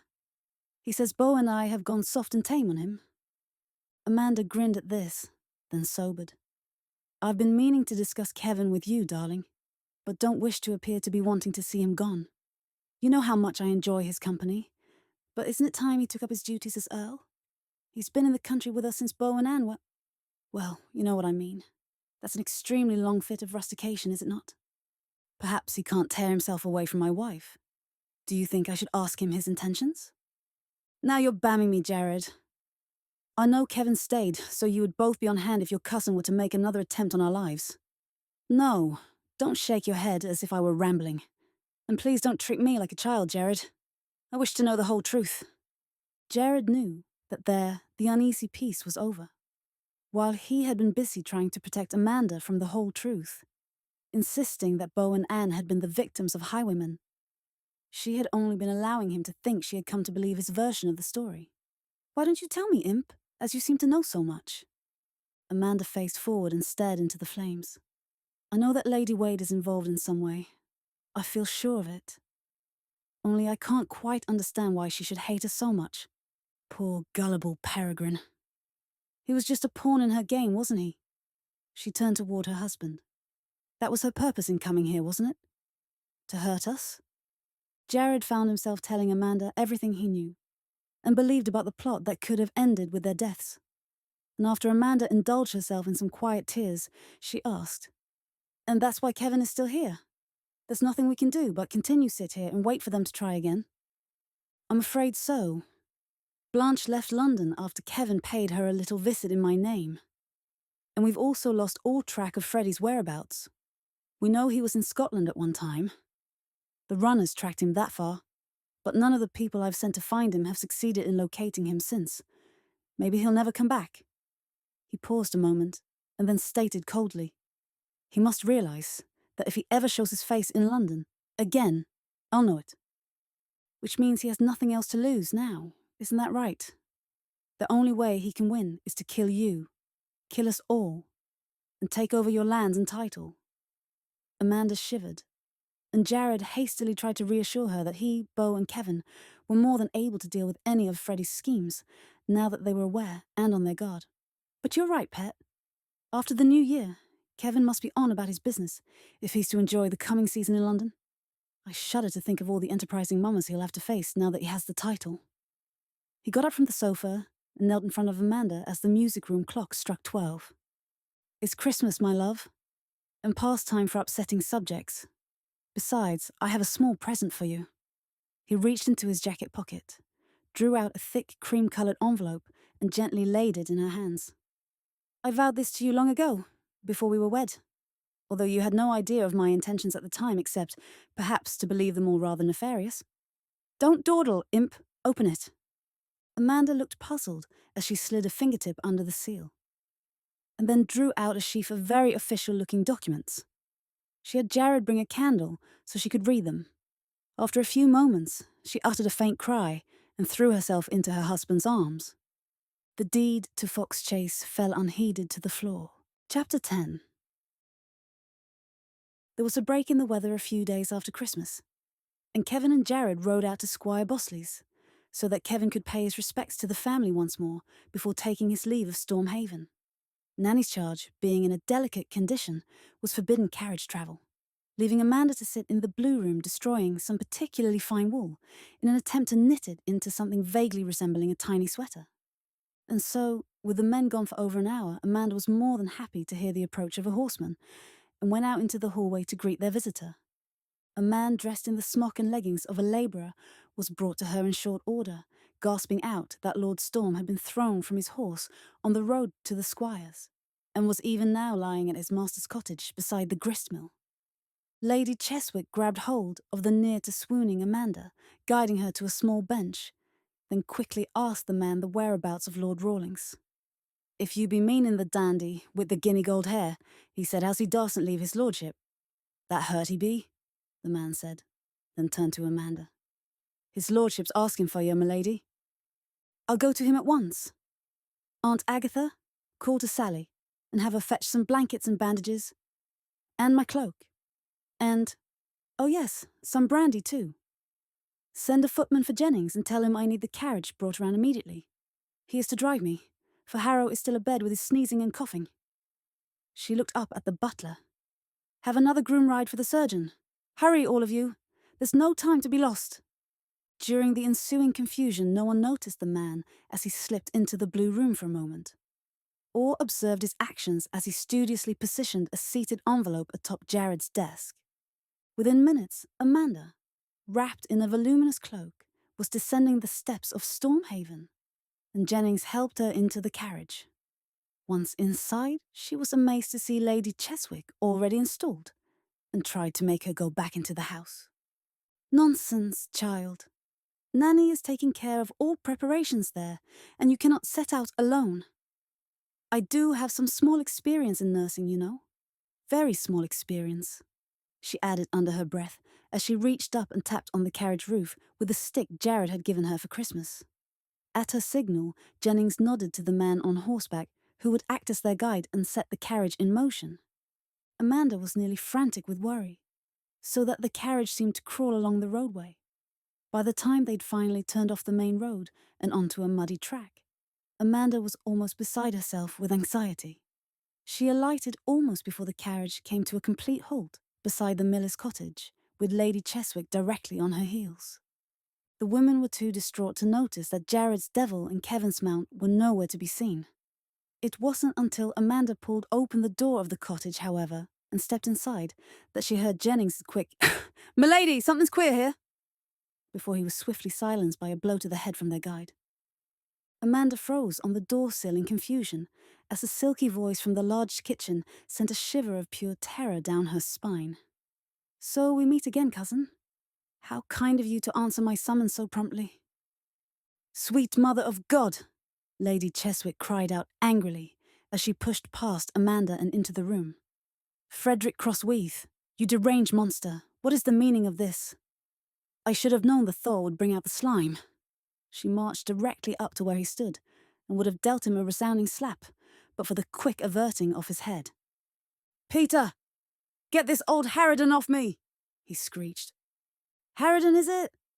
I never did care a rap for you, you odious boy." She raised her walking stick and advanced again toward her nephew, intent on clubbing him heavily about the head and shoulders. "I'll rattle your brains for you, you vacant-faced nitwit." Freddie was saved from a sound beating by the intervention of his valet, who approached Lady Cheswick from behind and grabbed her in a bear hug, lifting the slight woman clear of the floor and depositing her on a decrepit chair in a nearby corner. Her attack thwarted, Aunt Agatha remembered she was a gently bred lady, and promptly swooned. All this took place in only a few moments during which Amanda experienced profound relief that Jared was not injured, followed by the realization that she and Lady Cheswick were good and truly caught in the unholy clutches of a man who wanted nothing more than the deaths of everyone she held dear. Her mind moved swiftly on, figuring that Jared would soon be returning to Stormhaven to discover her disappearance. She also knew that this trap Freddie had set up was not meant only to capture her, but her husband as well. Capture them and kill them. Freddie broke into her frantic musings by roughly taking her arm and drawing her further into the room. "Unhand me, you villain, or it will go badly with you when Jared arrives," she warned rather theatrically, she feared. But she hadn't had time to think up anything more clever. He'll have your liver on a spit." "Oh, I doubt that, dear cousin," Freddie replied. "There's an old acquaintance of yours here who has some very unpretty plans for you. Our plans have been delayed already by this dratted weather, and we really do need to be rid of you before you whelp." He chuckled at his private joke and bowed for her to precede him to a chair. An old acquaintance? She didn't understand. Amanda heard a noise and turned in time to see the miller and his family being herded out of a back room by the fellow who had brought Freddie's lie to Stormhaven. "Take them into the mill, Clem," Freddie ordered, lifting a large lace-edged handkerchief to his face, even as he quickly turned his back to the prisoners. It was some time before the man called Clem returned to the cottage to tell his master he had done what he had been told to do. "And what were you told to do?" You haven't harmed them? Amanda questioned him. I counted 6 children in that group. No, we haven't harmed them, Freddie told her in annoyed tones. Although don't think for a moment that I would hesitate to order it if you don't cooperate with me. For the moment, this good man here has merely drugged them, with some concoction that blousy witch Blanche cooked up in her cauldron. Jared will have your hide for this, you bastard, Amanda shot at him. I doubt that very seriously, Freddie drawled back at her, quite finding his element in the role of small but dedicated bully. Amanda changed her tactics. You do realize you'll never get away with this madness? We already know of your first attempt on us, which nearly killed our good friends. You should have stayed out of the country. Now you'll all hang. And I doubt that even more, dear madame, as you will all be quite dead. And I will have the title and all my lovely money to protect me. As for dear Blanche, just now resting upstairs, she'll have to look out for her own neck once this is over. He examined a small smudge on his lemon-yellow breeches. But enough of this. I have more important things to concern myself with than that tramp. As for myself, I will emerge from this whole affair completely blameless, and the picture of the bereaved relative. My mourning at the graveside will be most convincing. Lady Cheswick gave a loud sniff at these words and turned her head toward the window in dismissal. She did not for a minute underestimate Freddie, or overestimate him either, and was confident Jared would soon arrive and set all to rights. Amanda, however, was more inclined to draw Freddie out, as it was obvious he was gloating over his own cleverness. To her mind, he was more than a little unhinged. Perhaps, if she knew his plans, she could find a way to thwart them. Freddie drew up a chair near the fire and gladly expounded on his scheme at great length. It was a complicated bit of deception, she had to admit. The women would all be nice and cozy until Jared and Kevin arrived. That the men would eventually come was certain, for Clem's note, left in clear view, told of the kidnapping of Lady Storm by desperate men who had a grievance against her husband. The note, which also included a demand for a large sum of money by way of ransom delivered to the mill, was the deliberately dangled bait, and one Freddie felt sure Jared could not resist. If I know my dear cousin Jared, he will act in his usual arrogant manner, damning the thought of any ransom and charging at once to the mill in hopes of finding, if not you, chit, then at least a clue to your whereabouts. No finesse, our Jared? None at all, Freddie clucked in mock sympathy. Once inside the mill, Jared and any companions would quickly be subdued, and the remainder of the plan put into action. It would all come out as a love triangle that ended in a sad tragedy. You seem to have thought long and hard, cousin, Amanda spat. But you also seem to have forgotten the miller and his family. They can attest to our abduction at your hands. Freddie smiled as he answered her. Ah, that's where Blanche's genius comes to the forefront. She does have her uses, you know. Peter, he said to the young valet who had been standing in the shadows, looking more uncomfortable by the minute. Tell the ladies my name, if you please. Peter had the decency to blush as he muttered. As I referred to you so many times in the days we had to stay here until Lord Storm rode out. You are the Earl of Lockport, my lord. Exactly. The family has been in that back room ever since our arrival. They've never seen me, only Peter, Simon, and the estimable Clem here. But even so, those country bumpkins couldn't be depended upon to know the difference, one of the gentry being much like the other to them. Peter took great pains to put the miller in his confidence, telling him how you despise your husband and plan to run off with Rawlings, along with a fair amount of Jared's money to speed you on your way. Your plans to do away with Jared by luring him to certain death at the mill, however, will appear to have gone tragically awry. And Jared, come to rescue his loving wife, will slay both faithless wife and best friend in a moment of insane rage. He ended his little recital then, saying, "With you and your lover both dead, my poor cousin will have nothing to live for save the rope, and in despair he will take his own life, leaving a note to that effect. You see? It's that complex, and that simple." There were flaws in Freddie's plan, the most glaring being the unexpected presence of Lady Cheswick, as Amanda was quick to point out. An unlooked-for complication, certainly, but I'm not unduly concerned with the old crone. I'm sure Blanche has something in her bag of tricks that will react in much the way as a seizure of some sort, one to which an elderly lady confronted with 3 tragic deaths might easily succumb. Amanda forcibly restrained her now raging aunt and tried again. But the servants at Storm Haven were told Jared was injured. Do you really believe anyone will swallow the story whole about Kevin, Jared's dearest friend, being behind the entire affair? That seems preposterous. Freddie shook his head as if he were trying to explain simple sums to an ignorant child. A mere ruse, easily believed as a bit of the hoaxed abduction. As to Jared's great love of Rawlings, you forget you were seen unescorted in the company of both Rawlings and my cousin last spring. And then there was Jared's desertion of his bride immediately following the nuptials. Obviously yours was not a love match, and so I have informed anyone in London who would listen. Everybody listened, their ears all but wagging at yet another juicy scandal, as I told them how you had spurned Jared, sending him away. He played the tragic hero very well while he was in London, and played right into my hands as well. Yes, my dear, your reputation would lead anyone to believe you capable of playing your husband against his best friend, especially now that Rawlings has come into the title. Jared will end up the figure of pity. That really amuses me, when it is found that you carried Rawlings' seed, not his. Amanda glared at him, so angry she couldn't speak. Oh, Freddie went on, did I fail to mention that among Blanche's more valuable talents is an uncanny ability to copy handwriting? You see, with samples of your fine copperplate obtained from that poor fool Denton, and various letters taken from Rawlings' lodgings in his absence, it was a simple matter to invent some very incriminating billet doux from the both of you. Blanche seems to have a real hatred for Rawlings, for some strange reason.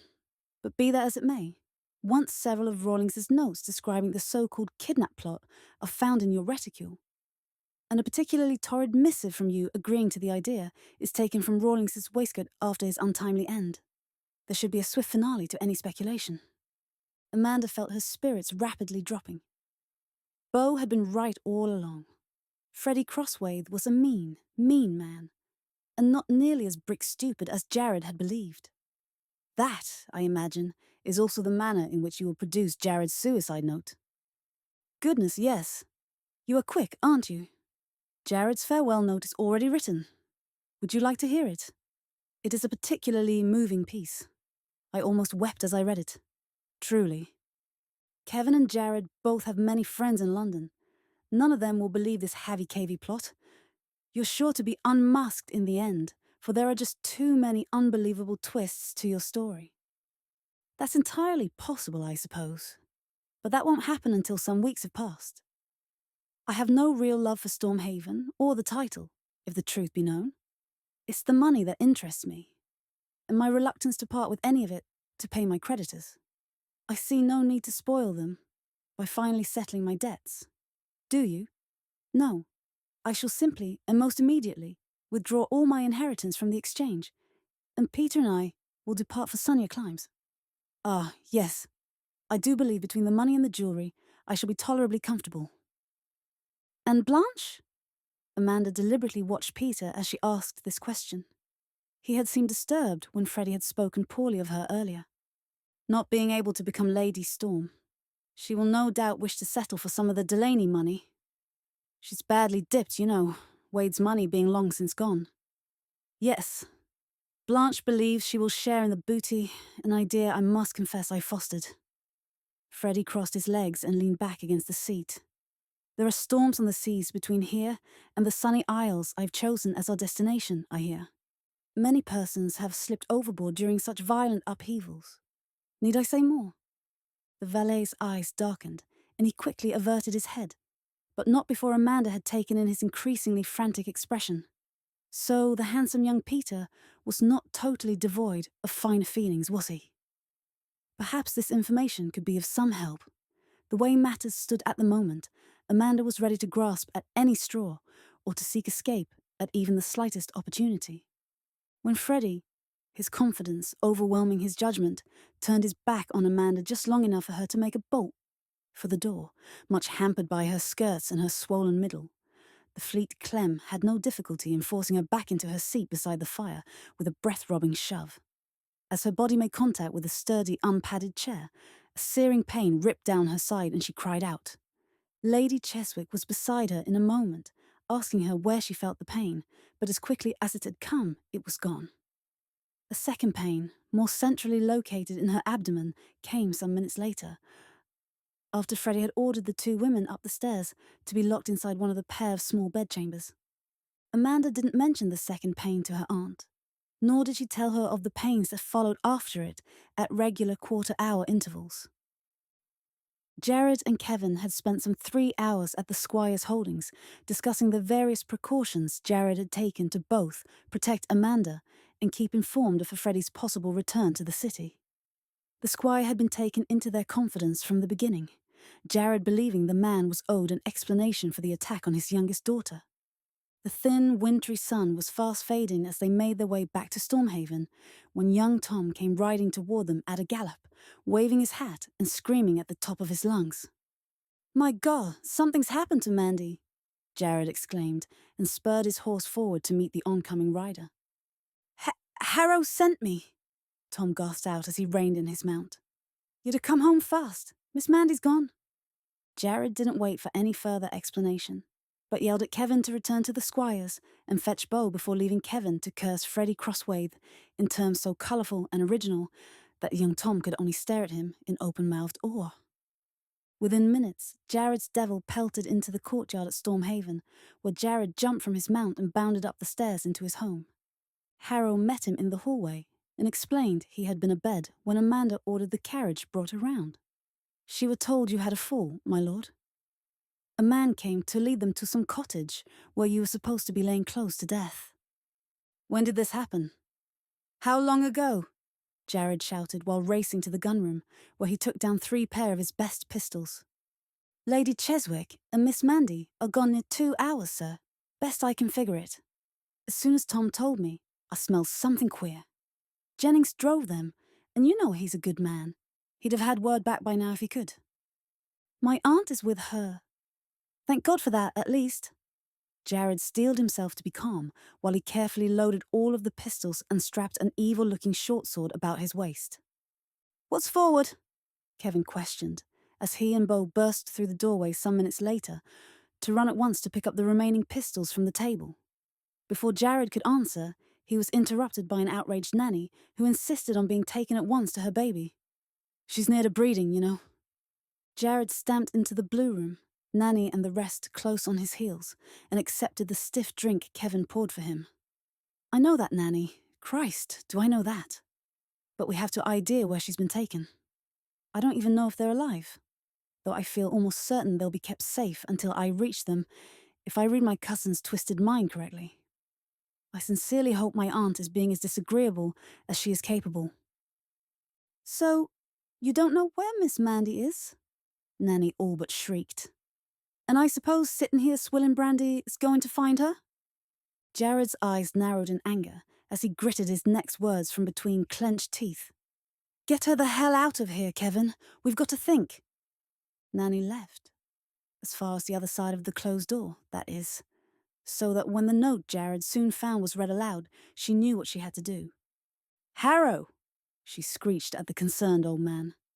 "Bring Lady Cheswick's travelling coach around. It's slow but well sprung, as her ladyship does like her comforts. We must be ready to set out at once." "Where to, you daft woman?" Harrow asked. His head ached badly with fever, but he would have driven headfirst into hell if he could but find Miss Mandy. "I heard his lordship mention a mill not that far from here. We'll station our coach nearby and out of the way. Once the dear child is safe, she'll need me to take care of her. The old lady will have fallen to pieces by now and be no help at all." Harrow brightened perceptively. "You've got a good head on your shoulders, Beulah. I'll just step in and tell his lordship what we're about so that he can set his mind to ease." Jared was more than happy to give Amanda's 2 old servants something to do, and readily agreed to the plan after Harrow promised to keep well out of sight. The rotund woman moved up the staircase with amazing speed, dragging a weeping Sally in her wake, and within half an hour the heavily loaded coach was on its way.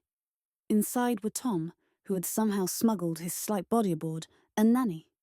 Both were shoved into a tiny space that was all that was available, for the rest of the coach was taken up with bundles of warm clothing for Amanda and Lady Cheswick, as well as medicine, blankets, and food. There was even a small layette packed for the baby. "You never know, Tom, when the wee one might come after the jostling.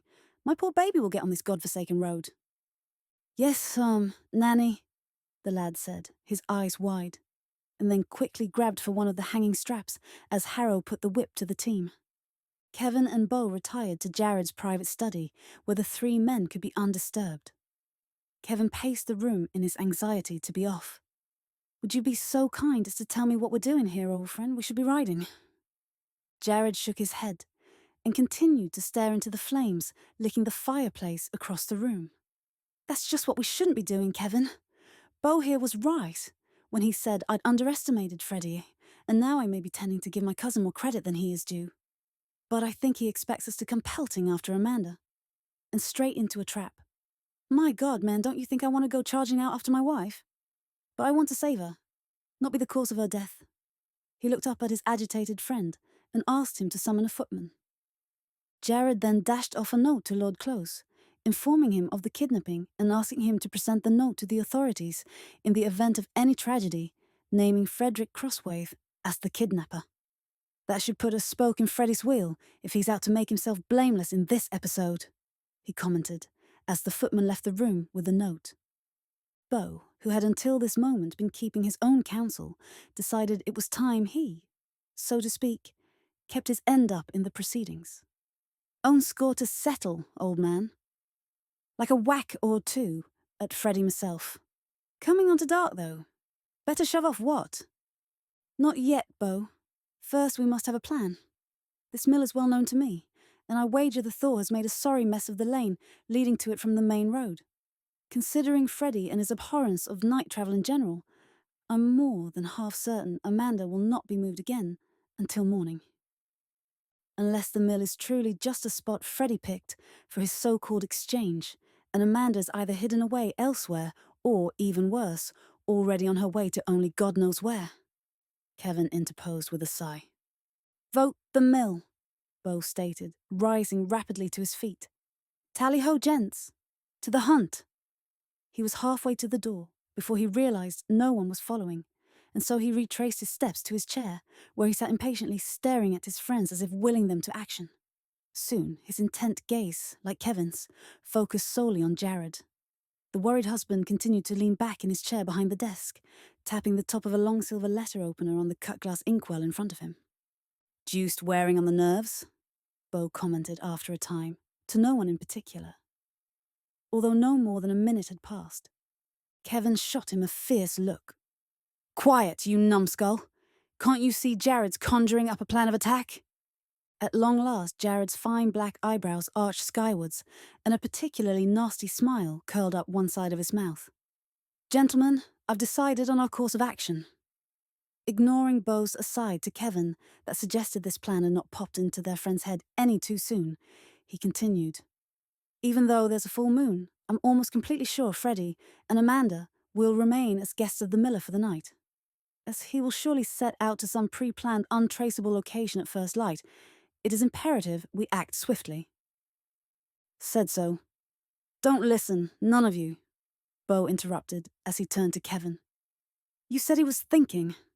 Not such a deep one if I said it first." "Stow it, you lunkhead," Kevin hissed, and then prodded Jared to resume speaking. "If our resident wise man dares pipe up again, I'll just pop him one in his brain box. You know." He winked broadly to ease the tension. That so ample portion of Beau's anatomy, most mercifully shielded from our sight as long as he remained seated. "I say," the offended gentleman began, before hastily clapping a pudgy hand over his mouth in evidence of his return to a nearly mute state as Kevin made a threatening gesture in his direction. "Call a halt, gentlemen, please," Jared intervened as he rose to walk around to lean against the front of the desk. "As I was saying, Freddie is, for the moment, within our grasp. The only problem will be in capturing him, and any hired men he may have with him. No more than 2 or 3, if I'm any judge of Freddie's thin pockets and cheese-paring ways, without causing harm to the ladies. To that end, I propose we ride out ourselves, as too many men crashing through the trees would be more an encumbrance than a help. We'll circle around and approach from the rear. Now listen carefully, old friends. Here's my plan." Kevin and Beau were still arguing as to who was in charge of their end of the campaign, while Jared was heading for the door. Without breaking stride, he called over his shoulder, "Kevin, you take Devil. He's sure-footed and fast. And Beau, you're to ride that new bay mare I acquired last month." That plug of yours wouldn't last a mile at the pace I wish to set. If I know Harrow, he ordered her saddled before he left. As they loped toward the stable area, Kevin inquired as to Jared's mount. I'll be riding Tempest, he told him. There isn't another horse in England will take me faster to Amanda's side. Kevin stopped dead in his tracks. Are you mad, man? That beast won't let you on his back.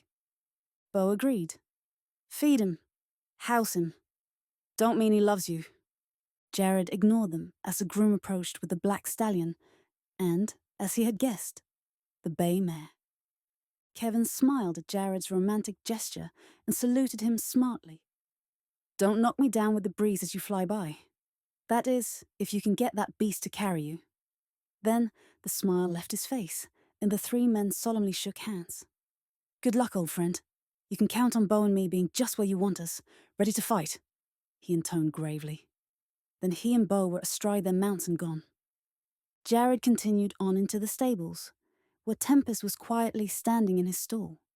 The great red stallion eyed the now familiar figure warily as Jared opened the stall door and drew the horse out. Slowly, he fastened a bridle and saddle on the horse, then stepped back and looked Tempest square in the eye.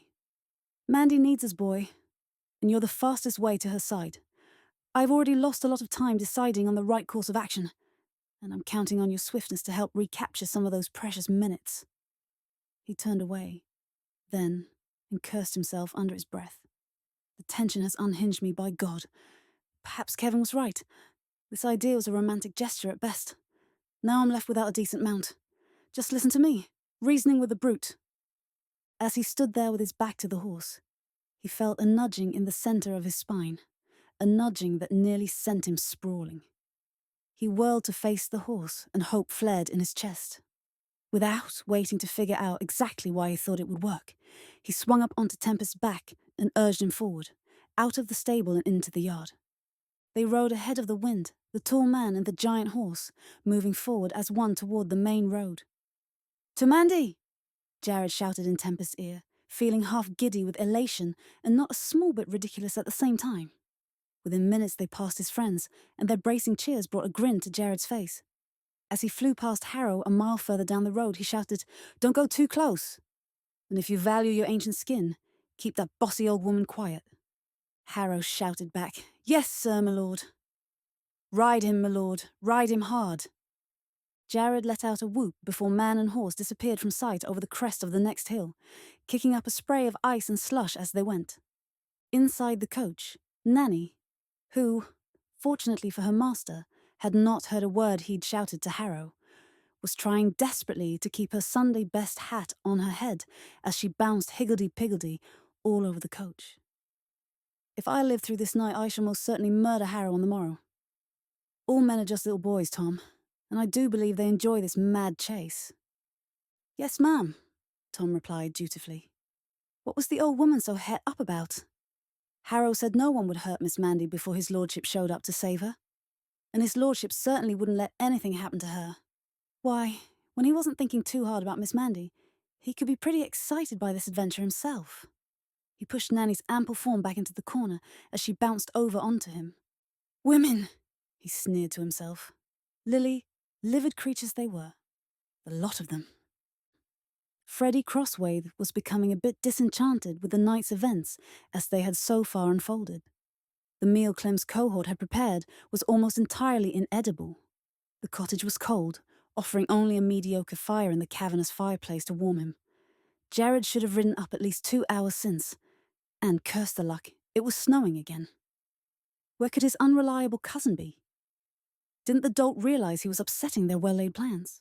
Freddie chewed on his bottom lip as he stood in the darkness, watching the approach to the mill through a gap in the homespun curtains. As his confidence in Blanche's genius waned, his reliance on the quarterly allowance Jared had paid him seemed less and less a hardship. And where was Peter? He would have to be spoon-feeding the prisoners to be taking this long. He should come relieve his master, for this standing about in his high-heeled slippers was hard on his tender insteps. He called for Clem to come away from his obvious, while unbelievable enjoyment of his dinner to take up a position near the windows so he could go and seek out his valet. The man on guard, Simon or Simeon or whatever, reported he had not seen Peter since that man had taken a tray to the ladies in one of the upper rooms of the cottage. Freddie's eyes narrowed suspiciously, and he climbed swiftly to the bedroom, where Amanda and Lady Cheswick impatiently awaited their rescuers. Amanda was lying fully clothed atop the miller's featherbed, her enormous belly looking even more distended now than it had when she was upright. Lady Cheswick had been dozing fitfully in a chair, but roused as her niece spoke. "So, Freddie," Amanda teased as he entered the room, "your plan seems not to be working out as you had hoped. Did you really think my husband would come rushing in here willy-nilly and without giving a thought to your treachery?" At his outraged expression, she gave a weak laugh and said, "I think I should tell you of the fatal flaw in your scheme. You see, you rely heavily on my husband's love for me. I perhaps should tell you that ours was a marriage of convenience, and nothing more. Right now, Jared and his friends are probably all warm and cozy at Storm Haven, celebrating his happy release from an unwanted union by indulging in a round of slap and tickle with 2 or more of the housemaids." Lady Cheswick was quick to confirm Amanda's lies. "That's true, you poor, misguided moron. This chit purposely compromised Jared into marriage, a fact you must be aware of if you saw them together at that awful inn, and he was constrained to wed her. She may have been penniless, but she was still a Boynton, you know. You can't imagine how near you were to the truth when you named Rawlings as father to her spawn. To be absolutely correct, however, you must realize the girl could only be guessing if she were to single out any one man for that dubious honor." Amanda turned her head away to hide her smile. Aunt Agatha was certainly heart and soul into her role, but doing it a bit too brown to Amanda's mind. Lady Cheswick, willing to run any rig in the hope it would discommode her obnoxious relative, decided to push her point home further. After all, she knew Freddie from long ago, and knew just where to aim her barbs. "Jared will arrive, though. I believe he has a score to settle with you on quite another matter.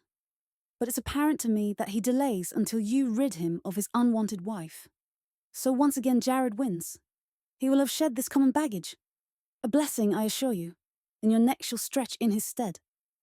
Ah, Freddie, you were always so adept at playing the fool. It's perhaps your only talent." Freddie was breathing heavily now, his thin face screwed up in an expression of confusion mixed with disbelief. "Enough. You're both lying. I saw your concern for each other earlier, and the chit's fear for her precious Jared. You're just trying to confuse me.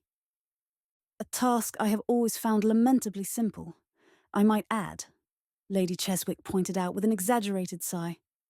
"Always did take after his father. To this day, I cannot imagine what Hortense ever saw in him. No doubt she's spinning in her grave with shame right this minute." Amanda chuckled at the first bit of humor to strike her since this entire nightmare began. Then she sobered and said, "Ah, Freddie, forgive us for bamming you. It's just my relief at realizing all my fears of the past months were unnecessary. Strange as it may seem, as we are indeed your prisoners, I'm no longer the least bit afraid. Beau was wrong, and my so very astute husband was correct. You're nothing but a harmless looby. All mad schemes and bluster, but with no real bite whatsoever. Why, I'm astonished you're let out alone. And your henchmen are more bumbling than you, going so far as to attack our coach and earn nothing else for it but a gunshot wound. Aggie, did I tell you that Anne confided in me that it was she who shot the highwayman? I know I shouldn't betray her confidence, but it is rather funny, isn't it? The bad men routed by a small girl with a big pistol. But I'm certain I'm keeping you from something, Freddie. What errand brought you to our jail? Have you perhaps misplaced our keeper?" Freddie scanned the room and saw the 2 grease-filmed plates of barely eaten stew on a side table. "Then Peter was here with your food. Why haven't you eaten? Are your stomachs a bit queasy as you contemplate your fates?" "Indeed not," Amanda corrected him. "I wouldn't feed such swill to the hogs on the home farm. When Jared takes me back to Storm Haven, it will be time enough to dine. Cook was planning pheasant, I believe. So much more palatable than crow, don't you think?" Amanda could see the fine sheen of sweat forming on Freddie's upper lip as she spoke. A strange phenomenon in such a chilly room. He didn't look so sure of himself anymore, and probably needed to see the more clever Blanche Wade soon for another infusion of bravado. However, If the sounds Amanda had been hearing this half hour or more from the next room were any indication, Freddie Crosswaith was soon to be unsettled further. Your man Peter was in to see us about an hour ago, but deserted us to follow Lady Wade to that little bedroom under the eaves, and we've been alone and unguarded ever since. Perhaps he's helping her chew that sad excuse for meat in the stew. Do you play chess, Freddie? She continued without a pause. If you can unearth the travelling set from the pocket of my carriage, I would dearly appreciate the diversion. My aunt has been sleeping all this while. She's that confident of her nephew's ability to rescue us. Her voice dripped innocence as she inquired, Why, Freddie? Wherever are you off to now? You don't have to feel ashamed if you've never mastered the game. Perhaps a rousing round of snakes and ladders would better suit your talents, although I myself haven't indulged since I left the schoolroom. The door closed heavily, and Freddie turned the lock on the feminine laughter that tore away at his already shredding nerves. I don't know what we're finding so amusing, pet, Lady Cheswick said at last. He means our death. Amanda shrugged and said, I was more in awe of him before, when I was in the first flush of panic. But Jared and Kevin will be here soon. And I believe I have more faith in my husband's intelligence than I do in Freddie's elaborate plan. He's a dreamer, Aunt Agatha, a schemer. And he has no bottom, as my papa used to say. He could no more kill somebody than fly to the moon. The only person who concerns me now is Lady Wade. In that I agree with Freddie, for the woman is another matter entirely, I fear, and quite dangerous. Amanda grimaced as another pain began in her lower back and wrapped around to grip hard at her stomach. I only hope Jared arrives before his son, she said, ending on a small gasp. Oh, this one is quite strong. This one. This one. Good heavens, girl. Don't tell me you're planning to give birth in the middle of all this fracas. And in a miller's loft, no less? Really, you'd think you could have timed things far better than that. As the pain eased, Amanda smiled weakly at her harassed aunt and apologized. I quite agree, Aggie, but I'm afraid I have little to say in the matter. The imp has taken it quite out of my hands. Do you by chance know anything to the point concerning our, responsibilities if birth becomes, imminent? From the blank expression on the old lady's face, it was apparent she did not. This should prove educational then, Amanda quipped, half-heartedly. Jared has been so worried about this day, you know. Wouldn't it be wonderful if all the commotion were over by the time he arrived? Please do help me out of this gown and under the covers, for I believe I should then be more comfortable. Is there a nightgown of some sort in one of the drawers of that chest? I doubt it to be all the crack, but at least I should feel less like an overstuffed pigeon. Oh dear, Aggie, I'm rambling and I know it. Please forgive me. Lady Cheswick gathered the frightened girl into her arms and rocked her for a few moments. We will contrive, my dear child. We will contrive. As you say, it could even prove to be wonderful. Suddenly, they were shaken by voices raised in anger in the next room, and Amanda giggled nervously, then whispered, with a gleam in her golden eyes, Why, Aggie, I do believe Freddie may have found his valet. Amanda had thought from the beginning that Peter showed an inordinate amount of interest in Lady Wade, and, if her opinion of the woman was correct, Blanche would lose no opportunity to amuse herself by passing the evening with such a handsome, virile-looking specimen. In this, she was very right. Blanche considered it a challenge to lure away the loyalty of Freddie's prize valet, for she detested the man necessity had forced her to deal with and jumped at the chance to upset him. Luring his valet into her bed and redirecting his loyalty would be quite an accomplishment, and such a superb physical specimen should make easy work of ridding her of Freddie when the time came. After all, why should she, the genius behind this entire brilliant scheme, settle for just a portion of Freddie's inheritance when, with a little luck and planning, she could have it all? It wasn't that she was tired of London, but London had more and more been growing weary of her. Too many indiscretions, too many scandals traced to her name. Jared was to have saved her from all of that by making her his wife. But now? Now she knew she had to leave. Hostesses had stopped sending invitations. Gentlemen had begun shunning her. All she needed was Freddie's inheritance and some lovely sunny place like Italy. And she could start over, find herself another brilliant marriage where she wasn't known. Blanche had been flirting shamelessly with Peter behind his master's back ever since they'd first met in Scotland, at Freddie's ramshackle hideaway, after Rawlings' visit had frightened her into removing herself from London. The boy had been very difficult, swearing his allegiance to Freddie, but over the weeks she had steadily worn away at his resolve with her enticing smiles and the occasional brush of her hand as he held her chair or fetched her fan. His capitulation had been inevitable, but why did he have to choose tonight? It was damned risky, bedding the lad with Freddie downstairs, but Peter had been insistent. She didn't know that he feared the dawning of a new day might well bring his death, or that he was determined to at least know a woman the way a man should before facing hell's everlasting fires. After a few half-hearted disclaimers pointing out the danger involved in such a daring act, that same threat of discovery sent delicious shivers of excitement down Blanche's spine. "Oh, very well, my fine young buck. But I warn you, don't dawdle." He didn't. It wasn't too many minutes later that Peter bent his tall frame to negotiate the small doorway back to the hall. And it was a simple matter for Freddie to secure a good grip on the valet's ear as he spared a few moments to shout invectives at Blanche before roughly piloting Peter the few steps to the ladies' prison. "Stay in here and guard these two, you miserable traitor," Freddie warned tightly. "And don't believe a word either one of them says. Is everyone to desert me in my time of need?" He ended with a small sob. Then he stormed out, locking the door behind him. That done, he pushed open the door to Blanche's room and advanced purposefully inside. The prisoners and their jailer were afforded the dubious pleasure of listening to Freddie's verbal tirade and Blanche's ear-splitting and highly unladylike protests, until, strangely, she fell silent. Peter was one frightened young man. He shook his head sadly and cast his worried gaze over his, it now seemed, fellow prisoners. He hadn't liked any of this from the beginning, but loyalty to the man who had rescued him from the workhouse prevented him from backing away from the situation. Until now. Now he would gladly stay locked in this room with Lady Storm and the old lady, and wait for someone to come rescue them all. Perhaps then they would not have him hanged, or transported, or whatever people did to valets who were where they really shouldn't be. Because Peter was only 19 years old, and he had no wish to die. Blanche had given him his first taste of the joys of manhood, and he wanted to live on, and enjoy those pleasures again with other women as often as possible. Maybe it wasn't a very worthy reason to want to live, but he couldn't think of another at this particular moment. In despair, he turned his woebegone face toward the women.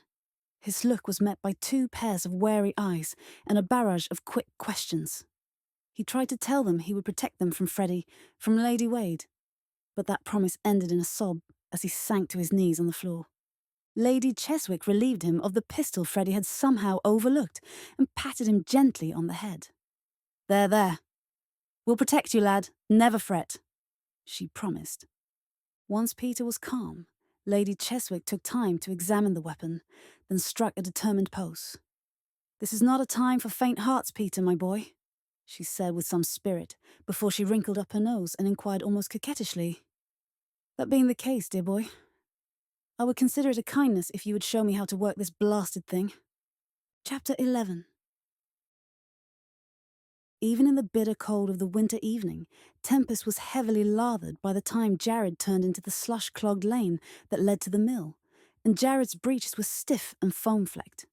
He walked Tempest to a spot not 500 yards from the cottage, dismounted, and left the great beast tied to a nearby tree, promising to provide him with better shelter as soon as he could. If left standing too long, he knew the horse could become ill, and even if he escaped Freddie's plans for his demise, Amanda would then surely murder him. The cottage was in near darkness, as he had suspected, but as he circled around to the rear he could see a faint glow of candlelight coming from an upstairs dormer window. Mandy! It had to be. Why else would a candle be burning in a room too far from the view of the road to be of use to the kidnappers? Quietly, Jared crept to a small ground-level window and looked through the murky glass. He could make out the figure of a short, ugly-looking man sitting at table, the half-eaten joint of some sort of game clenched in his filthy fist, and a bottle of cheap gin at his elbow. Jared wondered what Freddie had done with the miller and his family, and hoped they had not come to any harm. But for now, he was here to reconnoiter, check out the lay of the land before Kevin and Beau showed up to execute their part of the plan, and to find some way inside the cottage.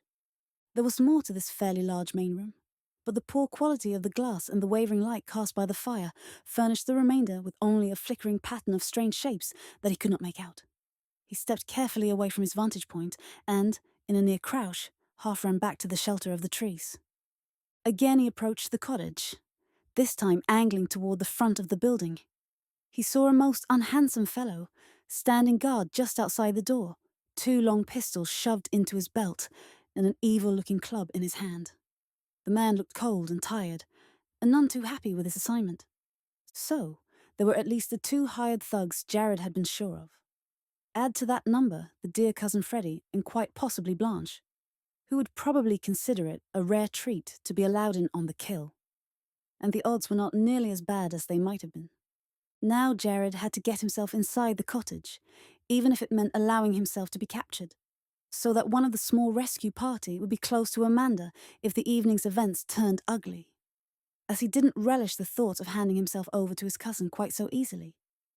His option of climbing in through an upstairs window was most appealing, if he could but locate a ladder. The door to the mill proved to be unlatched, and once inside, Jared not only found a ladder, but the miller and his brood as well, all snoring soundly in one corner of the room, a pile of half-empty plates by their sides. A quick sniff at the food remaining in the large iron pot that had obviously been the source of their meal confirmed Jared's fears that the unfortunate family had been drugged. Further investigation found them all to be breathing easily, even the youngest. Jared hefted the rough ladder onto his shoulder and was about to leave when he heard a muffled sound coming from one of the covered bins in the rear of the building. With pistol at the ready, he crossed to the bin and threw back the lid, exposing the tightly bound and gagged figure of his coachman Jennings. The man was swiftly released, and he immediately snatched up an evil-looking club to be used, as he told his lordship, with a willing and happy hand, should anyone try, to harm the defenceless Mill family as they slumbered. Once Jared had positioned the ladder in line with the window where he had seen the light, he rechecked his pistols, tucked them more firmly into his breeches, shed his greatcoat, and stealthily began his climb toward the faint light that guided his way. The window opened easily under his hand, and he made a mental note to double-check all the locks at Stormhaven, so that his security would never be so easily breached. He slid the sash all the way up and placed his booted foot inside, where it found purchase on a homemade chest that creaked dangerously under his weight. When he had hauled the rest of his body inside, he choked back an exclamation as his eyes became accustomed to the faint light, and he could see none other than Lady Blanche Wade, bound and gagged as thoroughly as had been Jennings, and twice as angry. Blanche first implored Jared with her eyes, then tried vainly to verbalize her pleas, before realizing the man before her was not only unsympathetic to her plight, but actually seemed to be deriving pleasure from it. Her entreaties turned to unintelligible curses as she struggled against her bonds. "Well, someone has been very obliging, I see. You make new friends wherever you go, don't you, Blanche?" "That's one down," Jared then said to himself, quickly his alert gaze around the rest of the room to make sure he was alone before he went to the door. Turning at the last moment, he executed a flawless bow in the direction of the livid Blanche before making his exit. He tiptoed the few steps of the hallway to listen at another larger door, and was rewarded by the sound of his wife's voice as she made a rather odd statement. "Here comes another one, Aunt Agatha. They're much more frequent now." What the devil was going on? He tried the door unsuccessfully, but the homemade lock was not made to long withstand the strength at the command of a man possessed with fear for his wife. As the lock gave, with only a faint click, Jared leapt cat-like into the room, pistol aimed and cocked, only to come up short at the sight that greeted him. Amanda was propped up in an enormous feather bed, wearing an outlandish pink nightgown that all but drowned her. Its neatly embroidered neckline gaped badly, and the sleeves had been rolled up at least a half-dozen times. Pacing the uneven plank floor with her grey hair sadly disarranged and a look of harassed impatience on her face was his Aunt Agatha, still in her cape because the room was quite chilly. That problem was being remedied, however, by a hulking youth who was fanning the flames of a small fire on the hearth. It was this person who claimed Jared's immediate attention, and he quietly shut the door and pointed both pistols at the stooping man as he quietly advised him to raise his hands. "Whatever for, nephew?" Lady Cheswick barked in exasperation. "Dear Peter here was only trying to make us more comfortable. Unless, of course, you have any long-suppressed urge to rid yourself of your only aunt by allowing her to freeze to death. Oh, do put those horrible things away and let us get on with our business. I'm glad to see you, by the by. But you took your own sweet time in getting here, didn't you?" Jared let the pistols drop limply to his sides at this cavalier treatment of his derring-do. He was speedily brought to his senses by the sound of Amanda's unavoidably delayed greeting, offered just as soon as her latest pain passed. He ran swiftly to her side and gathered her clumsy figure into his arms. "Are you all right, darling? I've been out of my mind with worry." This question came from Amanda, who was rather miffed when Jared laughed softly and commented that he was not being held hostage by anyone, and that her concerned question would have sounded better had it come first from him. "But what are you doing in this bed, imp?"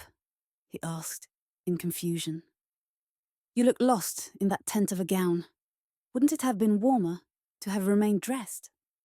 Lady Cheswick attempted to inform her nephew that the birth of his heir seemed imminent, but Jared had really spoken randomly, to cover his great relief at having found Amanda safe. He interrupted his aunt's jumbled explanation to begin the second phase of his mission, inquiring into the location of his despicable cousin so that he could separate that man's stringy body into a dozen or more unequal parts. Peter spoke up then. "There's 2 men with him, my lord, 2 very nasty men. But if you would please not hurt the master, my lord. He really don't mean any real harm," the servant explained haltingly. "It's that terrible Lady Wade who talked him round to the thing. Scary, that's what that lady is. But it's a game to the master. Sort of like play acting, you see. Not overfull in the brain box neither, begging your lordship's pardon, him being your kin and all."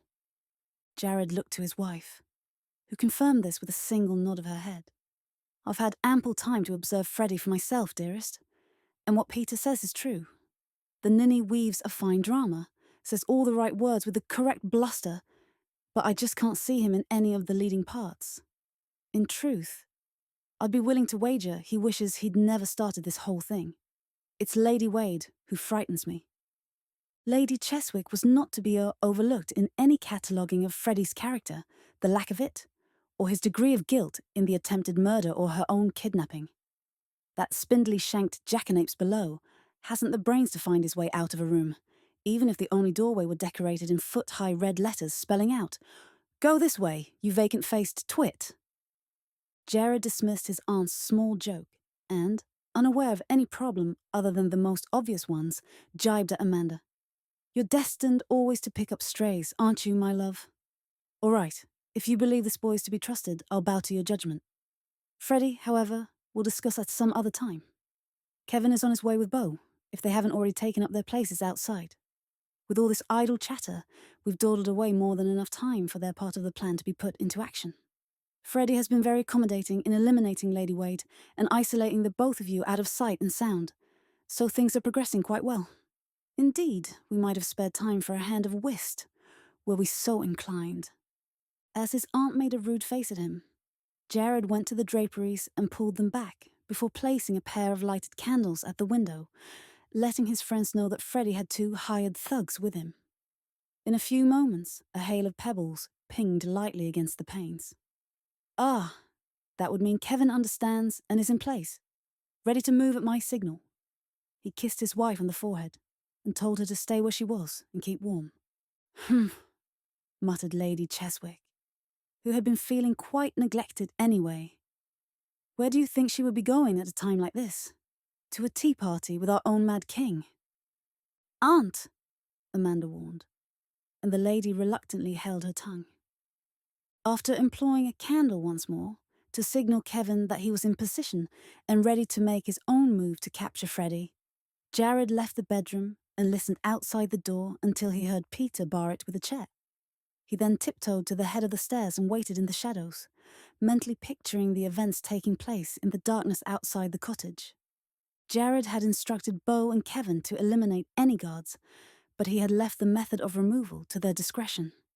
If those two stalwart protectors of helpless females approached the problem in their usual Hegel-mad way, it was no more than could be expected of the same gentleman who had once dared a midnight invasion of the second-floor bedchamber of one of their Cambridge deans in order to gain an audience with that man.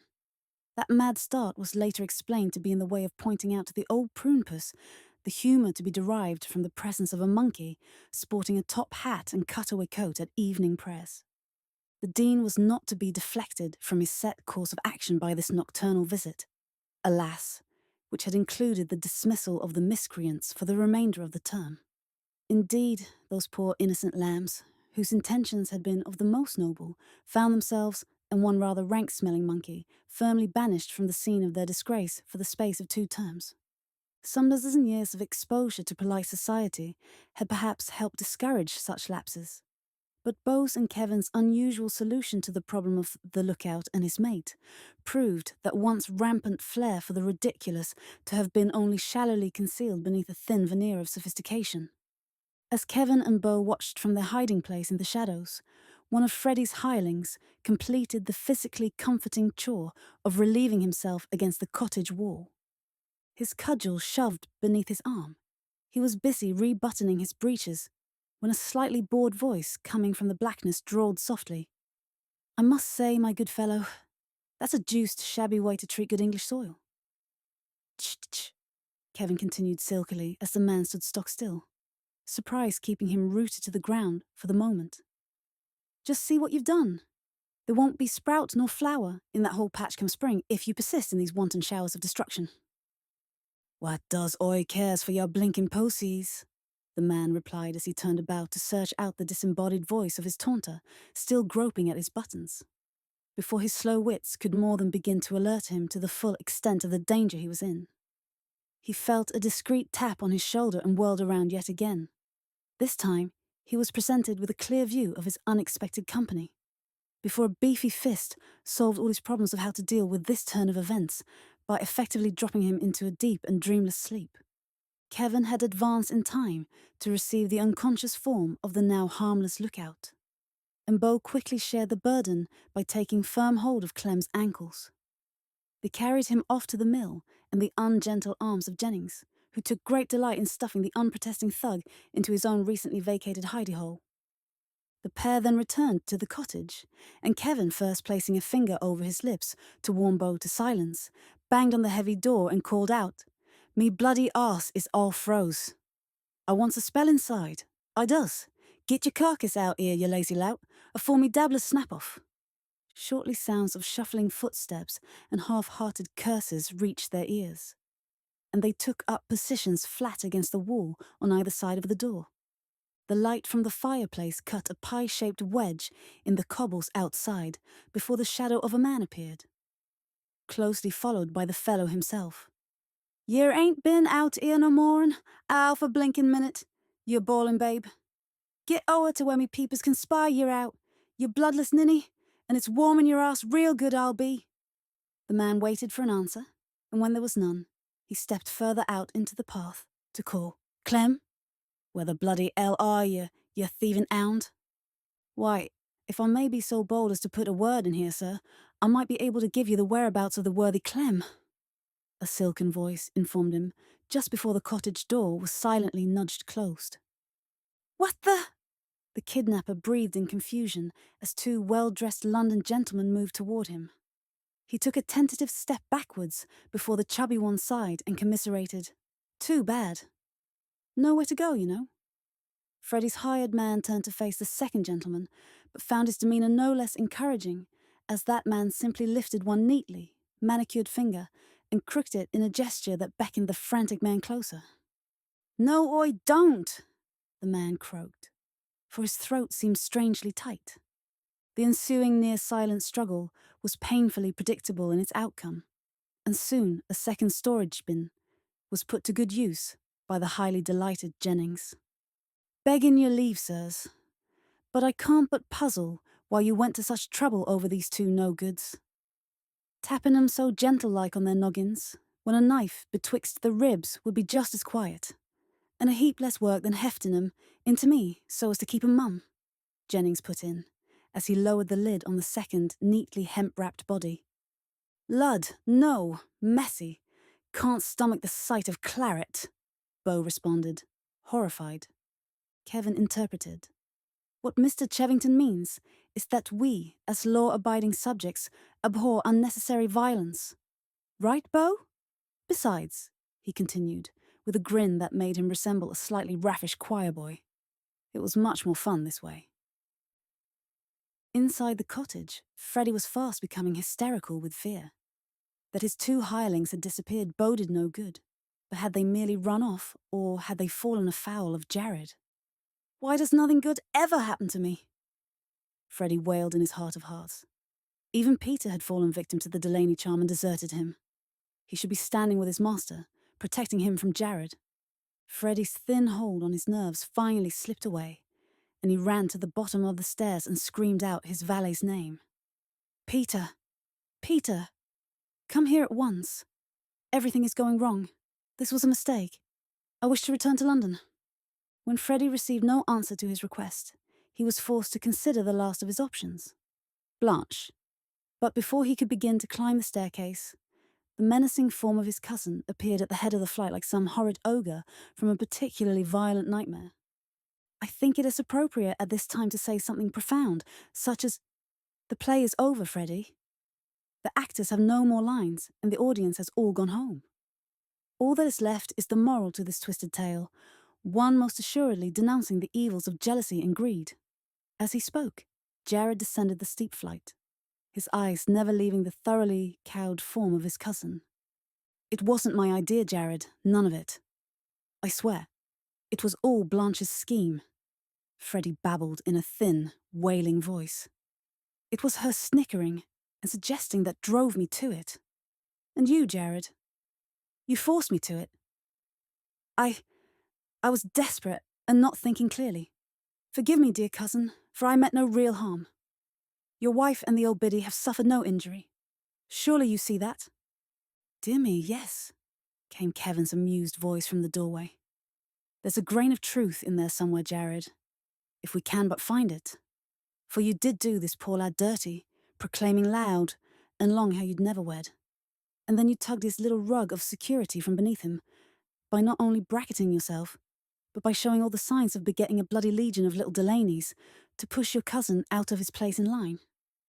Obviously, Kevin's first flush of anger had faded, and rather than putting Freddie to the tortures of the rack, as he had promised himself he would do, he was now finding himself feeling almost sorry for the man. Both seemed to be of the same forgiving nature. "Shabby, that's what it is. For shame, Jared." Jared listened to his friend's judgment of his inhumanities toward his cousin without bothering to inform them of his already formulated plan to ship Freddie off to America, where he would receive an allowance of £1,000 per year as long as he agreed to keep his high-heeled feet firmly planted in the soil of that country. To do otherwise would only bring a dirty mantle of scandal down around his wife's shoulders, and that he would avoid at any cost. Lady Wade, however, was a different bag of worms altogether, for her hatred and desire for revenge seemed to know no bounds. Yes, her disposition could prove to be a bother. Just then Kevin, who had disappeared upstairs, reappeared with the dishevelled Blanche bumping and tripping down the stairs at his heels. Her strangled mouthings prompted Kevin to remove her gag, and she immediately launched into a scathing denunciation of Freddie, and an equally earnest declaration of her own innocence. "Good Lord, Kevin, put that rag back.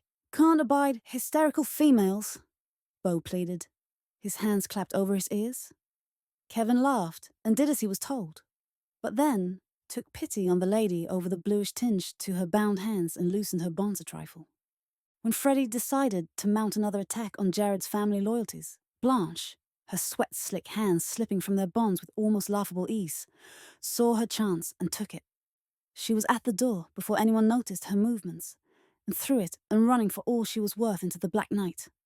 She ran as she had never run before. Her skirts hiked up around her knees as she plunged headlong into a concealing stand of trees. Just for a moment, to catch her breath and search out the most direct path for her flight, she leaned against a snow-damp trunk. And then she saw it. A horse. A great, hulking stallion, saddled and bridled and ready to ride.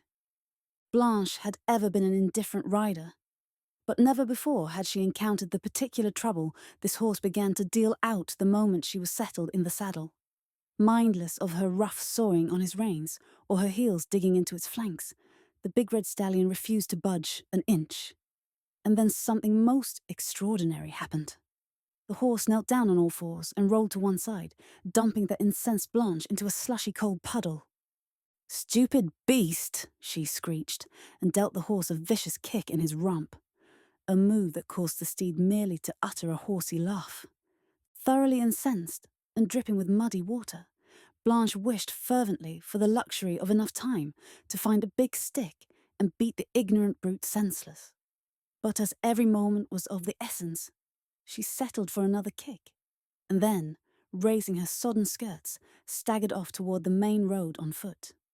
By the time Jared and the others reached Tempest, the stallion had regained his feet and was shaking himself free of the twigs and bits of bramble that still clung to his coat. "It would seem Lady Wade passed this way," Jared observed, tongue-in-cheek. Well," Kevin said, slightly out of breath.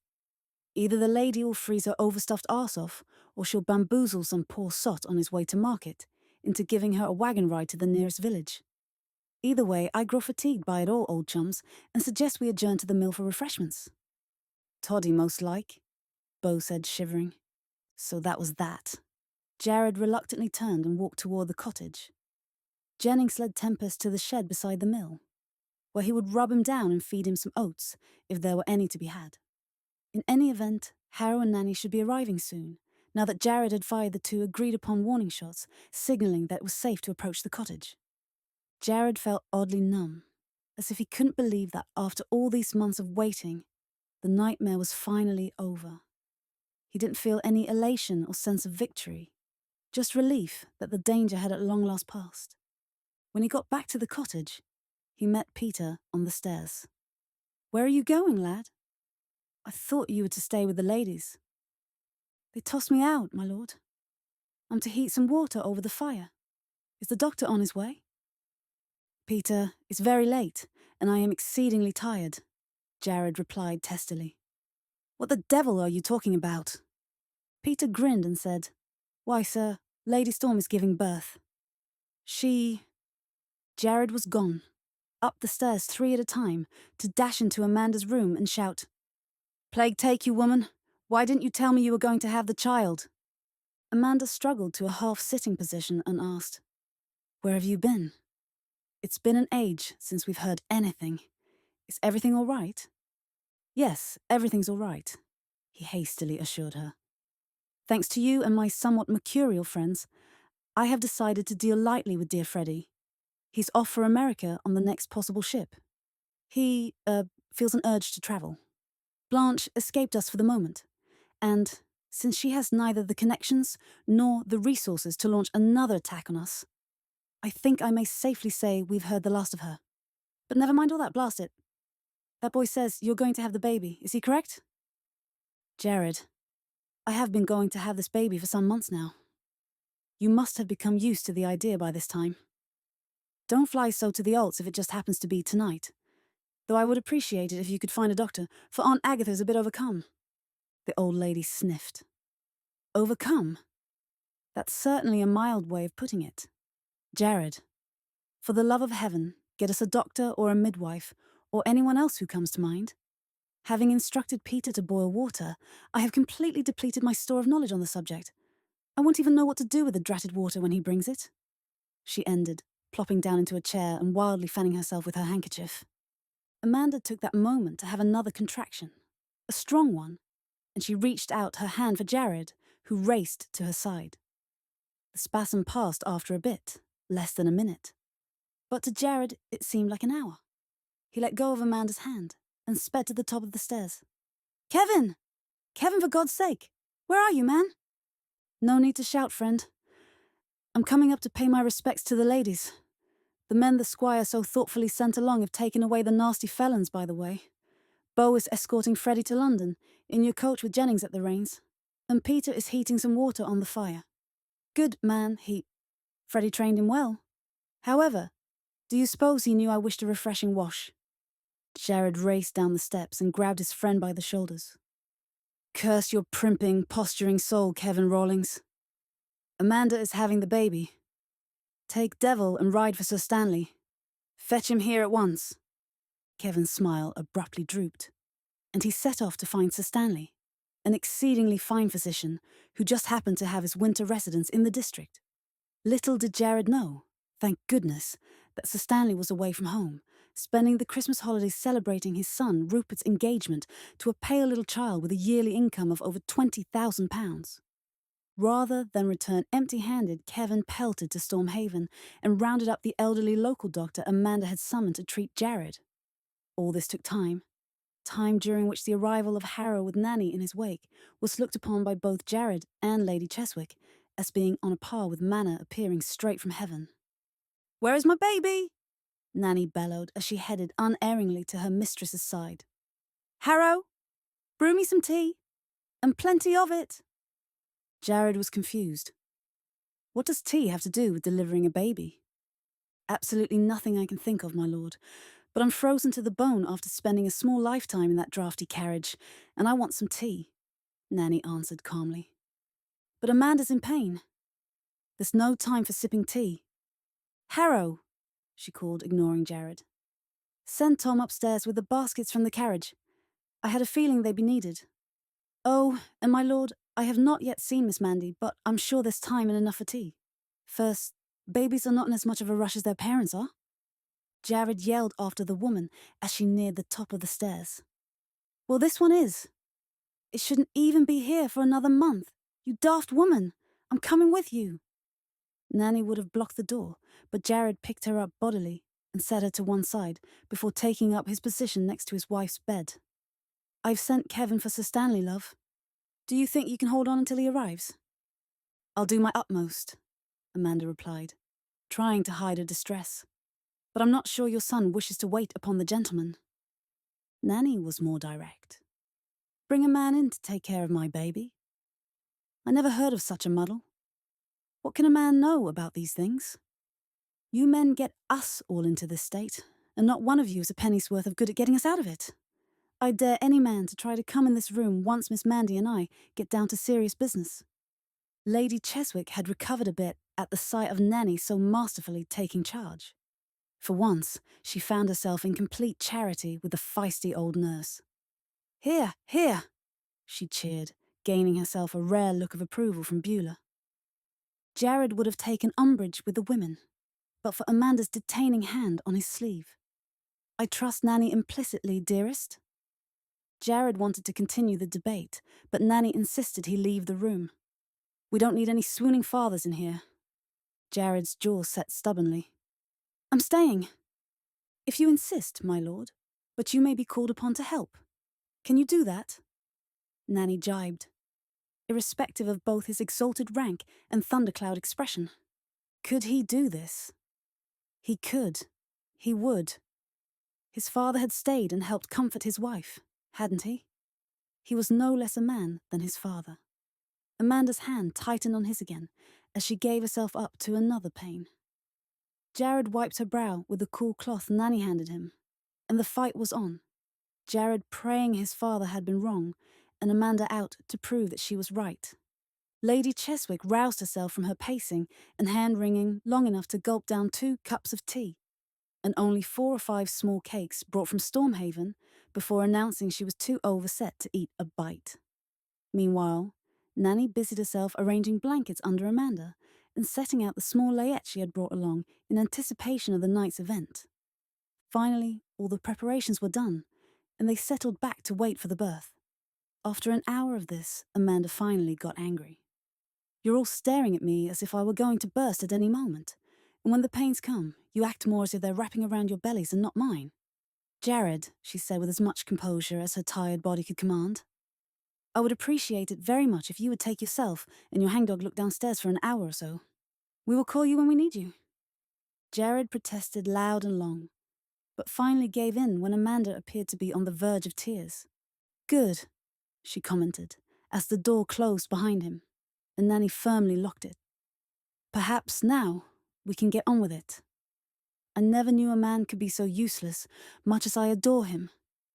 Before long, a subtly different sort of pain began wrapping itself around her middle, giving her a nearly uncontrollable urge to bear down. This time Nanny came to her side and stripped off her covers, placing one pudgy hand on Amanda's swollen stomach. "All right now, Miss Mandy. When I say so, I want you to push. Come on. Yes, we'll do it now. Push." She hauled herself heavily onto the bed and spread Amanda's bent legs. "We'll soon be done, love. Rest a moment now.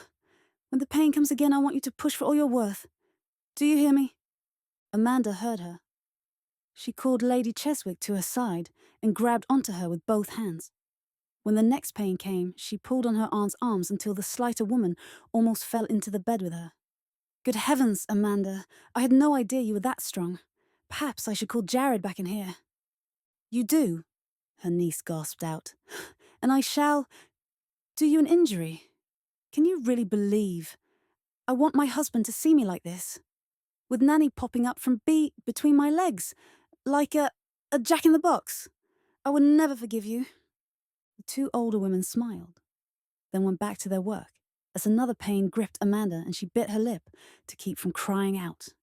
There was a banging on the door, and Jared called out, "Kevin found a doctor, Aunt." Amanda, unable to speak, vigorously shook her head in the negative, her confidence in Nanny complete. "Go away, you stupid men," Nanny screeched. "This here is women's work." "The devil it is. Amanda, you want the doctor, don't you?" Lady Cheswick went over to the door and raised her voice in a most unladylike way. "Now you listen to me, nephew. You're fast becoming a bore. Your wife does not need you or the doctor. We're progressing quite famously with Nanny. Go downstairs and find the poor doctor a drink now that you've brought him here. He can examine the baby when we are ready." Amanda relaxed as the pain eased, sure another one would grip at her in only moments. It wouldn't do to have Jared hear her cry out, for then he surely would break down the door and see her in this ignominious position. How strange. He was afraid she might die, and yet all she could think of was how silly she looked. Clearly having a baby did strange things to a woman's mind. "Jared, listen to your aunt. Please, Jared," she begged, as another contraction began to steal her breath from her. "As you love me, go away." He went. Kevin was waiting with some homemade mead he had searched out when the banished men returned downstairs. He soon had a glass pressed into the doctor's hand and returned to a vantage point beside the fireplace to watch his friend, and to stay out of his way. The doctor was complaining loud and long about being dragged all over the countryside on a fool's errand. But Kevin soon sent him to check on the still slumbering miller and his family. When he returned to yet another mug of warm mead, the now mellow doctor decided to make the best of the situation, at least for as long as the mead held out. Harrow and Tom looked in for a minute, then wisely took themselves off to the small back room to tuck into the food Peter had unearthed from one of Nanny's well-packed baskets. Freddie's former valet had obviously found a home at Stormhaven. All three sat and discussed the oddities of the gentry while listening for sounds from the kitchen. "For God's sake, Jared, I would appreciate it if you would stop this incessant pacing," Kevin drawled. "I'm getting a crick in my neck watching you. Go sit down and get a grip on yourself. You're falling apart. It's good Beau's not here to see this. Fair on man, the fellow to see a friend go all to pieces like this." "Ah," he purred as Jared made for a chair. "There's a good fellow." Jared stared at the rough-hewn chair for a moment before sitting down, his bright blue eyes gazing blankly into the middle distance. Kevin's lip curled. "Stat me, if that ain't worse. You look like a damn unpretty statue. God of war, most likely. I'd as lief you paced." Jared shot him a look, which would make most men head for the nearest door, then jumped up to resume his pacing. "What the devil are they doing up there? It must be hours since they threw us out." Kevin pulled out his watch and checked the time. "Oh, yes, indeed. Hours and hours. As a matter of fact, dear boy, it has been precisely 20 minutes. You know, it's a jolly good thing I went for the good doctor here, for I think you need him. I say, worthy Sawbones, do you have something in your little bag for my friend here? He's acting dashed queer." "You'd be the same if it were your wife up there," Jared shot back at him. Doubt that highly, friend, since I don't have the foggiest wish to put my head in a noose if it means ending like you. You ain't no fun anymore, dash it all. And once you have your heir, you'll probably be staying at Stormhaven and building up the estate for the squalling brat. Bloody bore if you ask me. Nobody did. Shut up, Kevin, would you? Just shut up. The sound of Jared's measured pacing was the only one in the room for some time, until a cry was heard from above them. Amanda! Jared yelled, and took off up the stairs before Kevin could stop him. Let me in! Amanda! Are you all right? He pounded on the door like a man demented, until he heard another cry and realized it must have been the child that he heard. By this time, Kevin, Harrow, Tom, Peter, and even the now slightly tipsy doctor had joined him, making a small crowd on the narrow landing. It wasn't too many minutes before a broadly smiling lady, Cheswick, opened the door a crack to stick her head out at the waiting men. My wife, Aggie. How is my wife? Jared managed to get out. The little dear is just fine, nephew. Slightly fatigued, of course, but what a fine... No, better than that. Splendid. Job she has done. Simply first rate. I don't know when I have enjoyed anything more. A real experience it was. Jared pushed a hand through his already mussed hair. I'm gratified we could all entertain you, Aunt. Now let me pass through to see Amanda. His relief had made him magnanimous, but not that much. He wanted to see Amanda for himself. Lady Cheswick blocked the door. Nanny says we are not receiving yet. We must have all nice and pretty, and then only the doctor may come in. Shortly, Nanny could be heard to call for the doctor, who smiled the smile of the extraordinarily privileged before sliding in through the slight opening Lady Cheswick made for him. Both Jared and Kevin craned their necks for a look inside, but Lady Cheswick closed the door heavily in their faces. Stubborn old dragon, your aunt? Kevin remarked. By the way, Jared, what is it? Jared dragged a hand across his moist eyes. What is what? The child, you idiot. The child. What is it? Jared's face went blank. I forgot to ask, he said dumbly. A boy, I suppose. Kevin shook his head in disgust. Well, if that doesn't beat everything, you get the poor little girl into all this trouble, and then don't even bother to find out if you picked a winner. And they call Beau a slow top.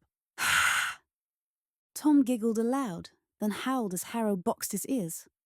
The three servants withdrew to the landing, where they all congratulated each other as if they were personally responsible for the successful conclusion of the night's events, before turning as one man at a sound from the bedchamber. The door opened slightly again, and Lady Cheswick poked out her head to say, Be quiet out here, you fools. The doctor can barely hear himself think. She tried to close the door again, but Jared stuck his foot in the opening and demanded to be told the sex of his child. A smile of unholy glee lit Lady Cheswick's tired face. Which one? She quipped, and quickly shut the door on Jared's slack-jawed face. A half hour and 2 mugs of mead later, the new father was finally allowed in to see his family. He tiptoed into the room rather sheepishly and saw Amanda reclining against a great heap of pillows. She was now dressed in a pretty yellow nightgown, and a wide lemon-coloured ribbon held her black tresses away from her face. If she had been lovely before, she was radiant now, and Jared felt near to bursting with love for her. Belatedly, he noticed each of her arms was cradled around a small blanket-wrapped bundle. Jared swallowed heavily and approached the bed. Mandy? He whispered. She smiled warmly at her husband. How tired you look, dearest. I'm sorry we couldn't be quicker, but with 2 it takes a bit longer. Do you wish to see your children? Jared nodded, not trusting his voice as Amanda uncovered first one and then the other white bundle. 2 small heads covered in coal-black fuzz greeted his astonished gaze. He saw 2 sets of eyes, one set closed and the other open, so he could observe that they were a startling shade of blue. He saw 2 sets of little hands closed into tight fists and looking no bigger than walnuts. Aren't they both beautiful? Amanda demanded. He looked again at the 2 beet-red faces that reminded him greatly of the aged Archbishop of Canterbury, and tried to show his delight. Beautiful. Amanda indicated the child on her left and said, "This one is your son. I think I would like to call him Beau, but we shall spell it like Mr. Brummel does, because no one ever calls Beau Buford, and I really think Buford a horrid name anyway." Jared mutely nodded his agreement. So he had a son. It was the first he knew of it. He looked again into the deep blue eyes and decided that, once the redness was gone, the child might just be handsome. "Beau, yes, I would like that, and Beau will be most flattered. I wonder if George Brummel will demand to be a godfather, or give us the cut direct for pirating his coveted title." "Beau Delaney, 8th Lord Storm. Very good. And this," Amanda was openly preening now, "this is your daughter." Jared peered down at the sleeping child, but then jumped back as the almond-shaped eyes suddenly opened. As they did so, he saw 2 slate-grey orbs looking up at him. Well, almost up at him, as one eye was aimed straight ahead while the other suddenly looked off in quite another direction. Dear God, what is she doing? Amanda laughed and explained that Nanny had told her that many babies did that particular trick until they were awake enough to know they were really alive. Watch for a moment, and they'll straighten again. They did, and Jared breathed a deep sigh of relief. Nanny says my eyes were grey when I was born. She thinks Anne will be a lot like me. Anne? Jared felt a warmth spreading deep inside him, and his voice was thick as he whispered. A fitting tribute to 2 dear and beloved friends, and at last a way to make amends for the terrible fright they suffered in our names. Very good, infant. You have tied up all our loose ends quite nicely. He smiled then and held out his hand to stroke his wife's cheek. That will be enough of that, young man, came a voice from the doorway. Lady Cheswick bustled into the room, with Nanny fairly nipping at her heels, and they each scooped up a tiny bundle and headed for the padded bench under the dormer. I've made up some sugar treats for the little ones, Miss Mandy. Until you can help us out yourself. Lady Cheswick here and I have been talking, and we've figured out that between the 2 of us, we should be able to handle these 2 young darlings until we can return to Stormhaven. Lady Cheswick beamed as she pressed a kiss on Beau's, or was it Anne's, forehead. Nanny, I do believe they should have extra blankets. It's a bit chilly in this corner.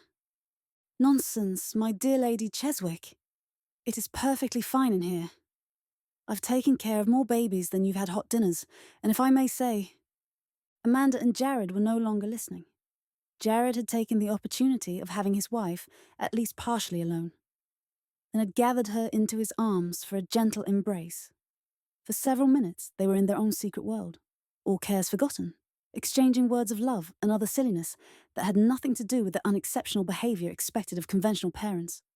Tomorrow was time enough to think of mundane considerations, such as transporting his new family to Stormhaven, or explaining Amanda's rather bizarre choice of a miller's cottage for her lying in. As the heat of the battle, now going on over the proper method of swaddling a baby, drifted to their ears, Jared whispered to his wife, "You are the cleverest of women, imp. If you hadn't the sense to produce 2 Delaneys, we would have needed the wisdom of Solomon to keep peace in the house." Amanda just smiled sleepily and kissed her husband on the tip of his aristocratic nose. "I believe you may have had some little bit to do with it, my lord, if my memory serves." "Impudent puss," Jared teased. "Will you never learn to hold your tongue?" "Never," Amanda replied, as she curled up like a contented kitten for a well-deserved nap. Epilogue. The spring season of 1812 was about to officially begin with the first Wednesday evening gathering of the Houghton at Almack's. Lady Sally Jersey hid a shiver of unladylike delight as she recalled the scandal Lord Storm and his outrageous bride had created in this very room only 1 short year ago. She thanked her lucky stars, as a respectable patroness of the assembly should do, that there was no possibility of a repetition of any such flagrant impropriety. Still, her more daring self wickedly reminded her it certainly would serve to liven things up just a tad. In truth, she was beginning to think the Marchioness of Gurney had silently passed on to her maker. She had been sitting still as a waxwork or so long, and only the slight undulating movements of the purple 2-foot-high ostrich plume stuck in the good woman's turban persuaded the patroness that the lady still breathed. There were some absences less lamented by the peeress, the most notable of these being that of the so encroaching Lady Blanche Wade. That lady had caused a momentary flutter by eloping with a long-time admirer, followed by the couple's precipitant departure for India and the bridegroom's post with the East India Company. Lady Wade's new mate, charmed by his bride, but surely more besotted by the thought of the late Lord Wade's fortune, now sadly depleted, as was known to anyone with even a ha'porth of brains, which the groom evidently did not possess, had probably refrained from divulging to her that he had just days earlier been disinherited by a family tired of his many indiscretions, and so had not 2 farthings to rub together. Theirs was a marriage, so said a titillated society of equally deserving parties, and not a few persons voiced the desire to be a fly on the wall when the lovebirds got around to discussing their mutual finances. And it only served to prove, Lady Jersey had said more than once, that there was someone for everyone in this world. Meanwhile, the perpetrators of Lady Jersey's fondly remembered faux pas, completely unaware of the auspiciousness or perhaps infamy of this anniversary date, were at that same moment busily engaged in bidding their 2 tiny offspring a fond good night before turning in early themselves, a practice that was fast becoming a most enjoyable habit. And so it happened that just as Lord Storm and his lady were entering the huge master apartments at Storm Haven to indulge in a comfortable cose, and perhaps 1 or 2 other less wordy, but still highly pleasant diversions, Almac's musicians were striking up a lively tune that, if nothing more laudatory could be said concerning it, at least served to startle the napping Marchioness from her near comatose state.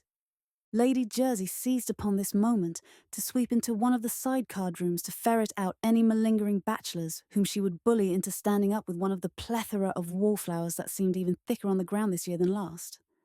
It was too bad for the enterprising Lady Jersey, but this badly timed exit from the main rooms lost her the opportunity of witnessing Kevin Rawlings, newly named Earl of Lockport, in the act of allowing a footman to relieve him of his high-crowned ebony silk hat, midnight blue velvet evening cape, lined with sable, of course, pristine white kid dress gloves, and decorative malacca cane.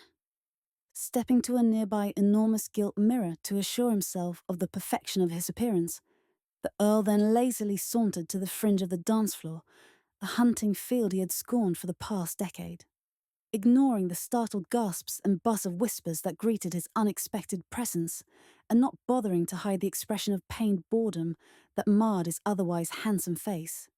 He shifted his pale eyes about the room, with the air of someone in search of something already out of reach. But life had a strange way of forcing a man down paths he had sworn never to trod, and the title of Earl brought with it, along with its varied benefits, the responsibility of setting up his nursery with a minimum of delay. He felt as if he were on a hunt for mare's nests, looking for what did not exist, reminding himself yet again that the chances of discovering another jewel, as precious as Amanda in the whole of England, let alone within the so insipid ranks of the ton, were less than heartening. Suppressing a self-pitying sigh, he straightened his satin-encased shoulders and prepared to set his so recently titled wealthy and therefore highly eligible and sought-after self up as fair game for all the husband-hunting ladies present tonight. Drat Jared and Beau anyway, deserting their friend in his hour of need.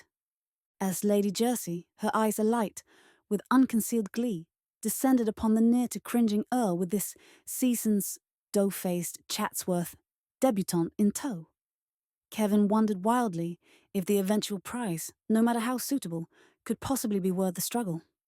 But alas, that's another story. The end. This has been a narration of The Belligerent Miss Boynton, Book 1 in Alphabet Regency Romance 16 book box, set by Casey Michaels. The full box set includes the following 16 full-length Regency novels: The Belligerent Miss Boynton, The Tenacious Miss Tamerlane, The Rambunctious Lady Royston, The Lurid Lady Lockport, The Savage Miss Saxon, The Questioning Miss Quinton, The Mischievous Miss Murphy, The Playful Lady Penelope, The Anonymous Miss Adams, Moonlight Masquerade, The Dubious Miss Dalrymple, A Difficult Disguise, The Chaotic Miss Crispino, The Somerville Farce, The Haunted Miss Hampshire, The Wagered Miss Winslow. Look for this box set on Amazon.com or at Casey's website at CaseyMichaels.com. Please click to like this audiobook and subscribe for upcoming audiobooks on this channel. Thank you. About Casey Michaels. Casey Michaels, 1943 to 2023, began her career scribbling her stories on yellow legal pads while the family slept. She totally denied she chiseled them into flat rocks, but yes, she began her career a long time ago. Casey is the New York Times and USA Today best-selling author of more than 120 books. Casey received 4 coveted starred reviews from Publishers Weekly, 3 for historical romance, The Secrets of the Heart, The Butler Did It, and A Gentleman by Any Other Name, and for the contemporary romance Love to Love You Baby. That shows diversity, you see. She is a recipient of the Rita, a Walden Books and Bookrec Bestseller Award, and many awards from Romantic Times magazine, including a Career Achievement Award for her Regency-era historical romances. She is an honor roll author in Romance Writers of America, Inc., and is a past president of Novelists, Inki Ning, the only international writers' organization devoted solely to the needs of multi-published authors.